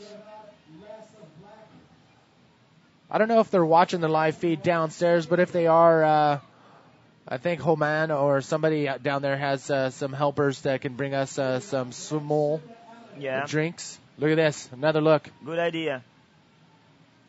Nice clean roll right there for Hugo Pinheiro coming around the section. Second wave off Hugo. The best score, I think. Nice. If you want to see some serious riding, some big wave riding. Oh, look at this. Oh, good wave from Manuel Centeno. Live action. That is live action. Pulls it around. Manuel Centeno. He's no stranger to the... This heat is on fire, eh? Better than the last heat. I think that tomorrow will be nice, clean waves, Manny. I think so. I think tomorrow is going to be... Look at this. Look at this. Nice ARS right there from Manuel Centeno. Got hung up just a little bit, but was able to pull out in front of the whitewasher. Oh, João Neiva. Good ride. We will see it. Nice. Right there, João Neiva. João Neiva.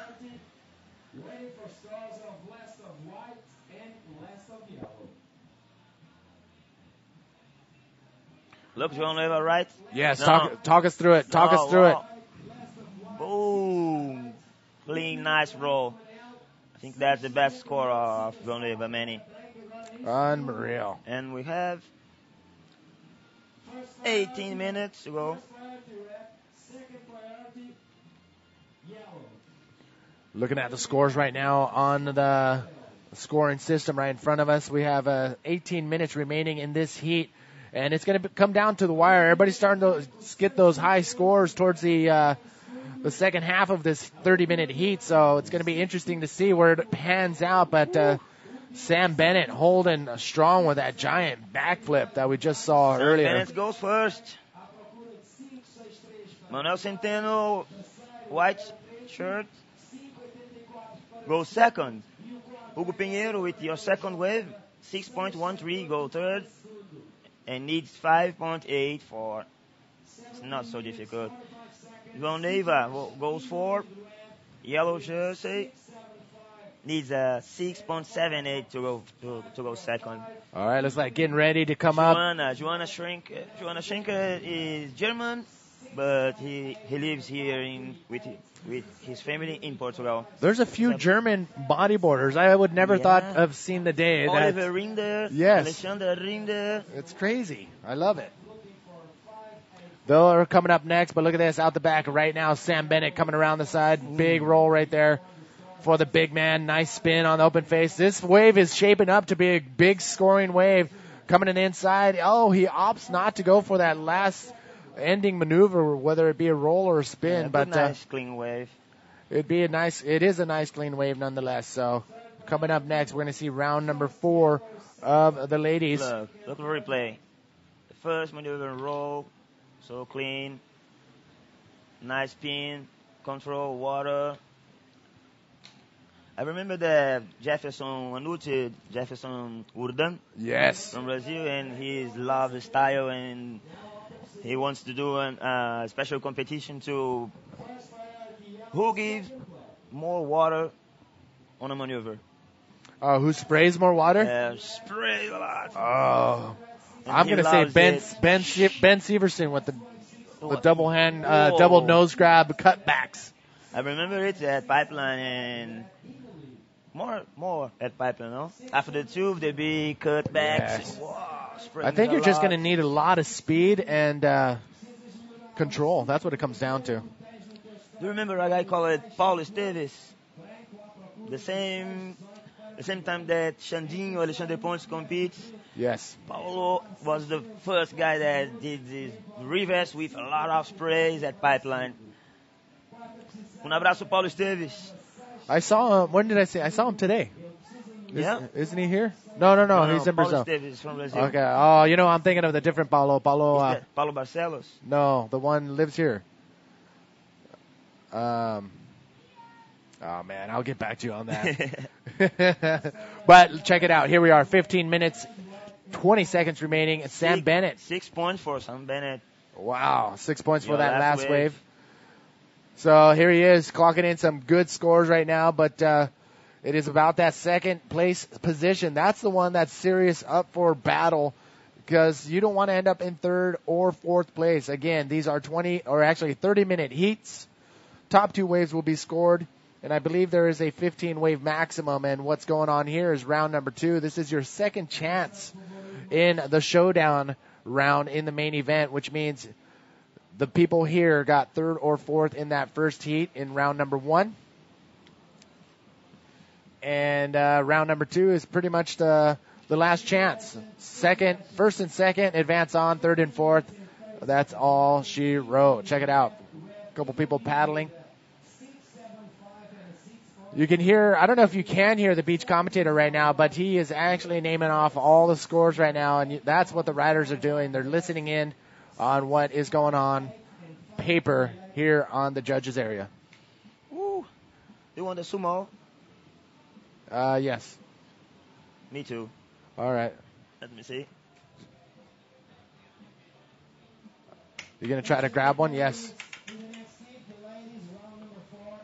Check this out. Out in the back in the red, or in the black jersey, Hugo Pinheiro. Nice roll on the outside. Spin. Look at the section coming up.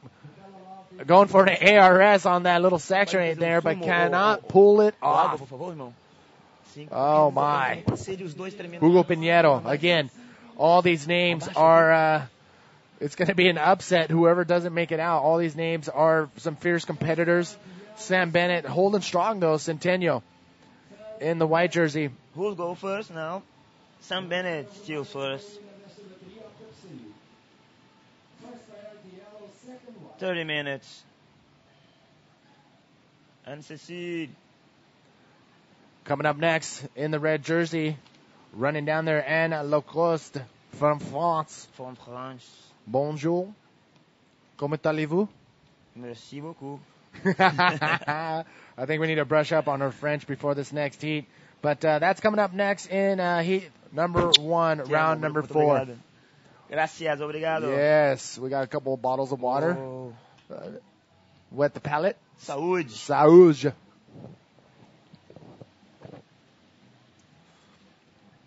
Let's see what we got going on out the back. Manuel Centeno. Here he goes. He has 5.38 is what he's trying to build on, and there's nothing there for him on that wave. Lost his priority.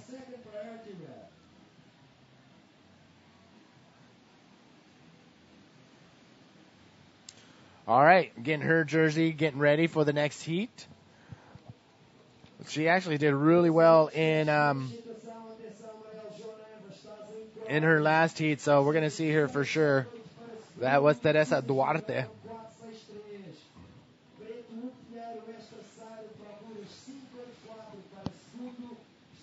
Wow, you can see the wind chops out the back, but still bright and sunny, and had a little butt scratch right there.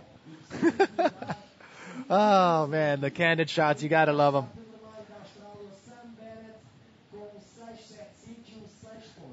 Once again, welcome everybody. Day number 3 of the live broadcast and of the event here at the 2012 Sintra Portugal Pro. This place is amazing.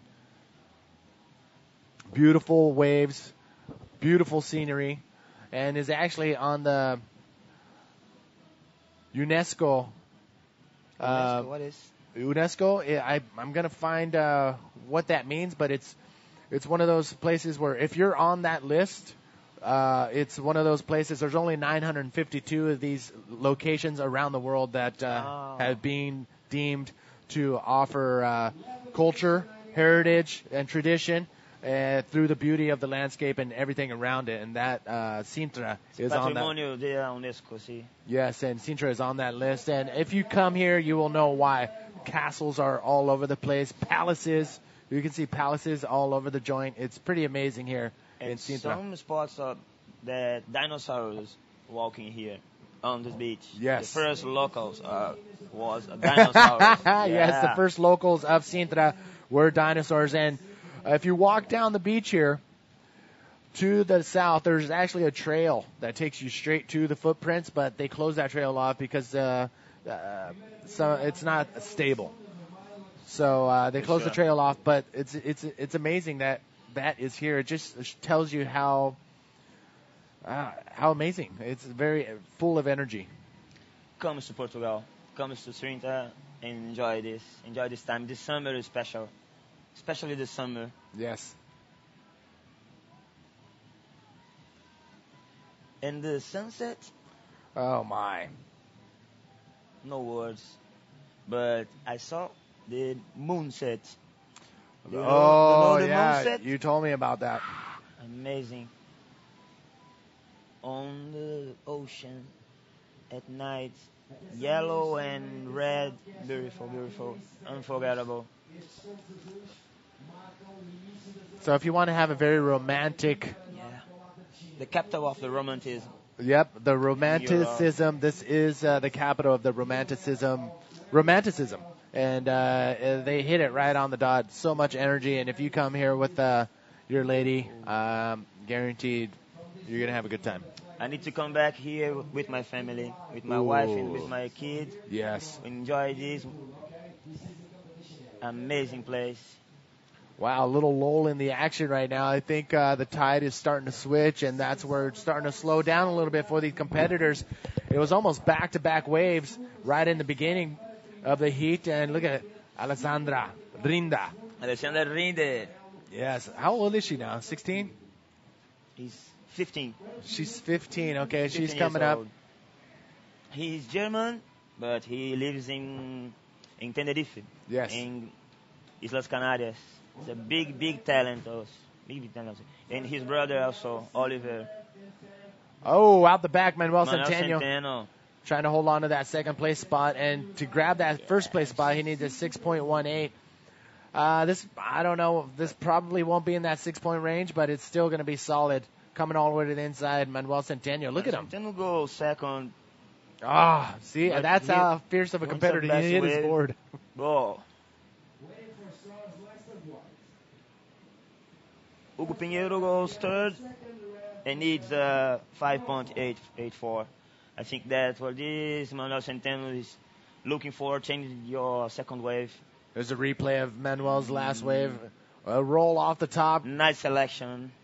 Comes around the section. And a nice little reverse spin right there. Comes all the way to the end section. Watch him just hit his board in frustration after this one. He wants something to happen, but look at this. Right there. Just... These conditions are very difficult with this tide, this high tide, and the wind, strong winds for today. Look at this. Out the back, paddling in position. It is the rider in yellow. I want to say that's João Joao. Leiva with the priority. João Leiva needs 6.78. We'll get back to that right, but look at this. For the left. Oh, nice off the top roll right there, but can't hold on. That was an incomplete move, and we're going to take a look, hopefully, to that Joao's right-hander. But I want to look the João Leiva waves. I think that the right maybe is better. What do you see on replay now? We will see shortly. The IBA staff, media, is doing a very, very good job for this year. Even grows and make it better. Good job, guys. There you go, straight from Elmo, guys. Good job. As you can see, the competitors in the next heat, the ladies, are heading out as we speak. They're going to be coming up in less than 6 minutes. João Leiva right. Oh, that's not so good. All right. We're like, boo, ah. 6 minutes. Uh-oh, coming down to the wire, people. Sam Bennett, can he hold on to that first place spot? Oh, who's that passed out right there? I'm jealous. All the people enjoy the time. Is that Cobo over there? Guillermo Cobo? No.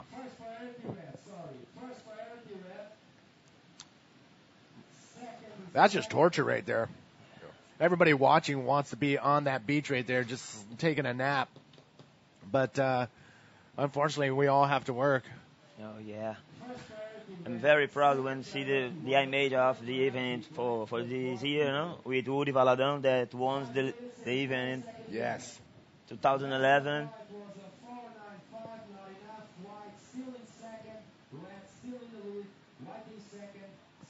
Oh, Elmo, how you holding in there, man? How you feeling? Woo. I'm enjoying it. Yes. The last night together was amazing, eh? Yeah, that was Ring on fire, and we together with the crew. Yes, I was very, I was very surprised to see these two guys who showed up, and all of a sudden they're blowing fire to start the Ring of Fire. Gonzalo 3. Beira and Afonso, the fire, Ring of Fire. Have you seen the photos? The promo video, no? Oh, yeah. Yes.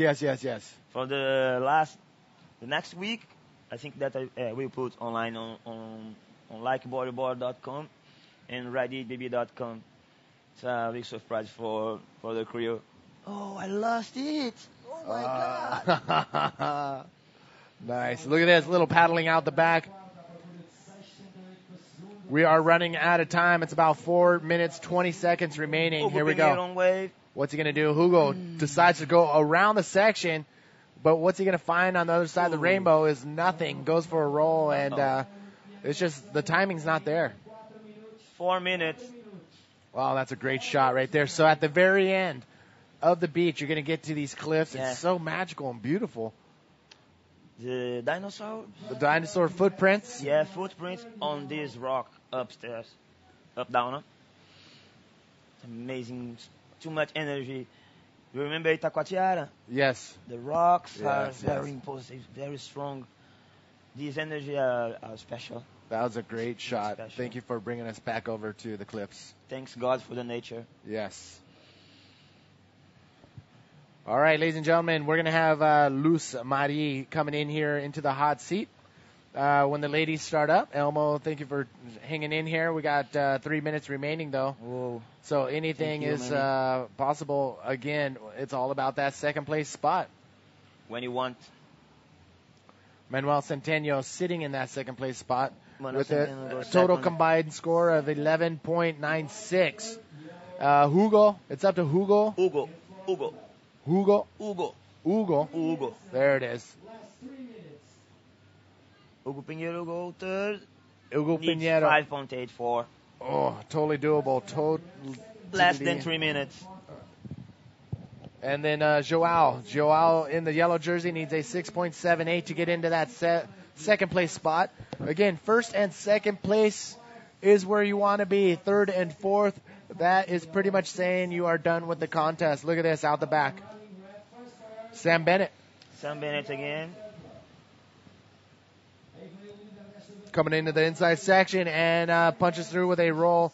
It's not gonna replace his 6.75 wave or 6-point wave, but you know what? He's very energetic, very electric. This guy, he can't stop.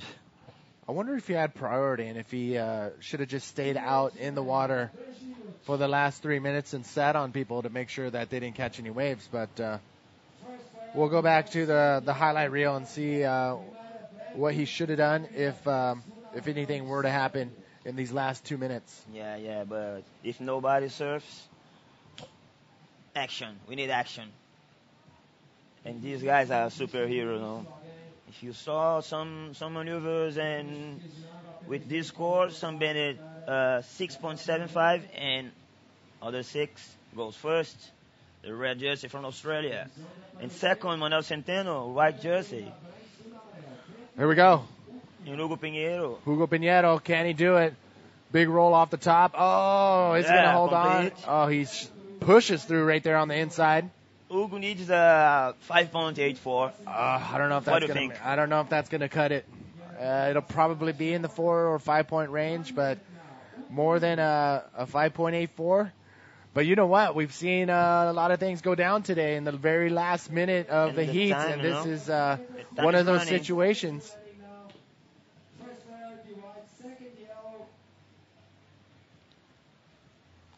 Waiting slowly.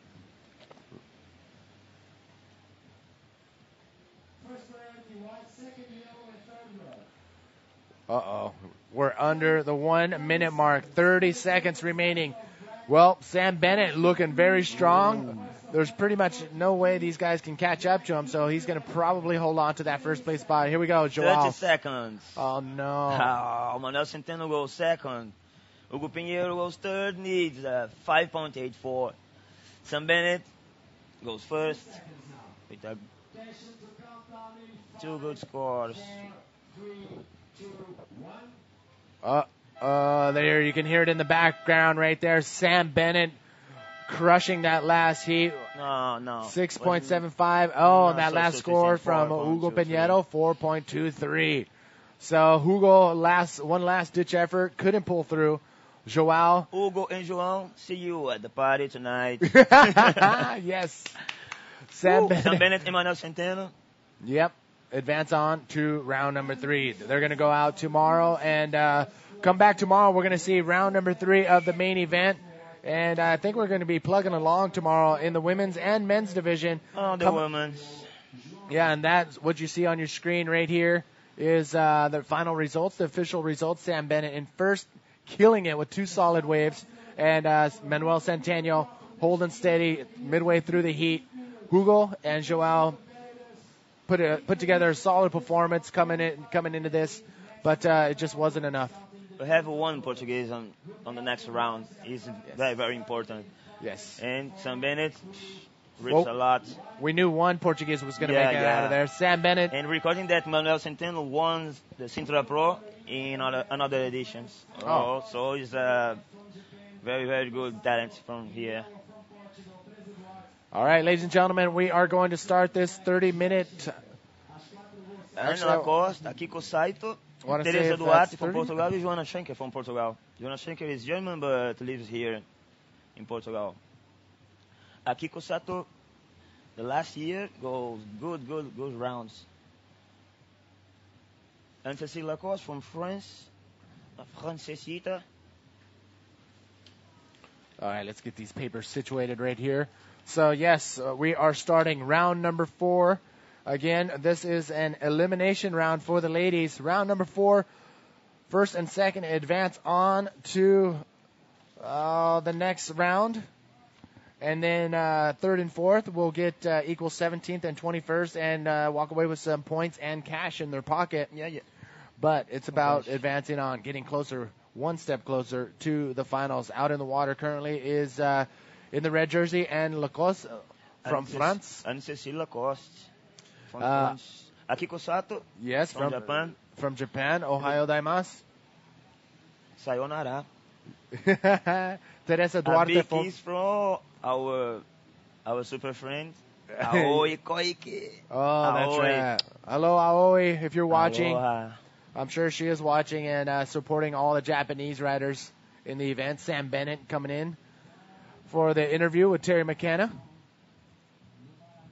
They're chatting it up right there. As you can see, just a perfect setup here for bodyboarding, and a lot of fans that come down and watch the event, so it's pretty cool. When we and we just started, eh? And we just started Sunday. Yes. The final day will probably most likely go down Sunday. Here we go. Drawing first blood. Akiko Sato. Akiko Sato on the right. Nice. White jersey. Nice maneuver. So I started following Akiko on Instagram, and holy mackerel, I thought I'd put a lot of photos up. This girl is crazy. Nice roll right there on the inside. What a solid wave to start off her campaign right off the bat. She's not done yet. Coming into the inside. Look at this. Look easy, no? For the men, it's very, very difficult to catch a wave like this. And his first wave. That's going to be a high scoring wave. One of the higher scoring waves of the heat for sure. But once we get more and more deep into the later rounds of the women, we're going to see a lot more rides like that. Yeah. But I think that the tide is changing now. Yep. It's better. What's going on now is that the low tide is going to start draining out really quickly. Here's another look at Akiko Sato's wave. Woo! Nice roll through the lip right Nice there. roll. And look at this section forming up for her if she can get over this ledge, which she does. Goes back into the pocket, back in the power zone, and goes through the lip. Whoa. And this is just a solid wave. A solid wave to start, man. To start off. Unreal. Another big kiss for Chiaki Okoyama. Yes. Chiaki won that Confital with big tube, 10-point ride. Whoa. Chiaki, we miss a lot of you here. Arigato. And since we're in Japan, or giving shout-outs to Japan, old friend of mine I haven't seen in a long time, and I miss Roichi Yamada. Yamada? Yeah, old school buddy. Legend. Yes. I wish, I'm gonna drop me a message. I'll drop you a message. Just see, keep in touch, see where we're at. Ken and the boys. He still surfs? Yeah. I think I saw Ken in Hawaii this winter. So it was good to see him. Masahiko Yoshioka. I think that's his last name. Yeah, I think that I saw this guy at the pipeline, no? Photographer. Yeah. Photographer. And then Masa. Masa. Yeah, Masa for sure. Yeah. So a big shout out. And we know we're missing a couple names, but all of Japan, we miss you guys. And Japan and Japanese food. Ooh. Yes, Japanese food. I will invite you tomorrow for sushi. Do you like? I don't like sushi. Oh, I love sushi. You are invited, my friend. A sushi at the Mahabharata Terrace with periquita wine. You remember that we have a bottle? Yes. Of the Portuguese wine. Really, really good. Aqui, em português, passamos muito bem em Portugal. That's what I noticed, and you know what? I want to talk about that when we get back with the interview with the winner of the last heat and Terry McKenna. Woo! Terry, where are you at? Well, thank you very much, Manny Vargas. We are down here on a beautiful afternoon in Praia Grande. The sun's shining. We've got a massive crowd on the beach, and I'm speaking with Port Macquarie local Sam Bennett. Just won that heat. Sam, you must feel a bit relieved after that round 2 heat. Yeah, after that, I got a third in the first one, and I was actually pretty angry. I kicked my foot and hurt it. That's how angry I was. But yeah, it's pretty tough out there. I managed to get a couple. I got a good right with a little bowl. Managed to get an ARS out of that. And I thought I was pretty safe after that. Mate, this is your first year in Europe, right? So what are your thoughts on it? You loving it over here or what? Yeah, the beach vibes, man. This beach culture is amazing. It's nothing like this in Australia. So it's a big change, and it's pretty cool. Man, you're a brand new inclusion of the top 24, first time in Europe. I mean, you come from Port Macquarie, which has got a notorious for good beach break service. You must be, looking for a good result here. Yeah, I am. I'm just gonna go hard. There's nothing to lose, and the waves are what I'm used to in a way. So yeah, I'm just gonna push for it. I know I can do it. Good stuff, mate. You want to say g'day to anyone back home? Hey, Jenna, I know you're watching. It's like 1 a.m. How are you? Yeah, good stuff. All right, awesome. Good luck for the rest of the comp, Sam. Okay, thanks, Tessa. All right, back to you, Manny Vargas. It's a lovely afternoon.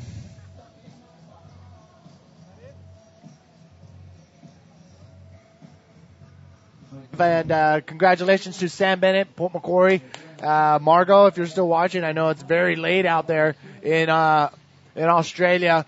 And Manuel Centeno also from Portuguese charge, man. Yeah, Sam Bennett and Manuel Centeno advancing on to the next round in the main event.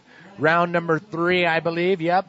They're going to compete tomorrow, so don't miss any of that action. We're going to start bright and early again with another full day of action.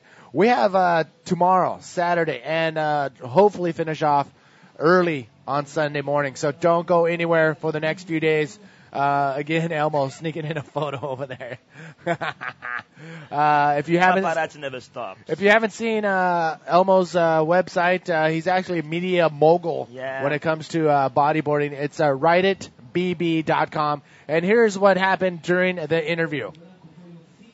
That's Anne Lacoste. Good last until Lacoste. I think that's a good score, no? That's going to be a solid score. We're going to bring you up to speed right now as soon as we come back from that replay. Currently, with 17 minutes remaining in this heat, this is where we are at. Anne Lacoste getting a 6.38 on that big roll right there. Akiko Sato. 5.88. That was her first wave, taking it all the way in. It wasn't a big wave, but you know what? That's still a solid score. Joanna Schechner, 1.95. We've seen what she can do, so don't forget about her, Teresa Duarte. She actually won her last heat, so we know what she can do. So plenty of time. 16:30 remaining. Joanna and Teresa are waking up now. We've seen a lot of heats come down to the wire, and you can't turn off the screen because anything could happen. 2 Portuguese, 1 Japanese, and 1 French. Francis, no?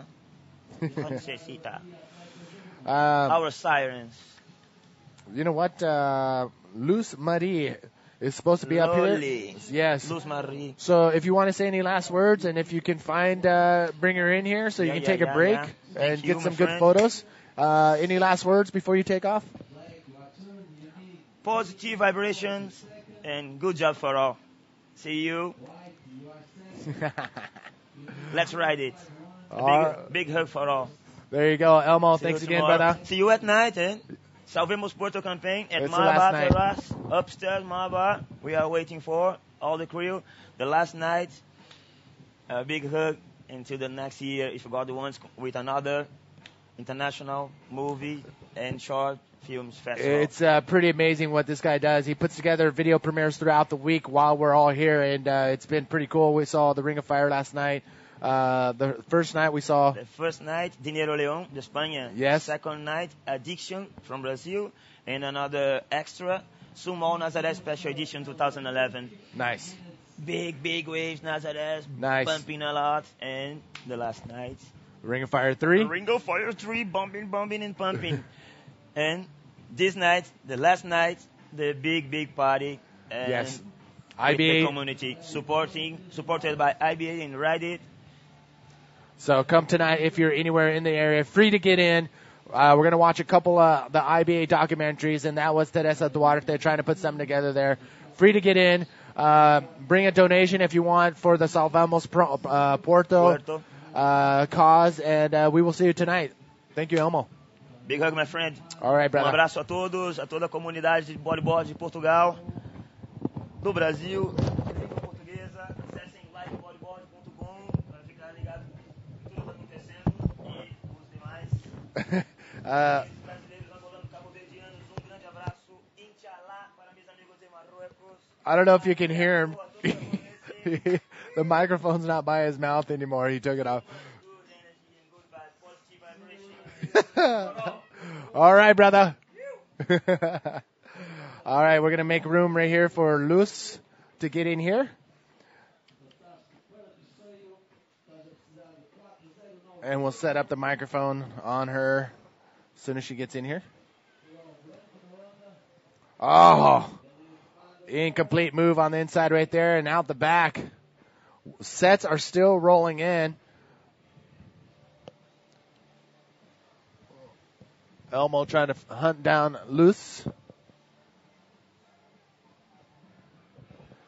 As we come to you live, once again, 2012 Sintra Portugal Pro. Manny V here, getting ready to welcome Luz Marie in here in the hot seat so we can go over some of the riders out in the water, the ladies currently out in the water. Heat number 1 of round number 4.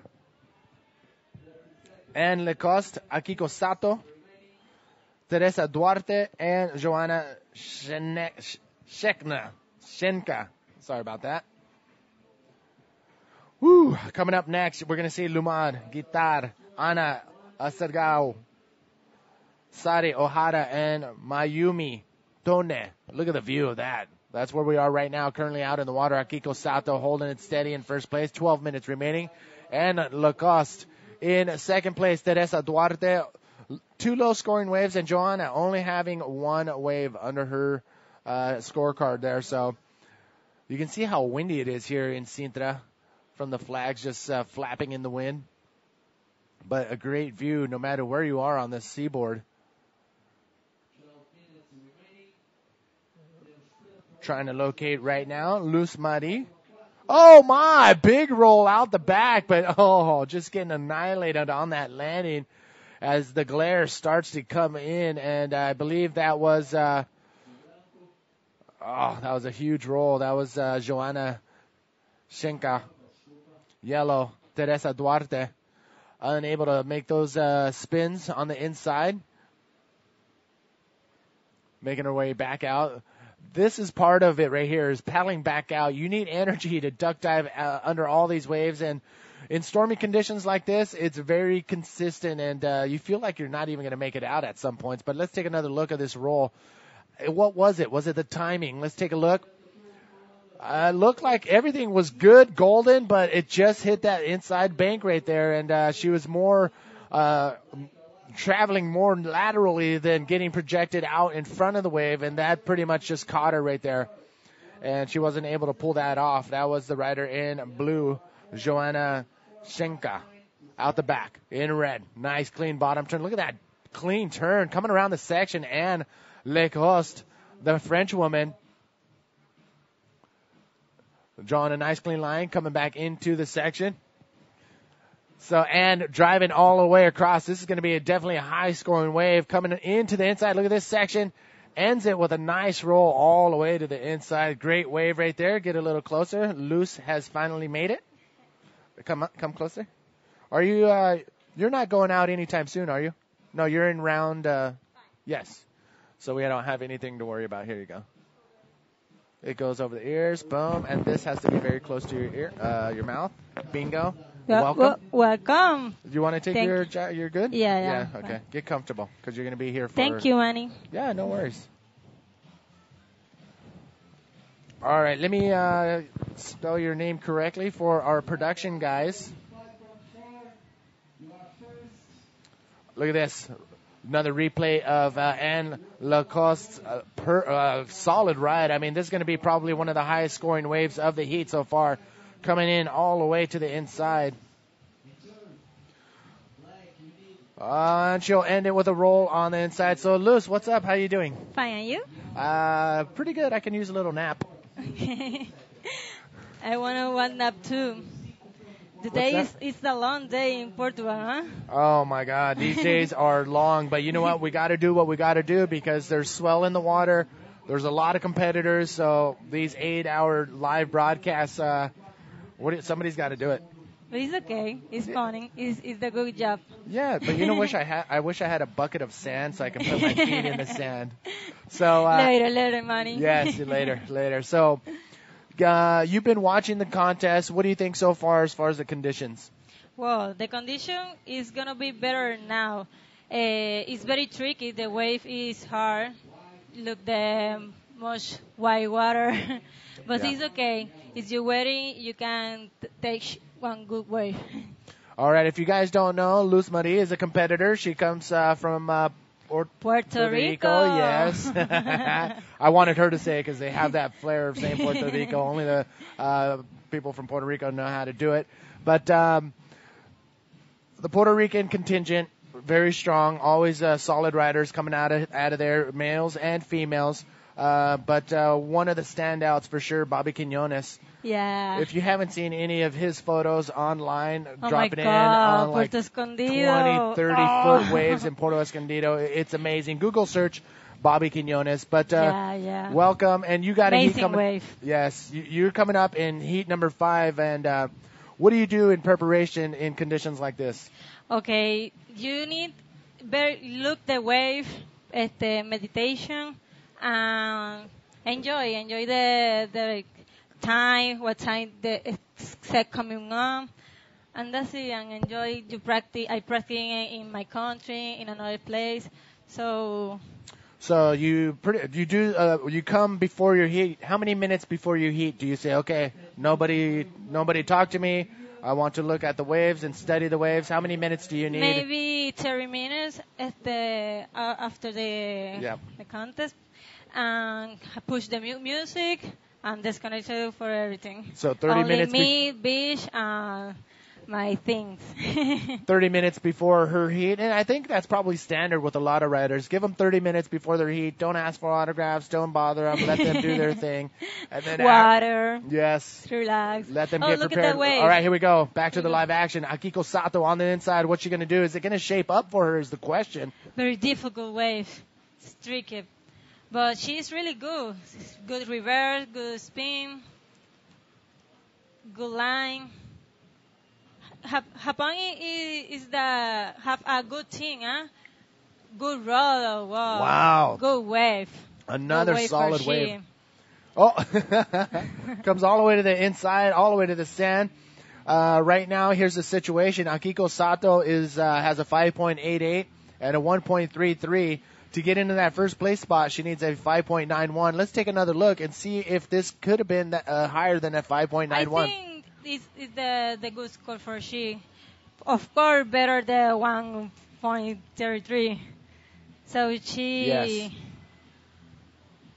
So this is going to replace that 1.33, her second wave. And look at this inside, nice clean roll.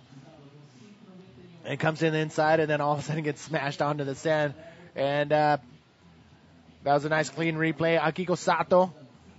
Akiko Sato, a very good, strong woman from Japan. She is currently in second, but let's start from the bottom. In yellow, Teresa Duarte from Portugal. She is currently in fourth place. Not really good scoring waves. Has her two high scoring waves is a 1.68 and a 1.8.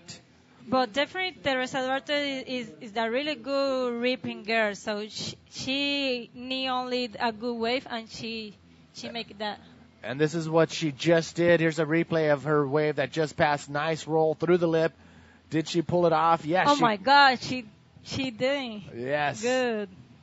Nice solid wave right there. So, wetsuit. Wetsuit, oh my God, wetsuit. You come from Puerto Rico. I don't with like the water. wetsuit, of course. I like better bikini. Yep. No robot, no another skin in my body. So wetsuit is a problem for the people come the hot water. From warm water, yeah. But you need come to more days for acclimate for your body. So do you practice in Puerto Rico in the warm waters wearing a full suit? Not really. Not really, because Puerto Rico is too hot. Yes. You put one wetsuit, you can. What happened? No way. So but in other words, here I need it. So I just. Here we go. We're coming down to the last 4 minutes of the first heat of round number 4, and Anne is looking very good right now to hold on to that first place spot. Akiko, her last wave came in at a 4.75, and it wasn't such a bigger wave, but she put together a nice run all the way to the shore. Now she put Teresa Duarte and Joanna in a tough situation.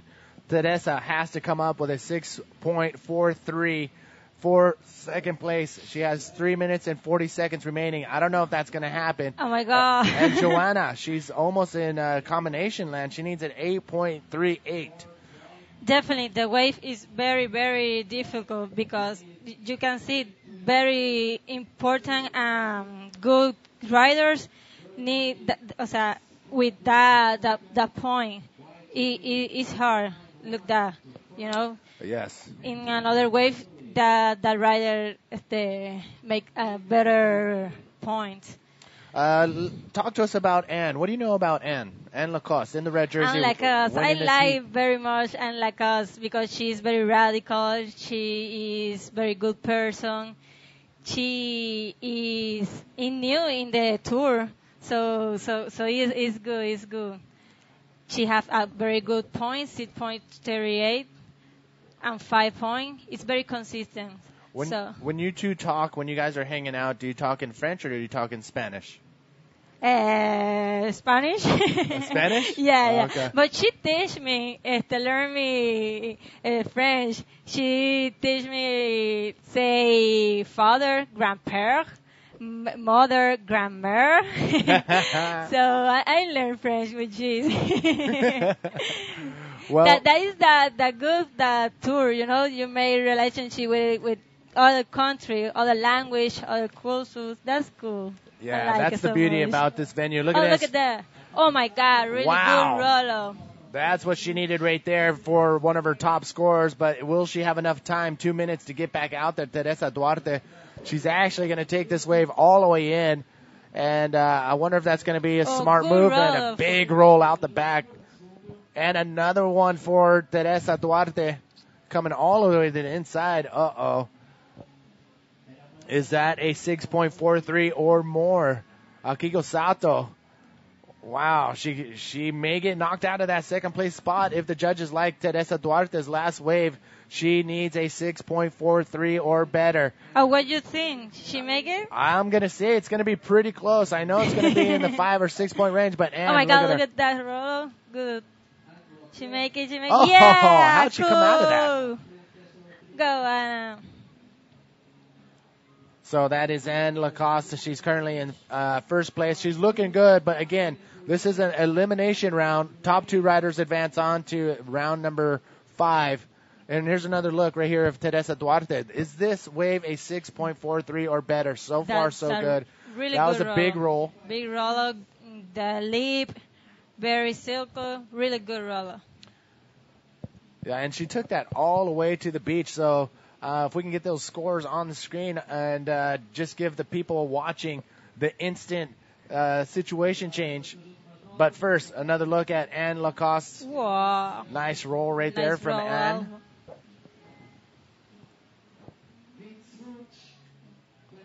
So we're trying to see what's going on in this last few minutes.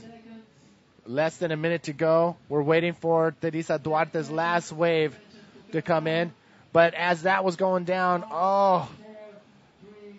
Joanna, nice big roll. Nice big roll. And she pulls that off. So big moves, big points towards the end of that heat. So now it's the waiting game, the judges, and our scoring system. What is going to happen? And look at that. She did it with a 7.38 at the last minute. Oh, my God. Teresa Duarte Good job, from Portugal Teresa. taking out the Japanese rider Akiko Sato. Oh, my. The judges like that. Congratulations, Akiko, and congratulations, Teresa. It's a good job for you. And Joanna scoring a high 5.75 on that big roll.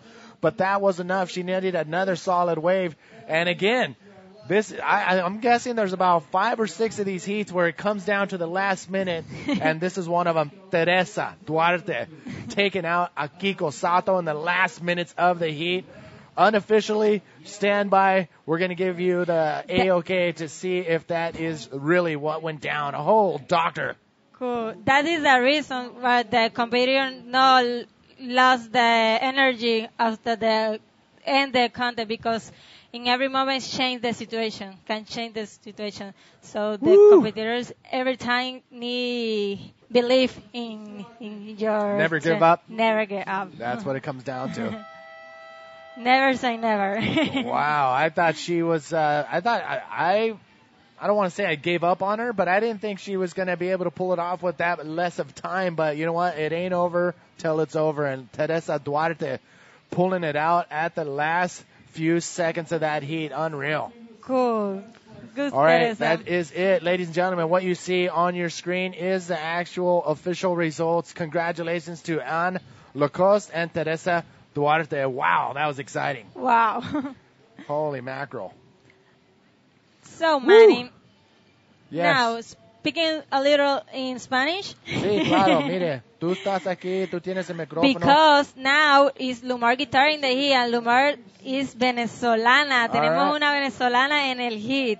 Do it. So, if you want to speak Spanish through the rest of the heat, I can speak English, no problem. Okay. Okay, so... Tenemos a Ana Sky en blanco de Portugal, a Sari O'Hara, una tremenda atleta de Japón, en amarillo, Y en azul a Mayumi, otra chica de Japón. Wow, aquí tenemos 2 de Japón y una de Portugal y una de Venezuela. Así que aquí pueden haber ciertas técnicas que a veces se ven. All right, out in the water in heat number 2, round number 4 in the red jersey, Lumar Guitar, and in the white jersey, Ana Esagio. Esgallo. Is that difficult? Oh, my. Last name, huh? The Portuguese are going to whip us. Esgallo. Esgallo. Oh, man. Oh, somebody help me. Sorry, Ana. Ana. We're going to talk to you. Look at Anne coming in out of the water. She is very happy. Ana. Good. This is Ana Lacoste from France. The first in the second heat of the round 4. And let me finish off here. Yellow, it is Sari Ohara in yellow from Japan. And in blue, Mayumi Tone. So, Ana Esgallo. Esgallo. We're going to go with Esgallo.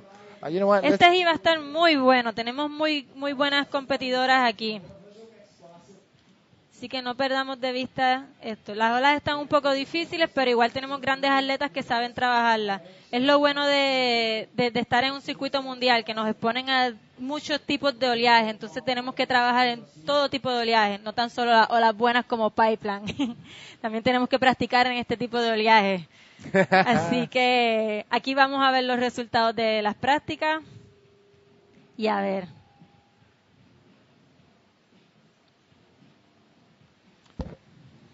Mucha espuma blanca.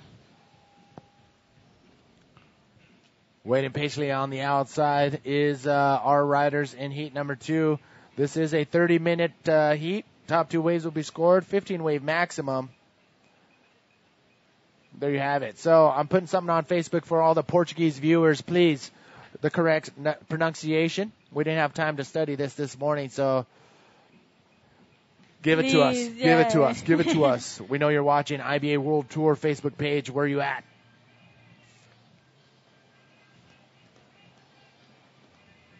Ahí las chicas están viendo, posiblemente Lumar está muy ubicada, no va en la ola, ella decide no ir. Ella va ahora en una izquierda. Lumar es muy buena para las izquierdas, es su fuerte. Lumar catching tratando a de wave on trabajarla the lo más inside. posible. Pero definitivamente las olas están tienen su truco hoy. On the outside, Sadi Ohara in the yellow jersey decides to cut out of that one after that spin didn't work out for her. But look at this. Nice clean turn. Oh, Mayumi pulling out of that one. So, again, this is a 30-minute heat. Lumar Guitar in the red jersey from Venezuela. Ana from Portugal. Sadi Ohara in Japan. And Mayumi Tone from Japan.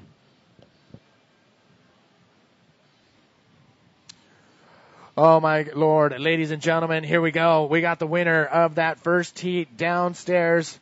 Where are you at?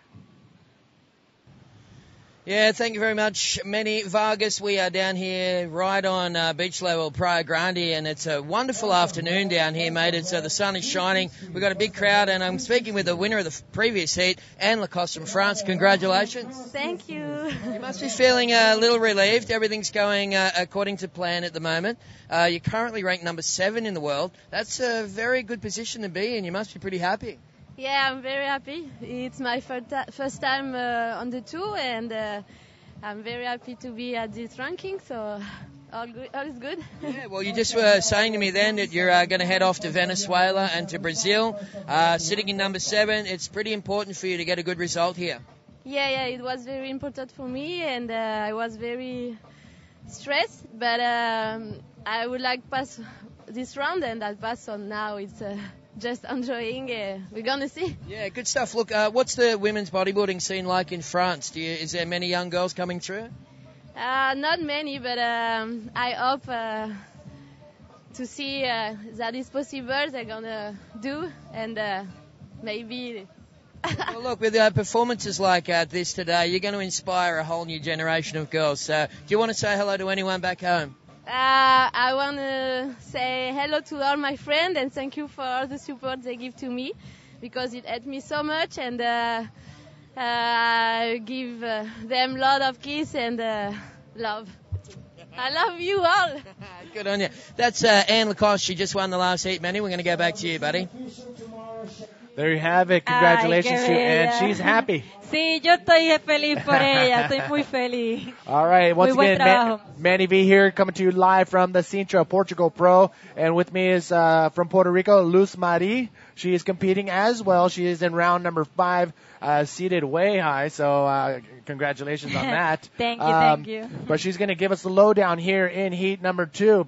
And if Alessandra does not show up, then you're going to hang out until the end, whether you like it or not. So, Okay. so we're going to give you the lowdown here, the live feed from Sintra Playa Grande out in the water currently with 23 minutes remaining in this heat. It is Lumar leading the charge right now with 1 wave under her belt. They all have 1 wave except for Ana Esgallo. It was what we're going to go for. Esgallo. So looks like there's nothing really happening out there, and we're good here. So you know what? Take a break. We'll be back right after this.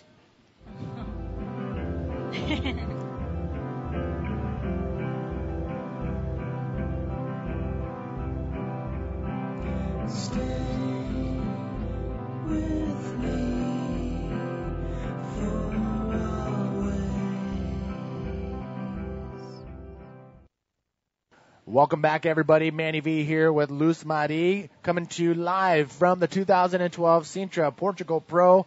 Welcome, everybody. Getting ready for the next heat. That is Minami Hatakayama from Japan. She is she's one of Aoi proteges. Student. Yes. Yeah. She's very good and she's very humilde, se dice en español. When she is very, how we say humilde in English? I don't know. Humble. Humble, yeah. Yes. So that is very important in the human person. So I like she for that. So, and Rita Pires is a really strong woman sport from Portugal. Yeah, she is actually the wild card here in this event for the women's division. Rita Perez, is that right, from Portugal? Yeah. All right, they misspelled it here for me, but you know what? That's all good. And then also we have in that heat, we have Maida Viana in the yellow jersey, Claire McGowan. They're going to be coming up next. But currently out in the water, give us what we got. Lumar is the first position. She has 2 wave, one 2.73 and another wave for 3.73. In second place is Sara O'Hara. She only one wave. Rita. Ahí There she is. She is Rita. She is ella le dieron un pase para esta competencia. No es por casualidad. Ella es una atleta muy fuerte de Portugal. Ha conquistado varias veces el campeonato europeo. Ha llegado a la final de Sintra en otras ocasiones. El año que Catarina Sosa ganó aquí, ella quedó segunda. Oh, wow. Así que no tenemos ahí cualquier atleta. Es una atleta con historia. Oh, what happened? Chicas disfrutando en la playa. What happened? I Siempre just la missed pasan it. bien. No, mire, ¿qué pasó? Le dieron una nalgada. Oh. I missed it. Aquí tenemos a Claire. Ella es una corredora de Se cayó. Es una corredora experimentada también, lleva años en el circuito.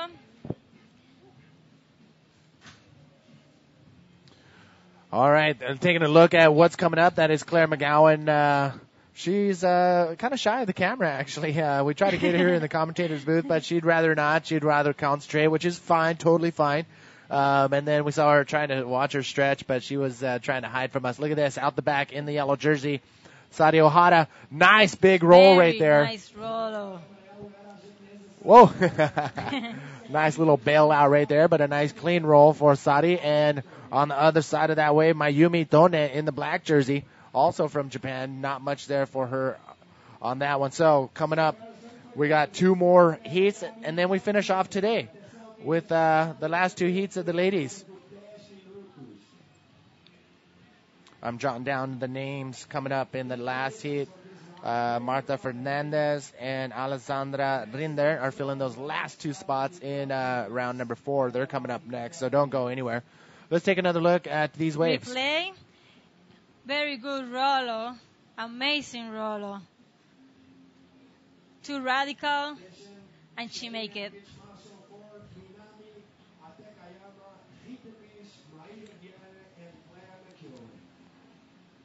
It's been a long time since I've seen everybody. What have you been up to in the past 3 months? Oh, in the treatment, I go to... Esto lo voy a decir en español porque quiero hablar bien. Oh, wait. Look at this. We have a change of situation. Saudi's last wave is 6.38. No, the last wave, Sari, is 8 point. Oh, no. The total combined scores, 6.38. Okay. Those are her 2 high-scoring waves. Okay. And a 1.75. Her total combined score, is a 1.83. So she has one good wave. Yes. 6.38. And the second wave, 1.75. In second place, Lumar Guitar from Venezuela. She has 2 waves. One the 2.73 and another one the 1 point. And no half point. And Sari, sorry. And Sari. Yes. Sari have 1.75 and 6.38. Yeah, that last wave from Saudi, 6.38, was enough to get her into that first place spot now. And Mayumi coming up strong too. And it's all a matter of getting those 2 strong waves under your belt. Even if it's 1, that could be enough to pull you out of this heat. Looks like right now the highest scoring wave is with Saudi, and that's why she's in first place.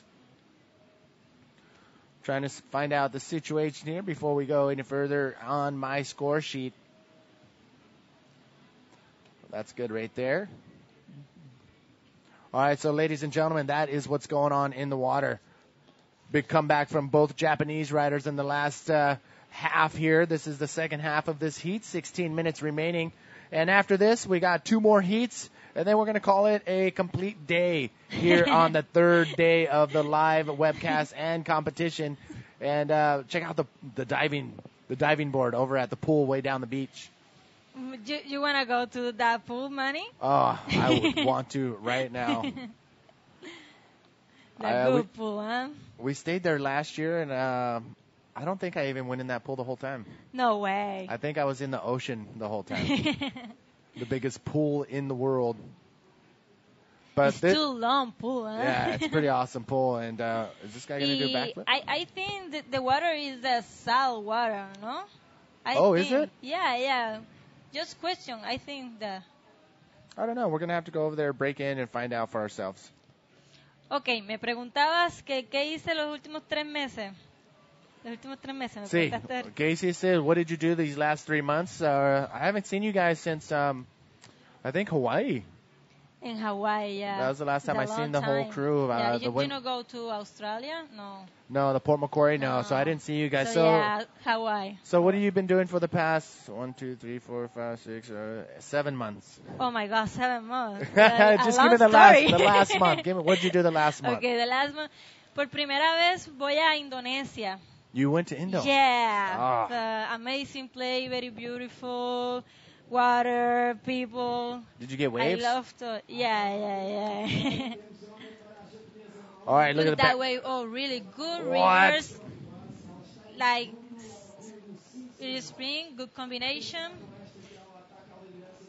Mayumi Tone coming all the way to the inside. Maybe one roll, and that's it. Nice. So nice clean wave. Nice wave for Mayumi Tone. She's trying to get a better score than a 1.15. Her lesser score of her 2 top waves. And let me tell you what, this reverse right here is clean and smooth. Very beautiful. Very reverse. textbook right there. Legs were crossed, and she goes for another one right there. So 2 solid 2 reverse reverse spins, and she and comes one in roll. inside and goes for a roll on the inside right there. So a nice wave right there. Definitely going to be better than that Sí. 1.5. Y mejor también que la de 2.45, a mi parecer. Va a mejorar su score. Esta va a ser su mejor ola definitivamente. Little less of 14 minutes to go. I yet to see a wave from Anna. Oh my God, Is she Ana. out there? Ana. I think we got to go out there and tell her, hey. Wake up. No. Las condiciones de mar están muy difíciles. Lo demuestra esto de que la propia chica de Portugal no está hallando olas. Y es porque está muy difícil realmente. Así que... Well, I just got word right now that Anna was not able to actually get into the water, so that's all I know right now. So we're going to get you more details as we hear from them. So I hope she's okay. I think she's okay. So stand by. We'll give you an update with that. Right now, the live action from... Yep, that is Sari Ohara coming in inside. Wow, the Japanese are putting it on right now. And another one. Another one. So Sadi, another protege from Aoi. Aoi putting together a solid crew of riders. And if you want to perform at a professional level, and if you're in Japan, join her bodyboard school. Look at this. Perfect. Every move is clean lines, very smooth. And another one right there. Very radical, very... beautiful. Those are pretty graceful spins right there. Yeah. I'll give them that for sure. Sadi Ohara with another solid wave. I think she's just going to pull way ahead right now with that move right there, or with that wave. 6.38 was her highest scoring wave, and she's building on a 1.75. Can't beat that. Sari es una de las corredoras de Japón mías favoritas. Es una chica que me gusta ver mucho su surfing. I like to see the Sari surfing.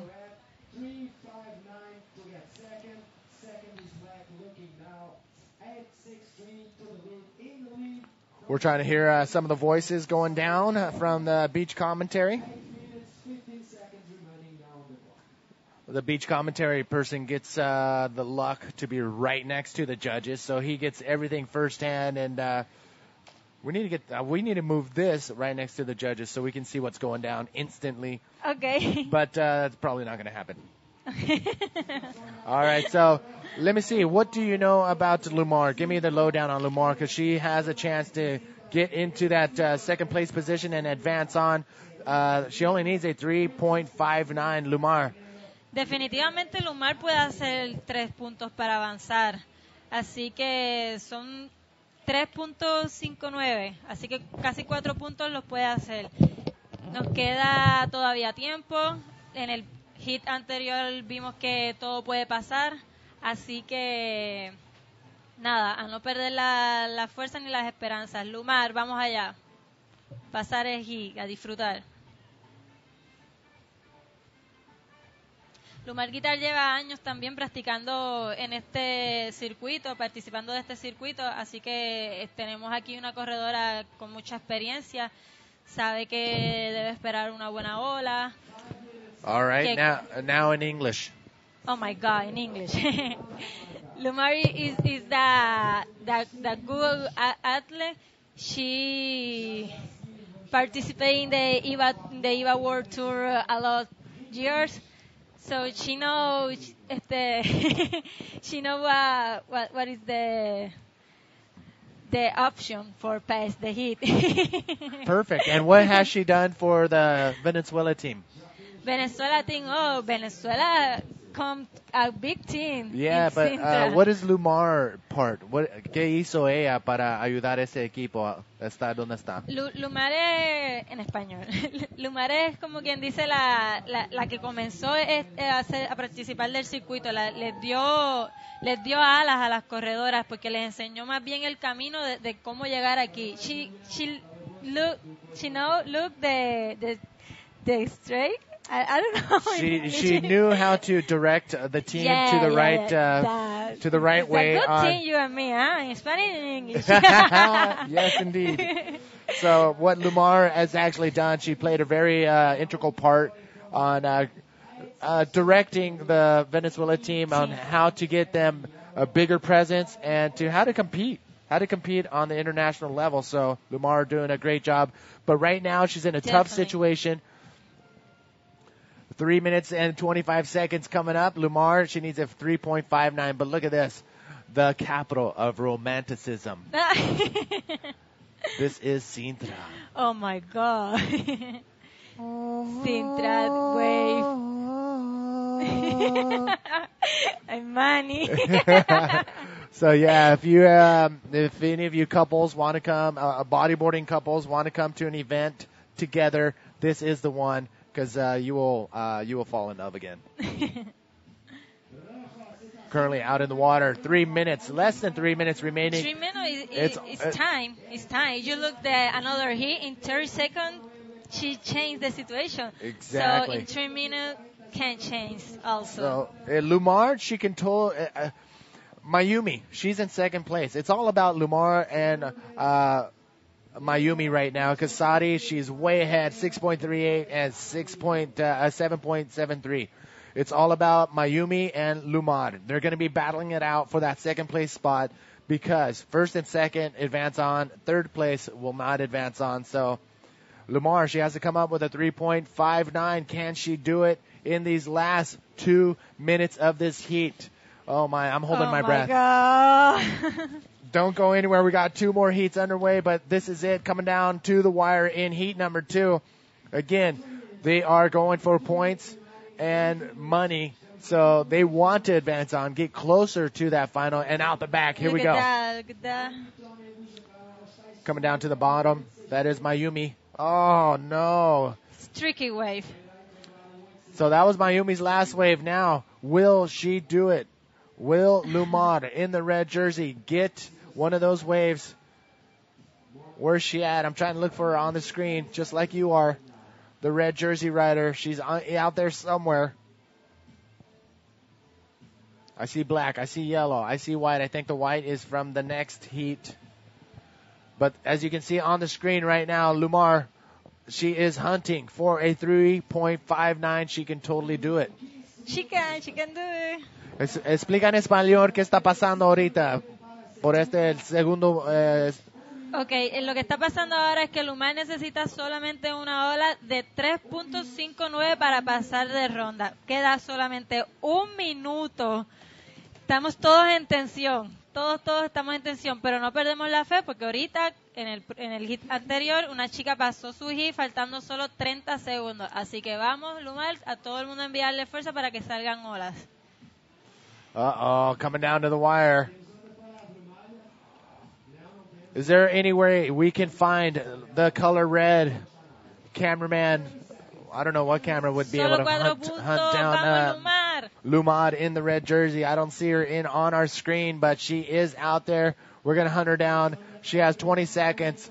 3.59. That is all she needs. But on the inside in black, it is Mayumi. Mayumi no quiere perder. Mayumi quiere asegurar su posición. Oh, no. Where is Lumad? Where is Lumad in red? Well, we're looking at Mayumi. Tone on the inside. I don't think Lumar caught a wave in that last minute, so it could be a Japanese 1-2 punch to Lumad. That is the end of the time. We're going to look for Lumad, see if any, we're going to wait to the very last second until we see official result on our screen before we do anything. But that could be it. Ay, qué bella. Mayumi falling to her knees. She's saying, "Oh, thank you. That was a tough heat for her to get out there because she was in the third place position for the first half of the heat, and then she came back charging. Look at her. She's happy." Claro, cómo no va a estar feliz. Pasó de ronda. Está en Sintra, Portugal, contra las mejores del mundo y está pasando de ronda. Da mucha, mucha alegría para cualquier atleta. Y allí la vemos celebrando. Muy bien, Mayumi. Lamont could not get that wave in the last few seconds of her heat, and unfortunately, all she really needed was a 3.59, and it did not come to her. So it is Sari, Ohara, and Mayumi Tone advancing on to round number 5. Look at Sari. She's happy. She's always smiling. Yeah, she's always smiling. Awesome. All right, ladies and gentlemen, let me get back to our interaction with everybody tuning in. One more shout out. This is called a shout out. Don't put your name, don't put anything except you want to give a shout out to whoever. Yellow, down the line. Oh, landing in that explosion, but she pulls it off. Yellow. Mayra Viana. Mayra Viana viene muy explosiva. Acaba de ganar también un campeonato en Brasil, donde estaban de las mejores del mundo. Neymara Carvalho en la final, Isabela Sosa en la final. La otra chica no me acuerdo ahora, disculpen. Y ella la ganó contra las mejores del mundo. Así que viene con esa fuerza a Sintra Portugal a dar lo mejor de ella. Viene de haber entrenado un montón, así que aquí la vemos haciendo un excelente resultado. Wow. I'm sure all of our Spanish-speaking viewers are stoked right now for this double whammy of English and Spanish. Check it out in the water. We have heat number 15 on your screen, but it is the third heat in round number 4. In red, we have Minami Hatakayama, and in white, we have Rita Perez. She is the wild card from Portugal. In yellow, Mayra Viana, the Brazilian. And in blue, Claire McGowan. Tenemos tremendas atletas en este heat. This is a stacked heat. This is definitely a stacked heat. Look at that. First score of the heat so far was Mayra's 5.63. That great score for Mayra Viana. Unbelievable. So get some interaction going right here on the IBA World Tour website. Shout-outs to who and why. En español, que vayan a la página IVA. Por favor, todos los que están viendo este hit tienen que ir a la página del IVA World Tour para que comenten. Dale una shout-out, no sé cómo decirlo. Yo tampoco, sorry. Out the back, check it out. Rita Perez. Oh, looked like a little wedge came across the face of that thing and it wasn't conducive of doing any maneuvers. So Rita Pirre. Pero estamos en Portugal, Rita. Yeah, the R's are pronounced like H's in Portugal and Brazil in Portuguese. And so instead of Rita, it is Rita Perez. No, Rita. All right, Rita. And there are the two Japanese riders that just advanced on. That was Sari in the yellow jersey and Mayumi in the black jersey. Sari, always happy. Watch it. Give her 10 seconds. She'll start smiling. 5, 4, 3, 2, 1. There it is. Yeah, girl. So congratulations, Sari. Good job. Out the back. Look at this. Nice shoulder looking forward. Oh, white. Rita Perez. Nice clean 360, but just got caught up into the face of the wave. Couldn't get back down to the bottom. Thank you all for tuning in from all over the world throughout the entire live feed. And I'm telling you something right now. It is, it's been a long day today. A lot of action. Day. All day in Portugal is a long day. Woo. And it's crazy. People don't go out to have a drink until 11:30, 12 o'clock at night. No way. But then again, they're sleeping until 11 in the morning, so. I thought Puerto Rico was crazy. You like Puerto Rico? No, I don't like it. I love it. Really good rolo for Minami. Jersey. Oh, my God. This is definitely a stacked heat. Did you see that roll on the outside? Minami coming all the way to the inside. I think Minami's young too. She's like 16 or 17, I believe. Yeah. Yes or no? Japón tiene muy buenas chicas, muy jóvenes. Yeah, they do have young riders, and Minami also coming from the school of Aoi. So Aoi's doing something over there proper because all of her students are doing the maneuvers perfectly, and Minami opted to get out of the water and get on the other side of that rip current, or probably jump in the rip current to help her get out quicker. That's my guess. It's better, no? I couldn't do that. I would be winded by now. Because it's much white water here, so maybe it's better run in the sand and go out. Yeah, I think you're right. We've seen that happen. I think it was last year. Riders would go all the way to the end of the beach because there's a little channel over there. Yeah. Look at the wind, the northwest wind, keeping everybody at bay. This is it. 19 minutes, 30 seconds remaining in the yellow jersey, winning so far with one wave of a 5.63. Mayra Viana in the yellow jersey. Hita Perez, 2 waves, a 0.88 and a 2.63. Again, everybody's just getting their first waves in, and we got about 19 minutes remaining in this 30-minute heat. So slowly but surely, everybody's going to be clocking in those higher points. Okay. Look at this, out the back. This is Claire McGowan. Claire McGowan taking a look at that one, but did not drop in on that from England. That was Claire McGowan. Check it out. We do have the winner from the last heat with Terry McKenna. Terry, where you at? Howdy, Manny Vargas, and we are once again down on beach level, and I'm here with a very happy Sari O'Hara. You must be very happy about that result. Yeah, I'm really happy and glad in the stock. Okay, so you're from Chiba in Japan, and I believe that your parents, your mum and dad, are watching. Yeah, they are watching right now. Really? We might say a quick hello in Japanese. 応援ありがとう。さっきもたくさんの人が見てくれてるのを Facebook でチェックしました。また明日も残れたので応援よろしくお願いします。 Very nice. Now, listen, there's a lot of Japanese girls over here in Sintra. You guys love coming here every year. Yes, we wanna follow an all company. Yeah, good stuff. Well, listen, good luck in the rest of the competition, and hopefully you can come home with the first place trophy. Yes, I will get. You will get. She will get it. Manny Vargas, you heard it here. Back to you in the studio. Yeah. Awesome. That's probably one of my favorite interviews right there. Yeah. She's always happy. She's always amped. And do we have a translation for what she said in Japanese? No. Okay.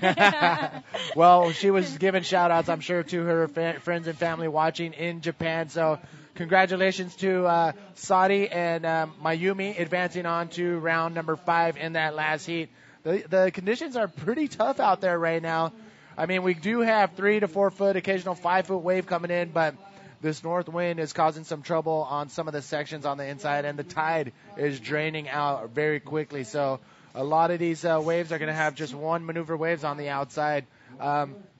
So again, welcome to the 2012 Sintra Portugal Pro. Manny V here, holding it down in the hot seat. Luz Marie from Puerto Rico. ¿Todo bien? Sí, todo bien, todo bien. Perfecto. Como estábamos hablando ahorita, estamos viendo muchas corredoras de Japón y eso pues se le tiene que agradecer mucho a hoy porque vienen de su escuela algunas.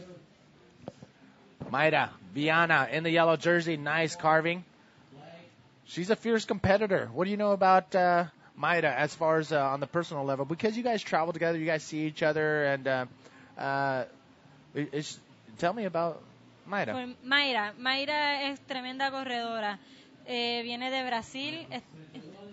Ahora tenemos aquí un muy buen rolo para izquierda de Claire McGowan, otra tremenda corredora que llevo viendo desde mis inicios aquí en el IVA Tour. Ella es muy fuerte, específicamente para en olas así frías de izquierda.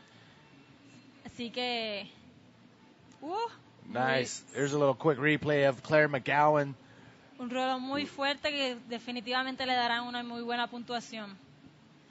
The strong roller definitely is a good point for Claire. Yes, exactly. See, you know English. Don't worry about it. All right, but first place out in the water, 15 minutes, the halfway mark in this heat. Maida Viana in the yellow jersey, 5.63 and a 2.93. Solid scores right there. But Minami's first wave, a 6.75. Incredible. Rita Perez, she is a 0.88 and 2.63 in the white jersey. And Claire, we're waiting for her score to drop, and definitely will be a situation change. And yes, Claire is now in third. Her wave coming in at a 4.5. So her two waves pushes her into third place. Minami currently in second with only one wave. So her second wave is going to make a big difference, most likely put her into that first place spot. Of course. So she knows. She waiting the good wave. She no se desespera. Es muy buena competidora. Sabe lo que hace. She knows. All right, there you have it. You have it. What you see on your screen is what we have on our screen. That is the up-to-date scores. 14 minutes remaining. Shout-outs coming down the pipeline. Shane giving a shout-out to Jared Houston. Big inspiration to start bodyboarding and go bigger and charge harder than with any given chance. So, Shane, we'll make sure Jared Houston gets the word. Esteban, yes, Mitch Rollins is unbelievable. He loves his inverts because they are beep and shreds. Hernani going for Rita Perez, Caparica Power. And Saeed for Camera 2. Yes, Camera 2 has been bringing some very colorful images from Sintra. Craig, to all the riders for the entertainment, and the IABA for showing it all to everybody. Thank you guys for the shout-outs. Keep throwing them down. We'll get to them when we have some time. We can't get to them all, but we will do our best. Manny V and Luz holding it down here in the live feed from the Sintra Portugal Pro. Portugal. Woo! Rita, wow, look at the buscando una conditions, ola. man. The conditions are crazy out there. Yeah. La corriente está muy fuerte ahora, se nota. El mar está más movido. Así que las chicas tienen que hacer una muy buena selección de olas para poder hacer una buena puntuación. Yeah, it's going to be all about coming down to the last 12 minutes. Again, this is round number 4 in the women's division, which means it is an elimination round. First and second advance on to round 5. Third and fourth, that is the end of the show for them. In Spanish? Esta es una ronda donde las mejores, que las dos primeras que quedan son las que pasan. Son eliminatorias, tienen que quedar en la primera posición o en la segunda posición para pasar a la ronda 5 donde hay otras corredoras esperándolas. Perfect. Así que, y ahora actualmente tenemos pasando a Mayra Viana de Brasil y a Minami de Japón. Estábamos hablando que de Japón tenemos muy buenas corredoras, porque tenemos una chica que tiene una escuela ahora, corría antes, participaba de este circuito mundial, a hoy, que está haciendo un excelente trabajo. Y se nota en su alumna.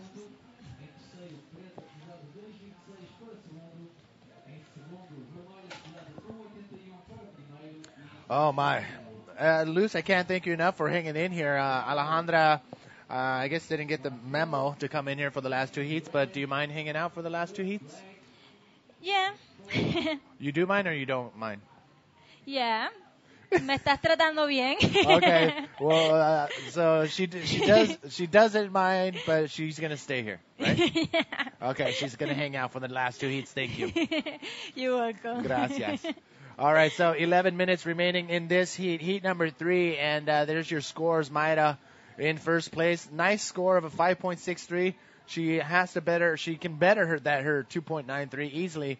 It's just a matter of Mother Nature delivering the goods, and it looks like a big set out the back. You can see it feathering on the outside right there. Look at the jet skier. Look at that wave in the back. He just saw it. Mucho se ve mucho. Yeah, so who is going to be in position is the question. We have riders on the outside. I believe that is white and red. That's white going over that wave. The sets are rolling in. We are live here in Praia Grande, the beach community of Sintra. We're here for the IBA Women's Tour event number 4, I believe, and this is the Sintra Portugal Pro coming to you live. Who is in position out there? It's red jersey, no? No, I can't see. That is white going over that one. That is white and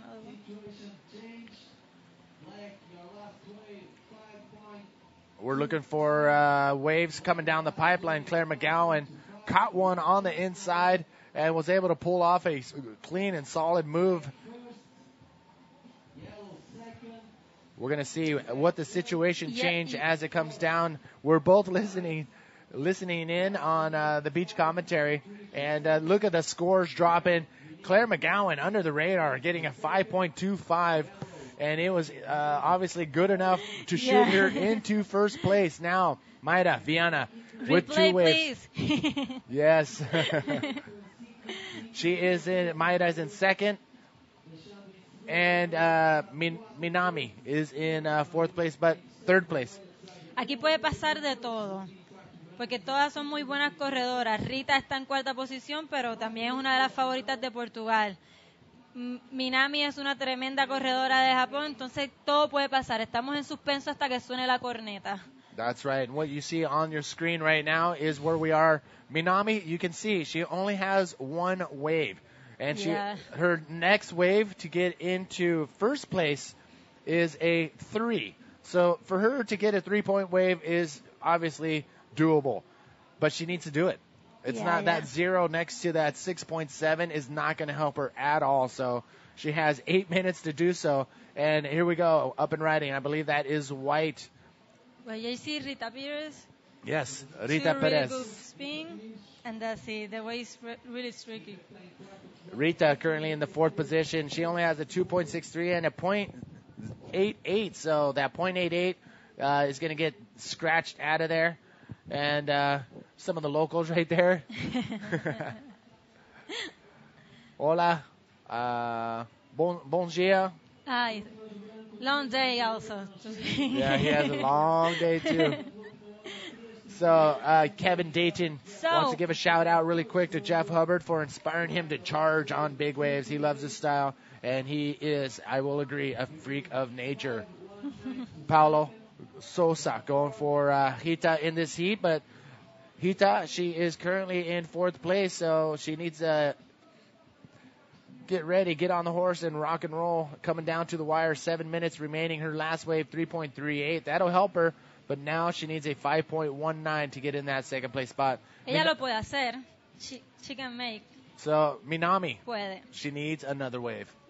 Minami y Mayra está en una situación similar, porque tiene una ola que puede cambiar fácilmente. La de 2.3 se puede cambiar y la coloca más. It's going to come down to the last 7 minutes again. These have been exciting heats, and I tell you what, it's going to be really close coming down to the wire, because not only 2nd place is at stake, Claire McGowan is not that far ahead of everybody else in that 1st place spot. So, we're coming down to the wire. Another last-minute decision is going to happen in this heat. Heat number 3, round number 4 in the women's division.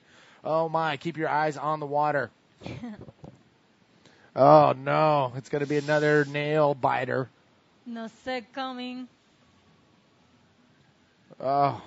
So, right now, the situation is in 4th place is Rita Perez. All she needs is a 5.19 to get in that 2nd place. Minami, all she needs is a 2nd wave.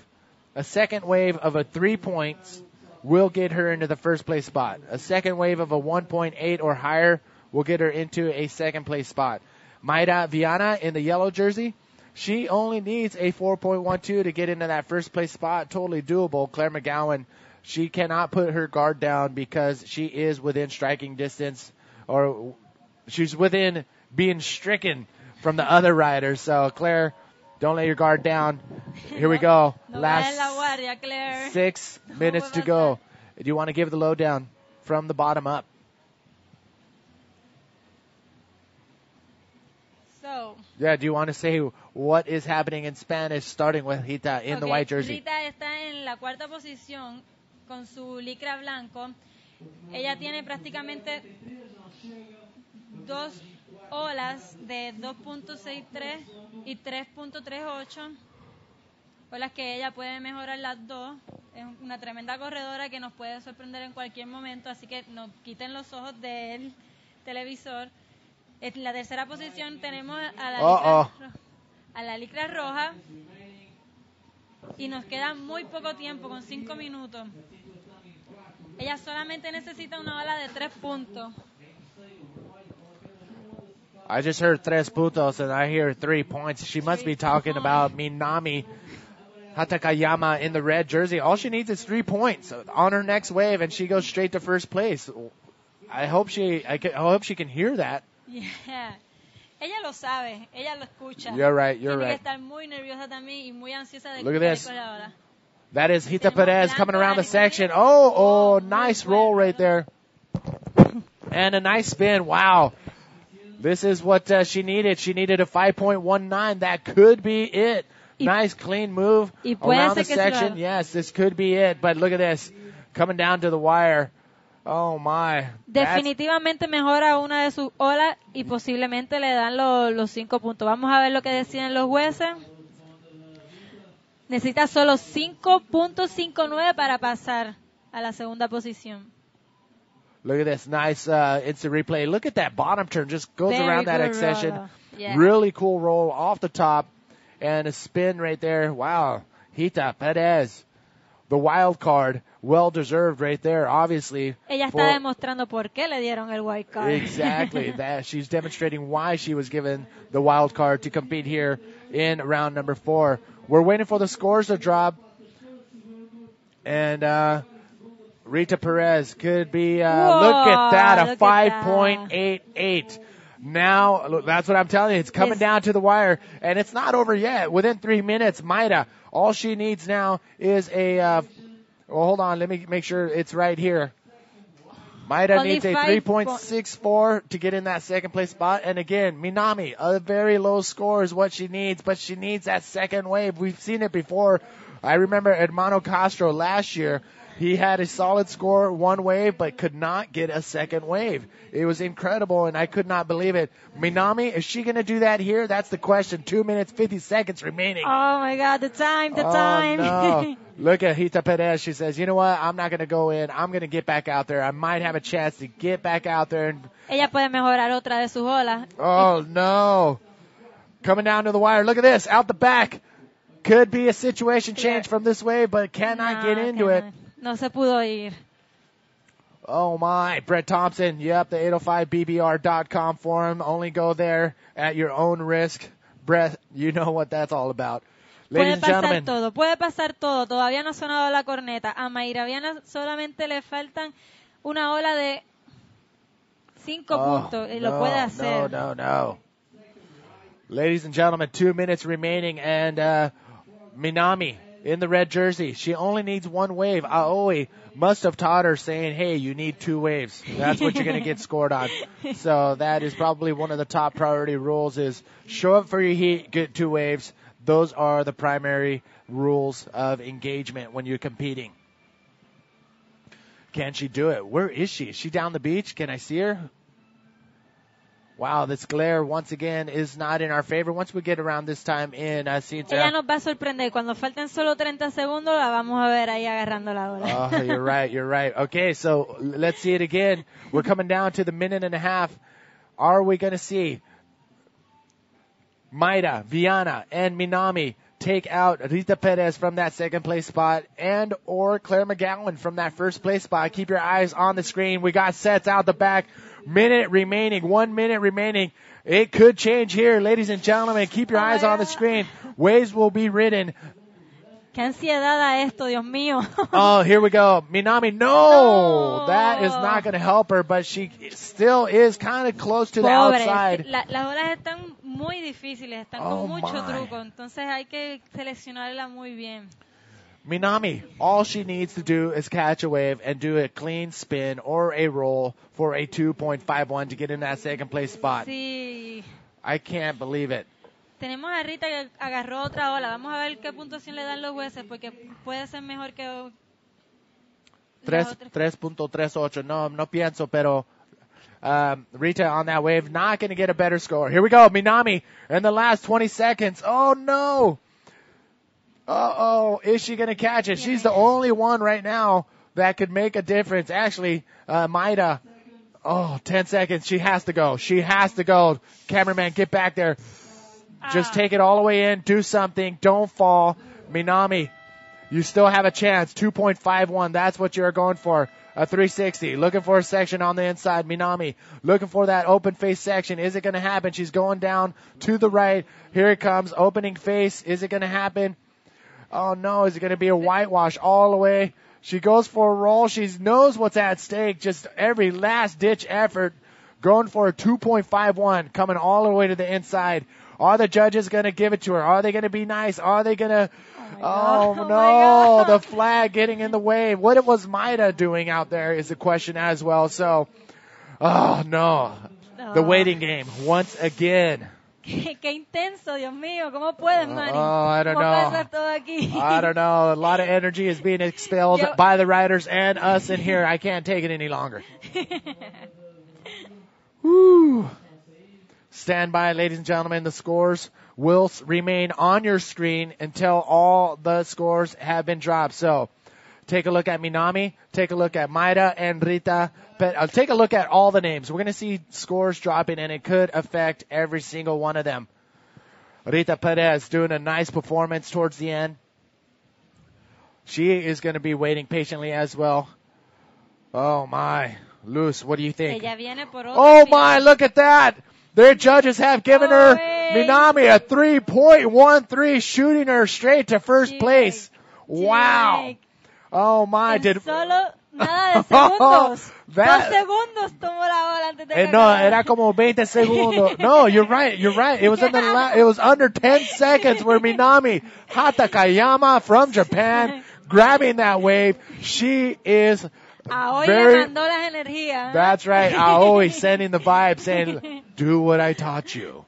And she listened all the way here in Sintra. Minami, all she needed was a 2.51 to get in that second place spot.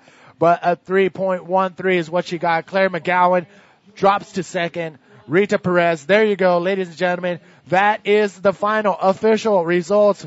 Minami will be stoked to hear that. Oh, my. In the last under 10 seconds of that heat, there has been serious situation change. Woo! Minami just... It was amazing to watch. Oh, my Lord. Tremenda enseñanza de que nunca se puede perder la fe. Nunca. Wow. Puede pasar todo hasta que suene la corneta. Así que tenemos el próximo hit en la licra roja a Natasha Zagardía, en la licra blanca a Yako Suzuki, en la licra amarilla Marta y en la licra azul Alessandra Rinder. Alessandra Rinder es una chica de Canarias, de Alemania, perdón. Aquí tenemos a la corredora de rojo que acaba de pasar la ronda. I don't think Minami knows. I don't think Minami knows what the score is because she's looking at She's relaxed. She's relaxed girl, you know. Okay, so do you think she knows? Do you think she knows what? Yeah, of course she knows. She knows need only 2 points and she take a wave. Wow. Whew. Marta. Yes, Marta.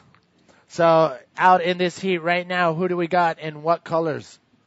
En la licra roja tenemos a Natasha. Oh, wait, whoa, right off the bat. Comenzamos el hit con una tremenda maniobra por Marta. What? Amarillo. Right off the bat. Para izquierda. Sorry. Está bien. Woo. Unbelievable. Right off the bat, coming around the section with a big maneuver with Marta. Este hit Marta intenso. Fernandez. Tenemos en la licra blanca, como les estaba diciendo, Ayaka. En la licra amarilla a Marta y en la licra azul Alessandra Rinder. Alessandra Rinder es una chica de 13, 14 años que está dando mucho de qué hablar. Viene muy explosiva, con muchas ganas, radical. Y dice que se va a conquistar el mundo del bodyboard. Así que, ¿qué tú crees? Oh, awesome. Alessandra. 6.5 la primera de amarillo. Ese rolo que vimos muy bueno. What?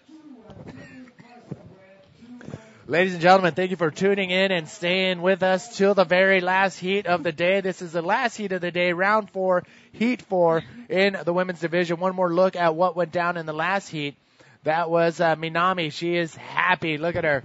And we're going to get her up in the interview area with Terry McKenna.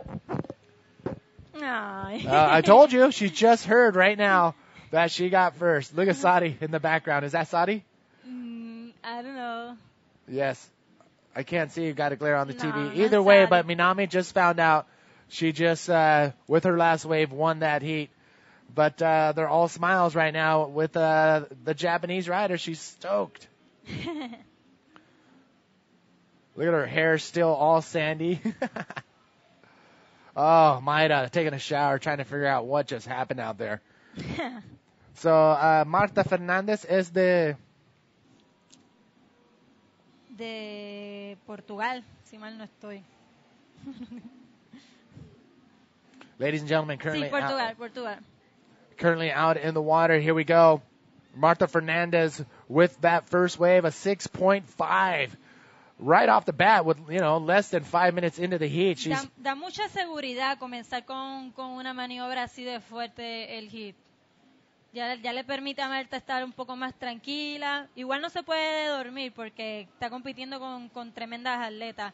Así que siempre tiene que estar activa, pero ya definitivamente tiene un 6.5 de su lado. Así que comenzó muy bien su manga.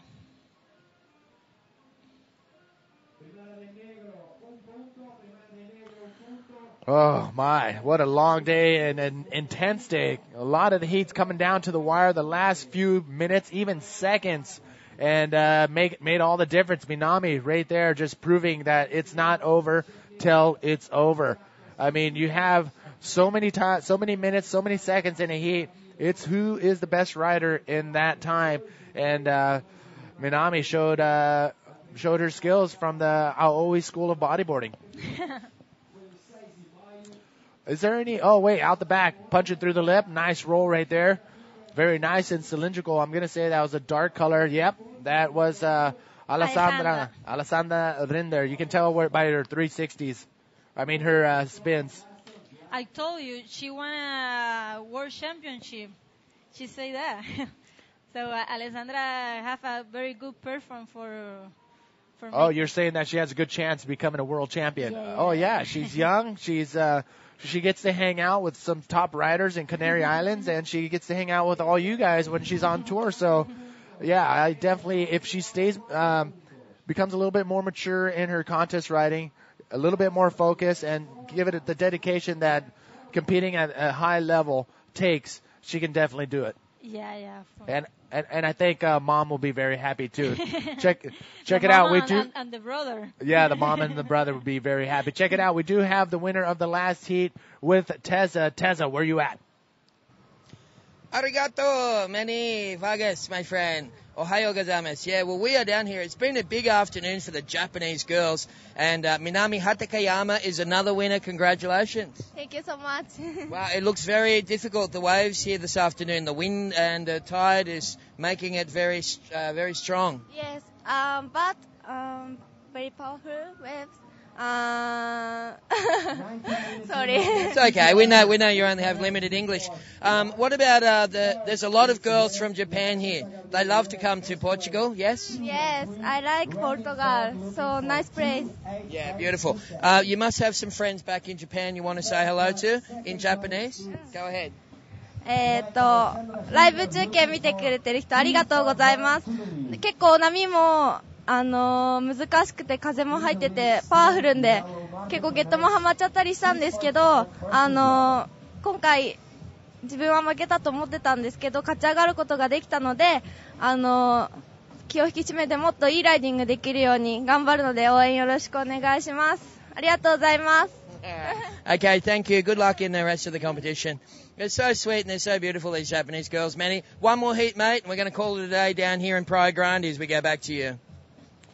Wow, another Japanese rider taking charge in the last few seconds of that heat. That was incredible, Minami. Muy increíble. That was a very mature move. She knew she needed 2.51 to get into that second place advancement mark, but she caught away from the outside. There was really nothing to do on the outside, but she stayed with it, rode it all the way to the inside, did a couple maneuvers all the way to the beach, and that was enough to not only get her into the advancement mark, but also winning that heat. So very smart, very good competition skills right there from Minami. Do you agree? I can't believe it. But, como lo hemos dicho antes, son cosas que pasan. No se puede perder la fe hasta que se termine de sonar la corneta. Ella necesitaba una ola de solo 2 puntos, así que no se lo iba a perdonar no haber pasado ese hit con solo 2 puntos. Así que muchas felicitaciones para ella. All right, there you have it, ladies and gentlemen. Currently out in the water, the last heat of the day, round number 3, heat number 4. We have in red Natasha Sargardia from Puerto Rico. In white, Ayaka Suzuki in the white jersey from Japan. In yellow, Marta Fernandez from Portugal. And in blue, Alexandra Rinder, the German girl living in the Canary Islands. Luz, take over for the next couple minutes. I'm going to go out and get a cup of water. I'll be right back. Don't go anywhere. Okay.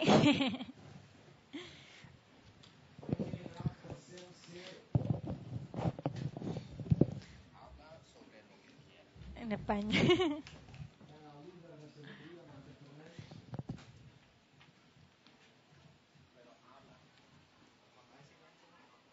Okay.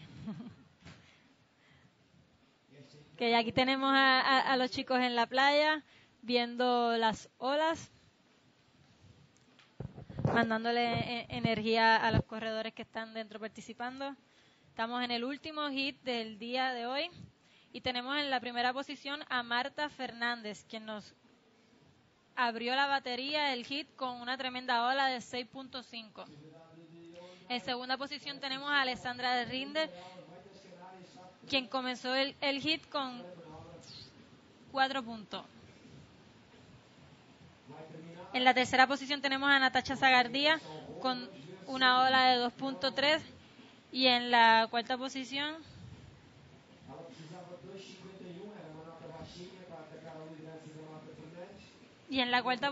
Ayaka.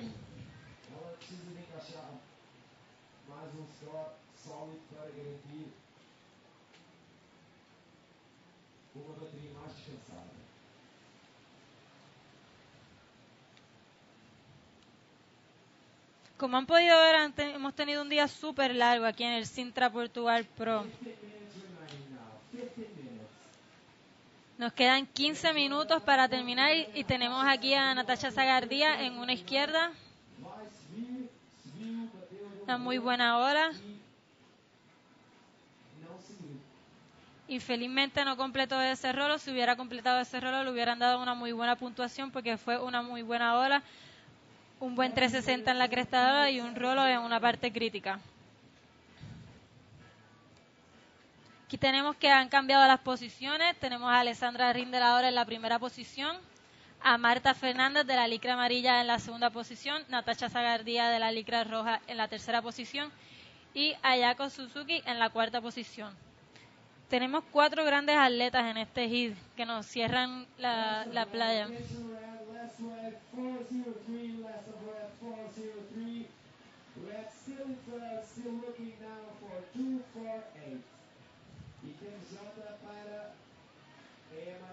Tenemos a Amarelo.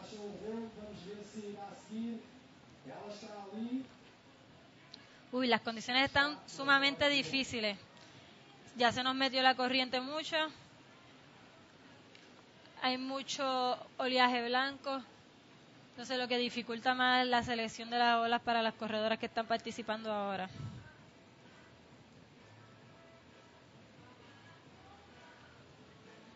Igual son grandes atletas que van a demostrar que en todo tipo de oleaje tienen un gran nivel. Aquí está el equipo de Canarias dándole apoyo a Alessandra. Los canarios tienen mucha fe en esta chiquita que definitivamente ha demostrado tener un alto nivel.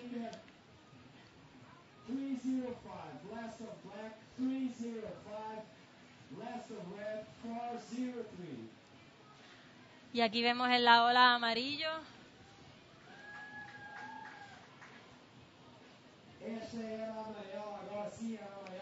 Amarela Marta Fernández con otro muy buen rolo. Y recibe el aplauso de su público de aquí de Portugal. Ahí tenemos el replay. Strong roll.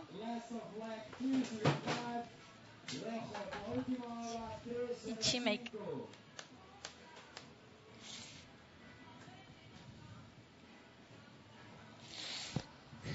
Win.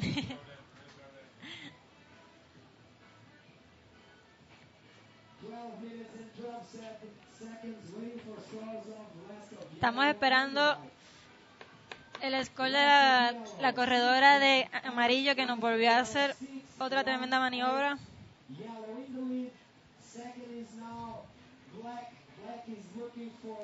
Y Marta se coloca en la primera posición nuevamente.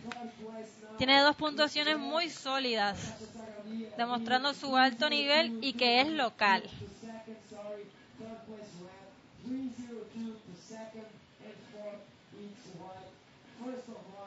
Faltando 12 minutos de hit.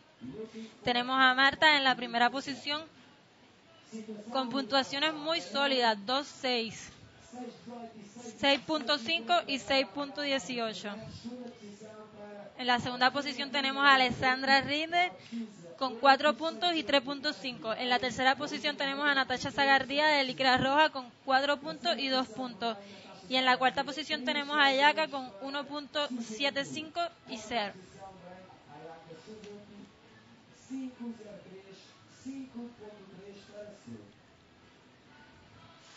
Pero estas corredoras están sumamente cerca. Aquí todavía puede pasar todo.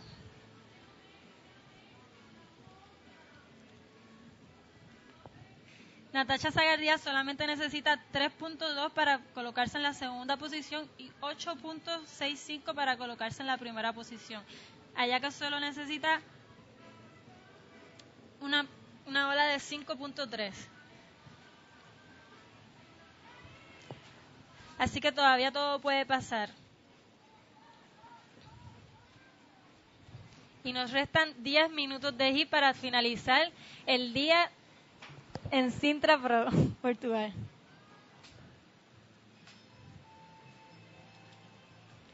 Okay, what I miss? Te cuento, Manny. All right, we are good. Wow, did Marta Fernandez get another 6-point ride? Yeah. Unbelievable. Look at Konami's wetsuit. That thing is bright. I like it. Yeah, I like too. All right, so where are we? We are at the 10-minute mark here in the last heat. Welcome once again. This is the 2012 Sintra Portugal Pro here on Praia Grande, outside of Sintra. Actually, Sintra is the town, and we're one of the beach communities of Sintra. Praia Grande. This beach is amazing. And let's see. Let me bring myself and everybody watching up to speed. This is where we're at in the water. 9 minutes, 22 seconds remaining. And Luce is leaving everything around here, spread all over the table. There we go. Now we're situated. Okay, taking a look at my scorecard here and what you see on your screen. I see that Ayaka Suzuki only has one wave, 1.75. She is in the white jersey. Alexandra Rinder, the young gun, is in third place right now with a 4-point ride and a 3.0 ride, looking for an 8.66 for that first place spot. Let me start over. I think I just skipped over Natasha Sargadia. She is in the red jersey, 2.13 and a 4.03. She only needs a 3.02 to get into that second place spot. Alexandra Rinder is in black, and she is looking pretty good in second place, but she can improve on her 3.05, her second highest scoring wave. Marta Fernandez, wow, commanding lead with 2 6s, 6.5 and a 6.18. So that's where we're at with 8 minutes to go, and it could be that this could be another down-to-the-wire extravaganza as far as points and being very tight towards the end. Ayaka Suzuki in the white jersey only has one wave, so anything else will help her cause in the end. So Luz stepped out for just a second. She'll be right back. Woo! All right, Namibia again is tuned in. Joao Franca and Joao saying the Lions in Namibia say what's up. Here you go. 7 minutes, 27 seconds remaining in this heat. Marta Fernandez, look at those scores. 6.5, 6.18. Wow. Coming out, charging. All the riders seem to be a little bit too far inside for this set that just rolled through. Wow, these are some trying times out there. The sets rolling through right now are 4 or 5 foot easy. And you can see that the side shore, it's not offshore, but the side shore, it's not onshore either. The side shore is actually keeping some of the waves open, like these left-handers. You can catch some of these left-handers all the way to the inside. But not, actually, no. You're going to get all the way to the inside. There's not going to be much there for you. The tide is dropping. And there you have it, up to date on the screen. 6 minutes, 30 seconds remaining. Seamus Makeham coming into the commentators area and helping out Luz with her microphone. There you go. Oh my, action out the back. Oh, going through the lip right there. Unbelievable. Again, the glare is causing trouble for me right here, but was that yellow? I'm going to say yellow, and the crowd is cheering, so I'm going to say Marta Fernandez, the local rider, the Portuguese. 6 minutes, 20 seconds remaining. Alexandra Rinder on the inside trying to figure out what she's doing, looking back to the beach. Let's take another look at what happened. This was Alexandra Rinder on the inside finishing off her wave, but it was that awesome through the lip roll right there. Marta Fernandez. Wow, Marta on a different level out there. Yeah. Ella se conoce muy bien la playa, lo está demostrando en sus maniobras. Está seleccionando las olas muy buenas y está haciendo lo que se tiene que hacer. There he is, Diego Cabrera and Oliver, a couple of Canary Island locals. Out the back, it looks like could be red. Natasha. Yep, Natasha trying to put together a nice combination of maneuvers, clearing her nose before she heads into the inside. Oh, cannot get into that section. That little dead zone right there is when the different board designs and shapes come in handy, because there are shapes, the wider ones, you can plane more and go through it. Let's take another look at Natasha's wave. It's a good wave for Natasha. Un buen rolo arrancando, un 360 limpio, otro 360 en la ola. Va a agarrar muy buenos puntos en esta ola, Natasha. Live action right there. Nice, clean roll right there. That was the rider in white, Ayaka Suzuki. And I noticed that from the Japanese riders, their lines are so sharp and straight, and their bottom turns are very drawn out and very clean, and so are the maneuvers. Son muy fluidas. Yeah, muy very fluidas. fluid and very smooth. Yeah. Marta Fernandez. Wow, look at her last wave coming in at a 7.88. Oh my Unbelievable. God. She might as well just come out of the water. Tiene la combinación, una de las combinaciones más altas de este round, ¿ah? Es Marta. Actually, you know what? Marta Fernandez's last wave, 7.88, is higher than anyone else's combined total score. Aquí tenemos el replay de Ayako en blanco con un muy buen rolo para izquierda y culmina con un 360. Unreal. Martha's last wave of a 7.88 put everybody into combination land for that first place spot except for Natasha. And Natasha, look at her. Her last wave of a 4.63 was good enough to get her into that second place spot. And Alessandra Rinder, she has to come up big right now. She just has to worry about getting a 4.66 ride, which is totally doable for that second place spot. Here we go again. The last 3 minutes. This is where my blood pressure starts going over the roof. And I'm going to take a deep breath and bring it home. This is it. We're going to bring it home right now. 3 minutes remaining. Luz, talk to me. ¿Qué te digo? ¿Qué te digo? Aquí las chicas están en amarillo. Marta, primer lugar. En segundo lugar, en rojo, Natasha Zagardía. En tercer lugar, Alessandra Rieder, en negro. Y en cuarto lugar, Ayako, en blanco. Estas chicas son las 4 muy buenas. Muchas dejan de qué hablar. Así que todo puede pasar. Quedan todavía 2 minutos. Ya hemos visto que los últimos 2 hits nos han cambiado todo en segundos. Así que todavía estamos en la espera. If I was Natasha, Alexandra, or Ayaka, I would just worry about second place. There's no way they're going to be able to catch Marta in that first place position. There's not enough time. 2 minutes, 40 seconds remaining.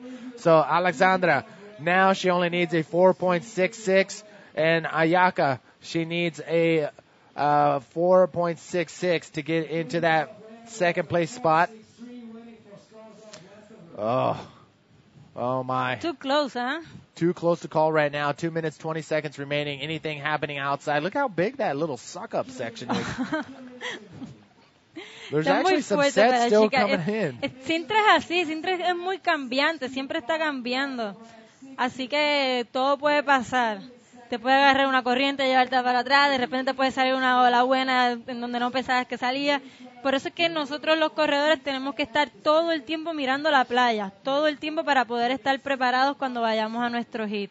Oh, look at these sets coming in. Anybody in position? That's the question. 1 minute, 20 seconds remaining. It's all up. Marta Fernandez, she's got that first place on lockdown. Serious high score, 7.88 and a 6.5. Very high. I mean, her 7.88 is better than Alexander and Ayaka's combined best score. So she's pretty much untouchable right now from the rest of the field. It's about second place. Top 2 riders advance on. The bottom 2, third and fourth, that is it. So queda menos de un minuto, Manny. Menos de un minuto para que se acabe el día de hoy en Sintra Portugal. I'm out of here. All right, Alexandra, can she do it? Is that her on the? I think that's her on the inside. I don't know if she's going to pull it off. Ayaka, Suzuki, she can probably do it. So Alexandra, what she needs right now, 6.88. Ayaka Suzuki needs a 7-point ride, and they're both on the inside. I don't know if they're going to be able to. Corre, Manny. That's it. We're coming down to the wire. 20 seconds remaining. Oh, no. So, hasta ahora está pasando Marta Fernández en primer lugar y Natasha Zagardía en la segunda posición. Alessandra Rieder en tercera y en la cuarta posición tenemos a Ayaka. Uh-oh. I don't see anything happening. So, oficialmente esos son los resultados. Wait a second. Down the beach. Who was that? We want to get a clear view. Oh, is that Alexandra? I don't know. I can see.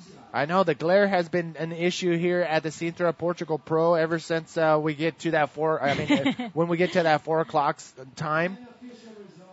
So here we go. Unofficial results are Marta Fernandez from Portugal.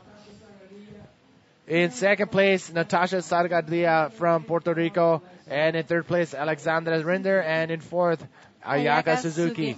But from my guess, I don't think that situation is going to change. So let's just wait a couple more seconds. No, ya esos son los resultados oficiales. Oh, they did. Sí, nos los acaban de decir por el micrófono.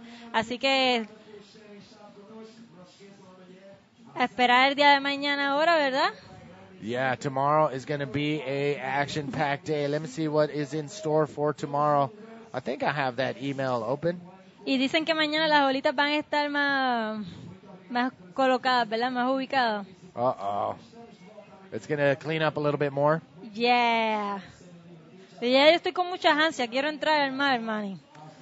You want to go in the water? Sí, I want to go. Wait, let's wait. Let's wait for these last scores to drop. And I think one more press of the button. We need to see official result on the top. Because... yeah, you know what? I think that is it, ladies and gentlemen. It does not look like it's going to change. The official results may be what you just see on your screen, but to make sure, I hate that when that happens. Stand by, ladies and gentlemen, as you can see down on the water's edge. Everybody's gathering to hear the official. I think I heard unofficial from the judge. I mean, the beach commentator. So stand by. We are finally getting a confirmation. I think what you see on your screen is it. It's not going to change, especially with Natasha's last wave of a 6.25 coming in. So we're going to say that's it. That's the official results, what you see on your screen. Marta Fernandez, the Portuguese rider, absolutely crushing that heat. In second place in the last minutes, it was Natasha Sargadia with a 6.25. Alexandra, unfortunately, does not make it, and Ayaka Suzuki. So, any last words before we take off for today? How was your day in the commentators booth? Tomorrow, no? Yeah, tomorrow you come back for sure. Oh yeah, you did perfectly good today. Your English is fine. You don't have to worry about that. But so you liked coming in here. Yeah, I like. Okay, perfect. Well, we like having you in here, and Marta Fernandez. Giving Look a couple. at Marta. Very happy, no? Yeah, she is stoked. So as she makes her way up into the interview area, we're going to get an interview from her. We'll probably bring it back to us. We're going to say, see you tomorrow, and then that'll be done. So Let's get Marta Fernandez up into the interview area. She's taking her sweet time, isn't she? Oh, she's dancing. Oh, no. She's stoked. That's how happy she is. Did she just get slapped in the butt, too? Welcome once again, ladies and gentlemen. Manny V here with Luz Marie, holding it down through the women's heat. Thank you very much. And everybody tuning in all day or even part of the day, we thank you guys are what make it happen here on the live broadcast. Luz, we are going to wait to get an interview with Marta Fernandez, so stay tuned. Don't go anywhere. But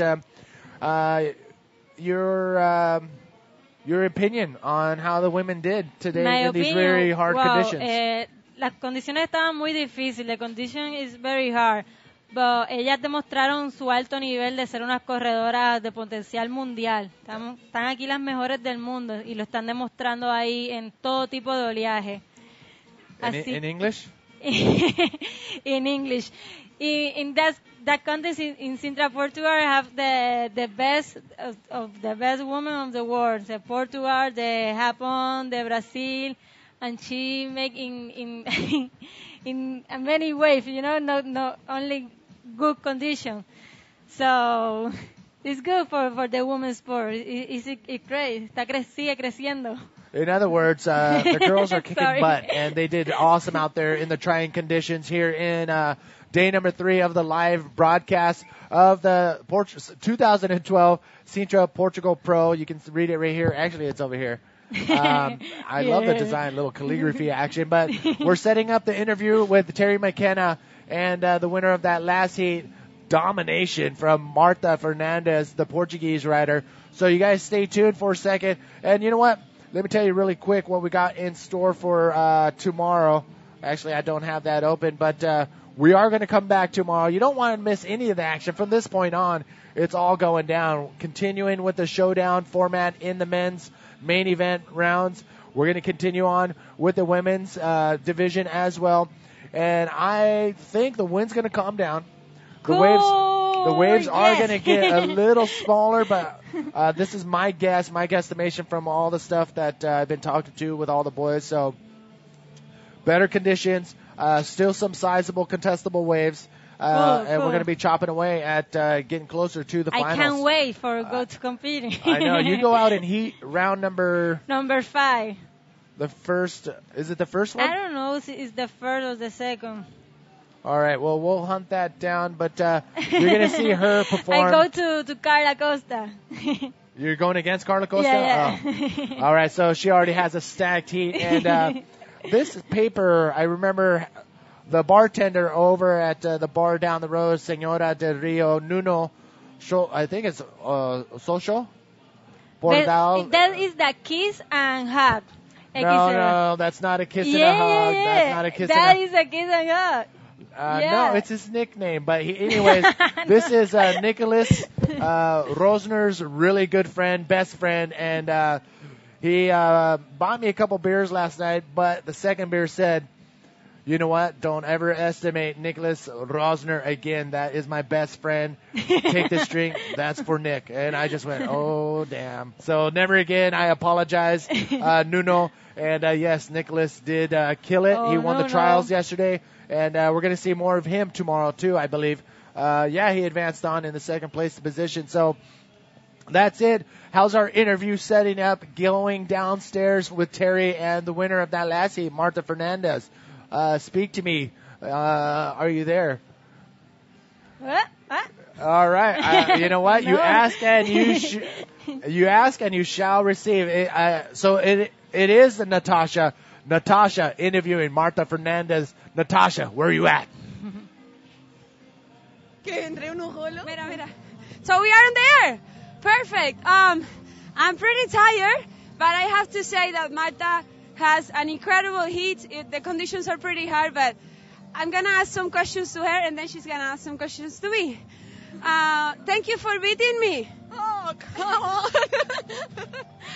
It's always a pleasure. I'm kidding. It's always a pleasure, perfect. Yeah. It's always a pleasure to be with you in the water, you know. It's a pleasure to be with you, too. So it was fun. It was fun, or it was very challenging? You were nervous before the heat?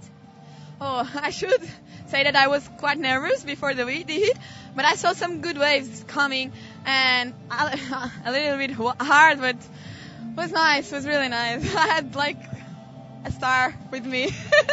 I don't know. You are a lucky girl. I don't know, probably. No. Now you were surfing incredible. So now you want to ask me something? Yes, I do. What do you think about Sintra and this heat? It was your first heat, Natasha. Yeah, it was breaking the ice. After the whole day looking and seeing everybody surfing incredible and having a blast in the water. And it's always a challenge. The first heat is the hardest because you start and you say like, okay, I have to do it. I have to make it. And it was very frustrating the whole heat.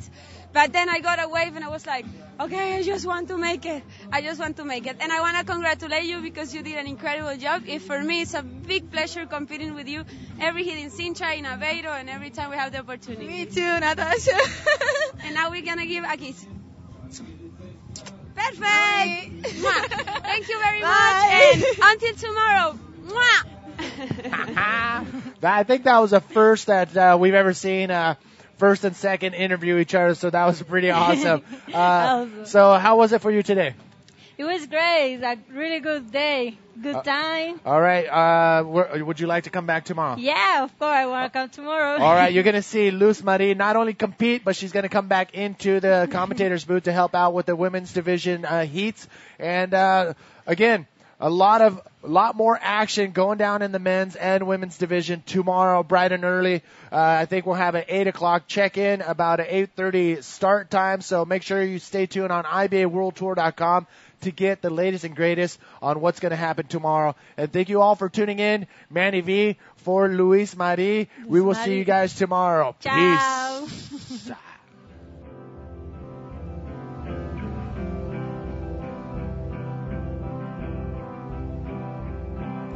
Stay.